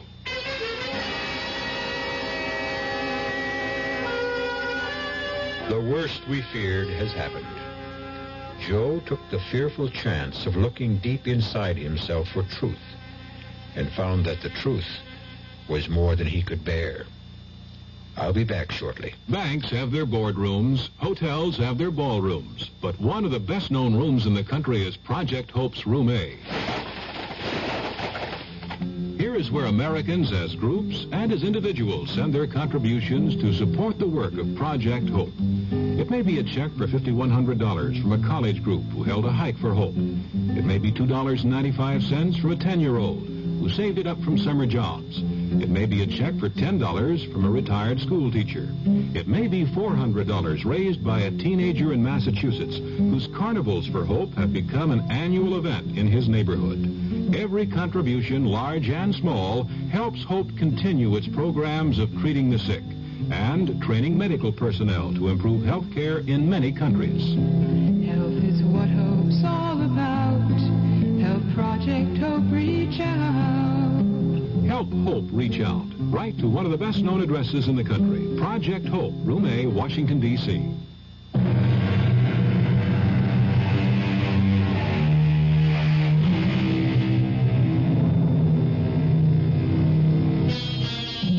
And so we close the entrance to the cave, where murky waters run deep, but not always still. From time to time, we hear the evil rumbles of the coursing stream, but we manage to ignore its babbling and save our sanity thereby. Joseph Compertino lost this knack that civilized man has developed, this veneer that hides some of the ugliness within. He paid dearly for it. Our cast included Don Scardino, Dolores Sutton, Joseph Julian, Robert Dryden, and Earl Hammond. The entire production was under the direction of Hyman Brown. And now, a preview of our next tale. What does he see in me? Come on, honey. No, I mean it. Well, let's see. You're pretty. Well, I'm not beautiful. And you're smart. But I'm not brilliant. What can I tell you? He's an artist. All artists are crazy. But the most fascinating women in the world are ready to throw themselves at his feet. Sis, you're pretty fascinating yourself. Thanks to you, Bert. Thanks to me? You sent me through college, and there were the trips to Europe. Well, I had to shape you up before I could marry you off. And it looks like you got yourself a grand prize. The great Otis Manley Carter. Oh, Bert, I want you to like him. Oh, I like him. I like him. He's so sweet, so kind. Except... Except? What do you mean, except? Well, except every time he paints somebody's picture, it seems to me that person dies. Radio Mystery Theater was sponsored in part by new sugar-free Diet 7-Up. This is E.G. Marshall inviting you to return to our Mystery Theater for another adventure in the macabre. Until next time, pleasant dreams.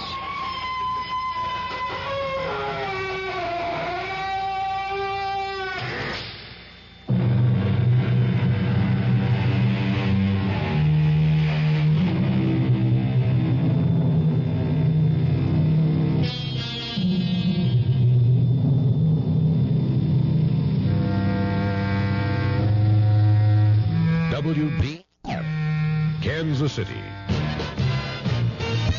WDAF, Kansas City. Dan Henry, WDAF Local News at 11. The outlook mild, but a chance for showers. Within the hour, the Black Angus restaurant was held up by 4 men, all of them armed, at 6015 Troost. Police are looking for them.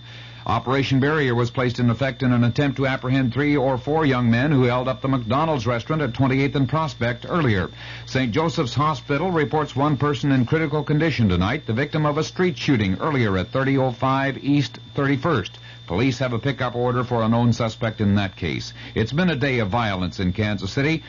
Police are close to solution in some of the cases. A 15-year-old boy was turned over to juvenile authorities this evening, arrested as suspect in the shooting death of 18-year-old William McCon, shot down on the street at 63rd and College this afternoon. Kansas City, Kansas police have a 30-year-old resident of that city in custody being questioned by detectives and the district attorney in connection with the death of 34-year-old Jerome Halloran. His gangland-style killing discovered this morning when his body was found under the 7th Street Bridge. His killing was witnessed, however, evidently taking place in another part of the city. There was a shooting later in the day at 27th and Prospect, and police say they have several suspects in custody in relation to that incident. 2 men were shot, but hospital authorities say their wounds do not appear to be serious. There will be no school tomorrow, as announced by Superintendent of Schools Dr. Robert Metcalf. And the reports on the 2-alarm fire in the 200 block of West 12th this evening have been filed, listing arson as the suspected cause. The fire department says it took 11 pieces of firefighting equipment, about 20 minutes to bring the blaze under control. News of the hour on the hour from American Information Radio. This is Richard Wall from Los Angeles, and at this hour, another subpoena has arrived at the White House, this one for tapes and documents relating to 64 more conversations by President Nixon and aides. Federal Judge John Sirica signed the subpoena at the request of Watergate prosecutor Leon Jaworski. In Washington, correspondent Vic Ratner has details on the material demanded. The tapes Jaworski has asked for cover a period of almost a year, from the time of the original Watergate break-in in June 1972 to two conversations with former White House Chief of Staff H.R. Haldeman in June of 1973. Prosecutor Jaworski says all the subpoenaed recordings are necessary and relevant to the Watergate cover-up trial this fall. Jaworski expects the president to fight the subpoena in the courts. The last legal battle over White House tapes took 4 months. Jaworski wants this one resolved in time for the cover-up trial to go ahead on schedule September 9th. Vic Ratner, ABC News, Washington. House Judiciary Committee Chairman Peter Rodino says White House failure to comply fully with the subpoena for tapes for the impeachment inquiry could be grounds for impeachment itself. Rodino says edited transcripts will not be adequate. Criticism of Operation Zebra. That story coming up. What happens when your personal battle suddenly changes from this to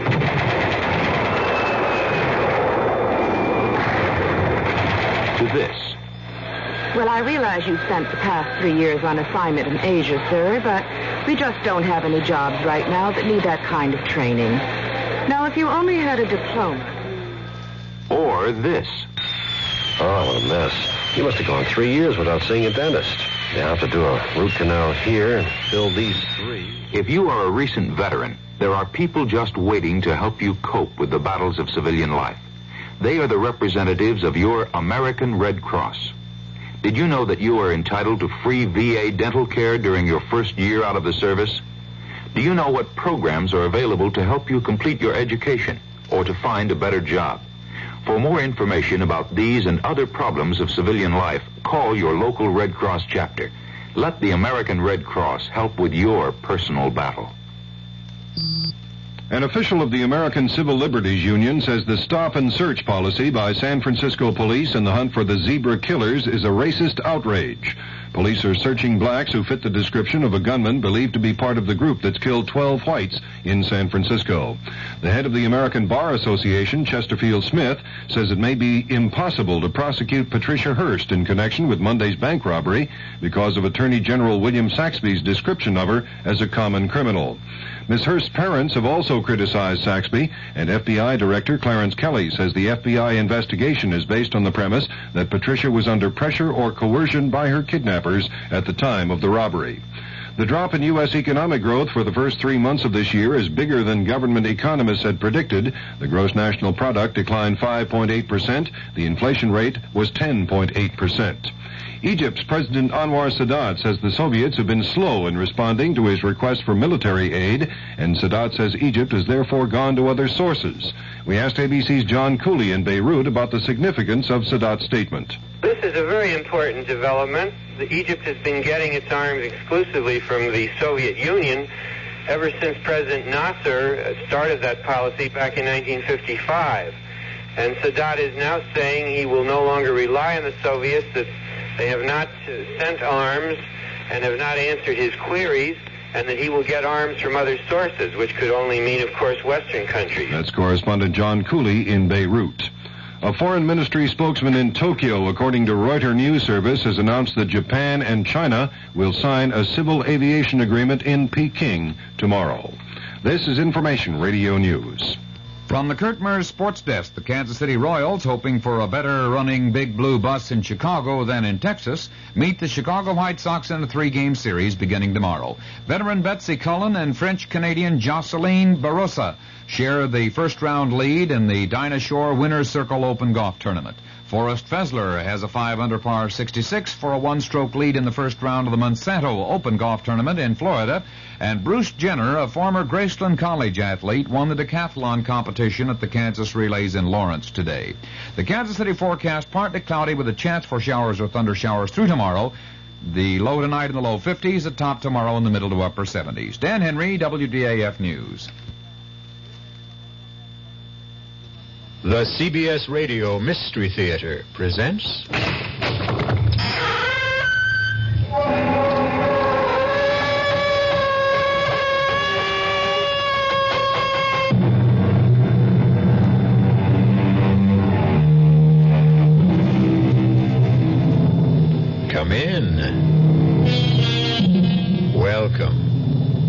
I'm E.G. Marshall. Welcome to the terrifying world of your own imagination. One day, a young man named Otis Manley Carter stood before a great work of art in the Metropolitan Museum in New York. It was a portrait so beautiful that it brought tears to his eyes. And Otis Manley Carter whispered, "I would give my soul to be able to paint like that." It was an idle remark, spoken without thinking, on the spur of the moment. How was Otis Manley Carter to know that someone might be listening? Where'd you learn how to paint, Otis? At the Fine Arts Institute. No. I spoke to Professor DeMarco. They flunked you. You didn't show him any ability at all. Where'd you learn how to paint? Oh, come on, Bert. I was born with it. It just comes naturally. I've been painting all my life. But you're over 30. How come there are no paintings of yours more than 2 or 3 years old? Where did you learn how to paint, Otis? Bert, well, what are you driving at? Answer this, Otis. How come all the people whose pictures you painted are dead? Well, I don't... Where'd you learn how to paint, Otis?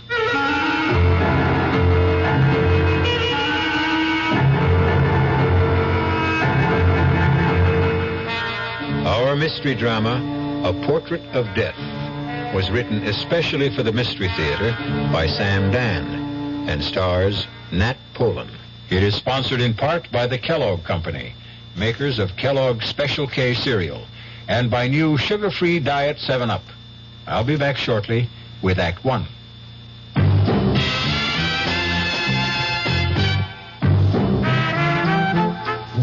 Some beer drinkers have funny ideas about beer. They think beer improves with age, like wine. We'll find a brewmaster, though. You'll find a beer drinker who knows better. The Budweiser brewmaster says it all depends on how beer is aged. Just letting beer sit in lagering tanks makes it older, not necessarily better. That even goes for keeping a case around the house for a couple of months. But there is one kind of aging that's good for beer, the Budweiser kind, Beechwood aging. In this kind of aging, something happens. It lets all the flavor of the choicest hops and best barley malt that go into Budweiser get through to you. Sure, it takes more time and trouble to brew Budweiser that way, but brewing beer right does make a difference. Anheuser-Busch, St. Louis. I've found the work to be really challenging, and I enjoy it a lot. If I didn't enjoy it, I wouldn't be in it. People. My orientation all my life has been, to help. I wouldn't have been in Red Cross if I didn't care, about people. People who care about other people. It's an opportunity for me to help other people and to see my efforts and my skill pay off.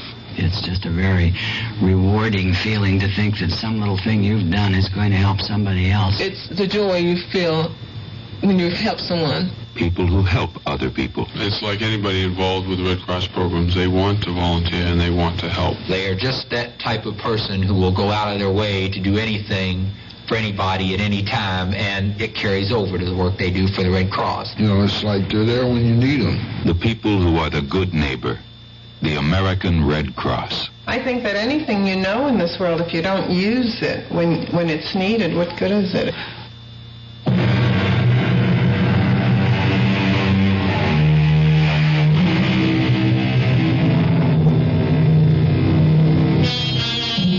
At the age of 30, Otis Manley Carter was hailed as the world's foremost living artist.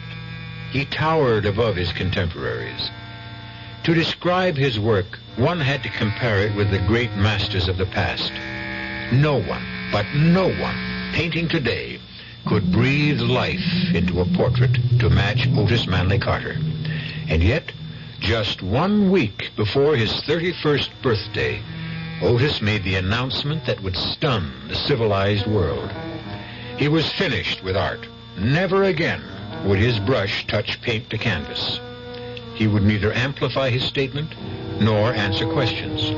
He simply disappeared, and only 2 people in all the world knew the reason why. One, of course, was Otis himself. The other was a detective on the New York City police force, Sergeant Bert Dennison. Bert! Bert, what are you doing? Just having a cup of coffee. We'll be late. Late? All I got to do is put on my jacket, and that takes all of 15 seconds. I'm just so nervous. Why? Why? Do you know who's going to be there tonight? Well, sure. The governor, the mayor, celebrities, the news media, the critics. Lucy, I'm impressed. After all, the showing of a new portrait by Otis Manley Carter has the same impact as the World Series or a Super Bowl or a heavyweight champion fight. If you put brown sugar in coffee, do you save calories? Do you realize, Bert, that you and I are going to be sharing the spotlight with Otis? Well, you will, that's for sure. Oh, Bert, what does he see in me? Oh, come on, honey. No, I mean it. Well, let's see. You're pretty. Well, I'm not beautiful. And you're smart. But I'm not brilliant. What can I tell you? He's an artist. All artists are crazy. But the most fascinating women in the world are ready to throw themselves at his feet. Sis, you're pretty fascinating yourself. Thanks to you, Bert. Thanks to me? You sent me through college, and there were the trips to Europe. Well, I had to shape you up before I could marry you off. And it looks like you got yourself the grand prize, the great Otis Manley Carter. Oh, Bert, I want you to like him. Oh, I like him. He's so sweet, so kind. Except? What do you mean, except? Well, except every time he paints somebody's picture, it seems to me that person dies. What are you talking about? Now, tonight's portrait, that actress, Lila Beaumont, she just died suddenly, didn't she? But what does that have to do And with... in the last 5 years, he painted 4 other women. Not one of those women is alive today. Did you know that? No, I didn't know that. May I ask you how you knew that? I checked Mr. Otis Carter out. World-famous artist or not, I ran him through the ringer. Do you mean you actually investigated Do you Otis? think I'd let you marry him if I didn't? Oh, honestly, I don't know anyone who lives his job 24 hours a day. You never forget you're a policeman. I'm supposed to be on duty 24 hours a day. Otherwise, I'm cheating the taxpayers. Well, what are you trying to imply about Otis? Nothing. Nothing at all. Just an observation. Idle observation. Oh,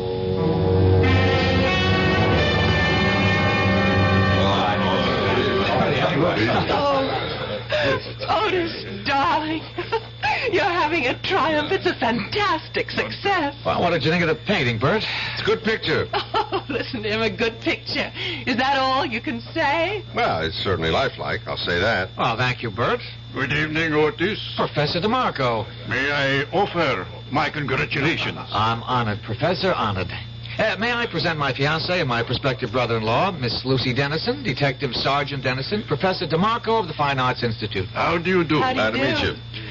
Otis, once again, you forced me to eat crow. Oh, come on, Professor, please. No, I was wrong about you, Otis. Wrong. And I don't care who knows it. Yeah, but the truth is, Professor DeMarco, you taught me everything I know.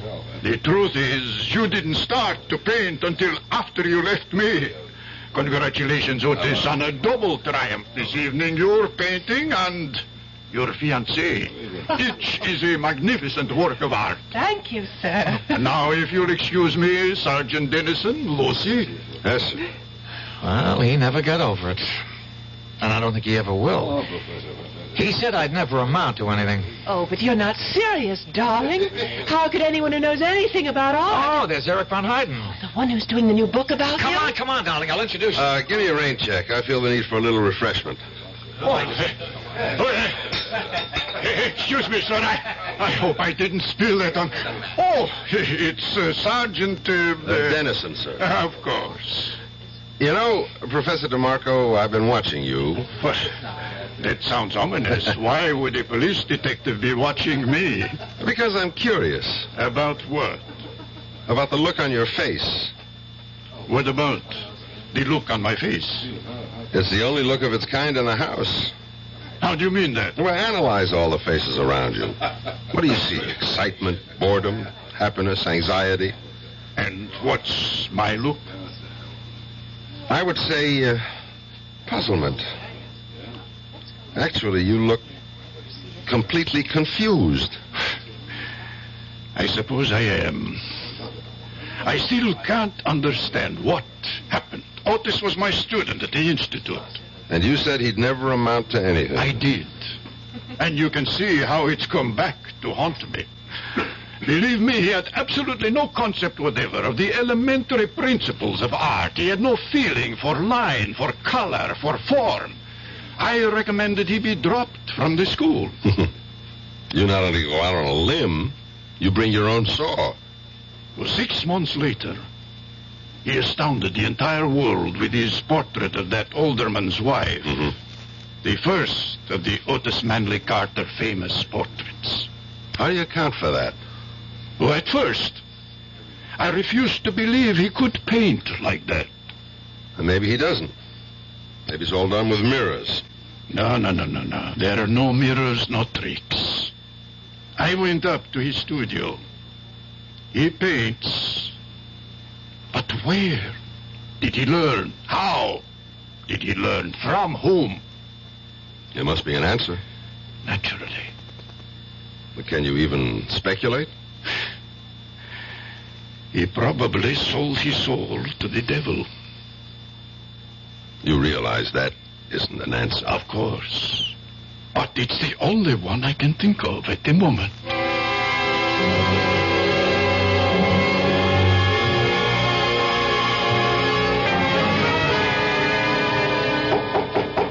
Come in.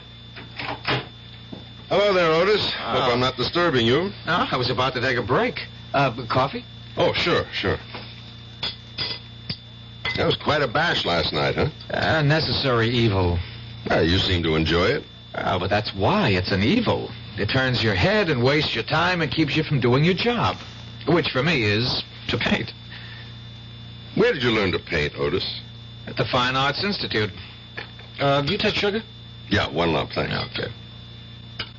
I don't think you learned how to paint at the Institute, Otis. Milk? Yeah, sure. All righty. Professor DeMarco and I had a long talk about you last night. He thought you were a lost cause.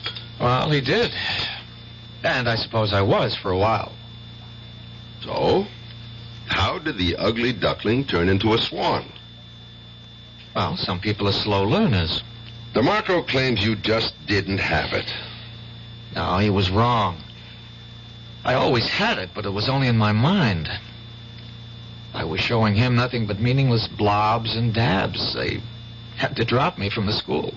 And where did you study after that? Oh, nowhere. I just went to the museum every day. That's all? That's all. And then, one morning I was looking at some of the old masters, just worshipping at the shrine, as it were, and wishing and hoping and praying that one day I, too, could... Well, the most remarkable thing happened. Yes? Well, suddenly everything that Professor DeMarco had ever tried to teach me just began to make sense. No, it was more than that. It all became a part of the way I feel and the way I think and the way I see. I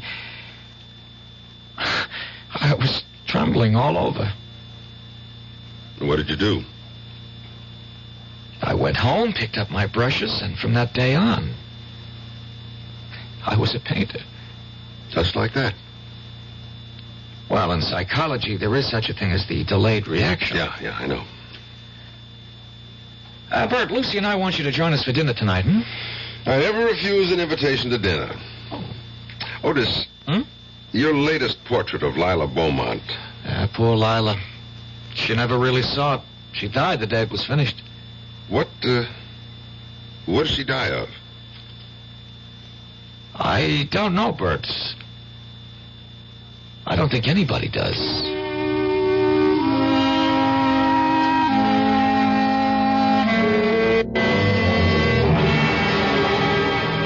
Sergeant, I wasn't a regular physician. Who was, Doctor? I don't think she had one. She seemed to be one of those fortunate, healthy people who never needed medicine.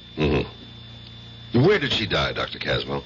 In Mr. Carter's studio, and since my office is just next door... Was she alive when you got there? Just barely. She seemed to show all the signs of utter exhaustion. So that's what I wrote on the death certificate. Afterward, I thought about it, and I asked for an autopsy. Why? I simply couldn't believe it.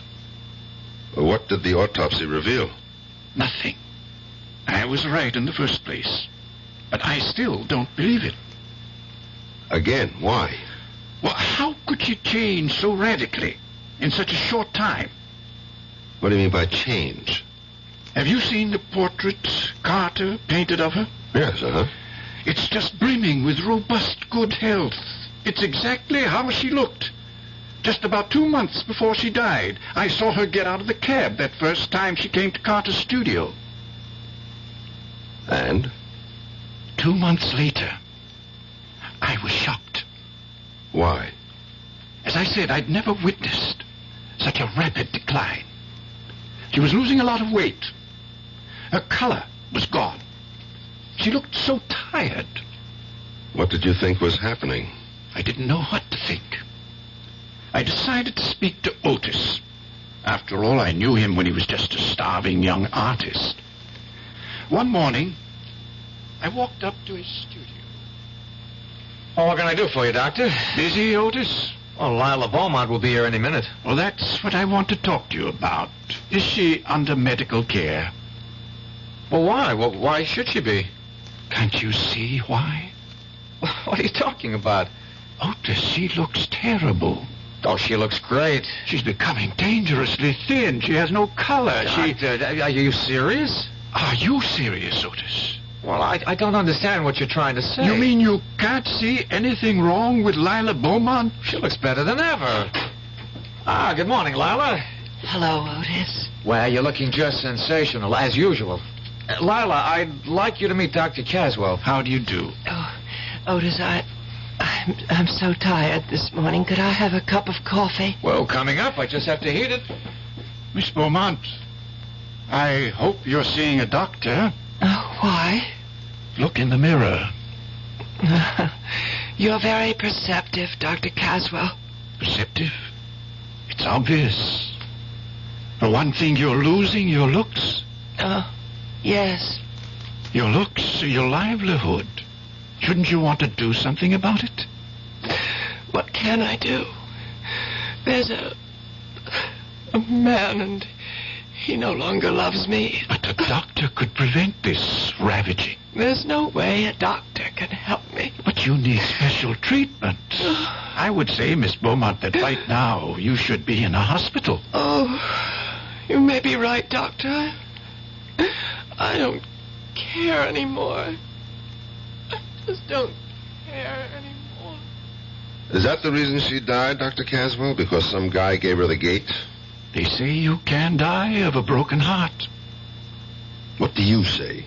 Well, I just can't see a vital and perfectly healthy woman like Lila Beaumont simply withering away in so short a time.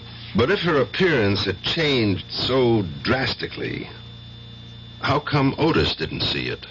You'll have to ask Otis. You still haven't told me, Dr. Caswell. What did she die of? But I did tell you. I don't know. Nobody knows.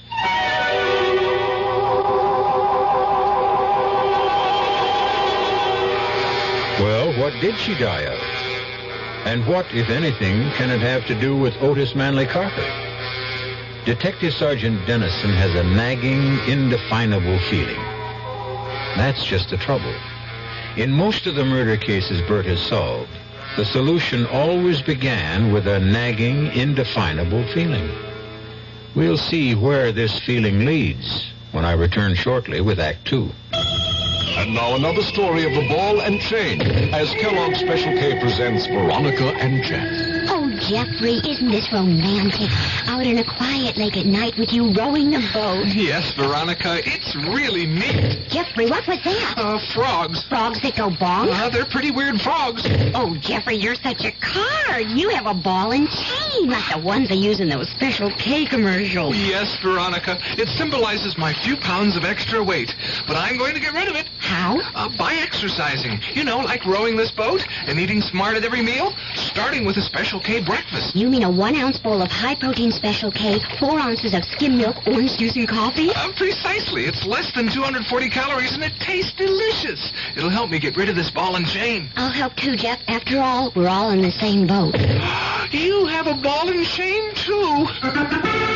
Your happy ending could begin with the Special K breakfast from Kellogg's. The Veterans Administration helps people in little ways. A veteran, let's say, is trying to get an appointment. He's filed to go to school under the GI Bill. He's not getting any money, but he's entitled. Well, what's wrong with writing a letter saying that under the law, this man is entitled to receive $220 a month for attending school on a full-time basis? Believe it or not, he can take that letter with the little job, take it to the real estate people, and because he has an additional income of $220, although he isn't receiving it, it makes his chances of getting that apartment much better. And this is what I mean about the little things. Going beyond the duty every once in a while. Just go a little bit out of your way to help someone. That's my philosophy. To me, these are little things, but big things to that person. A big thing to that person. At VA, we try a little harder to help.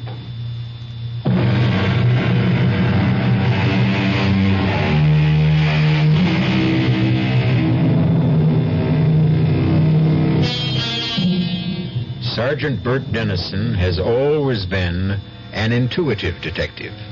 He trusted his instincts. He played his hunches. He followed his theories wherever they led him, usually to the right answer. But this time, he has absolutely no idea of how to arrive at the answer. As a matter of fact, at this point, he can't even formulate the question. You really should skip dessert, Bert. I'll only have one helping. Well, do you want to tell him, Lucy? No, darling. I think you should be the one. Somebody's supposed to tell me something? I hope the wedding hasn't been canceled. Oh, no, Bert. Sunday, right on schedule. Otis has something to say to you, Bert. We have a wedding gift for you, Bert. Me? Why? I'm not getting married. Well, that's why you need a gift.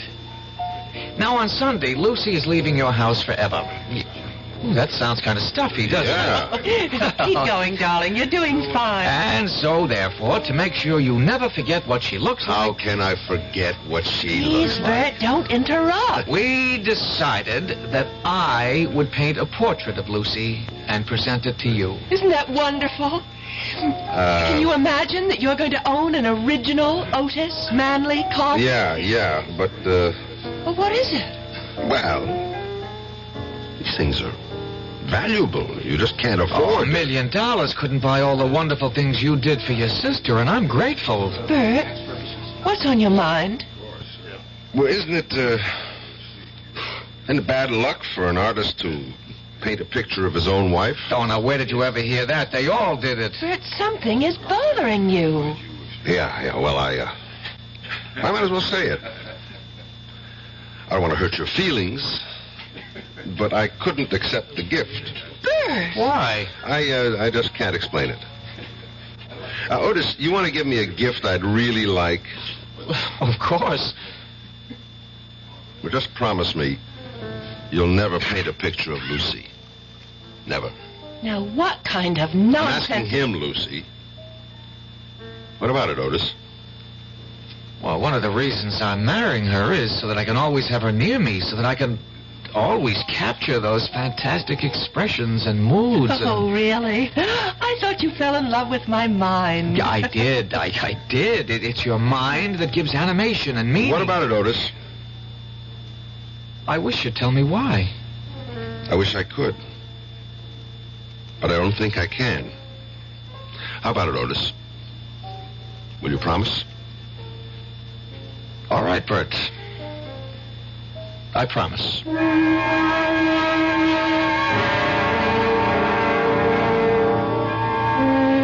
Homicide, Lieutenant Callahan. Oh, nothing, dear. Just sitting around. Albany, just Bert Dennison. Oh, no. He used to be a million laughs. He isn't anymore. Just stares into space all day. That's so. All right, I'll tell him. You ought to get married, Bert. Puts a little zing in your life. And now that your sister's gone, you got no excuse. Why don't you get off my back? Jenny was downtown this morning. She told me she ran into your sister. I'll even buy your... What did you say? Jenny saw your sister Lucy in one of the stores. She couldn't have seen my sister. Lucy and Otis are on a trip to Mexico. See? You don't know everything. Maybe they came back. As a matter of fact, maybe that's why they came back. What are you talking about? Jenny said Lucy didn't look too good. She what? Hey, Bert, where you going?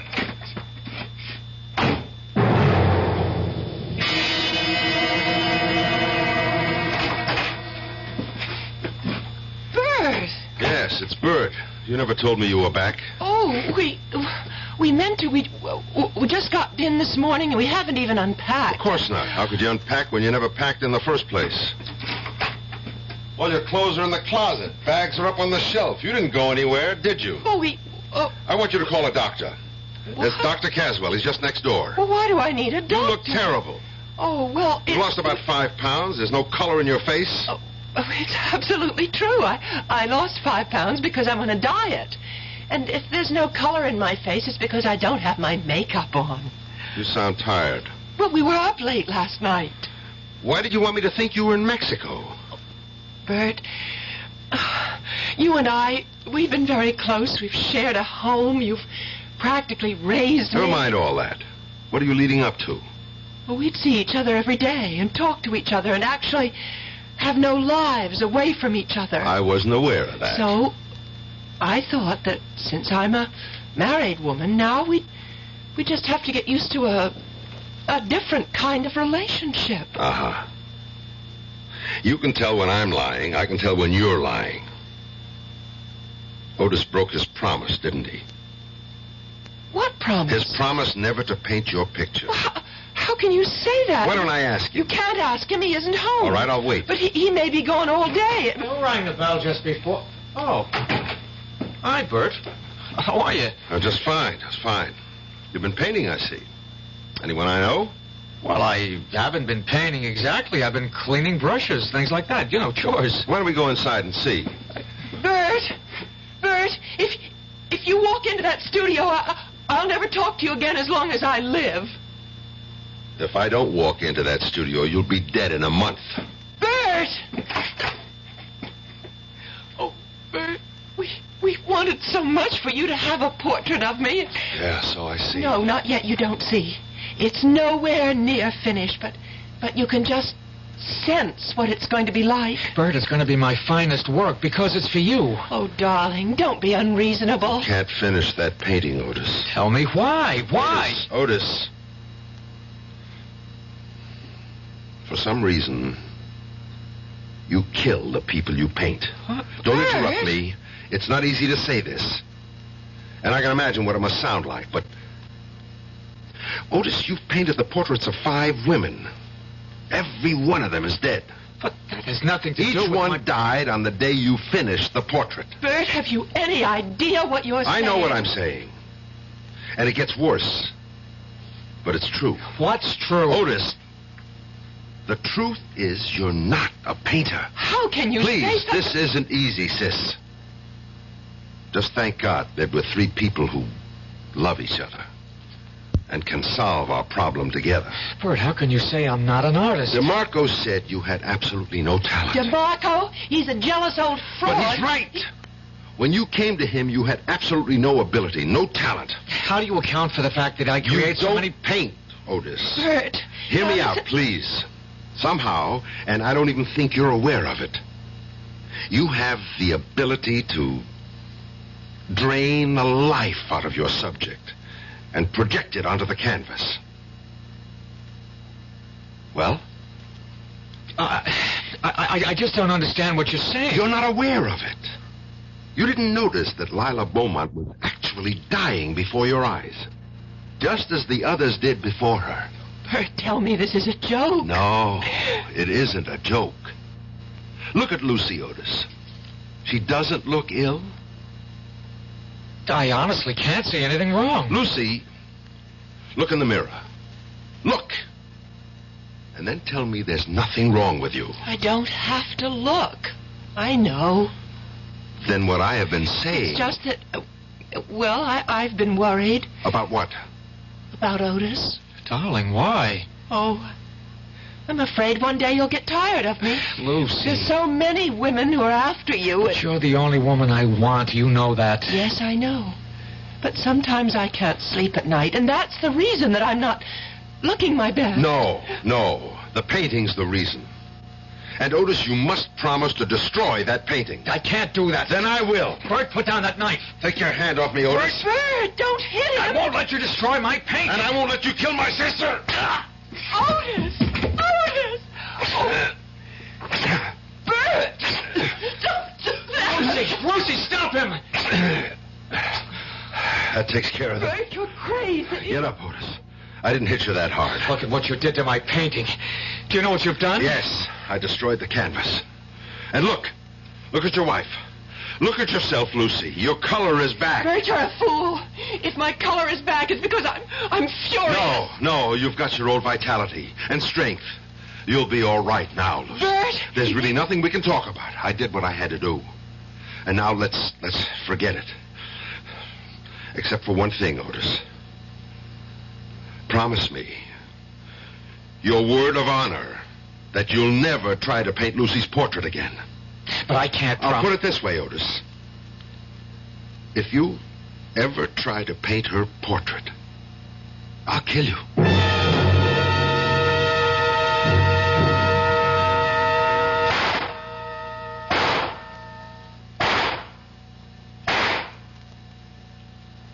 Hi, Bert. Callahan? Thought I'd find you down here in the range. Good cluster, except for that one shot off to the left. Probably a faulty cartridge. Sure, it's never the shooter, it's always the shell. What is it you're getting out of your system tonight? Nothing at all. Want to sit down and talk for a minute? About what? About you and me. All right. What is there to say? We have to decide what I'm going to do about you. Why? Because Otis and Lucy were in my office this afternoon. They're two very scared kids. They've got nothing to be scared of. Not for themselves. For you.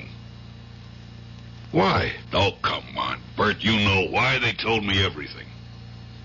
Oh, that's nice. My own sister. She only did it because she loves you. Yeah. She told you how all of them die when he paints their portraits? Yeah. Well, what do you think? Here's what I think. I just put in this application. Application? For your leave of absence. But I'm not... Yes, you are. It'll all be done quietly, and when you're better, you can come back to duty as if nothing happened. Where am I supposed to go? There's a private sanitarium. Absolutely the top doctor. Callahan, I'm not crazy. Of course not. You just got this temporary little quirk, and it can be ironed out easily. Subconsciously, I guess you just miss not having Lucy around the house. Well, thanks for everything, but I'm not going. In light of what happened in the studio this morning, I'm afraid your choices are limited. Callahan! Is it the quiet, private sanitarium, or do we have to put you into the city hospital for observation? Callahan, what are you telling me? I'm telling you to hand over your revolver.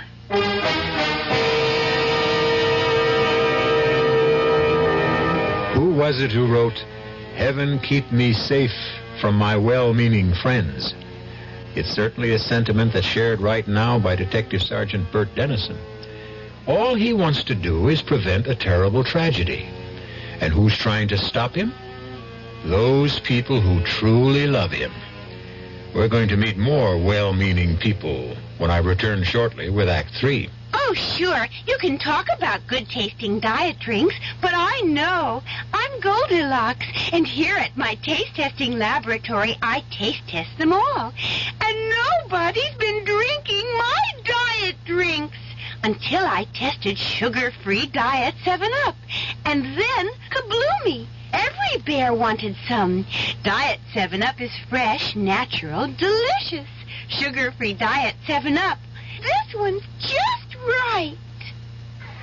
By the year 2000, our country will be guided by today's youth. Learning how our legal process works should start now through involvement, like working to register voters, helping to elect candidates, campaigning, and voting. Law Day, May 1st, urges young America to lead the way. Help preserve good laws. Help change bad laws. Help make better laws. A public service announcement of the American Bar Association and your state and local bar associations. Young I may be, but still I'm a man. Just turned 18 and I'll do what I can. Find me a place where I can be me. Get ready for life, be free and the sea. Oh, where do I go from here? Oh, where do I go from here? I'm finished with school, but what lies ahead? Don't wanna get trapped, wanna feel free instead. All over the world, there's so much to do. The call of the sea, don't you hear it too?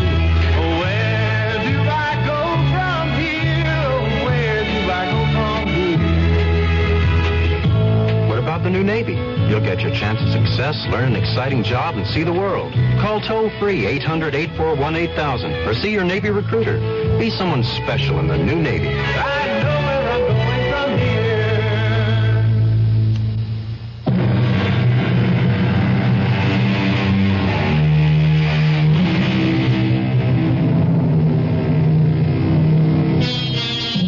The best mirror is the face of an old friend. Sergeant Dennison stares at Lieutenant Callahan. Stares at the look on Callahan's face. It's a strange look. A look that's a mixture of pity, concern, and fear. And suddenly Dennison realizes that this must be the same look that showed so often when he knew he had to arrest a suspect who might turn out to be criminally insane. I have to have your service revolver, Bert. Want to put the cuffs on me too, Callahan? Cut it out. Why not? It's a pinch, isn't it? It's nothing of the sort, and you know it. Now, look. Let's go to your apartment, pick up some stuff, and I'll drive you to this place myself. Tell me something, Callahan.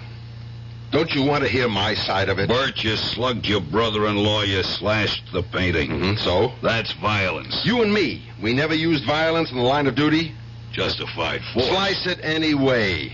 Why am I wrong this time? Because what you say is crazy. Callahan, you and me, we're not the new breed of college cops who know everything, but still we're very careful about that word crazy. You mean you really believe Otis kills people by painting their portraits? Yeah. Quit fighting me. Work with me. How? Let's go out and get some expert testimony.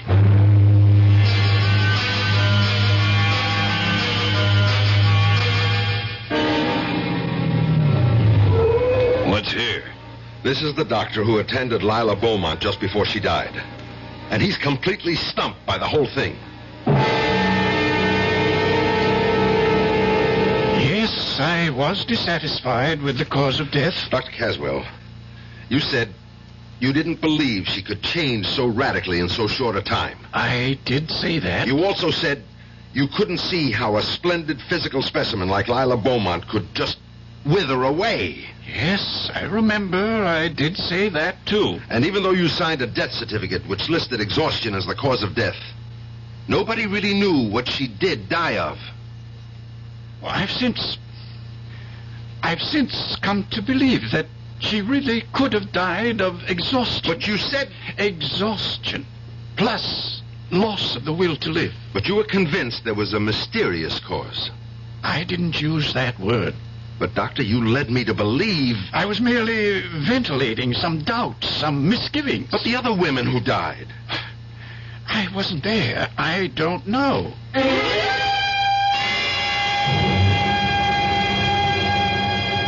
You told me, Professor DeMarco, that Otis had no concept of the basic principles of art. I did.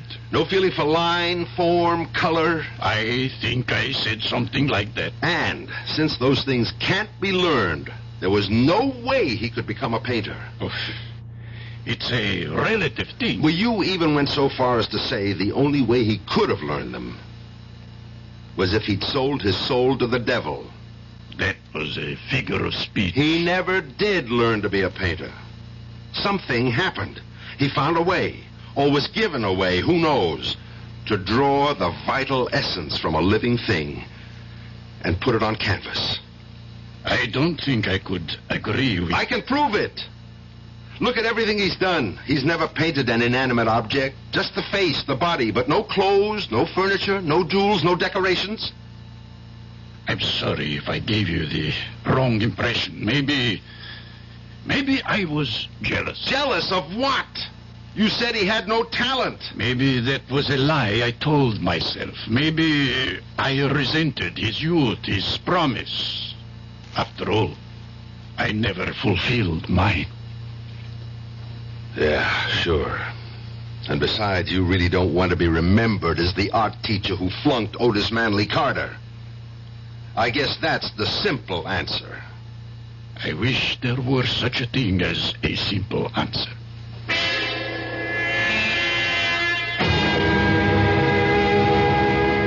Well, Bert, you've got to admit it's really a comfortable room with a great view of the ocean. And you've even got a refrigerator. Yeah. What happens now, Callahan? Well, starting tomorrow, the doctors will begin working with you. You'll be straightened out in no time. I see. I'm the one who has to be straightened out. That's how it is. Even if I happen to be right.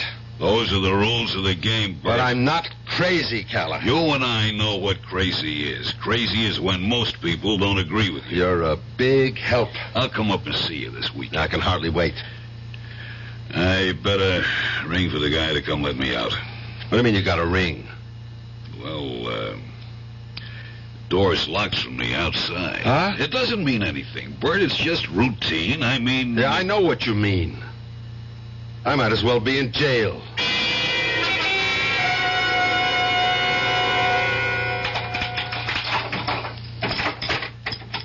You wanted something, Sergeant? Yeah, Jerry.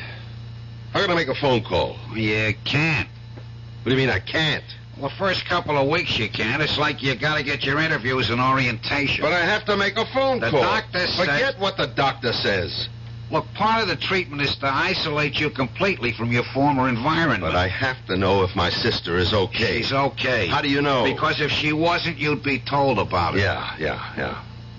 Listen, I know I can't make a phone call. But if I could, where would I make it from? Well, there's a phone outside, at the end of the hall. There is, huh? Jerry, I want to show you something. What?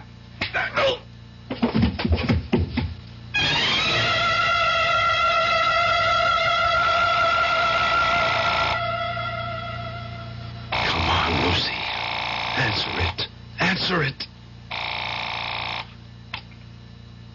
Hello? Lucy.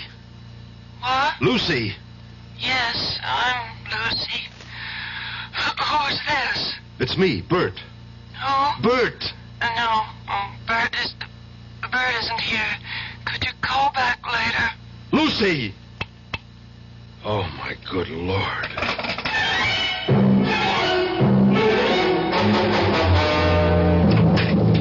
Lucy! What?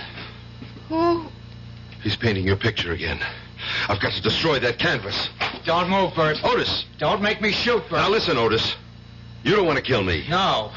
I'd only want to hit you in the foot, but I'm a bad shot. Now, please, Bert, just stand still. What are you doing with the gun, Otis? That's not your style. Callahan called us. He said you'd broken out of the sanitarium. He wants me to phone him if you show up here. You're killing Lucy. Look at her. Bert, I don't know what's gotten into you. Is the painting almost finished? What business is that of yours? What more has to be done on the painting? I Just have to finish her mouth. And when you do, she's going to die. How can you believe... Do you love her, Otis? You know I love her. Destroy the painting. I can't. I can. I'm warning you, Bert. I'm going to walk into your studio, and I'm going to destroy that painting. You take one step and I'll shoot you. I'll just have to take the chance. I've still got 5 bullets in the gun. All of them can't miss. Otis, look at Lucy. Look at her. She's dying. That isn't true. You don't want to see it. If I could prove you're killing her, would you destroy the painting? How could you prove such Would you destroy the painting? Yes. Let's go back into the studio, Otis. Oh, no, it's a trick. You've got the gun, Otis. What are you afraid of? Come on. All right, you just stand near the wall. You keep far away from my painting. It's beautiful. Then why do you want me to destroy it? Because it is Lucy. What did you bring me in here to prove? That you kill a living thing when you paint it. On the windowsill, Otis, that flower, that geranium, paint it. Sure. I'll put the gun down and pick up the brush and you'll jump. You're afraid. You're scared. You're crazy. What you're saying is crazy. Here's your chance to prove it, Otis. Paint that flower. And if nothing happens to it, I promise, I'll go away quietly. Well? I will.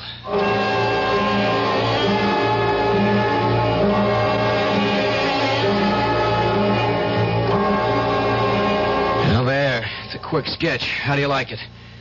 It's beautiful. All right, now look at the windowsill. Look at the geranium. Go on, look at the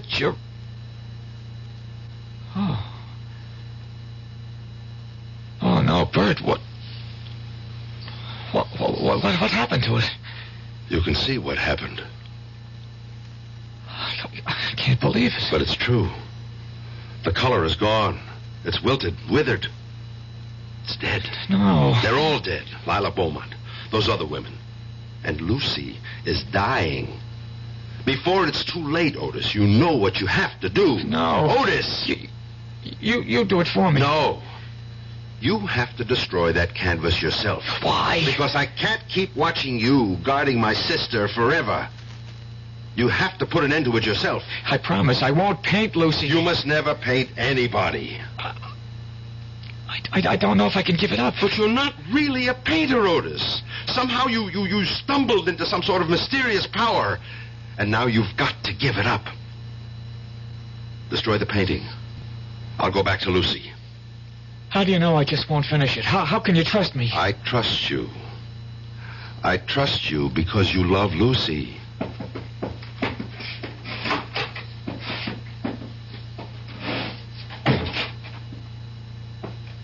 Lucy? Lucy. Hmm? Who is Lucy. it? Oh, Bert. Oh, I must have been napping. Oh, I feel so refreshed. Yes, you're looking better. Bert, what are you doing here? You're supposed to I know. I'm supposed to be crazy. Don't worry about it. Otis, Bert's here. Shouldn't we... No. Everything's all right. I better go straighten everybody out. Especially Callahan. Painting? Is it my imagination or... What happened to the painting? I, decided to give it up. Otis, how could you? Will you love me even if I'm not a famous painter? But, darling... Sure she'll love you, Otis. She'll love you even more.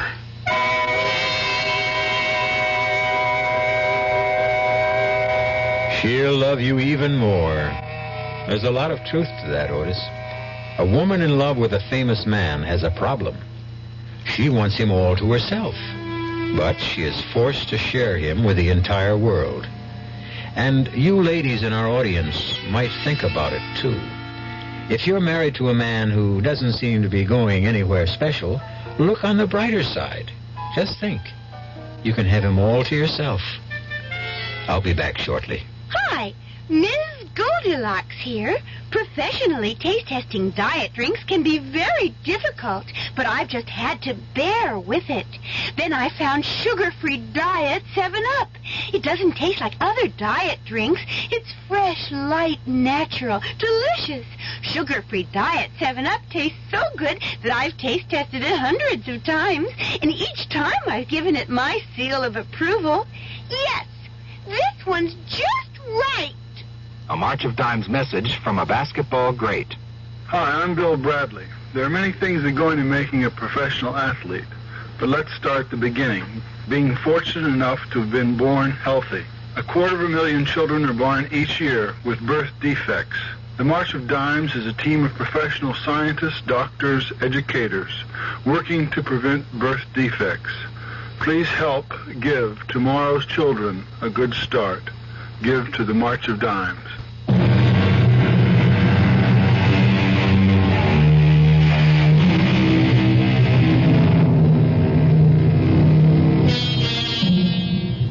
What killed those women? A coincidence of real and fancied illness? Or can an artist really drain the life from a living creature and transform it to canvas?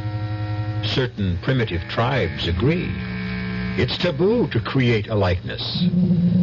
Maybe they know what they're talking about. Our cast included Nat Polen, Marion Seldes, Jack Grimes, Jackson Beck, and Roger DeKoven. The entire production was under the direction of Hyman Brown. And now, a preview of our next tale. I told you I burned it. And you know that's a fairy tale that no one will believe. I don't care whether you believe it or not. Now, are you coming with me? Where? To talk to your Colonel Blake. He won't see you. Oh, I think he will. Goodbye, Carol. It was nice knowing you. I think. You will kindly step back into your room, Monsieur Fielding. Now, wait a minute. Move. I am Major Simonovich. Oh, of the Gay Payou or the NKVD? Does not really matter. What matters is that you and I have something to discuss. I warned you. Yeah, sure you did. I do so dislike dealing with amateurs. This is strictly a business.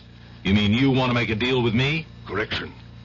I mean you would find it wise if you wanted to make a deal with us. For the paper? Exactly. Where is it? No, not so fast. Not so fast. You spoke about a deal? You give us the paper, we give you your life. Radio Mystery Theater was sponsored in part by Anheuser-Busch Incorporated, brewers of Budweiser. This is E.G. Marshall inviting you to return to our Mystery Theater for another adventure in the macabre. Until next time, pleasant dreams.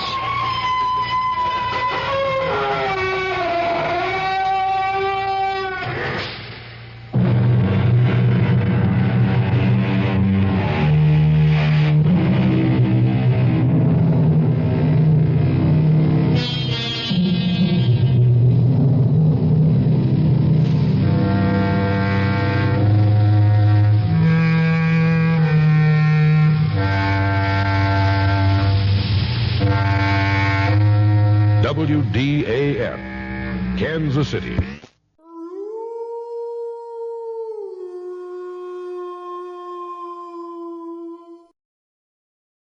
Tune in to nostalgia. Tune in to now. Golden Radio Hour.